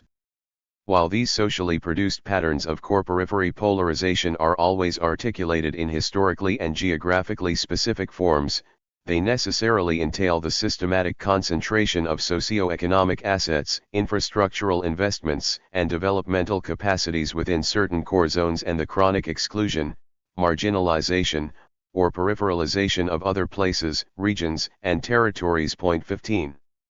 The investigation of uneven spatial development has long been one of the foundational concerns of critical geographical political economy. As Neil Smith has argued in his seminal work on the topic, patterns of uneven geographical development under capitalism are not merely the contingent byproducts of pre-capitalist geographical differences or of individual, household, or firm-level locational decisions. Point 16. Rather, they represent systemic expressions of the endemic tension under capitalism between the drive to equalize capital investment across space and the pressure to differentiate such investment in order to exploit place-region- territory- and scale-specific conditions for accumulation. On the one hand, the coercive forces of intercapitalist competition pressure individual firms to replicate one another's profit-making strategies in dispersed geographical locations, and thus to promote a spatial equalization of the conditions for accumulation. On the other hand, the forces of intercapitalist competition engender an equally powerful process of geographical differentiation in which individual firms continually seek out place-specific locational assets that may enable them to protect, maintain, or enhance their competitive advantages. Consequently, each regime of capitalist growth is grounded upon historically specific patterns of uneven geographical development in which the contradictory interplay of equalization and differentiation is materialized. The resultant patterns of socio-spatial polarization crystallize not only horizontally, among different types of places, regions, and territories, but also vertically, among various geographical scales stretching from the local, the regional, and the national to the continental and the global. The contours of this uneven geography are thus never inscribed permanently onto the variegated landscapes of capitalism, but are reworked continually through capital's restless, endemically crisis-prone developmental dynamic and through a range of political strategies intended to subject the latter to some measure of regulatory control. Uneven development is not merely an aggregate geographical effect of differential patterns of capital investment, but engenders a variety of recurrent regulatory problems, both within and beyond the circuit of capital, that may severely destabilize the accumulation process. Indeed, any given historical pattern of uneven geographical development may serve not only as a basis for the accumulation process but may also become a serious barrier to the latter. Point 17 For instance, the polarization of territorial development between dynamic urban cores and peripheralized regions may enable certain individual capitals to reap the benefits of scale economies and other externalities, but it may also generate disruptive political economic effects that threaten to destabilize the space economy as a whole.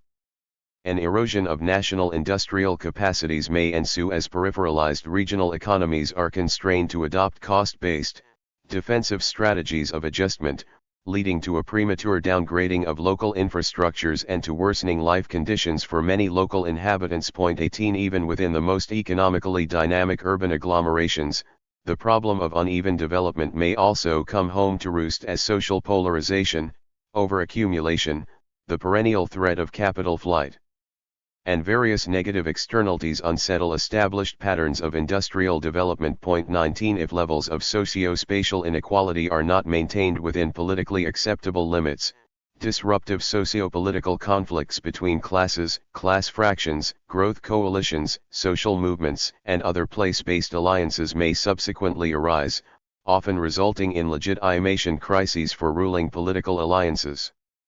Uneven geographical development may thus engender not only new profit-making opportunities for capital, but potentially destabilizing, disruptive social and political consequences that, in the absence of effective regulatory management, can seriously erode the institutional preconditions needed for sustained capital accumulation.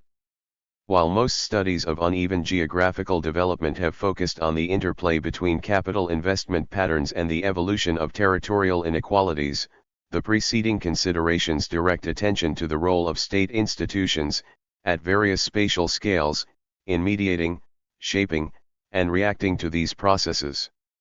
Such an inquiry is of considerable importance because, particularly since the consolidation of organized capitalism during the early 20th century, national states have mobilized a variety of spatial policies designed precisely to influence the geographies of capital investment and, thereby, to manage the volatile patterns of uneven development that have crystallized within their territorial boundaries.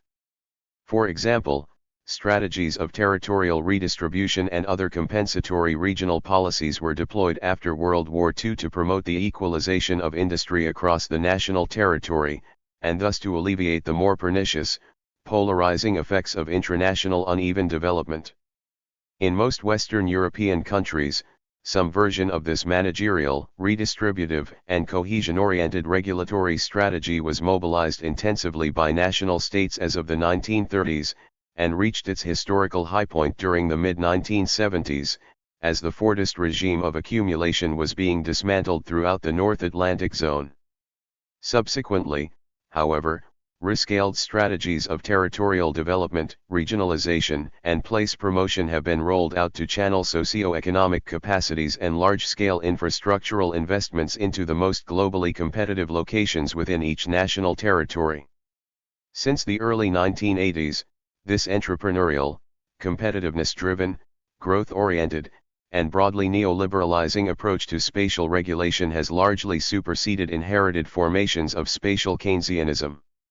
One of its major consequences has been to intensify international spatial differentiation and territorial inequality across the European Union, and thereby to produce a more splintered pattern of urbanization. 20. It is against this background that we can begin to analyze the interplay between the new economy accumulation strategies of the post-1980s period and the evolution of territorial regulation. In what follows, I trace the changing political strategies through which, since the late 1950s, Western European national states have attempted to manage the problem of uneven development within their territories. Since the era of high Fordism, four successive approaches to the regulation of uneven spatial development have crystallized, each of which has been premised upon historically specific forms of urban and regional governance. The tumultuous, wide-ranging, and still ongoing riscalings of national state power of the post-1980s period have been intertwined not only with the mobilization of new accumulation strategies intended to promote ICT-led, post-Fordist forms of industrial growth in major metropolitan regions but also, more generally, with the rolling out of new, rescaled approaches to the regulation of uneven spatial development within an increasingly scale-relativized geo-economic configuration. The new urban spaces of the post-Keynesian epoch have been profoundly shaped through these rescaled state spatial strategies. Geographies of territorial regulation at the high point of spatial Keynesianism. The economic geography of post-war Fordism in Western Europe was composed of a dispersed yet hierarchical topology in which a functional division of space was imposed at various geographical scales. 21 Spatial divisions of labor emerged within each national territory in the form of hierarchical relationships between large-scale metropolitan regions, in which the lead firms within the major, propulsive Fordist industries were clustered, and smaller cities, towns, and peripheral zones, in which branch plants, input and service providers, and other subordinate economic functions were located. In the Western European context, the geographical heartlands of the Fordist accumulation regime stretched from the industrial triangle of northern Italy through the German Ruhr district to northern France and the English Midlands, but each of these regional production complexes was in turn embedded within a nationally specific system of production. Throughout the post-war period, these and many other major European urban regions and their surrounding industrial satellites were characterized by consistent demographic growth and industrial expansion. As the Fordist accumulation regime reached maturity, a major decentralization of capital investment unfolded as large firms began more extensively to relocate branch plants from core regions into peripheral spaces. 22 Under these conditions, urban and regional governance was increasingly nationalized, as Western European states attempted to construct centralized bureaucratic hierarchies, to establish nationally standardized frameworks for capitalist production and collective consumption, to underwrite urban and regional industrial growth, and to alleviate uneven spatial development throughout their national territories. To standardize the provision of welfare services and to coordinate national economic policies, national states centralized the instruments for regulating urban development, thereby transforming local states into transmission belts for centrally determined policy regimes. 23 Within this managerial framework of urban governance, the state's overarching function at the urban scale was the reproduction of the labor force through public investments in housing, transportation, social services, and other public goods, all of which were intended to replicate certain basic standards of social welfare and infrastructure provision across the national territory. 24 In this manner, Local states were instrumentalized to carry out a national strategy based on a commitment to regional balance and even growth. 25 Insofar as the national economy was viewed as the primary terrain for state action, local and regional economies were treated as mere subunits of relatively autocentric national economic spaces dominated by large-scale corporations.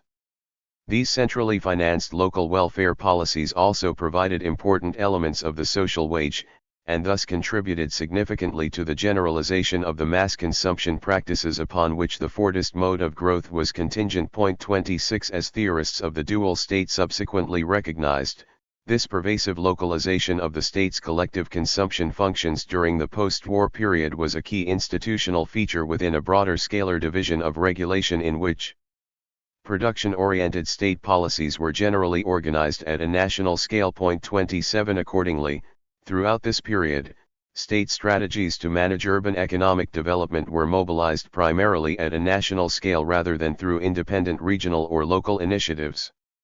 In this context, a range of national social and economic policy initiatives including demand management policies, nationalized ownership of key industries, the expansion of public sector employment, military spending, and major expenditures on housing, transportation, and public utilities served to underwrite the growth of major urban and regional economies. 28.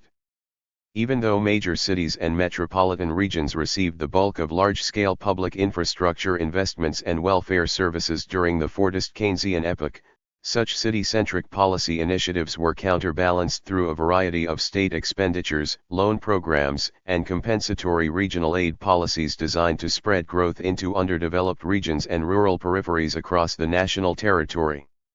From the Italian Mezzogiorno and Spanish Andalusia to western and southern France, the agricultural peripheries and border zones of West Germany, the Limburg coal mining district of northern Belgium, the Dutch northeastern peripheries, the northwestern regions and islands of Denmark, the Scandinavian North, Western Ireland, and the declining industrial zones of the English North, South Wales, parts of Scotland, and much of Northern Ireland. Each European country had its so-called problem areas, or lagging regions, generally composed of economic zones that had been marginalized during previous rounds of industrial development or that were locked into increasingly obsolete technological industrial infrastructures. 29 Consequently, throughout the post-war period until the late 1970s, a range of regional policies were introduced that explicitly targeted such peripheralized spaces. Generally justified in the name of balanced national development and spatial equalization, these redistributive spatial programs provided various forms of financial aid, locational incentives, and transfer payments to promote industrial growth and economic regeneration outside the dominant city cores, and they often channeled major public infrastructural investments into such locations. Such resource transfers appear to have significantly impacted the intranational geographies of uneven development during the post-war period, contributing to an unprecedented convergence of per capita disposable income within most Western European states. 30 This nationally oriented project of industrial decentralization, urban deconcentration, and spatial equalization was arguably the political linchpin of spatial Keynesianism, the system of state territorial regulation that prevailed throughout the Fordist Keynesian period of capitalist development across Western Europe. 31 Within this nationalized system of urban governance, metropolitan political institutions acquired an important role in mediating between managerial local states and centrally organized, redistributive forms of spatial planning. Particularly between the mid-1960s and the early 1970s, consolidated metropolitan institutions were established in many major Western European city regions. 32 These region-wide administrative bodies were widely viewed as mechanisms for rationalizing welfare service provision and for reducing administrative inefficiencies within rapidly expanding metropolitan agglomerations. Metropolitan institutions thus served as a key, coordinating administrative tier within the centralized hierarchies of intergovernmental relations that prevailed within the Keynesian welfare state apparatus. As suburbanization and industrial decentralization proceeded apace, metropolitan political institutions were increasingly justified as a means to establish a closer spatial correspondence between governmental jurisdictions and functional territories. 33 By the early 1970s, metropolitan authorities had acquired important roles in guiding industrial expansion, infrastructural investment, and population settlement beyond traditional city cores into suburban fringes, primarily through the deployment of comprehensive land use plans and other mechanisms intended to influence intrametropolitan locational patterns. In this sense, metropolitan institutions appear to have significantly influenced the geographies of urbanization during the era of high Fordism. In sum, spatial Keynesianism is best understood as a broad constellation of national state strategies designed to promote capitalist industrial growth by alleviating uneven geographical development within each national territory. Spatial Keynesianism intensified the nationalization of state and urban space in two senses. First, it entailed the establishment of a well-coordinated system of subnational institutions for the territorial regulation of urban development. Second, it entailed the embedding of major local and regional economies within a hierarchically configured, nationally focused political economic geography.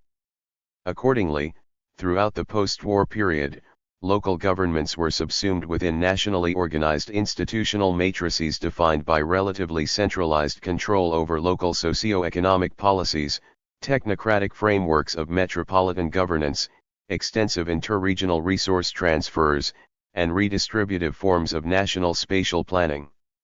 Taken together, this multi-scalar constellation of state institutions and regulatory operations promoted a structured coherence for capitalist industrial growth by transforming urban spaces into the localized building blocks for national economic development and by spreading urbanization as evenly as possible across the national territory. Figure 5.1 Spatial Keynesianism and the political regulation of uneven development. By the early 1970s, however, the aspiration of transcending uneven spatial development within a relatively closed national territory appeared as short-lived as the Fordist accumulation regime itself. Crisis management and the new politics of endogenous growth. New approaches to the political regulation of uneven spatial development began gradually to crystallize as of the early 1970s, as the Fordist developmental regime was eroded. 34 A number of major geo-economic shifts occurred during this era that decentered the predominant role of the national scale as a locus of political economic coordination and led to the transfer of new regulatory responsibilities upward to supranational institutional tiers such as the European Union and downward to regional and local levels of state organization. These risklings of state space were mediated through a range of relatively ad hoc, trial-and-error regulatory responses, crisis management strategies, and political experiments. At a national scale, diverse political alliances mobilized strategies of crisis management to defend the institutional infrastructures of the Fordist Keynesian order. From the first oil shock of 1973 until around 1979, traditional recipes of national demand management prevailed throughout the Organization of Economic Cooperation and Development Zone as central governments tried desperately to recreate the conditions for a Fordist virtuous circle of growth. However, as Bob Jessop remarks of the British case, such counter-cyclical tactics ultimately amounted to no more than an 11th hour, state-sponsored Fordist modernization, for they were incapable of solving, simultaneously, the dual problems of escalating inflation and mass unemployment. 35 Meanwhile, as the boom regions of Fordism experienced sustained economic crises, the policy framework of spatial Keynesianism was further differentiated to include deindustrializing, distressed cities and manufacturing centers as explicit geographical targets for various forms of state assistance and financial aid. In contrast to traditional Keynesian forms of spatial policy, which had focused almost exclusively upon underdeveloped regions and peripheral zones, explicitly urban policies were now introduced in several Western European states to address the specific socio-economic problems of large cities, such as mass unemployment, deskyling, capital flight, and infrastructural decay. In this manner, many of the redistributive policy relays associated with spatial Keynesianism were significantly expanded. Crucially, however, even though the spatial targets of regional policies were now differentiated to include urban areas as key recipients of state support, the national state's underlying commitment to the project of spatial equalization at a national scale was reinforced throughout the 1970s. Even as these new forms of state support for urban development were extended, a range of nationally imposed policy initiatives and intergovernmental realignments began to unsettle the entrenched, managerial welfarist framework that had prevailed throughout the post-war period. Thus, especially as of the late 1970s, the national scale likewise became an important institutional locus for political projects that aimed to dismantle many of the major redistributive policy relays associated with the Keynesian welfare national state. During the post-1970s recession, as national governments were pressured to rationalize government expenditures, central grants to subnational administrative levels, including regions and localities, were diminished. Across Western Europe, these new forms of fiscal austerity caused local governments to become more dependent upon locally collected taxes and non-tax revenues such as charges and user fees. 36 In the immediate aftermath of these shifts, many local governments attempted to adjust to the new fiscal conditions by delaying capital expenditures, drawing upon liquid assets, and engaging in deficit spending, but these proved to be no more than short-term stopgap measures.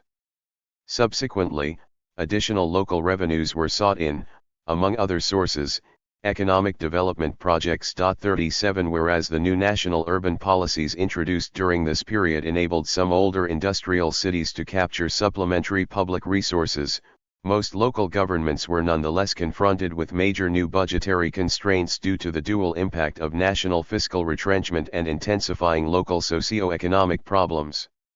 One of the most significant institutional outcomes of the national fiscal squeeze of the 1970s, therefore, was to pressure municipalities to seek new sources of revenue through a proactive mobilization of economic development projects and inward investment schemes. 38.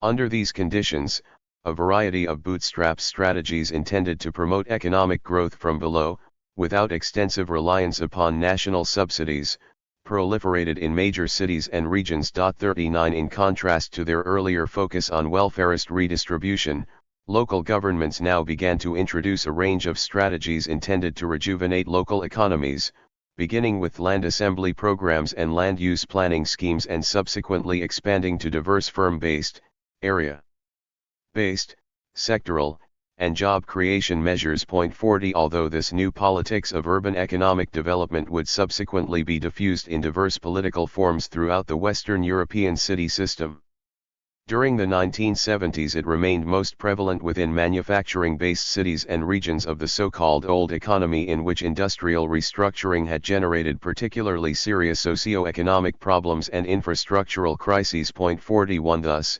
even as national governments continued to promote economic integration and territorial equalization at a national scale, neo-corporatist alliances between state institutions, trade unions, and other community-based organizations within Rust Belt cities and regions from the German Ruhr district to the English Midlands elaborated regionally specific sectoral, technology, and employment policies to promote what was then popularly labeled endogenous growth. 42 The goal of these leftist, neo-corporatist, and social democratic alliances was to establish negotiated strategies of industrial restructuring in which economic regeneration would be linked directly to social priorities such as intra-regional redistribution, job creation, vocational retraining initiatives, and class compromise. The basic Fordist Keynesian priorities of social redistribution, territorial equalization, and class compromise were thus maintained, albeit within the more geographically bounded parameters of regional and/or local economies rather than as a project that would be generalized throughout the national territory. The 1970s are thus best viewed as a transitional period characterized by intense interscalar struggles among political alliances concerned to preserve the nationalized institutional infrastructures of spatial Keynesianism and other, newly formed political coalitions striving to introduce more decentralized approaches to promoting economic regeneration from below. Although the new regulatory framework sought by such modernizing coalitions remained relatively inchoate, at this time, They shared an explicit rejection of nationally encompassing models of territorial development and a broad commitment to the goal of promoting place-specific trajectories of socio-economic development. In this sense, the proliferation of local and regional economic initiatives during this period destabilized the nationalizing approach to the regulation of uneven spatial development that had prevailed during the post-war Golden Age. While central governments generally continued, throughout the 1970s, to promote such nationalizing, spatially redistributive agendas, the diffusion of this new bootstrap strategy during the same decade appears, retrospectively, to have entailed a major de facto modification of the inherited institutional architecture of spatial Keynesianism. It also opened up a politico-institutional space in which state institutions could, in subsequent decades, mobilize new accumulation strategies oriented toward cultivating and territorializing ICT-based, post-Fordist industrial growth within strategically positioned cities and metropolitan regions. The risking of state space and the quest for a new urban economy. The crisis of the Fordist developmental model intensified during the 1980s, leading to a new round of state spatial restructuring and urban industrial transformation under conditions of accelerating scale relativization. The strategies of crisis management introduced during the 1970s had neither restored the conditions for a new accumulation regime nor successfully resolved the deepening problems of economic stagnation, rising unemployment, and industrial decline. Consequently, during the course of the 1980s, most European national governments abandoned traditional Keynesian macroeconomic policies in favor of monetarism. A competitive balance of payments replaced full employment as the overarching goal of monetary and fiscal policy. 43 By the late 1980s, neoliberal political agendas such as welfare state retrenchment, trade liberalization, privatization, and deregulation had been adopted not only in the United Kingdom under Thatcher and in West Germany under Kohl but also in more socially moderate, hybrid forms in many traditionally social democratic or Christian/social democratic countries such as the Netherlands, Belgium, France, Spain, Denmark, and Sweden. 44. This geopolitical sea change entailed the imposition of additional fiscal constraints upon most municipal and metropolitan governments, whose revenues had already been significantly retrenched during the preceding decade. Political support for large-scale strategic planning projects waned and welfare state bureaucracies were increasingly dismantled, downsized, or restructured, including at metropolitan and municipal levels. Indeed, during the mid-1980s, major metropolitan institutions such as the Greater London Council and the Rijnmond in Rotterdam were summarily abolished. Elsewhere, metropolitan institutions were formally preserved but significantly weakened in practice due to centrally imposed budgetary pressures and enhanced competition between city cores and suburban peripheries for capital investment and public subsidies. 45 The fiscal squeeze upon public expenditure in municipalities and the dramatic weakening of metropolitan governance institutions were thus among the important localized expressions of the processes of post-Keynesian state retrenchment that were gaining momentum in Western Europe during the 1980s. As of this decade, the national preconditions for municipal Keynesianism were systematically eroded. Local and metropolitan governments were now increasingly forced to fend for themselves in securing a fiscal basis for their regulatory activities and public investments. 46. During the same period, a new mosaic of urban and regional development began to crystallize within a tendentially scale-relativized geo-economic and European constellation. Across the Western European urban system, the crisis of North Atlantic Fordism was triggering the tumultuous decline of many large-scale manufacturing regions whose economies had previously been grounded primarily upon Fordist mass production industries. Meanwhile, a number of formerly lagging regions were being transformed into dynamic locations for ICT investment and flexible production systems. 47 Amid the seesaw movement of uneven spatial development, established metropolitan cores such as London, Amsterdam, Paris, Frankfurt, Milan, and Zurich were undergoing significant socio-economic, infrastructural, and institutional realignments as they acquired a renewed significance as strategic nodal points within global and European financial networks. In this way, as Pierre Veltz explains, The post-1970s period witnessed the consolidation of a European archipelago economy in which corporate headquarters, major decision-making centers, and many high-value-added economic activities were concentrated within strategically positioned metropolitan regions. 48 For Veltz, this tendency toward metropolitanization embodied a dramatic intensification of territorial divisions across Europe, including an intra-European divide between winning and losing regions, various intranational divides between booming urban cores and declining manufacturing zones or depressed rural peripheries, intra-regional divides between central city cores and their surrounding hinterlands, and intrametropolitan divides between wealthy or gentrified areas and disadvantaged, excluded neighborhoods or peri-urban settlements. 49 Following the consolidation of the single European market, the launch of the euro, and various subsequent waves of eastward enlargement, these polarizing tendencies have been further entrenched at European and national scales. 50.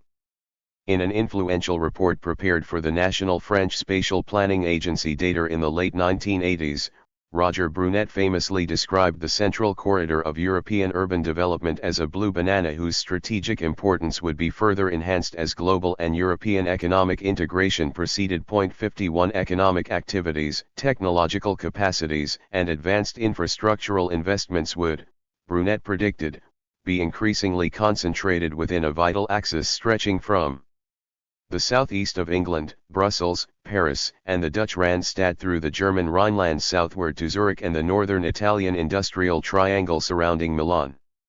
Notably, Brunet's famous representation of Western Europe's urbanized boom zone represented a nearly exact inversion of the political geography of development zones that had been supported through compensatory regional policy interventions during the era of spatial Keynesianism.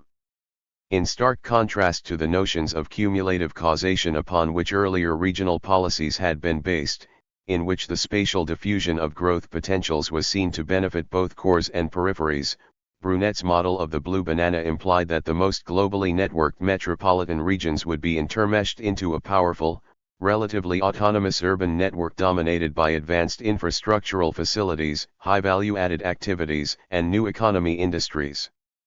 The consolidation of this core European megalopolis would, Brunet also predicted, leave other European cities, regions, and hinterlands essentially to fend for themselves or risk being further marginalized in the new geo-economic context. As Brunet's model dramatically illustrated, the tumultuous political economic transformations of the 1980s were causing the geographies of post-war spatial Keynesianism to be, in effect, turned inside out. As of this decade, industrial growth was no longer being spread outward from developed, densified urban cores into the marginalized peripheries of each national economy, but was instead being systematically canalized into the most strategically positioned metropolitan regions within European and global spatial divisions of labor. Notably, Brunet depicted these urban cores as the territorially integrated heartlands of new economy industries based upon ISTs, advanced producer and financial services, and other high-technology sectors. In his model, the core European megalopolis was surrounded by, but now increasingly delinked from, a variegated macro-territorial landscape of declining manufacturing regions, marginalized hinterlands, and outlying peripheries that were locked into old economy technologies, industries, land use systems, and institutional forms. Despite its serious limitations as a social scientific depiction of European political economic space in the late 20th century, the wide influence of Brunet's blue banana model was emblematic of a major rescaling of territorial regulation that was gaining momentum throughout Western Europe as of the 1980s. 52 As urban economic restructuring intensified in conjunction with global and European integration, Western European national governments began more explicitly to target major cities and metropolitan regions as the locational keys to national economic competitiveness. 53 In the Europe of regions, a catchphrase that became increasingly important in EU-level, national, and subnational policy discussions during this period. Cities were no longer seen merely as containers of declining industries and socio-economic problems, but were now increasingly viewed as dynamic growth engines through which ICT-based, post-Fordist sectors could be fostered and territorially embedded.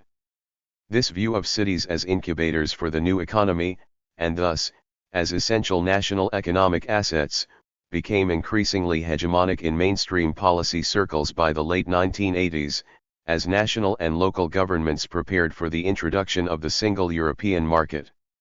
As Western European states attempted to transform their most economically powerful cities and metropolitan regions into growth engines for ICT-based, post-Fordist industrial growth, they also developed new, rescaled approaches to the regulation of uneven spatial development. Initially, with the ascendancy of neoliberal reform initiatives and the imposition of new forms of fiscal austerity, inherited programs of territorial redistribution were scaled back, thereby exposing local and regional economies more directly to the pressures of Europe-wide and global economic competition. 54 Such policy initiatives were aimed primarily at reducing public expenditures and at undermining traditional forms of dirigiste, centralized economic management. 55 As we saw previously, the local economic initiatives of the 1970s emerged in a politico-institutional context in which central governments remained broadly committed to the neo-Keynesian project of promoting national territorial equalization.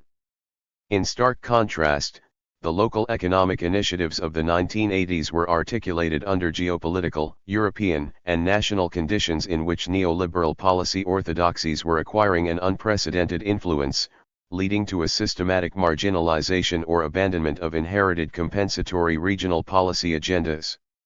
In this transformed geopolitical context, the goal of equalizing economic development capacities across the national territory was increasingly seen to be incompatible with the new priority of promoting place-specific locational assets and endogenous ICT development within major metropolitan regions.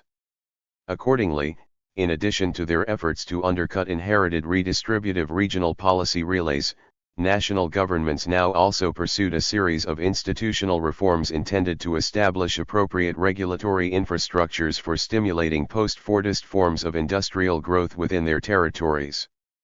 As national fiscal transfers to subnational levels were diminished, local governments were granted new revenue-raising powers and an increased level of authority in determining local tax rates and user fees. 56 Such fiscally retrenched, institutionally streamlined local state apparatuses were widely viewed as a key element of the regulatory environment in which new economy industries would flourish.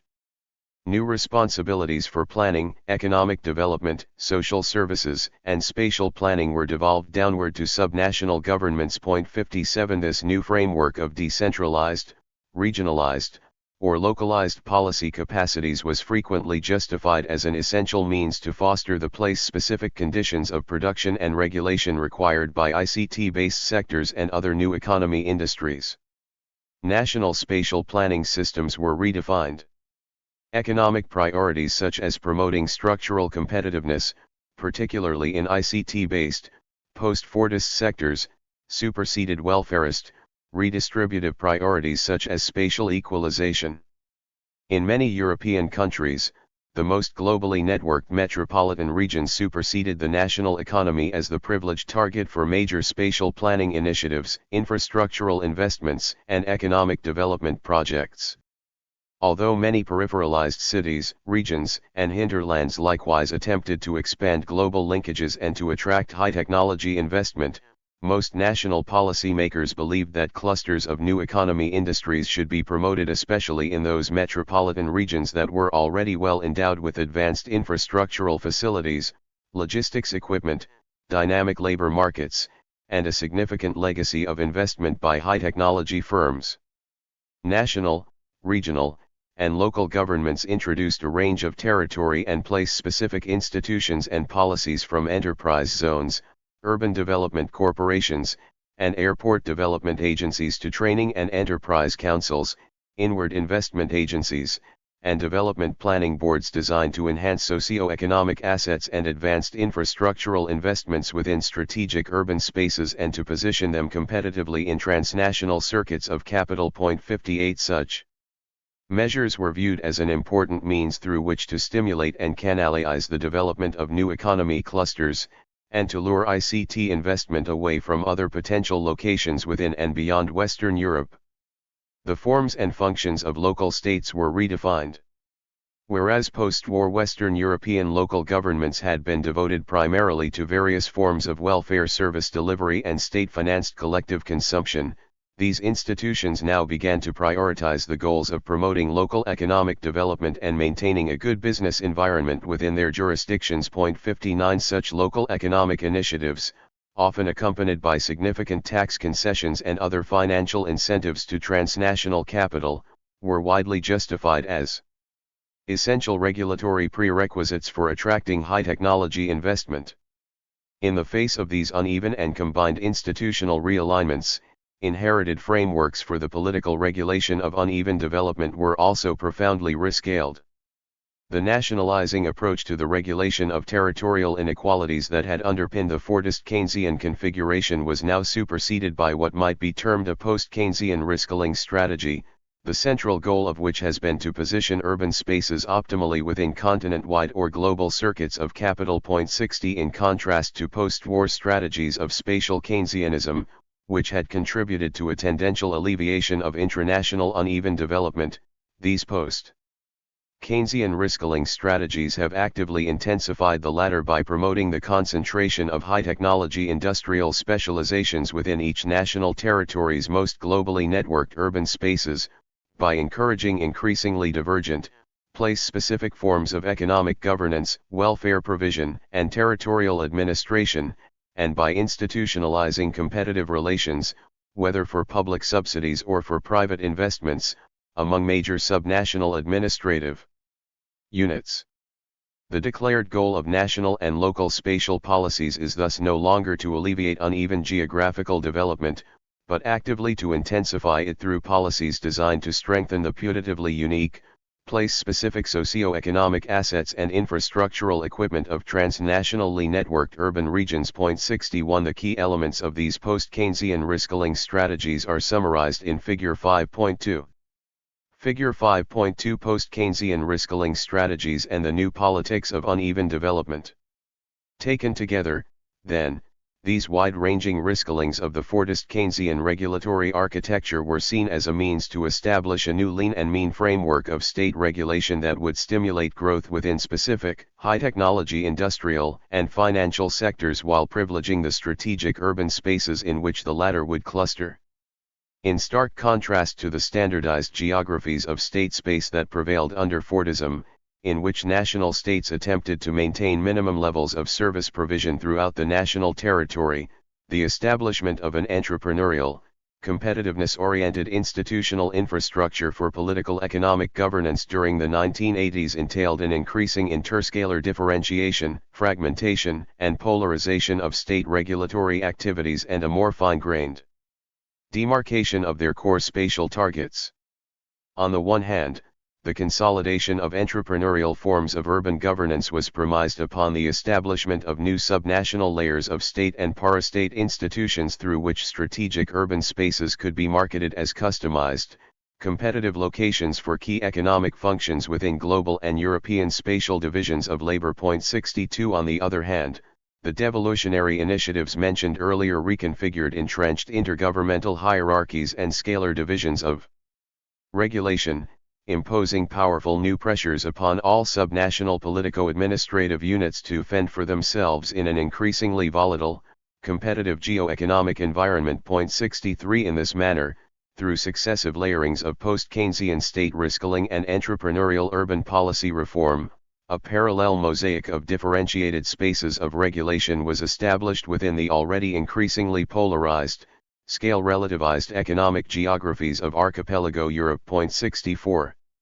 Of course, the crystallization of these post-Keynesian risk-killing strategies has resulted from a variety of economic, political, and geographical dynamics, realignments, and struggles during the last 4 decades.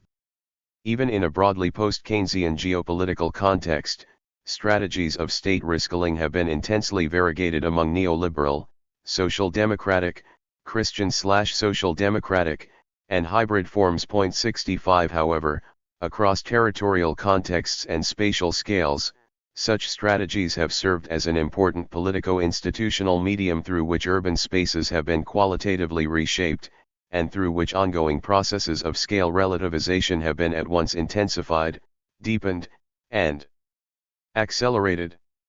Through their mobilization of post-Keynesian reskilling strategies, national, regional, and local state institutions have attempted to stimulate and canalize the growth of new economy industries within their territories, thereby powerfully contributing to the production of new urban spaces, new patterns of urbanization, and new formations of uneven spatial development.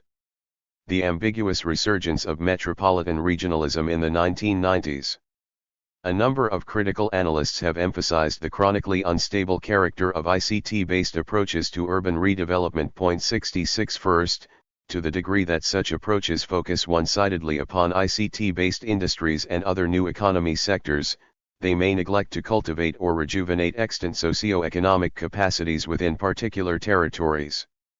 Second, while ICT-based forms of urban development may successfully unleash short and medium-term bursts of economic growth within a small group of privileged, first-mover local and regional economies, the conditions underlying these putative paradigms are extremely difficult, if not impossible, to replicate or generalize elsewhere, in geographical contexts characterized by divergent industrial histories, infrastructural configurations, labor markets, and regulatory arrangements.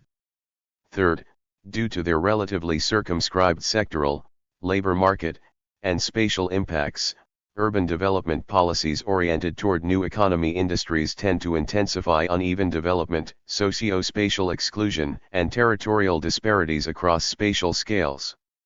In so doing, they are likely to generate significant negative externalities and social costs, and thus to compromise the socio-territorial conditions upon which sustained industrial growth generally depends. Additional vulnerabilities and crisis tendencies flow from the splintered architecture of post-Keynesian territorial governance itself.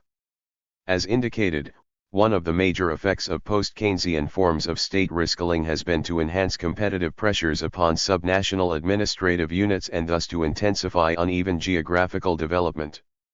While these institutional realignments may temporarily benefit a select number of powerful, globally networked urban regions, where ICT-based industries are disproportionately clustered, they generally inflict a logic of regulatory undercutting upon the broader system of territorial development in which all local and regional economies are embedded. This trend may, in aggregate, seriously erode the territorial coherence of the space economy as a whole and undermine macroeconomic stability. Furthermore, the increasing geographical differentiation of state regulatory activities induced through such post-Keynesian reskilling strategies generates recurrent dilemmas of interscalar coordination within the state apparatus itself, and in relation to the variegated array of private and semi-private organizations that are involved in economic governance. Indeed, rather than stimulating a more efficient distribution of public resources and investments across places, as predicted by many of their proponents, such reskillings have, in practice, been as much a hindrance as a help to Regulation 67. Consequently, in the absence of institutional mechanisms of meta-governance capable of coordinating subnational regulatory initiatives and economic development strategies, the state's own organizational coherence and functional unity are likely to be eroded, leading to significant governance failures, political conflicts, and legitimation deficits. 68. The disruptive, contradictory tendencies unleashed during the post-1980s wave of combined urban industrial restructuring, urban policy reform, and state reskilling have thus had some important ramifications for the subsequent evolution of post-Keynesian approaches to territorial regulation. Especially as of the 1990s, faced with the pervasive regulatory deficits of their own predominant strategies of political economic governance, many Western European states began to pursue further rounds of reskilling, institutional reorganization, and policy experimentation in an attempt to manage the disruptive socio-economic consequences of previous urban regeneration initiatives.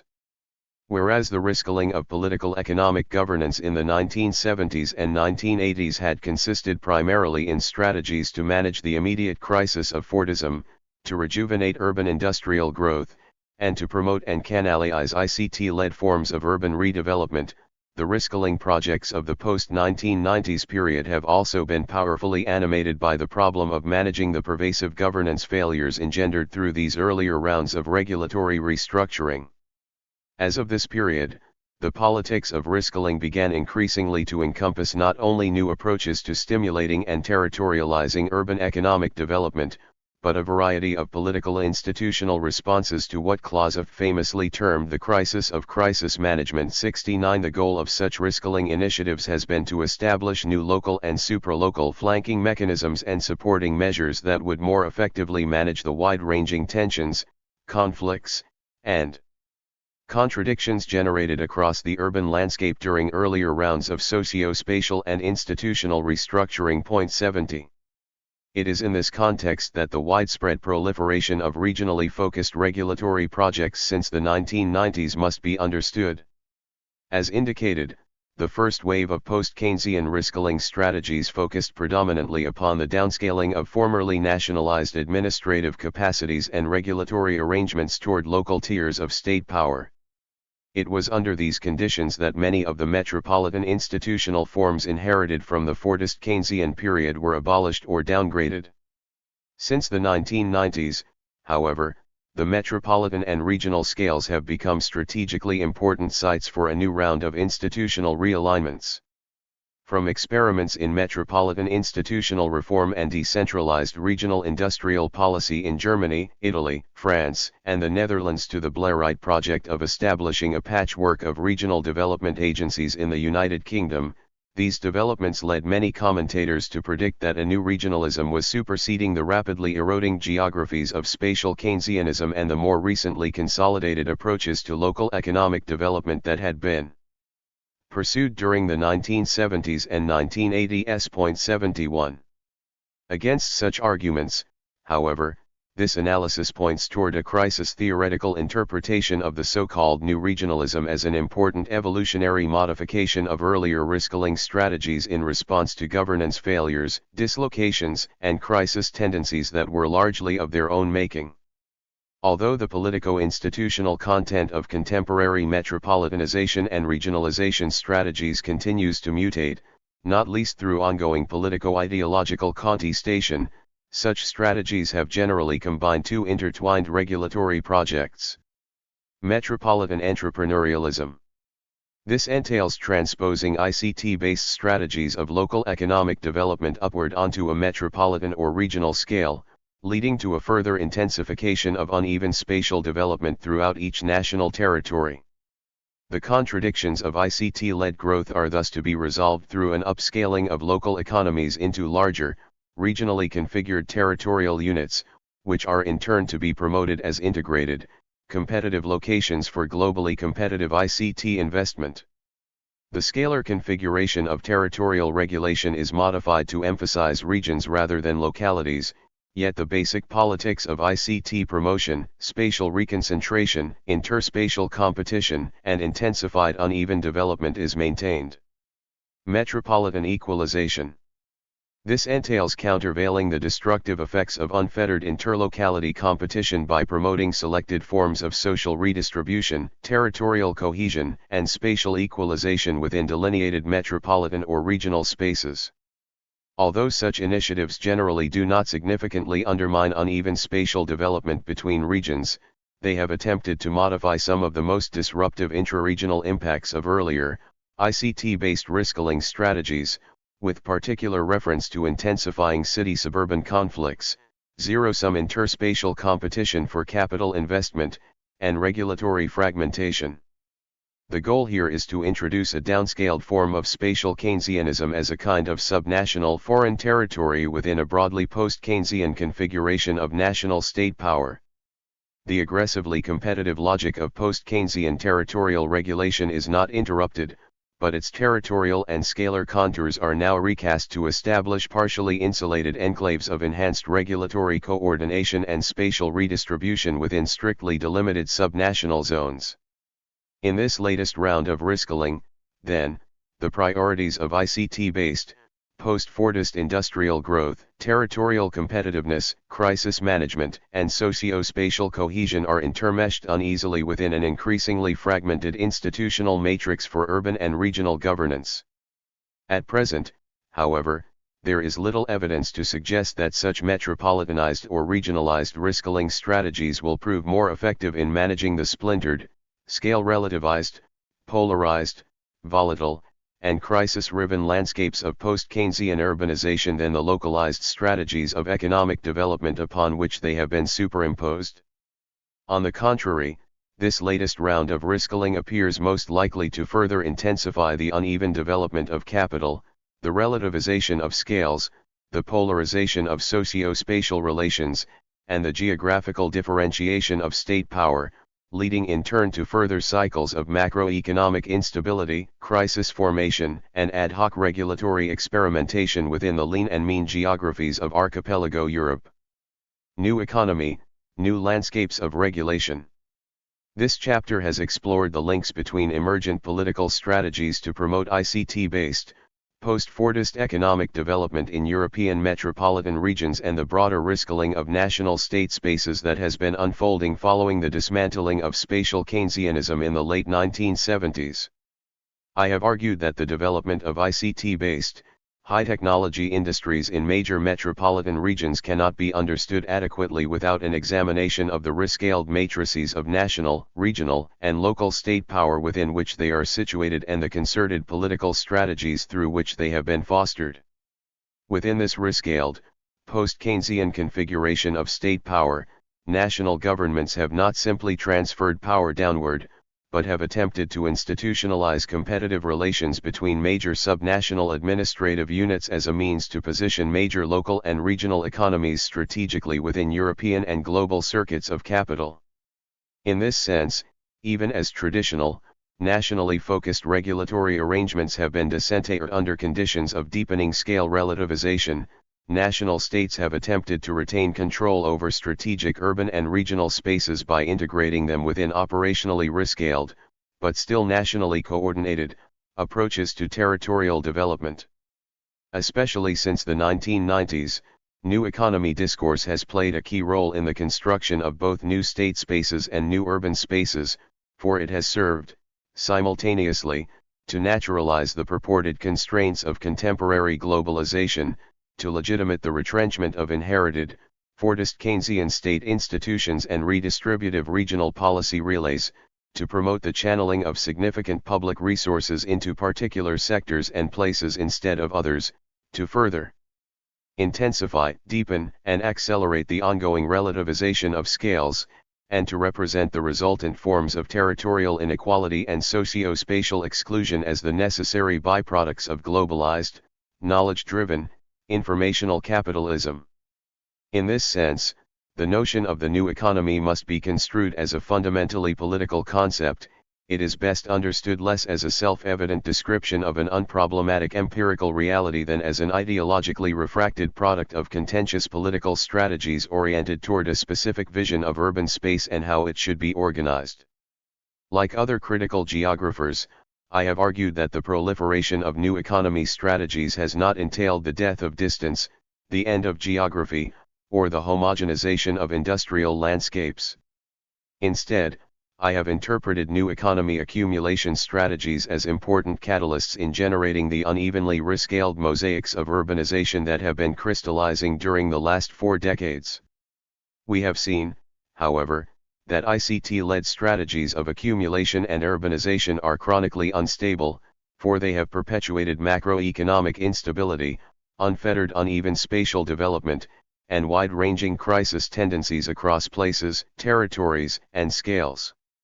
It is in this context that the production of new, tendentially metropolitanized scales of state spatial regulation since the 1990s can be understood. These metropolitan regulatory experiments have operated both as upscaled institutional arenas for place promotion strategies and as frameworks of crisis management through which at least some of the crisis tendencies, conflicts, and contradictions associated with post-Keynesian capitalism are being institutionally addressed, albeit in inchoate, often ineffectual ways. Figure 5.3 provides a schematic overview of the periodization that flows from this line of argumentation. In light of this analysis, it seems clear that subnational spaces such as cities and metropolitan regions are key geographical sites in which ICT-based, new economy industries are being cultivated and territorialized. However, such subnational spaces are not only sites for the clustering of new economy firms but are also important institutional arenas in which a variety of risk-scaled regulatory experiments are being mobilized, at once to promote industrial regeneration, to canalize new forms of capital investment, and to manage some of the market failures and governance failures associated with recent rounds of socio-spatial restructuring. By way of conclusion, therefore, it may be useful to sketch some of the overarching regulatory problems that have been engendered through this pervasive risking of territorial development strategies. In the absence of viable, generalizable solutions to these problems, it is unlikely that ICT-based, new economy industries will provide a stable foundation for urbanization at any spatial scale, within or beyond the European Union. 1. Intersectoral coordination. New economy accumulation strategies neglect to address the persistent problems of inherited or revitalized manufacturing industries and the associated infrastructures of social reproduction with which they are connected. As such, these accumulation strategies bracket important sources of employment, land use, and industrial dynamism under contemporary capitalism based on the flawed assumption that the new economy can, in itself, provide an anchor for stable macroeconomic growth.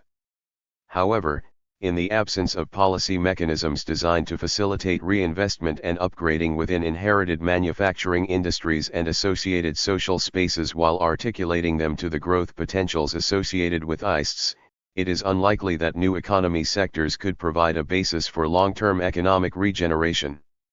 2. Interscalar coordination. New economy accumulation strategies contribute to the deepening fragmentation of regulatory arrangements among diverse institutions, jurisdictions, and scales. Consequently, they undermine the coherence of supralocal institutional arrangements and engender major problems of interscalar coordination among dispersed, increasingly disarticulated organizations, policy regimes, coalitions, and actors. In the absence of such coordination, however, a variety of governance problems including unfettered interlocality competition, destructive, predatory bidding wars and poaching forays among regional and local states, and intense interterritorial conflicts may proliferate. Such regulatory crisis tendencies may undermine the social, institutional, and territorial preconditions upon which long-term urban industrial development depends, both in new economy sectors and in other arenas of socio-economic life. 3. Territorial inequality and socio-spatial exclusion. New economy accumulation strategies tend to channel investment and public goods not only toward particular sectors, but into specific places and regions that are deemed to be optimal sites for the development of ICT-based sectors. In this manner, new economy accumulation strategies reinforce and accelerate the tendencies of spatial reconcentration, metropolitanization, and interterritorial polarization that have been consistently associated with the post-1980s archipelago economy. 72 In effect, if not always by design, new economy accumulation strategies significantly intensify uneven spatial development and territorial polarization, essentially abandoning marginalized regions and populations to fend for themselves in an aggressively competitive configuration of world capitalism. However, in the absence of politico-institutional mechanisms through which to regulate such intensifying socio-territorial inequalities, the macroeconomic sustainability and political acceptability of ICT-led urban development strategies are subject to serious doubt. Whether or not ICT-led urban growth can be promoted in a solidaristic, politically negotiated, territorially balanced, and socially equitable form is a matter that remains to be fought out through political struggle and regulatory experimentation, across diverse territories, sites, and scales including within the strategic urban spaces whose social, infrastructural, and institutional geographies have been most comprehensively transformed through the relentless pursuit of a new economic order. 6. Competitive city regionalism and the politics of scale. Throughout Western Europe, metropolitan regionalism is back on the agenda. Since the early 1990s, new forms of city-suburban cooperation, intercity coordination, metropolitan institutional reform, and region-wide spatial planning have been promoted in major Western European urban regions. In contrast to the forms of metropolitan regionalism that prevailed during the Fordist Keynesian period, which emphasized administrative rationalization, interterritorial equalization, and the efficient delivery of public services, this latest round of metropolitan regulatory restructuring has been focused on priorities such as enhancing urban socio-economic assets, attracting external capital investment, and the competitive positioning of city regions in transnational economic circuits. In this resolutely post-Keynesian configuration of combined urban and regulatory restructuring, metropolitan regionalism is being mobilized above all as a form of locational policy through which urban regions are being promoted as strategic sites for capital accumulation, whether through production, finance, exchange, or consumption. 1 From London, Glasgow, Manchester, the Randstad, Brussels, Copenhagen, Orsund, Malmö, Lille, Lyon, and Paris to Berlin, the Ruhr, Hanover, Frankfurt/Rhine-Main, Stuttgart, Munich, Vienna, Zurich, Geneva, Madrid, Barcelona, Bologna, and Milan. Local economic development policies have been linked ever more directly to new forms of metropolitan place marketing, regulatory coordination, infrastructure investment, spatial planning, and territorial forecasting. In these city regions, and in many others, urban growth coalitions are advocating reinvented forms of metropolitan regionalism as an urgently needed institutional response to the wide-ranging challenges posed by putatively ineluctable trends such as economic globalization, European integration, and intensified interspatial competition. Thus has arisen what critical geographers Kevin Ward and Andrew Jonas have succinctly termed competitive city regionalism 2. The collective action problems, institutional blockages, and political obstacles associated with such competitive, growth-oriented metropolitan initiatives have been significant and, in some cases, nearly insurmountable. 3 Indeed, many of the most ambitious, politically prominent programs of metropolitan regulation have been implemented only in a relatively soft form, and others have been watered down beyond recognition following intense negotiations, contestation, and opposition.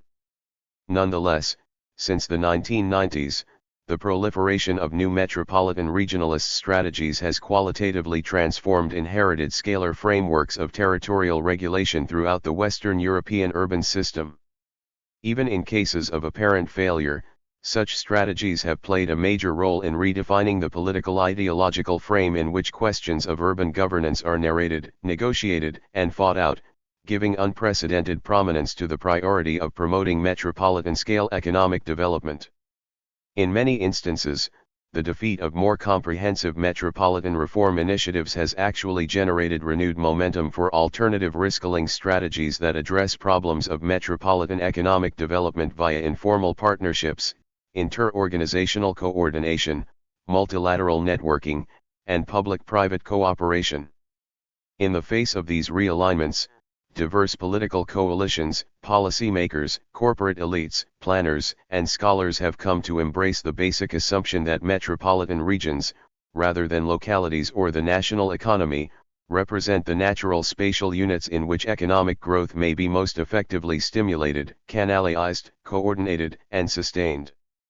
Building upon such assumptions, several prominent contemporary urban thinkers have interpreted such emergent new regionalisms as potential institutional anchors for a renewed upswing of worldwide capitalist industrialization and stable territorial development. 4.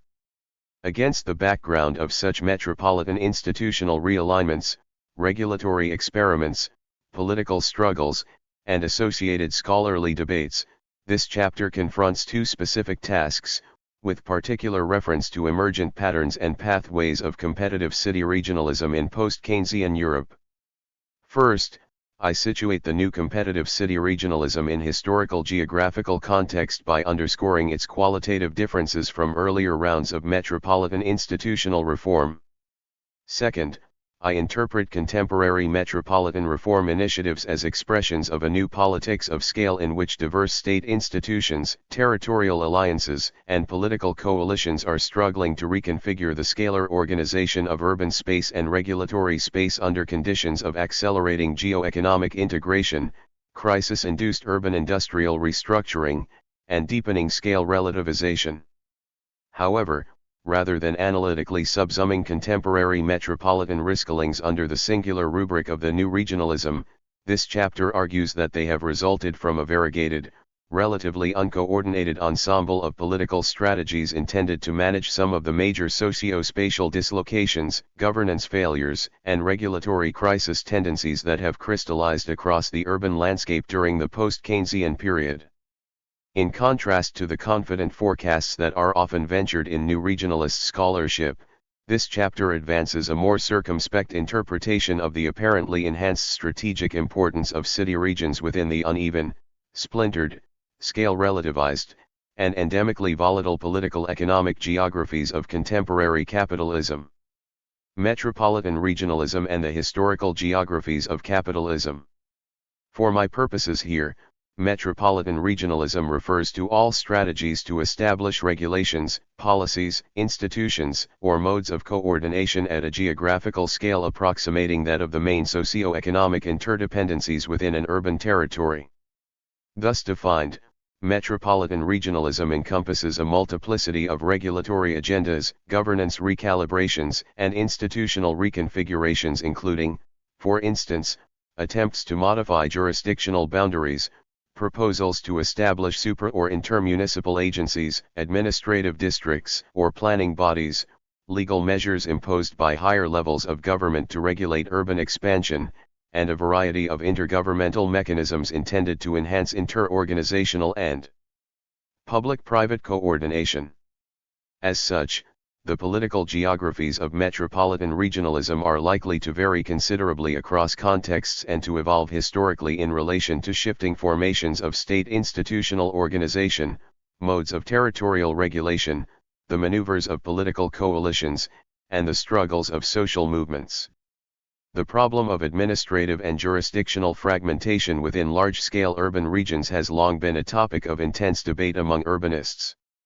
In particular, the spatial mismatch between local administrative units and the functional economic territory of metropolitan regions has been analyzed from diverse methodological perspectives, including public choice theory, liberal approaches, and radical or Marxian perspectives. 5 David Harvey describes the problem concisely as follows.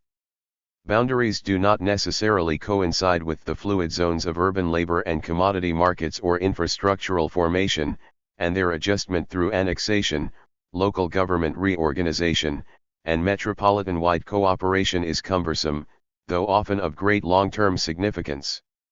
Local jurisdictions frequently divide rather than unify the urban region, thus emphasizing the segmentations rather than the tendency towards structured coherence and class alliance formation. 6. Although metropolitan jurisdictional fragmentation has been considerably more pronounced among major North American urban regions than in their Western European counterparts, scholars have effectively demonstrated the profound consequences of such territorial arrangements for patterns and pathways of urbanization across national contexts, especially in relation to the geographies of collective consumption. 7. The historical evolution of metropolitan institutional configurations has been tightly intertwined with successive waves of capitalist urbanization. As the reproduction of capital has become more directly dependent upon processes of industrial urbanization, the territorial configuration of cities, city regions, and their hinterlands has become a focal point of intense regulatory contestation, pitting place-based alliances of classes, class fractions, and other place-dependent social forces against one another in a continual effort to achieve a range of conflicting goals related to production, circulation, and social reproduction. Meanwhile, as the process of urbanization has accelerated, intensified, and expanded, the geographies of the capitalist urban fabric have, in turn, been continuously rewoven. As Edward Soja has argued at length, the broadly monocentric urban regions of the competitive industrial stage of capitalist development were superseded, after World War II, by the increasingly polynucleated metropolitan regions, urban fields, and megalopolises of Fordist Keynesian, national developmentalist, and post-colonial capitalism. 8 Subsequently, and particularly since the neoliberalizing implosions and explosions of worldwide urbanization during the 1980s, the relatively standardized, territorially extended urban regional matrices of the post-war epoch have been further reworked to form still more colossal, if internally splintered, configurations of territorial development that have been variously described as exopolies, 100-mile cities, galactic metropolises, megacity regions, megapolitan territories, and in Soja's classic formulation post-metropolitan spaces. 9 Each of these configurations of capitalist urbanization has, in turn, generated contextually specific regulatory dilemmas, governance strategies, territorial conflicts, and socio-political struggles within, around, and among major urban regions. It is in relation to this perpetually evolving mosaic of urban spaces, and the problems of territorial regulation it has engendered, that we can begin to decipher successive rounds of metropolitan reform under modern capitalism. Although consolidated metropolitan institutions had been introduced within several large-scale Euro-American metropolises during the late 19th and early 20th centuries, a broader cycle of metropolitan institution building unfolded across the urbanizing landscapes of North America and Western Europe as of the 1960s and 1970s. 10 During this era, in close conjunction with the expansion of Fordist Keynesian social engineering projects, welfare policies, and spatial planning systems, debates on metropolitan regionalism focused predominantly on the issues of administrative efficiency, local service provision, land use planning, infrastructural standardization, and territorial redistribution. Larger units of urban territorial administration were generally seen as being analogous to Fordist forms of mass production insofar as they were thought to generate economies of scale in the field of public service provision. 11 With the growing influence of modernist approaches to territorial planning, consolidated metropolitan institutions were also widely mobilized to help differentiate city regions functionally among zones of production, housing, transportation, recreation, and so forth. Among the major metropolitan institutions established during this period in Western Europe were the Greater London Council, the Madrid Metropolitan Area Planning and Coordinating Commission, the Rijnmond or Greater Rotterdam Port Authority, the Communes urbaines in French cities such as Bordeaux, Lille, Lyon, and Strasbourg, the Regionalverband Stuttgart, the metropolitan counties in British cities such as Manchester, Birmingham, Liverpool, Leeds, Sheffield, and Newcastle, the Corporatio Metropolitana de Barcelona, the Greater Copenhagen Council, the Umlandverband Frankfurt, and the Kommunalverband Ruhr. 12 As discussed in the preceding chapter, these large-scale, technocratic, and highly bureaucratized forms of metropolitan political organization served as key institutional relays within the nationalized system of spatial Keynesianism that prevailed across Western Europe from the 1950s until the late 1970s. By the early 1980s, however, this managerial formation of city regionalism had been widely discredited and, in many contexts, was under concerted political attack. Following the crisis of the Fordist Keynesian interscalar rule regime in the 1970s, urban spaces were dramatically restructured in conjunction with the decline of mass production systems, the mobilization of neo-Fordist and flexible accumulation strategies, the consolidation of new spatial divisions of labor, and the acceleration of geo-economic and European integration. 13 Under these conditions, as the politico-regulatory infrastructures of spatial Keynesianism were being dismantled, local governments began proactively to mobilize new strategies of endogenous economic development to manage place-specific socio-economic crises, to adjust to newly imposed fiscal constraints, to stimulate urban industrial regeneration, and to attract new sources of capital investment.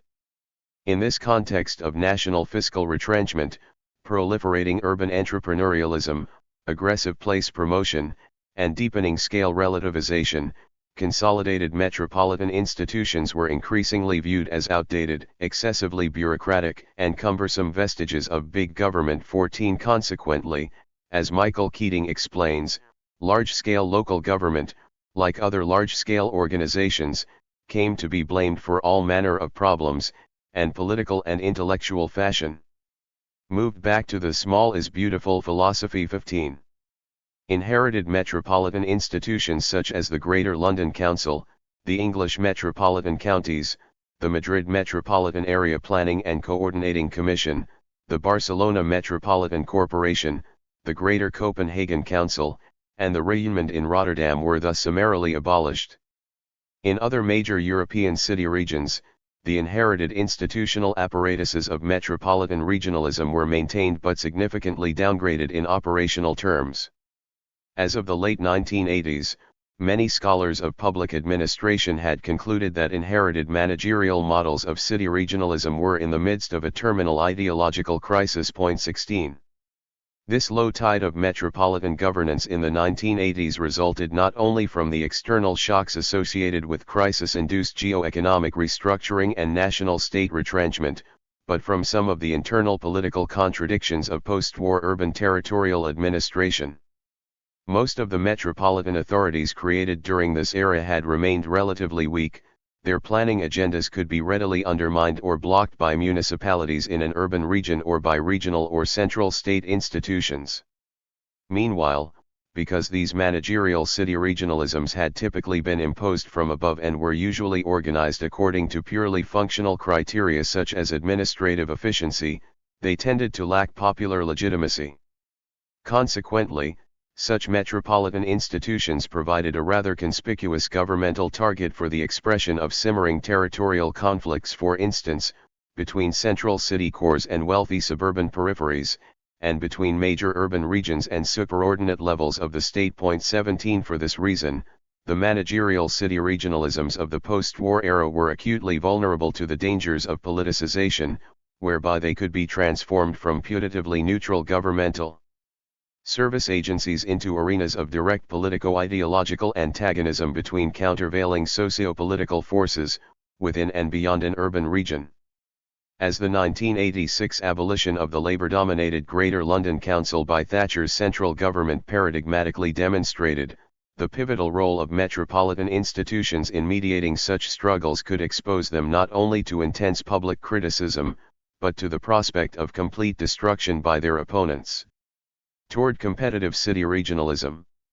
Shortly after the high-profile abolitions of the Greater London Council and Rotterdam's Rijnmond in the 1980s, proposals to reconstitute metropolitan political institutions began to generate considerable discussion in many major European urban regions. Especially as of the mid-1990s, debates on the need for reinvented forms of metropolitan regionalism have proliferated, in many cases leading to significant changes in region-wide institutional organization, spatial planning, and economic governance. In some cities, such as London, Bologna, Stuttgart, Hanover, and Copenhagen, entirely new metropolitan institutions were constructed in which significant administrative and planning competencies were concentrated. More frequently, new frameworks of metropolitan coordination were superimposed upon inherited regional political geographies, creating rescaled institutional arenas for political negotiation, regulatory cooperation, strategic intervention, and public debate regarding major issues of urban development. Faced with these proliferating institutional realignments and regulatory experiments, numerous commentators have declared that a major renaissance of metropolitan regionalism is underway. 18. The post-1990s resurgence of metropolitan regionalism in Western Europe has been multifaceted. As Christian Lefebvre observes, the metropolitan institutional frameworks established since this period have not been designed according to a single model of public administration and imposed from above, but have emerged through contextually embedded regulatory experiments, negotiations, and struggles, as a product of the system of actors as the process unfolds. 19. Consequently, each project of metropolitan reform has been powerfully shaped by the multiscalar administrative constitutional system, framework of territorial regulation, accumulation regime, and formation of urban development in which it has emerged. In particular, across the European urban system, processes of crisis-induced urban restructuring have interacted in unpredictable, place-specific ways with inherited institutional configurations and regulatory geographies, leading to the establishment of a more bewildering tangle of municipalities, governmental and regional organizations and institutions, and public, private, or informal cooperative approaches with differing actors, functions, and jurisdictions. 20. This bewildering tangle of emergent metropolitan regulatory spaces has also been conditioned by, and has in turn engendered, reconstituted geographies of socio-political contestation in which diverse actors, organizations, coalitions, and movements are maneuvering across various spatial scales to reshape the dual pathways of institutional reorganization and urban restructuring. Despite the multiplicity of metropolitan regulatory realignments that have been proposed, debated, and tendentially implemented since the 1990s, several pan-European trends may be discerned. 1. Metropolitan reform as locational policy. Contemporary metropolitan regionalist projects have been characterized by an aggressively entrepreneurial orientation. They have been justified primarily as a means to strengthen local economic development strategies by transposing them onto a metropolitan scale.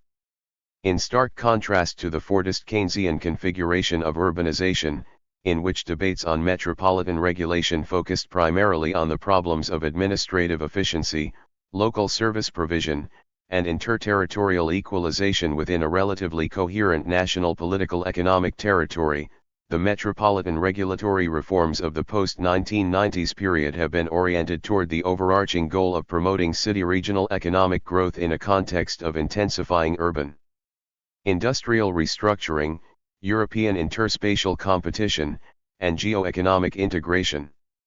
In this sense, contemporary metropolitan reform programs represent a significantly upscaled formation of locational policy through which, across various spatial scales, growth coalitions are attempting to enhance the strategic positionality of major urban regions in supranational circuits of capital. In short, following the crisis-induced interscalar realignments and proliferating risk-killing projects of the 1970s and 1980s, the managerial forms of metropolitan regionalism that prevailed under spatial Keynesianism have been effectively superseded by competitive city regionalisms whose central priorities are metropolitan economic development and place promotion. 2. Narratives of globalization, hypermobile capital, and interspatial competition. Since the run-up to the establishment of the single European market in the early 1990s, a number of central discursive ideological tropes have been widely repeated among the advocates of competitive city regionalism. The claim that geo-economic integration has intensified interplace competition for putatively hypermobile capital investment across spatial scales. The claim that urban regions rather than cities or national economies represent the engines of this competition. The claim that rampant interplace competition over investment and land use within an urban region undermines its aggregate socio-economic capacities. The claim that new forms of region-wide coordination are required to enhance a region's strategic positionality in global and European circuits of capital.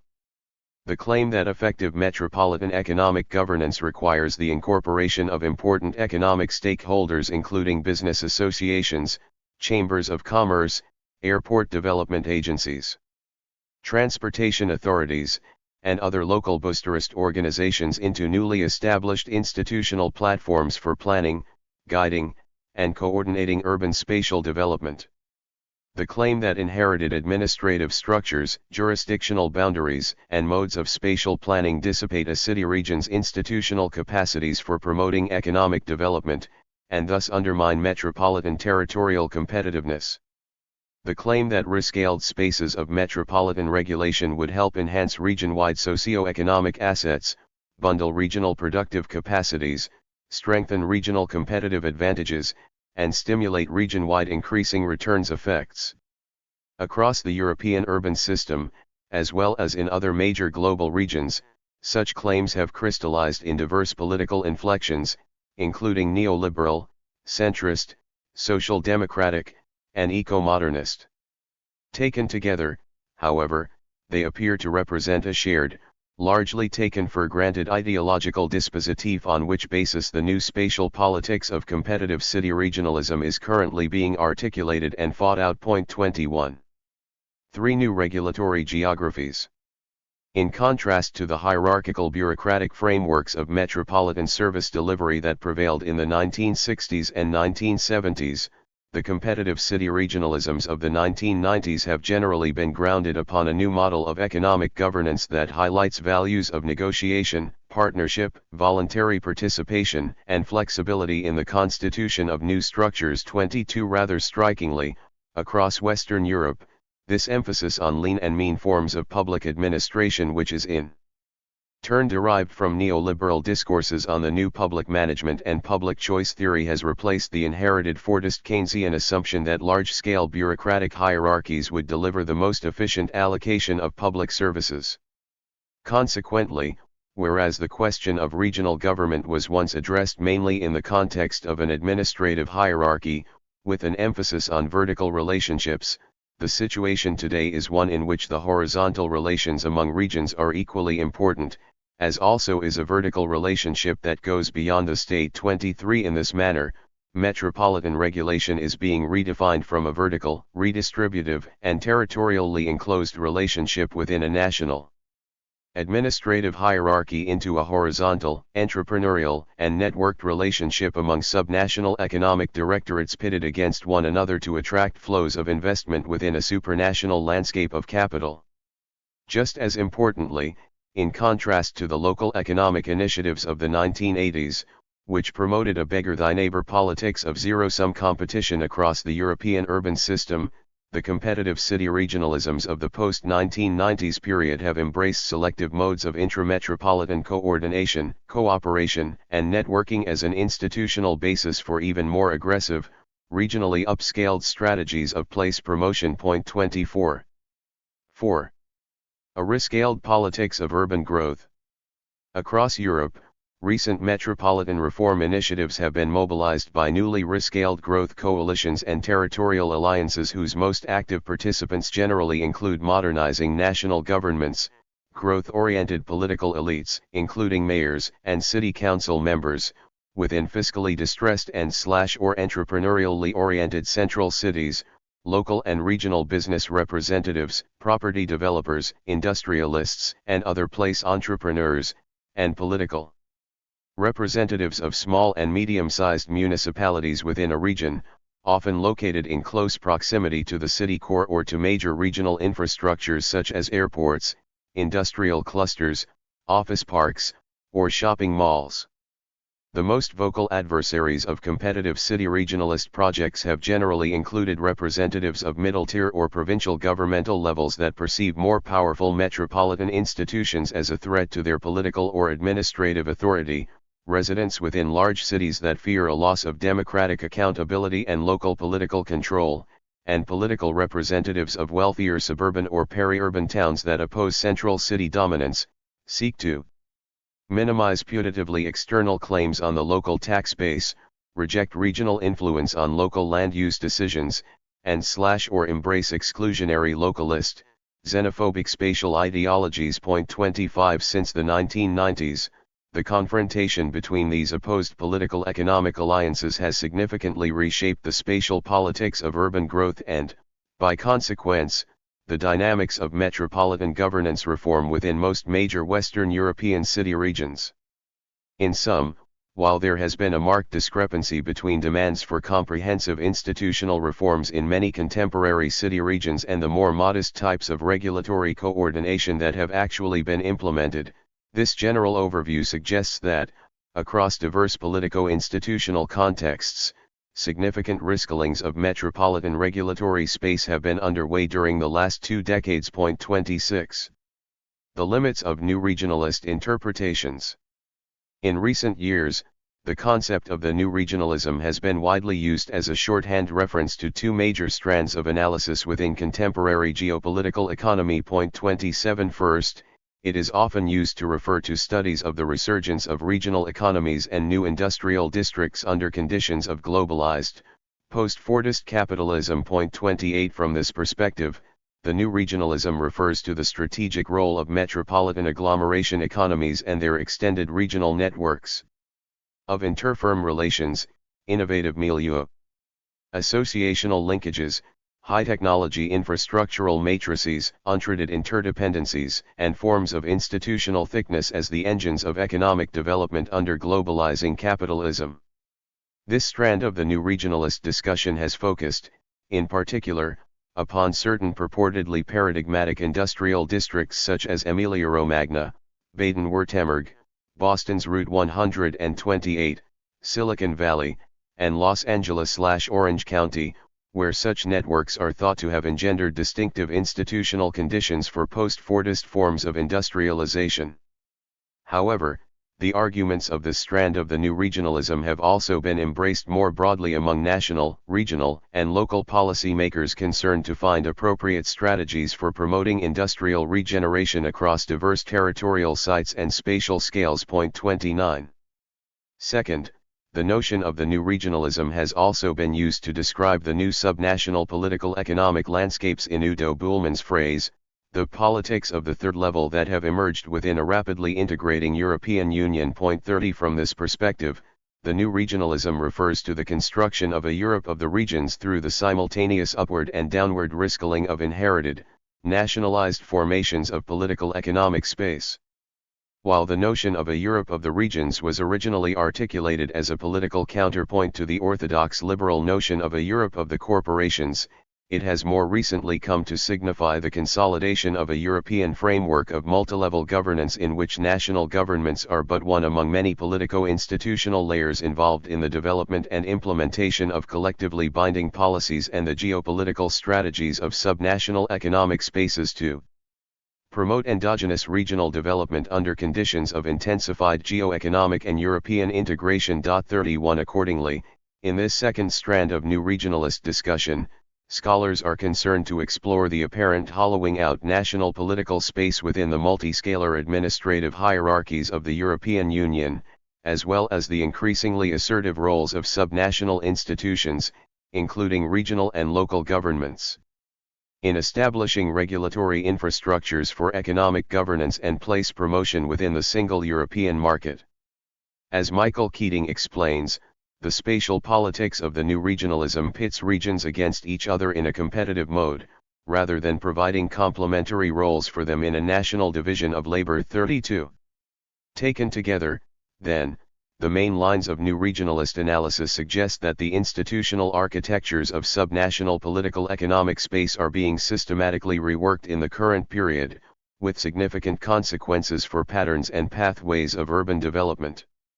Whatever their differences of methodology, interpretation, normative orientation, and empirical focus, new regionalist scholars appear to concur that regions, especially metropolitan regions, have become major arenas for a wide range of institutional realignments, regulatory experiments, and political strategies within contemporary capitalism. Against this background, it might initially seem appropriate to interpret the proliferation of competitive city regionalisms in post-1990s Europe as an unambiguous verification of the analyses and forecasts advanced in new regionalist scholarship.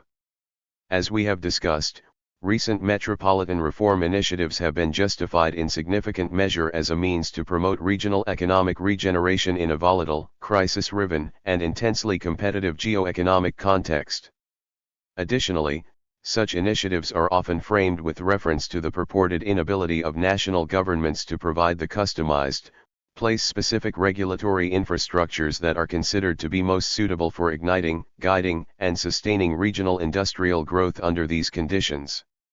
From such a perspective, adopting Alain Lippiet's terminology, one might interpret those urban regions where metropolitan institutional reform has been pushed furthest as spaces for themselves in which hegemonic territorial alliances have self-consciously formulated a regional developmental vision or projected space, embodied that spatial vision in a specific politico-organizational framework or regional armature, and mobilized these newly created, regionally scaled governance capacities to ignite, intensify, and manage urban economic development, leading to the consolidation of a regionally specific growth model and accumulation strategy. 33 And finally, given the degree to which proponents of metropolitan regulatory reform have been explicitly concerned to replace the imagined community at the national level with an imagined unit of competition at the regional level, 34. The resultant subnational regulatory realignments might also be interpreted, following Alan J. Scott's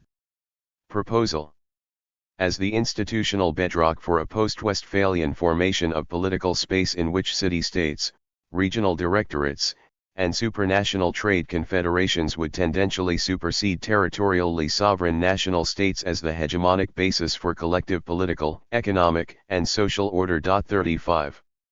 However, from the vantage point of the theoretical approach to rescaling processes developed in this book, such new regionalist perspectives on metropolitan resurgence appear seriously inadequate. To be sure, new regionalist scholarship has generated a number of salient theoretical insights, research hypotheses, and empirical observations that have considerable relevance for the field of critical urban studies. Nonetheless, these literatures also contain major analytical blind spots that compromise their usefulness for illuminating the contemporary politics of scale, whether in Europe or elsewhere. For instance, some approaches to the new regionalism have assumed a direct correspondence between official justifications for regional regulatory change and their actual consequences in the spheres of economic governance and territorial development. They have thus tended to interpret nearly any prominent regional political discourses or institutional realignments as evidence confirming the generic model of regional renaissance that has been postulated in new regionalist theories. 36. However, as more critically attuned accounts have indicated, most contemporary projects of regional institutional restructuring have systematically failed to establish modes of economic governance that enhance local innovative capacities, prevent technological lock-ins, and support long-term socio-economic dynamism. 37. Indeed, many of the institutional rescalings associated with competitive city regionalism have, in practice, served mainly to advance neo-mercantilist place marketing campaigns that foster wasteful, zero-sum forms of investment poaching, regulatory downgrading, and corporate welfare. Such predatory, beggar-thy-neighbor regional policies are, as Jamie Peck has argued, an important expression of the widespread tendencies to fiddle with governance while the economy burns. 38. They are also very much at odds with the high-trust, collaborative innovation networks that new regionalist scholars have generally associated with contemporary forms of regional resurgence. Meanwhile, because new regionalist discourses regarding agglomeration economies, innovative milieu, regional learning, associational networks, territorial competitiveness, and the supposed imperatives of globalization have now been so widely disseminated among policymakers, the use of such arguments to justify subnational regulatory rescalings cannot be viewed simply as an endogenous, bottom-up response to the new governance imperatives associated with global capitalism or European integration. On the contrary, the proliferation of new regionalist terminology must be understood as a politically mediated outcome of ongoing, transnational forms of policy transfer and ideological contestation that are crystallizing across a volatile, crisis-riven geo-economic landscape. At the present time, we have only a preliminary grasp of the specific politico-ideological mechanisms and variegated interspatial circuits through which new regionalist keywords, policy recipes, and spatial imaginaries have been disseminated. However, as John Lovering has forcefully argued, any explanation of such trends would surely need to consider the instrumental utility to powerful industrial, state, and social constituencies. 39. More generally, following from Lovering's line of critique, it can be argued that the major discursive tropes associated with the new regionalism have played an important role in depoliticizing, and thus in normalizing, the profoundly uneven, exclusionary, and often destructive socio-spatial consequences of crisis-induced geo-economic restructuring in the interests of dominant class fractions, growth coalitions, and political elites. These considerations point toward a broader issue that has been almost totally occluded in most approaches to the new regionalism, the neoliberalizing macropolitical context in which contemporary debates on regional regulatory rescaling are being conducted. Although new regionalist scholars generally acknowledge the progressive erosion of Keynesian welfare national states and their redistributive intergovernmental policy relays, most have neglected to theorize explicitly the wide-ranging impacts of such politico-institutional transformations on the subnational architectures of economic governance, especially within major metropolitan regions. This state theoretical lacuna in new regionalist research is particularly problematic because, as Gordon MacLeod explains, many of the policy innovations associated with the new regionalism should be seen as running parallel alongside a deeper political effort to erode the Keynesian welfarist institutional settlement founded upon the job for life, large firm-centered industrial labor markets and integrated welfare entitlement. 40 This pervasive, tendentially neoliberalizing risking of national political space has, MacLeod suggests, been a major determinant in actively shaping the emerging regional world of smart innovation-mediated spaces and trusting social capital. 41.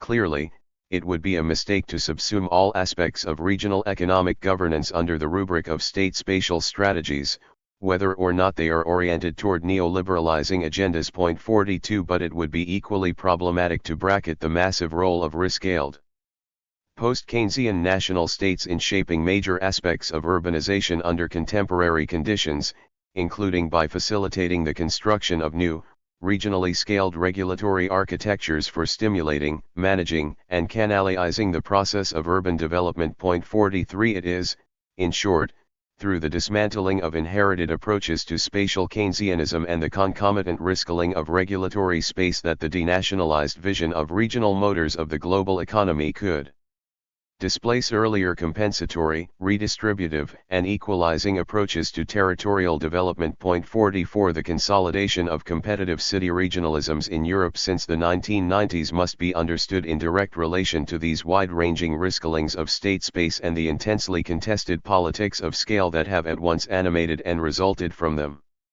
State risking and the regulation of urbanization. As conceived here, then, contemporary metropolitan institutional reform projects must be interpreted not only through their immediate impacts on local and regional economic development but also with reference to their potentially more durable consequences for the infrastructures of territorial regulation.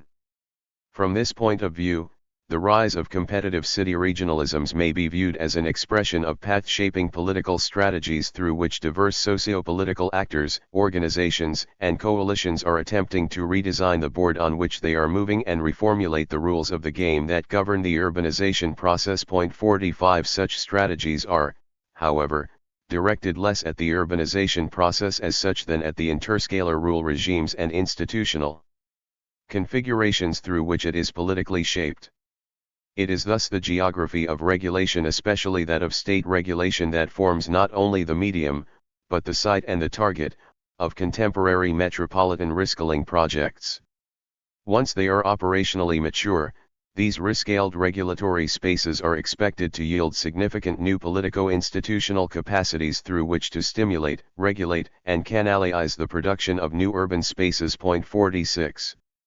The central question that emerges from these considerations is, why has the metropolitan scale become such an important force field for these emergent strategies of state risking? As argued in the preceding chapter, the consolidation of competitive city regionalisms during the post-1990s period must be understood in relation to earlier rounds of crisis-induced urban industrial restructuring, state risking, and urban policy reform since the collapse of North Atlantic Fordism in the 1970s. It was in that context, as we have seen, that inherited national intergovernmental systems and relays of spatial redistribution were recalibrated across Europe. This, in turn, constrained municipal governments to engage more directly in market-driven local economic initiatives in an effort simultaneously to address revenue shortfalls, to promote urban industrial regeneration, and to manage proliferating socio-economic crises. Under these conditions, European national states also mobilized new forms of locational policy that targeted strategic urban spaces as sites for economic growth, market-oriented territorial planning, splintered infrastructural configurations, and publicly subsidized corporate investment. Consequently, as the priorities of economic growth, territorial competitiveness, and place promotion superseded earlier concerns with collective consumption, infrastructural standardization, and socio-spatial equalization, entrepreneurial forms of urban governance were generalized across the European territory. 47. During the course of the 1980s and subsequently, these entrepreneurial modes of urban governance generated significant, if destabilizing, impacts upon inherited landscapes of territorial regulation and urban development. In particular, as Helga Leitner and Eric Shepard have explained in a seminal assessment, the proliferation of local economic initiatives contributed to a general trend towards diverting public resources to support private capital accumulation at the expense of social expenditures, encouraging the search for short-term gains at the expense of more important longer-term investments in the health of cities and the well-being of their residents. 48 Consequently, the entrepreneurial localisms of the 1980s tended to intensify uneven spatial development, to encourage a race to the bottom in social service provision, to exacerbate entrenched inequalities within national territorial economies, and to generate new fault lines of politico-territorial conflict at various scales of state power. 49 Although a few European cities were able to ignite short-term bursts of investment due to their relatively early adoption of entrepreneurial urban policies, such first-mover advantages proved ephemeral, almost invariably. They were eroded as the familiar policy recipes of urban entrepreneurialism were diffused across the spatial division of labor. 50 Moreover, the generalization of putatively place-specific, yet often blandly generic approaches to local economic development tended to exacerbate a number of endemic regulatory deficits, governance failures, and coordination problems within the rescaled architectures of post-Keynesian state space. For instance, because entrepreneurial urban policies advanced the geographical differentiation of state regulatory activities without effectively embedding subnational economic development initiatives within an overarching framework of territorial regulation, they tended to undermine the organizational coherence of state institutions and to compromise the operational integration of policy regimes. Additionally, insofar as the resultant intensification of uneven spatial development entailed worsening socio-economic prospects for significant population segments, the generalization of entrepreneurial approaches to urban development contributed to recurrent legitimation crises for national and local governments.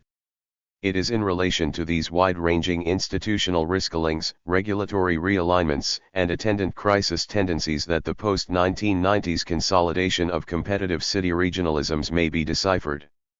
As my choice of terminology in this chapter underscores, competitive approaches to city regionalism have continued to privilege the goal of promoting urban economic development and to affirm the politics of aggressive territorial competition among metropolitan regions on European and global scales. However, the project of institutional upscaling associated with competitive city regionalism has also been grounded upon a concerted critique of purely localized approaches to urban economic development and an equally resolute affirmation that metropolitan regions, not cities or localities, represent the optimal territorial units for locational policy. Consequently, as discussed earlier, the competitive city regionalisms of the 1990s promoted a variety of institutional realignments and regulatory strategies that were intended, at the scale of a metropolitan region, to minimize destructive forms of competition among administrative units, to coordinate their planning, policy, and governance agendas more effectively, and to create new frameworks for stimulating, managing, and canalizing economic development. From this perspective, contemporary metropolitan reform initiatives are premised upon the double-edged project of strengthening regional institutional steering capacities, socio-economic assets, and competitive advantages while also establishing a variety of regulatory flanking mechanisms designed to alleviate some of the most deleterious effects of locally scaled approaches to urban economic development. In effect, the scale of the city region is to be mobilized as a regulatory pivot between an intra-regional realm of enhanced cooperation, administrative coordination, embedded inter-firm relations, and territorial solidarity and an extra-regional space characterized by aggressive territorial competition, intergovernmental austerity, hypermobile capital flows, and unfettered market relations. By recalibrating the scalar interplay between competitive and cooperative relations within key territories of urban development, competitive city regionalism seek to strengthen their strategic positionality in the face of apparently intensifying geo-economic pressures. Meanwhile, the putative need for metropolitan solutions to urban problems has been perceived, politicized, and acted upon in a direct, highly reflexive relation to the endemic limitations of previous rounds of market-oriented local regulatory experimentation within the splintered institutional landscapes of post-Keynesian capitalism. Accordingly, the rescaled regulatory armatures of competitive city regionalism have also been justified as a means to alleviate or at least to manage some of the major conflicts, dislocations, and crisis tendencies that were triggered through the unrestrained generalization of urban entrepreneurialism during the 1980s. However, in contrast to official discourses of inclusionary, smart, coordinated, flexible, and sustainable regional development, the de facto spatial politics of competitive city regionalism have been, in practice, as ineffectual as the beggar thy neighbor forms of entrepreneurial urban governance they are ostensibly meant to supersede. As indicated, the common denominator of competitive city regionalist initiatives is their promotion of the metropolitan scale as a privileged arena and target for new forms of locational policy. Yet, across the European Union, this regionally focused rescaling of state institutional structures and regulatory configurations has been fraught with a number of destructively self-undermining tensions, conflicts, and contradictions. First, particularly when powerful political economic interests are tied closely to extant levels of state territorial organization, the project of competitive city regionalism generates intense struggles between opposed class factions, political coalitions, and territorial alliances regarding issues such as jurisdictional boundaries, institutional capacities, democratic accountability, fiscal relays, and intergovernmental linkages. Relatedly, even when new metropolitan institutions have been successfully established, their capacity to formulate, much less to implement, viable strategies of regional economic development has remained thoroughly problematic. In most European city regions, the concern to enhance regional distinctiveness is rather decisively counterbalanced by the priority of minimizing investment costs through technological standardization, regulatory downgrading, direct subsidies to capital, and other policies to support a good business climate. Meanwhile, the priorities of devolving economic governance and enhancing regional institutional flexibility stand in strong tension with the persistent need in both legal constitutional and operational terms for continued political steering, administrative coordination, and fiscal support from superordinate tiers of the state, including national and regional governments. The balance among such diametrically opposed regulatory agendas within any urban region is thus likewise a matter of intense socio-political contestation. The process of metropolitan institutional rescaling has not resolved such conflicts but has merely rechanneled and partially reframed them. From this point of view, it would be politically naive, analytically imprecise, and empirically inaccurate to interpret contemporary forms of competitive city regionalism as alternatives to the orthodoxies of neoliberal urban governance. On the contrary, even if the rescaled regulatory spaces of contemporary metropolitan regionalism have articulated several countervailing political ideological impulses, they have been thoroughly infused with, and largely animated by, neoliberalizing institutional agendas, regulatory orientations, and spatial visions. Second, the spatial politics of competitive city regionalism have not only failed to supersede the limitations of earlier, localist approaches to economic rejuvenation, but have extended them onto the larger spatial scale of metropolitan regions.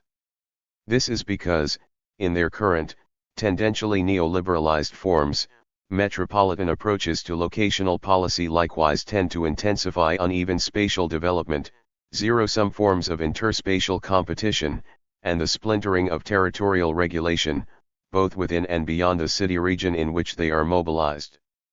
In this way, by engendering further spirals of economic instability, territorial polarization, urban socio-spatial fragmentation, regulatory splintering, and interscalar disorganization, such post-Keynesian rescaling projects have tended to undermine many of the key socio-institutional prerequisites for sustained regional industrial growth and territorial development.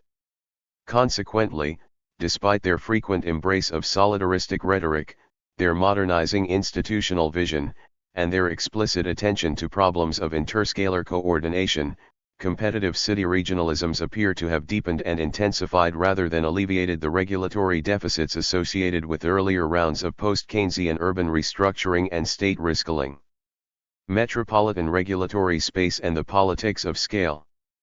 Perhaps the key analytical question for urban and regional development theory these days is not who rules cities, but rather at what spatial scale is territorial governance crystallizing. 51. In his investigation of metropolitan governance restructuring in Los Angeles and Toronto during the 1990s, Roger Keel underscores a key ambiguity within contemporary strategies to rescale urban space. 52 As Keel's analysis demonstrates, broadly allied politico-ideological agendas neoliberal, social democratic, ecological, and otherwise may be pursued through diametrically opposed vectors of risk-killing.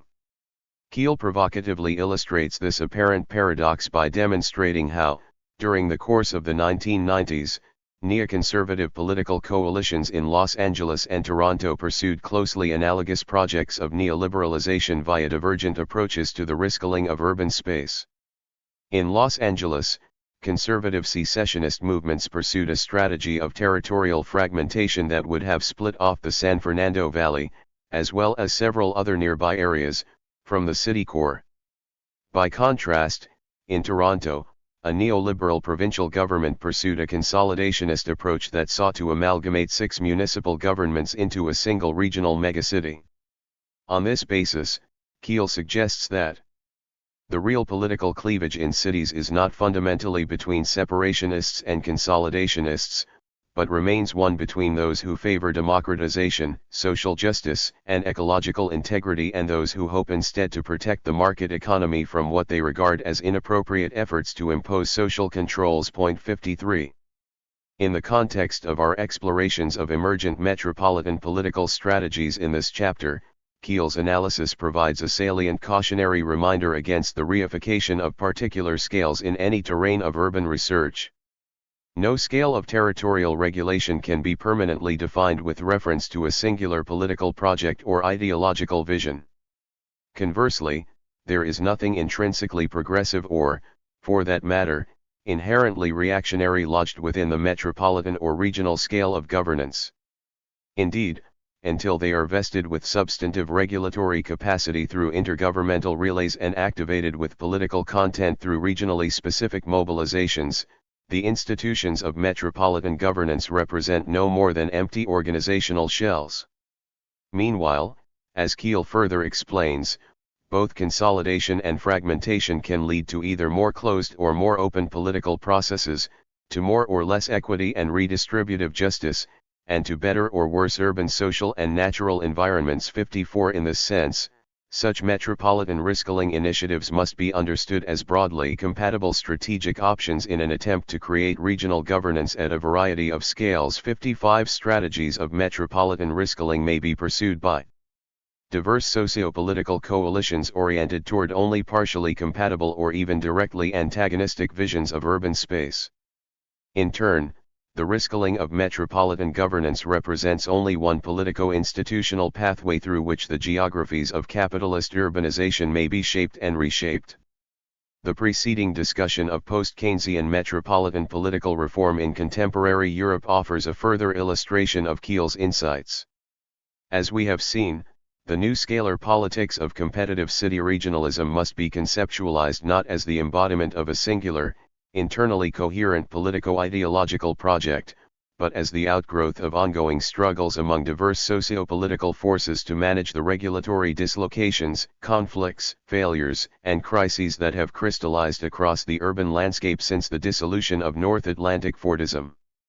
While these struggles have contributed to a significant risk-killing of inherited urban geographies, they have not established a new, coherently stabilized interscalar rule regime for economic regeneration or territorial development at any spatial scale.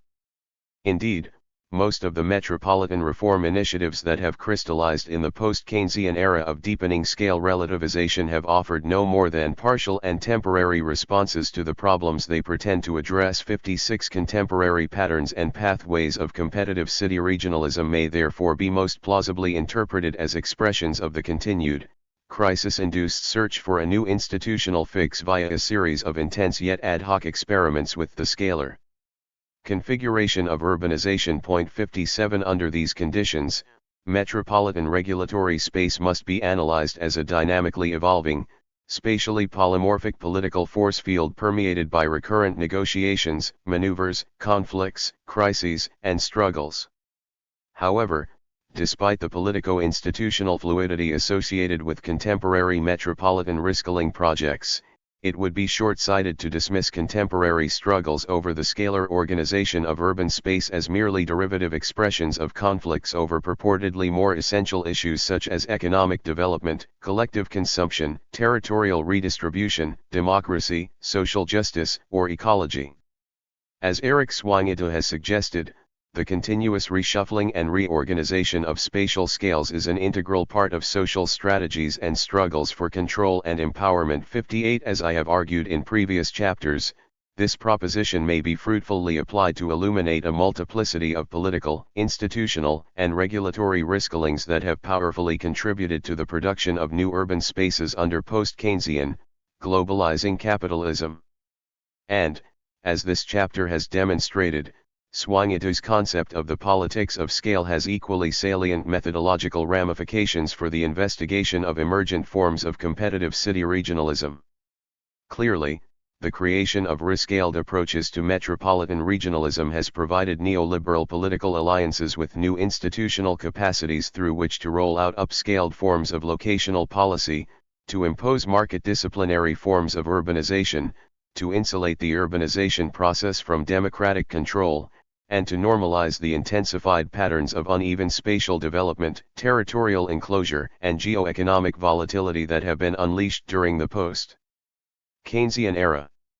In this sense, the scalar politics of competitive city regionalism have evidently helped to consolidate, generalize, legitimate, and naturalize neoliberalized spaces of urbanization. At the same time, however, these rescalings of urban regulatory space may also, at least potentially, open up new institutional arenas through which speculative, profit-driven forms of urban development could be exposed to public scrutiny, subjected to political regulation, subsumed under democratic control, and even superseded through an alternative, more inclusionary vision of urbanization. It is for this reason that contemporary debates on metropolitan institutional reform have remained such important lightning rods for broader struggles over the future patterns and pathways of urbanization. The scalar configuration of urban space is not only a setting for emergent metropolitan regulatory experiments, but one of their very stakes.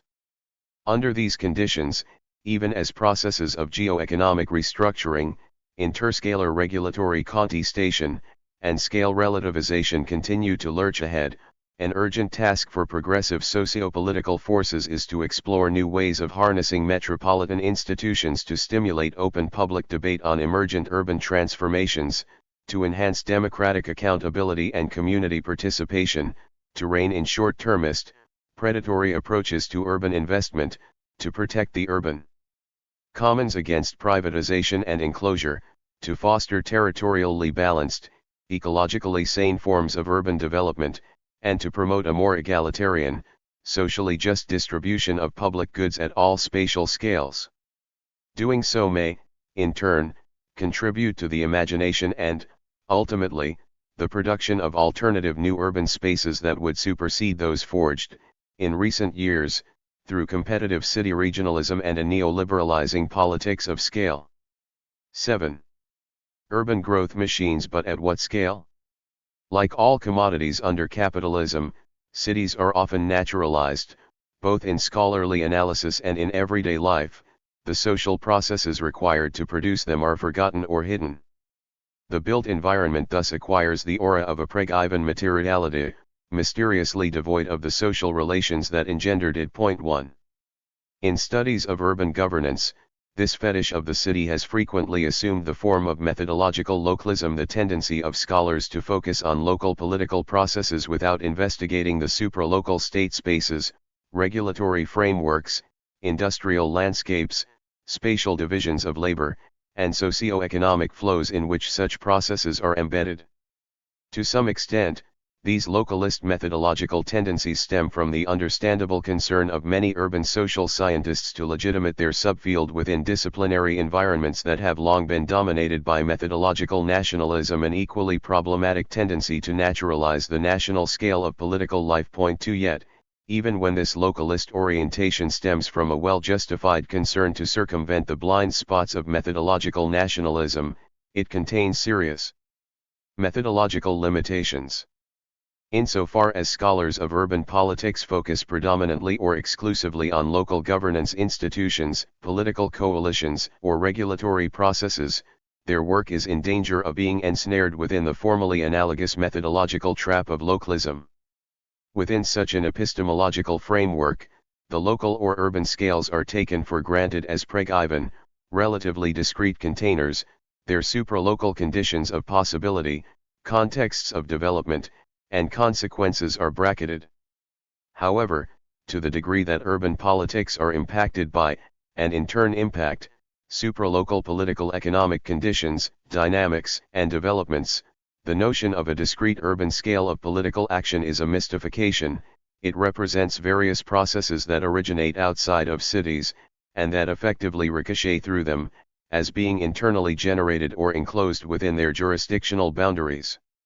One of the major politico-epistemological agendas of critical urban theory is to deconstruct this fetish of the city by illuminating the variegated, historically specific, and politically contested socio-spatial processes that underpin the creation and continual transformation of urban landscapes, including those through which urban governance unfolds. Point 3. This project of defetishization requires the adoption of a dynamically multiscalar methodological framework through which to investigate, to decipher, and thus to denaturalize those regulatory spaces that are commonly characterized as urban or local. Within such a framework, cities may well remain a central object and terrain of investigation, but they are grasped by being positioned analytically within broader, supra-urban political economic configurations, for instance, of capital accumulation, territorial regulation, socio-environmental metabolism, and socio-political contestation. On the one hand, putatively urban processes are themselves often multiscalar, stretching beyond any single municipality into a tangled jigsaw of metropolises, regions, national or transnational interurban networks, and worldwide spatial divisions of labor. At the same time, cities are in turn shaped by diverse supralocal processes, institutions, and configurations, from worldwide flows of investment, trade, materials, and migration to state jurisdictional boundaries, intergovernmental divisions, various kinds of spatial policies, and planetary scale circuits of energy, materials, and ecological flows. This multiscalar methodological orientation explicitly acknowledges the strategically essential role of cities and the urban scale within modern capitalism, but emphasizes their embeddedness within broader landscapes of political economic activity, territorial organization, regulatory intervention, metabolic transformation, and social struggle. From this point of view, rather than being seen as a pregaiven social fact, the very intelligibility of the city as a discrete arena, terrain, or unit of political economic life represents a historically contingent, contested product of strategies to establish such a formation. In David Harvey's terms, such strategies entail efforts to construct an urbanized structured coherence, that is, a relatively durable, locally configured framework of institutional and socio-spatial organization within otherwise relatively inchoate, multiscalar configurations of capital, infrastructure, population, governance, and ecology. Point 4. This chapter explores the implications of such a methodological orientation for deciphering the politics of urban development in the United States. In a first step, I consider the problem of localism, which has been manifested in several recurrent forms within the two major theoretical approaches to the study of U.S. urban politics, urban regime theory and urban growth machine theory. Point 5. Against methodologically localist interpretations, the growth-oriented character of U.S. urban politics is interpreted here as the product of national state institutions and multiscalar regulatory strategies. On this basis, I elaborate a scale-attuned reading of John Logan and Harvey Malach's classic 1987 work Urban Fortunes. This critical reinterpretation reveals that putatively local or urban growth machines represent nationalized interscalar constructs rather than internally generated products of place-based mobilizations, coalitions, or alliances. 6 More generally, this analysis suggests that the apparently urban character of growth machines, both in the United States and elsewhere, must be carefully investigated and explained, rather than being presupposed. A concluding section summarizes some of the epistemological, methodological, and comparative implications of the foregoing discussion for developing reflexively multiscalar approaches to the study of urban governance. Localism in question.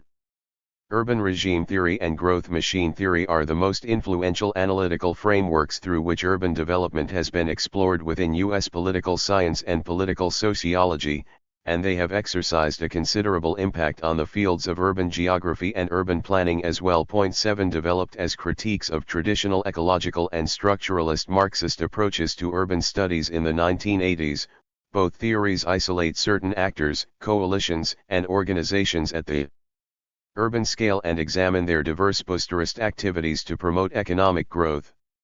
The goal of these research traditions, as Andrew Jonas has explained, is to uncover rather than merely assert the role of politics in urban theory. 8 In this sense, both theories represent critical reformulations of traditional elite theory in the context of urban politics. 9 Urban regime theory, as developed influentially by political scientists such as Stephen Elkin, Clarence Stone, and Haywood Sanders, emphasizes the privileged position of business interests in the formation of municipal socio-economic policies and the changing division of labor between markets and state institutions in processes of urban development. 10 Empirical research within the urban regime framework has examined the ways in which public and private interests mesh together through a range of formal and informal civic arrangements, cooperative alliances, and partnerships that are embodied in, and reproduced through, specific types of urban growth coalition or regime. 11 Urban growth machine theory. Developed in the paradigmatic work of sociologists John Logan and Harvey Malach, is focused less on policy outcomes than on the process of urban development itself. 12 For Logan and Malach, the city operates as a growth machine insofar as localized coalitions generally composed of property owners and other auxiliary, place-based supporters form and attempt to promote land uses that enhance the exchange value of local real estate tracts. Although challenges to the growth agenda and the ideology of value-free development may be articulated in the name of use values by neighborhood organizations, slow growth, and other NIMBist local movements, Logan and Malach emphasize the overarching power of place entrepreneurs, generally with the support of municipal government, in circumventing such oppositional forces. On this basis, Logan and Malach famously contend that urban growth machines have played a key role in shaping the landscapes of urbanization throughout U.S. history. This has remained the case, they argue, despite the deeply polarizing and often socially and environmentally destructive effects wrought by growth machines, both within and among places, throughout the longue durée of urban industrial development. Since the mid-1980s, urban regime theory and growth machine theory have generated an impressive body of research on the politics of local economic development, particularly in the U.S. as well as in comparative international perspective. 13 Consistent with their goal of circumventing the limitations of traditional structuralist approaches, both theories have focused on the activities, alliances, and agendas of local political economic elites within cities. This internalist analytical and empirical focus has, consequently, led several commentators to underscore the problem of localism in each of these research traditions. For instance, Alan Harding suggests that both regime theory and growth machine studies are essentially localist due to their overwhelming emphasis on intralocal political dynamics. They often underplay the importance of externally imposed structures that predispose local actors to particular forms of behavior and the role played by more variable non-local sources of influence on urban development, for example the changing demands of higher levels of government or external investors. 14. Similarly, Bob Jessup, Jamie Peck, and Adam Tickle argue that studies of urban growth machines tend to attribute causal power to local political networks and thereby suggest That spatial variations in urban fortunes are merely a byproduct of the geographies of charismatic city leadership or effective urban networking. 15. In an analogous critique, Andrew Wood suggests that regime and coalition approaches assert the autonomy of urban or local politics as a legitimate focus for study without properly theorizing the basis for that politics. Urban politics is simply politics that takes place in cities rather than being a politics of the city. 16. Given the multi-scalar approach to urbanization developed in this book, these critics' shared emphasis on the supralocal institutional parameters for urban development appears well justified. However, their critique of localism requires further theoretical specification. There are at least three analytically distinct ways in which an urban analysis may be described as localist. 1. Ontological localism entails the claim that local entities, institutions, or processes are in some sense autonomous from, or more causally significant than, entities, institutions, or processes organized at supralocal scales. 2. Methodological localism is premised on the assumption that, even though the local may be intertwined with and conditioned by supralocal entities, institutions, or processes, it can and must be isolated from the latter for analytical purposes, as a means to decipher its putatively internal structures and determinants. As indicated previously, to the degree that this analytical maneuver is accomplished without explicit justification or explanation, methodological localism may also entail a naturalization of the local scale, that is, its presentation as a pregiven or self-evident site for social scientific inquiry. 3. Empirical localism entails the choice of locally scaled entities, institutions, or processes, such as cities, as a focal point for research. It may, but does not necessarily, entail underlying ontological claims regarding the nature of the local, a naturalization of the local scale, or specific methodological claims about how the local should be most appropriately studied. In these terms, it can be argued that most proponents of urban regime theory and urban growth machine theory avoid ontological forms of localism. Neither theory is tied intrinsically to the claim that urban processes are ontologically autonomous from, or causally primary over, any other scale of political economic life. It seems equally clear that both theories do exemplify empirical forms of localism, for the simple reason that they focus on cities or localized modes of governance. This empirical localism appears defensible because, as the literature on U.S. urban political development has demonstrated, cities are indeed important sites of regulatory activity, institutional experimentation, and political contestation. It therefore makes sense to devote intellectual resources to their investigation. This leaves open the considerably thornier question of methodological localism, which lies at the heart of the critiques raised by the authors quoted previously. To what extent do urban regime theorists and urban growth machine theorists neglect to illuminate the supralocal contexts and determinants of urban development? To what extent do scholars working in these traditions treat the local in isolation from broader political economic institutions, conditions, forces, and transformations? To what degree do they take the local for granted, as a pregiven or self-evident site? In short, to what extent does the empirical localism of urban regime theory and urban growth machine theory slide into a methodological localism? To the extent that this occurs, researchers are likely to find themselves ensnared within an urban studies version of the endogeneity trap analyzed by Saskia Sassen, in which a site or scale of investigation is explained exclusively with reference to processes assumed to be internal to or coextensive with it. 17. In contrast to the lines of critique that are advanced in the passages quoted earlier, a close reading of the relevant literatures reveals a more complicated state of affairs, in which authors working in these research traditions frame their objects of investigation and scales of analysis in divergent ways. For instance, much of the case study-based literature applying regime theory and growth machine theory arguably does veer toward methodological localism, and is thus caught up in the endogeneity trap. Extralocal political economic parameters are generally presupposed as the analysis focuses primarily on intralocal coalitions and institutional arrangements within a particular city. By contrast, Macro-historical or comparative deployments of these approaches are more likely to avoid methodological localism or to embrace it only in a relatively circumscribed manner. A concern with multiple cities, longer-term temporal frames, or several national contexts also appears to attune scholars more explicitly to the broader socio-spatial and institutional fields within which urban politics are constituted. Here, there may be some exploration of endogenous causal chains, but the latter are carefully embedded within a broader, multiscalar explanatory framework that illuminates the supralocal parameters economic, political, and institutional that mediate and perhaps directly shape local outcomes. Whatever their research agenda or methodological orientation, however, theorists of urban regimes and growth machines generally do appear to recognize in more or less detail, and with greater or lesser degrees of reflexivity, the nationally specific institutional envelope within which local coalition formation has been configured. Point 18. The key issue is the extent to which such analyses address the theoretical significance of this important empirical observation in the context of their specific arguments about urban political economic dynamics.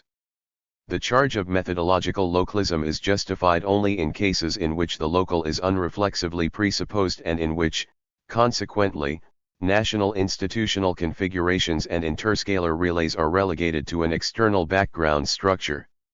The national institutional parameters for urban development.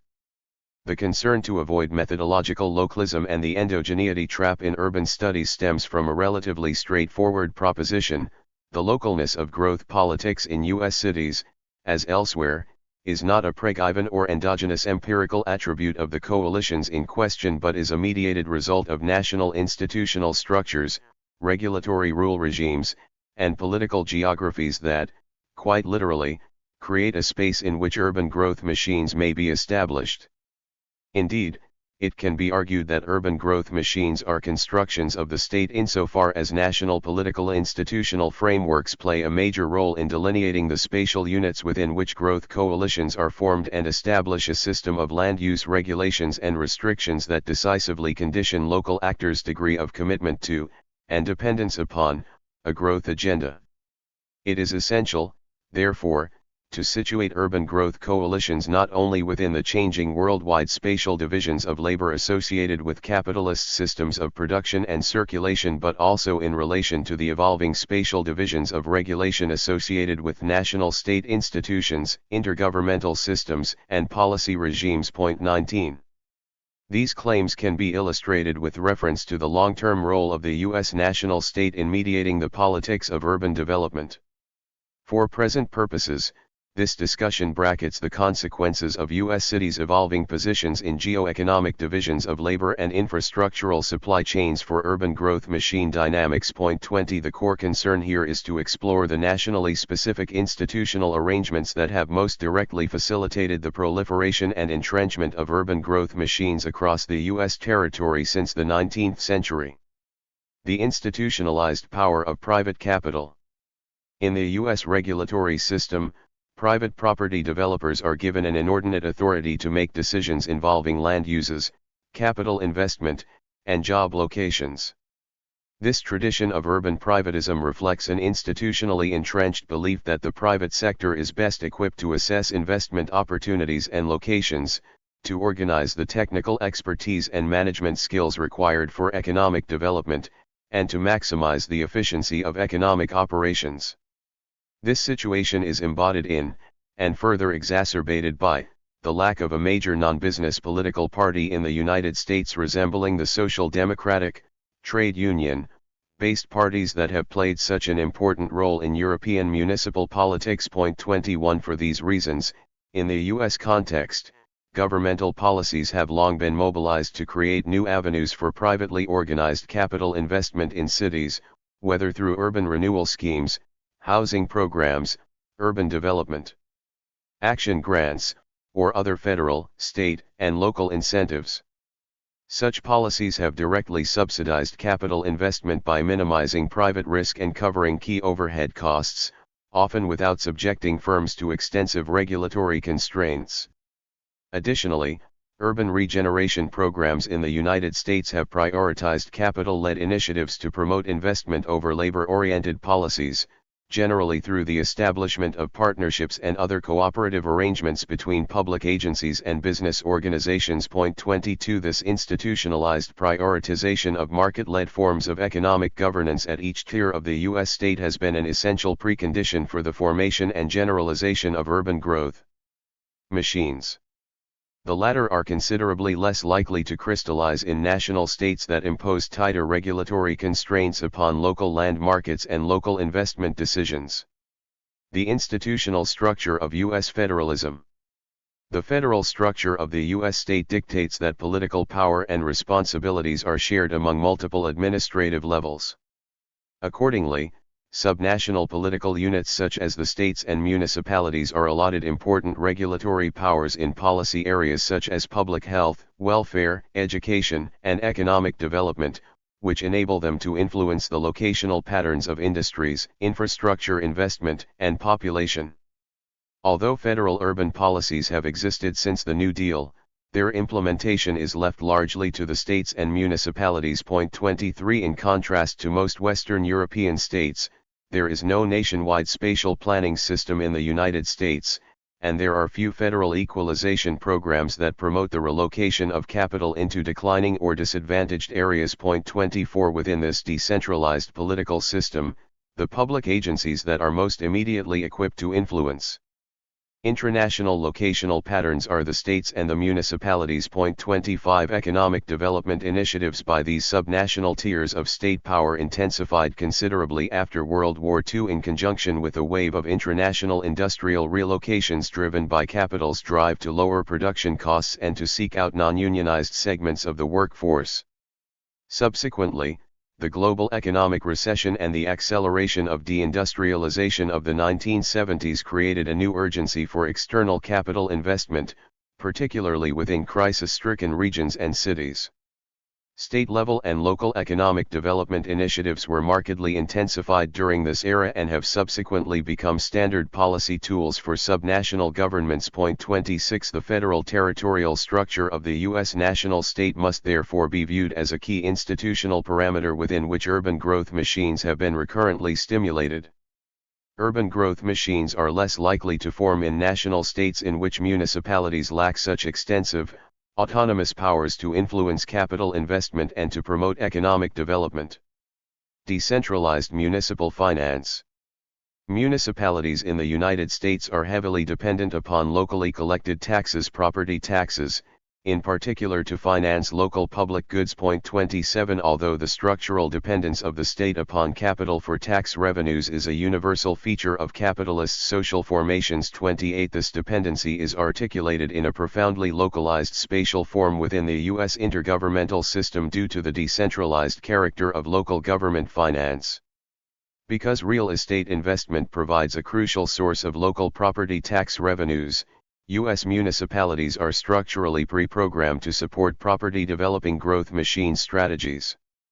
The strategic importance of property taxes to local government revenue has long underpinned a pattern of municipal mercantilism in which U.S. cities compete to encourage land uses within their jurisdictions that are considered likely to yield higher tax inputs. Point 29. Due to the impacts of post-war intergovernmental transfer programs and post-1970s tax revolts, among other factors, the percentage of total municipal revenues derived from property taxes declined steadily during the second half of the 20th century. Point 30. Nonetheless, this percentage still remains relatively high in comparative terms.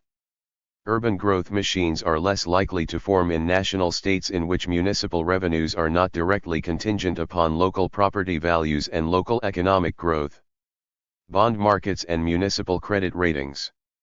Since the mid-19th century, U.S. municipalities have relied extensively on the private bond market to raise credit for major capital improvements in public infrastructure. As of the late 20th century, roughly one-fourth of local spending in U.S. cities was derived from the municipal bond market, and was thus directly contingent upon private investments in local public goods. 31. This arrangement grants important powers to private bond rating agencies, such as Moody's Investors Service and Standard & Poor's Corporation, which determine the differential interest rates for municipal bonds within different localities. As Albertas Bragia explains, the logic used by lenders in assessing risk and the criteria they deem important is often expressed by groups that see a city more as a financial enterprise than as a dispenser of services. 32 Insofar as rating agencies' assessments of the local business climate directly impact the cost of municipal bonds, local politicians have an important incentive to promote local economic development and thus to support, stimulate, and participate within urban growth. Machines. 33 Urban growth machines are less likely to emerge in national states in which private bond markets do not serve as an important source of municipal credit and thus impose such significant constraints upon local state budgetary priorities. Suburbanization, metropolitan jurisdictional fragmentation, and home rule. U.S. urban development has long proceeded in tandem with large-scale processes of suburbanization that have continually decentralized the spatial distribution of industry, infrastructure, and population. 34 Until the late 19th century, suburban development was managed through municipal annexation strategies, in which suburban zones were incorporated into city cores through the extension of municipal boundaries. During the first quarter of the 20th century, however, the principle of suburban autonomy, or home rule, became increasingly predominant. 35 This permitted affluent property owners, as well as industrialists in search of non-unionized labor, to create new municipal units within suburbanizing territories, to introduce various local regulations to influence land use within these jurisdictions, and thus to protect the value of their property investments. During the post-war period, in conjunction with federal transportation policies, housing programs, and mortgage subsidies, metropolitan jurisdictional fragmentation intensified, and thus deepened the polarization of urban regions among multiple local governmental units competing for capital investment and fiscal resources. Whatever the disagreements between public choice theorists and consolidationists regarding the relative merits of these institutional arrangements, both perspectives concur in their observation that metropolitan jurisdictional fragmentation is likely to localize tax-based competition between governmental units. Indeed, in a national political system in which regulatory capacities are relatively decentralized, in which municipal revenues are heavily contingent upon locally collected taxes, and in which metropolitan areas are jurisdictionally fragmented, local governments would appear to have little choice but to compete for the tax base at both inter- and intra-regional scales. In national states that do not permit such an extreme jurisdictional fragmentation of metropolitan areas, especially in conjunction with such extensive fiscal decentralization, it is unlikely that urban growth machines would be consolidated. From this perspective, then, the politics of urban growth machines are derived as much from nationally entrenched, if historically evolving, institutional configurations and rule regimes within the U.S. state apparatus as from the human activism of place entrepreneurs. 36 No matter how shrewd the rentiers within U.S. urban growth machines might be in finding new ways to enhance the exchange value of their land, a nationally specific configuration of state spatial organization has been an essential condition of possibility and active impetus for their operations. The growth orientation of U.S. municipalities must therefore be viewed as a key expression and embodiment of the peculiar formation of national state space and territorial regulation that has underpinned successive historical cycles of industrial urbanization since the 19th century. This framework of national state power appears to impose an iron cage of sorts for local political actors insofar as only a fundamental reform of national political institutions and a radical remaking of national rule regimes could realistically interrupt the logic of aggressive growth politics upon which U.S. urban development has long been grounded. 37. Growth machines and the political geographies of urban development. Building upon the multiscalar mode of analysis proposed previously, it is instructive to revisit the seminal contribution to the study of urban growth machines, John Logan and Harvey Malach's 1987 book Urban Fortunes. 38 Logan and Malach are most centrally concerned with the political economy of place, understood as a localized land use nexus whose developmental patterns and pathways are controlled by rentiers, factions of capital with extensive sunk investments in the built environment and their political allies. 39 To develop such an analysis, Logan and Malach devote extensive attention to the battle among diverse local agents, including members of the Growth Machine Alliance and its opponents, for control over urban land uses. In this context, national institutional structures are mentioned mainly to underscore the broader political, legal, and intergovernmental environments in which local power struggles unfold. Accordingly, most commentators have interpreted and appropriated Logan and Malach's work in methodologically localist terms, as a contribution to the investigation of place-based forms of institutional organization, political alliance formation, and regulatory intervention.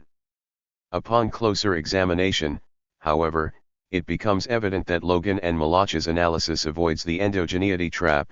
It is focused not only on the vicissitudes of placemaking, but is permeated with astute observations regarding the national institutional envelope of land use regulation, the variegated national institutional framework of urban development, and the wide-ranging interscalar consequences of urban growth machine activities. 40 Consequently, in contrast to the localist or endogenous methodological orientation that has generally been attributed to urban growth machine theory, urban fortunes can be critically reinterpreted as a multi-scalar account of the interplay between state space and the politics of urban development, both in the historical and contemporary perspective. 41 A scale-attuned examination of Logan and Malach's work reveals, in particular, three analytically distinct dimensions of that interplay during the course of U.S. urban history. Deep structures of state space and territorial regulation, historically specific regimes of urban spatial policy, and conjunctural struggles over urban spatial development. 1. Deep structural features of state space and territorial regulation. On various occasions, Logan and Malach allude to the entrenched features of the U.S. federal intergovernmental system that were outlined in the previous section. These structurally rooted features of state spatial and institutional organization, in particular, local fiscal and administrative autonomy, metropolitan jurisdictional fragmentation, and the principle of home rule, are said to have played a key role in engendering the formation of urban growth machines and the resultant logic of relentless interlocality tax-based competition throughout U.S. history. 42. 2.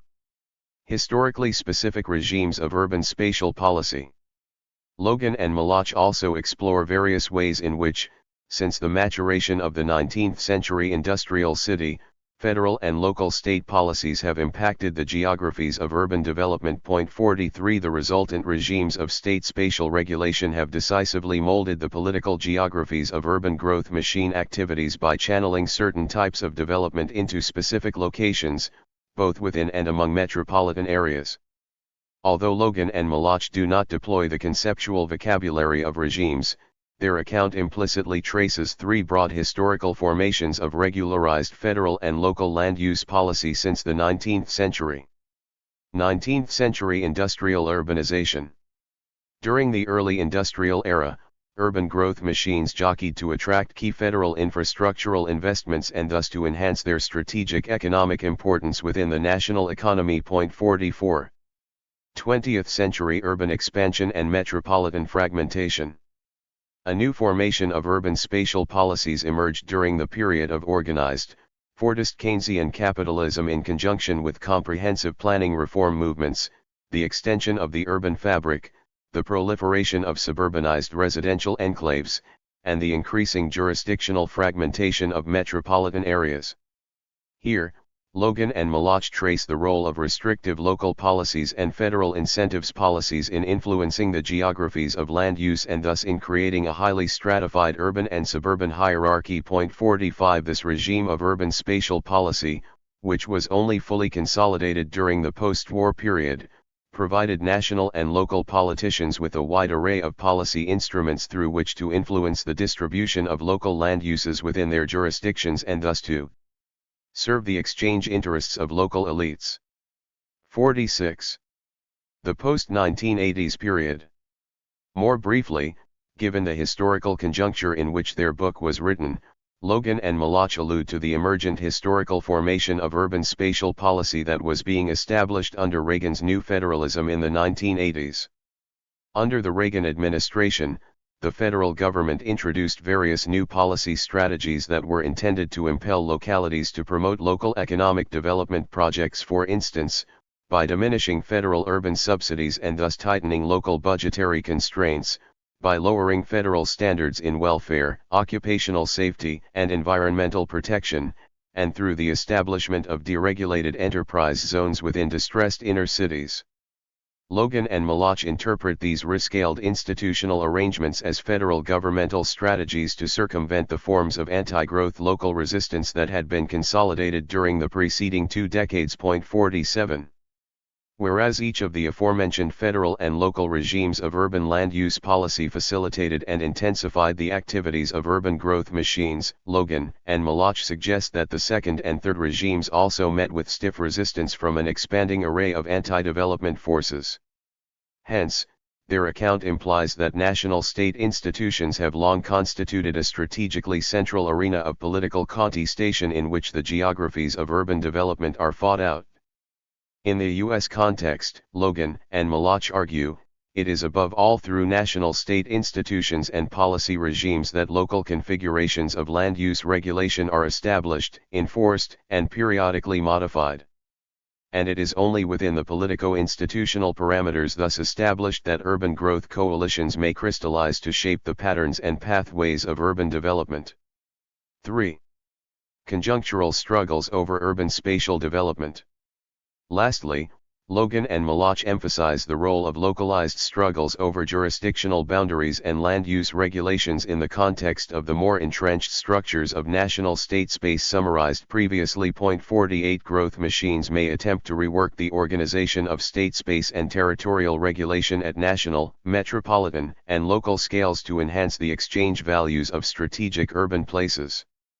Meanwhile, anti-growth alliances may attempt to mobilize federal and local state resources, regulations, and restrictions to counter such initiatives and thus to preserve place-based use values. These struggles are always fought out in locally specific patterns that are, in turn, decisively shaped through the distinctive regulatory strategies pursued and the politico-territorial alliances formed by the major actors involved.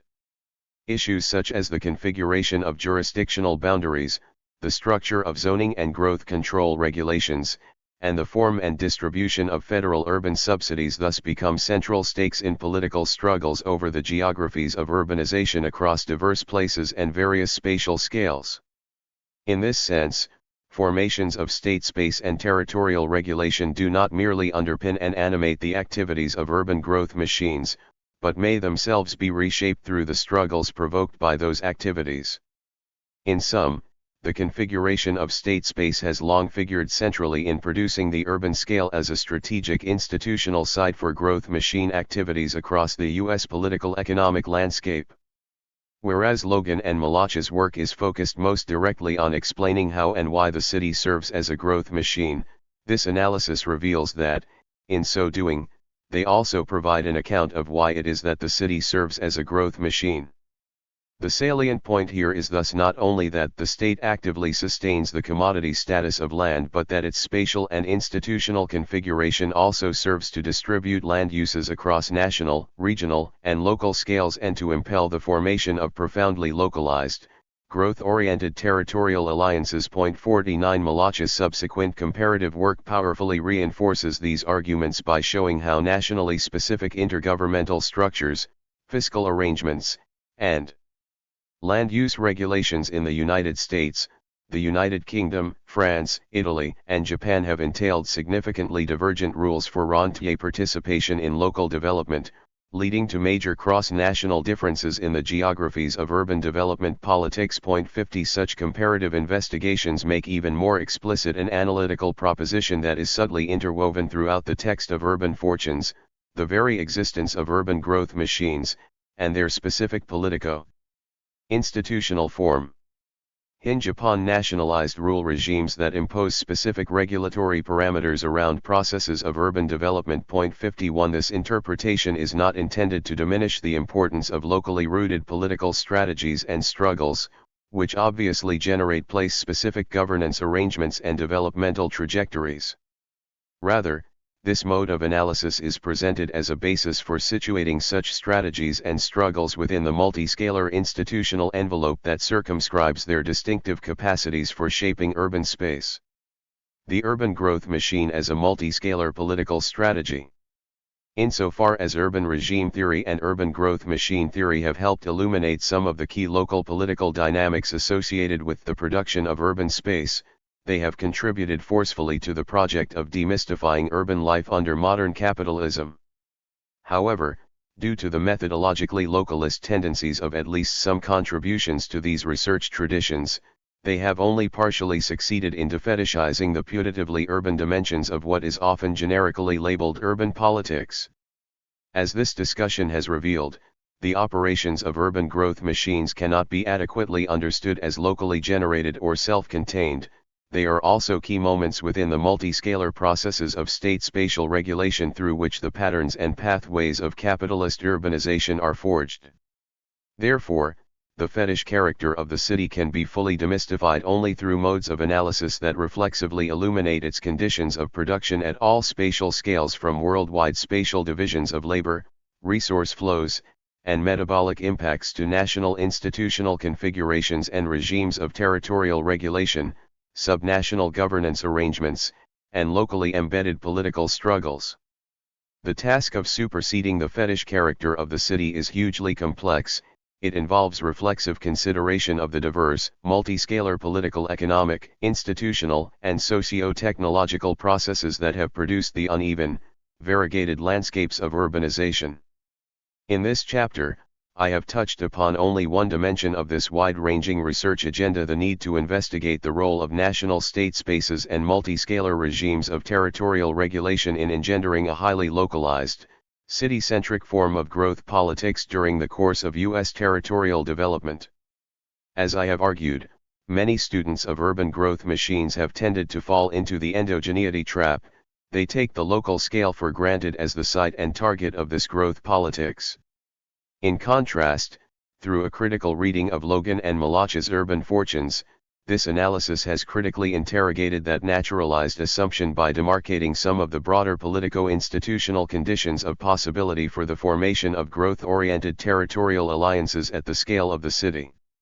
Logan and Malach's work productively contributes to that endeavor by elaborating a three-tiered conceptualization of how state spatial structures impact patterns of urban spatial development and a basic periodization of the relationship between state space and urban growth machine dynamics during the history of U.S. industrial urbanization. In this way, their research illuminates the patterns and pathways of U.S. localism through a reflexively non-localist mode of analysis. It circumvents the endogeneity trap while recognizing the structural and strategic importance of locality in the spatial politics of urban governance. This discussion of the national structuration of U.S. urban development builds upon an emergent literature on this issue that includes both historical investigations and contemporary analyses. Point 52. The central purpose of engaging with this work here has been less to offer a comprehensive overview of the evolving, institutionally variegated national/urban interface in the U.S. context than to underscore its essential epistemological relevance to the very constitution of urban politics as a discrete, comparative historical, and increasingly transnational research field. Indeed, the preceding analysis suggests that the subdisciplinary label urban politics is fundamentally misleading insofar as it implies an understanding of the urban as a distinct, self-contained, or preggiven institutional terrain. Against such constructions, the urban has been conceptualized here as a medium, site, and expression of diverse, multi-scalar political economic processes, including strategies of capital accumulation, state regulation, territorial alliance formation, and socio-political struggle. This is one sense in which Henry Lefebvre's suggestive conception of the urban as a site of mediation can be understood. Point 53. From this perspective, the urban maintains its structured coherence and, thus, its intelligibility in social science, regulatory struggle, and everyday life only due to political strategies that attempt to establish it as such. Urban growth machines represent a paradigmatic example of such political strategies.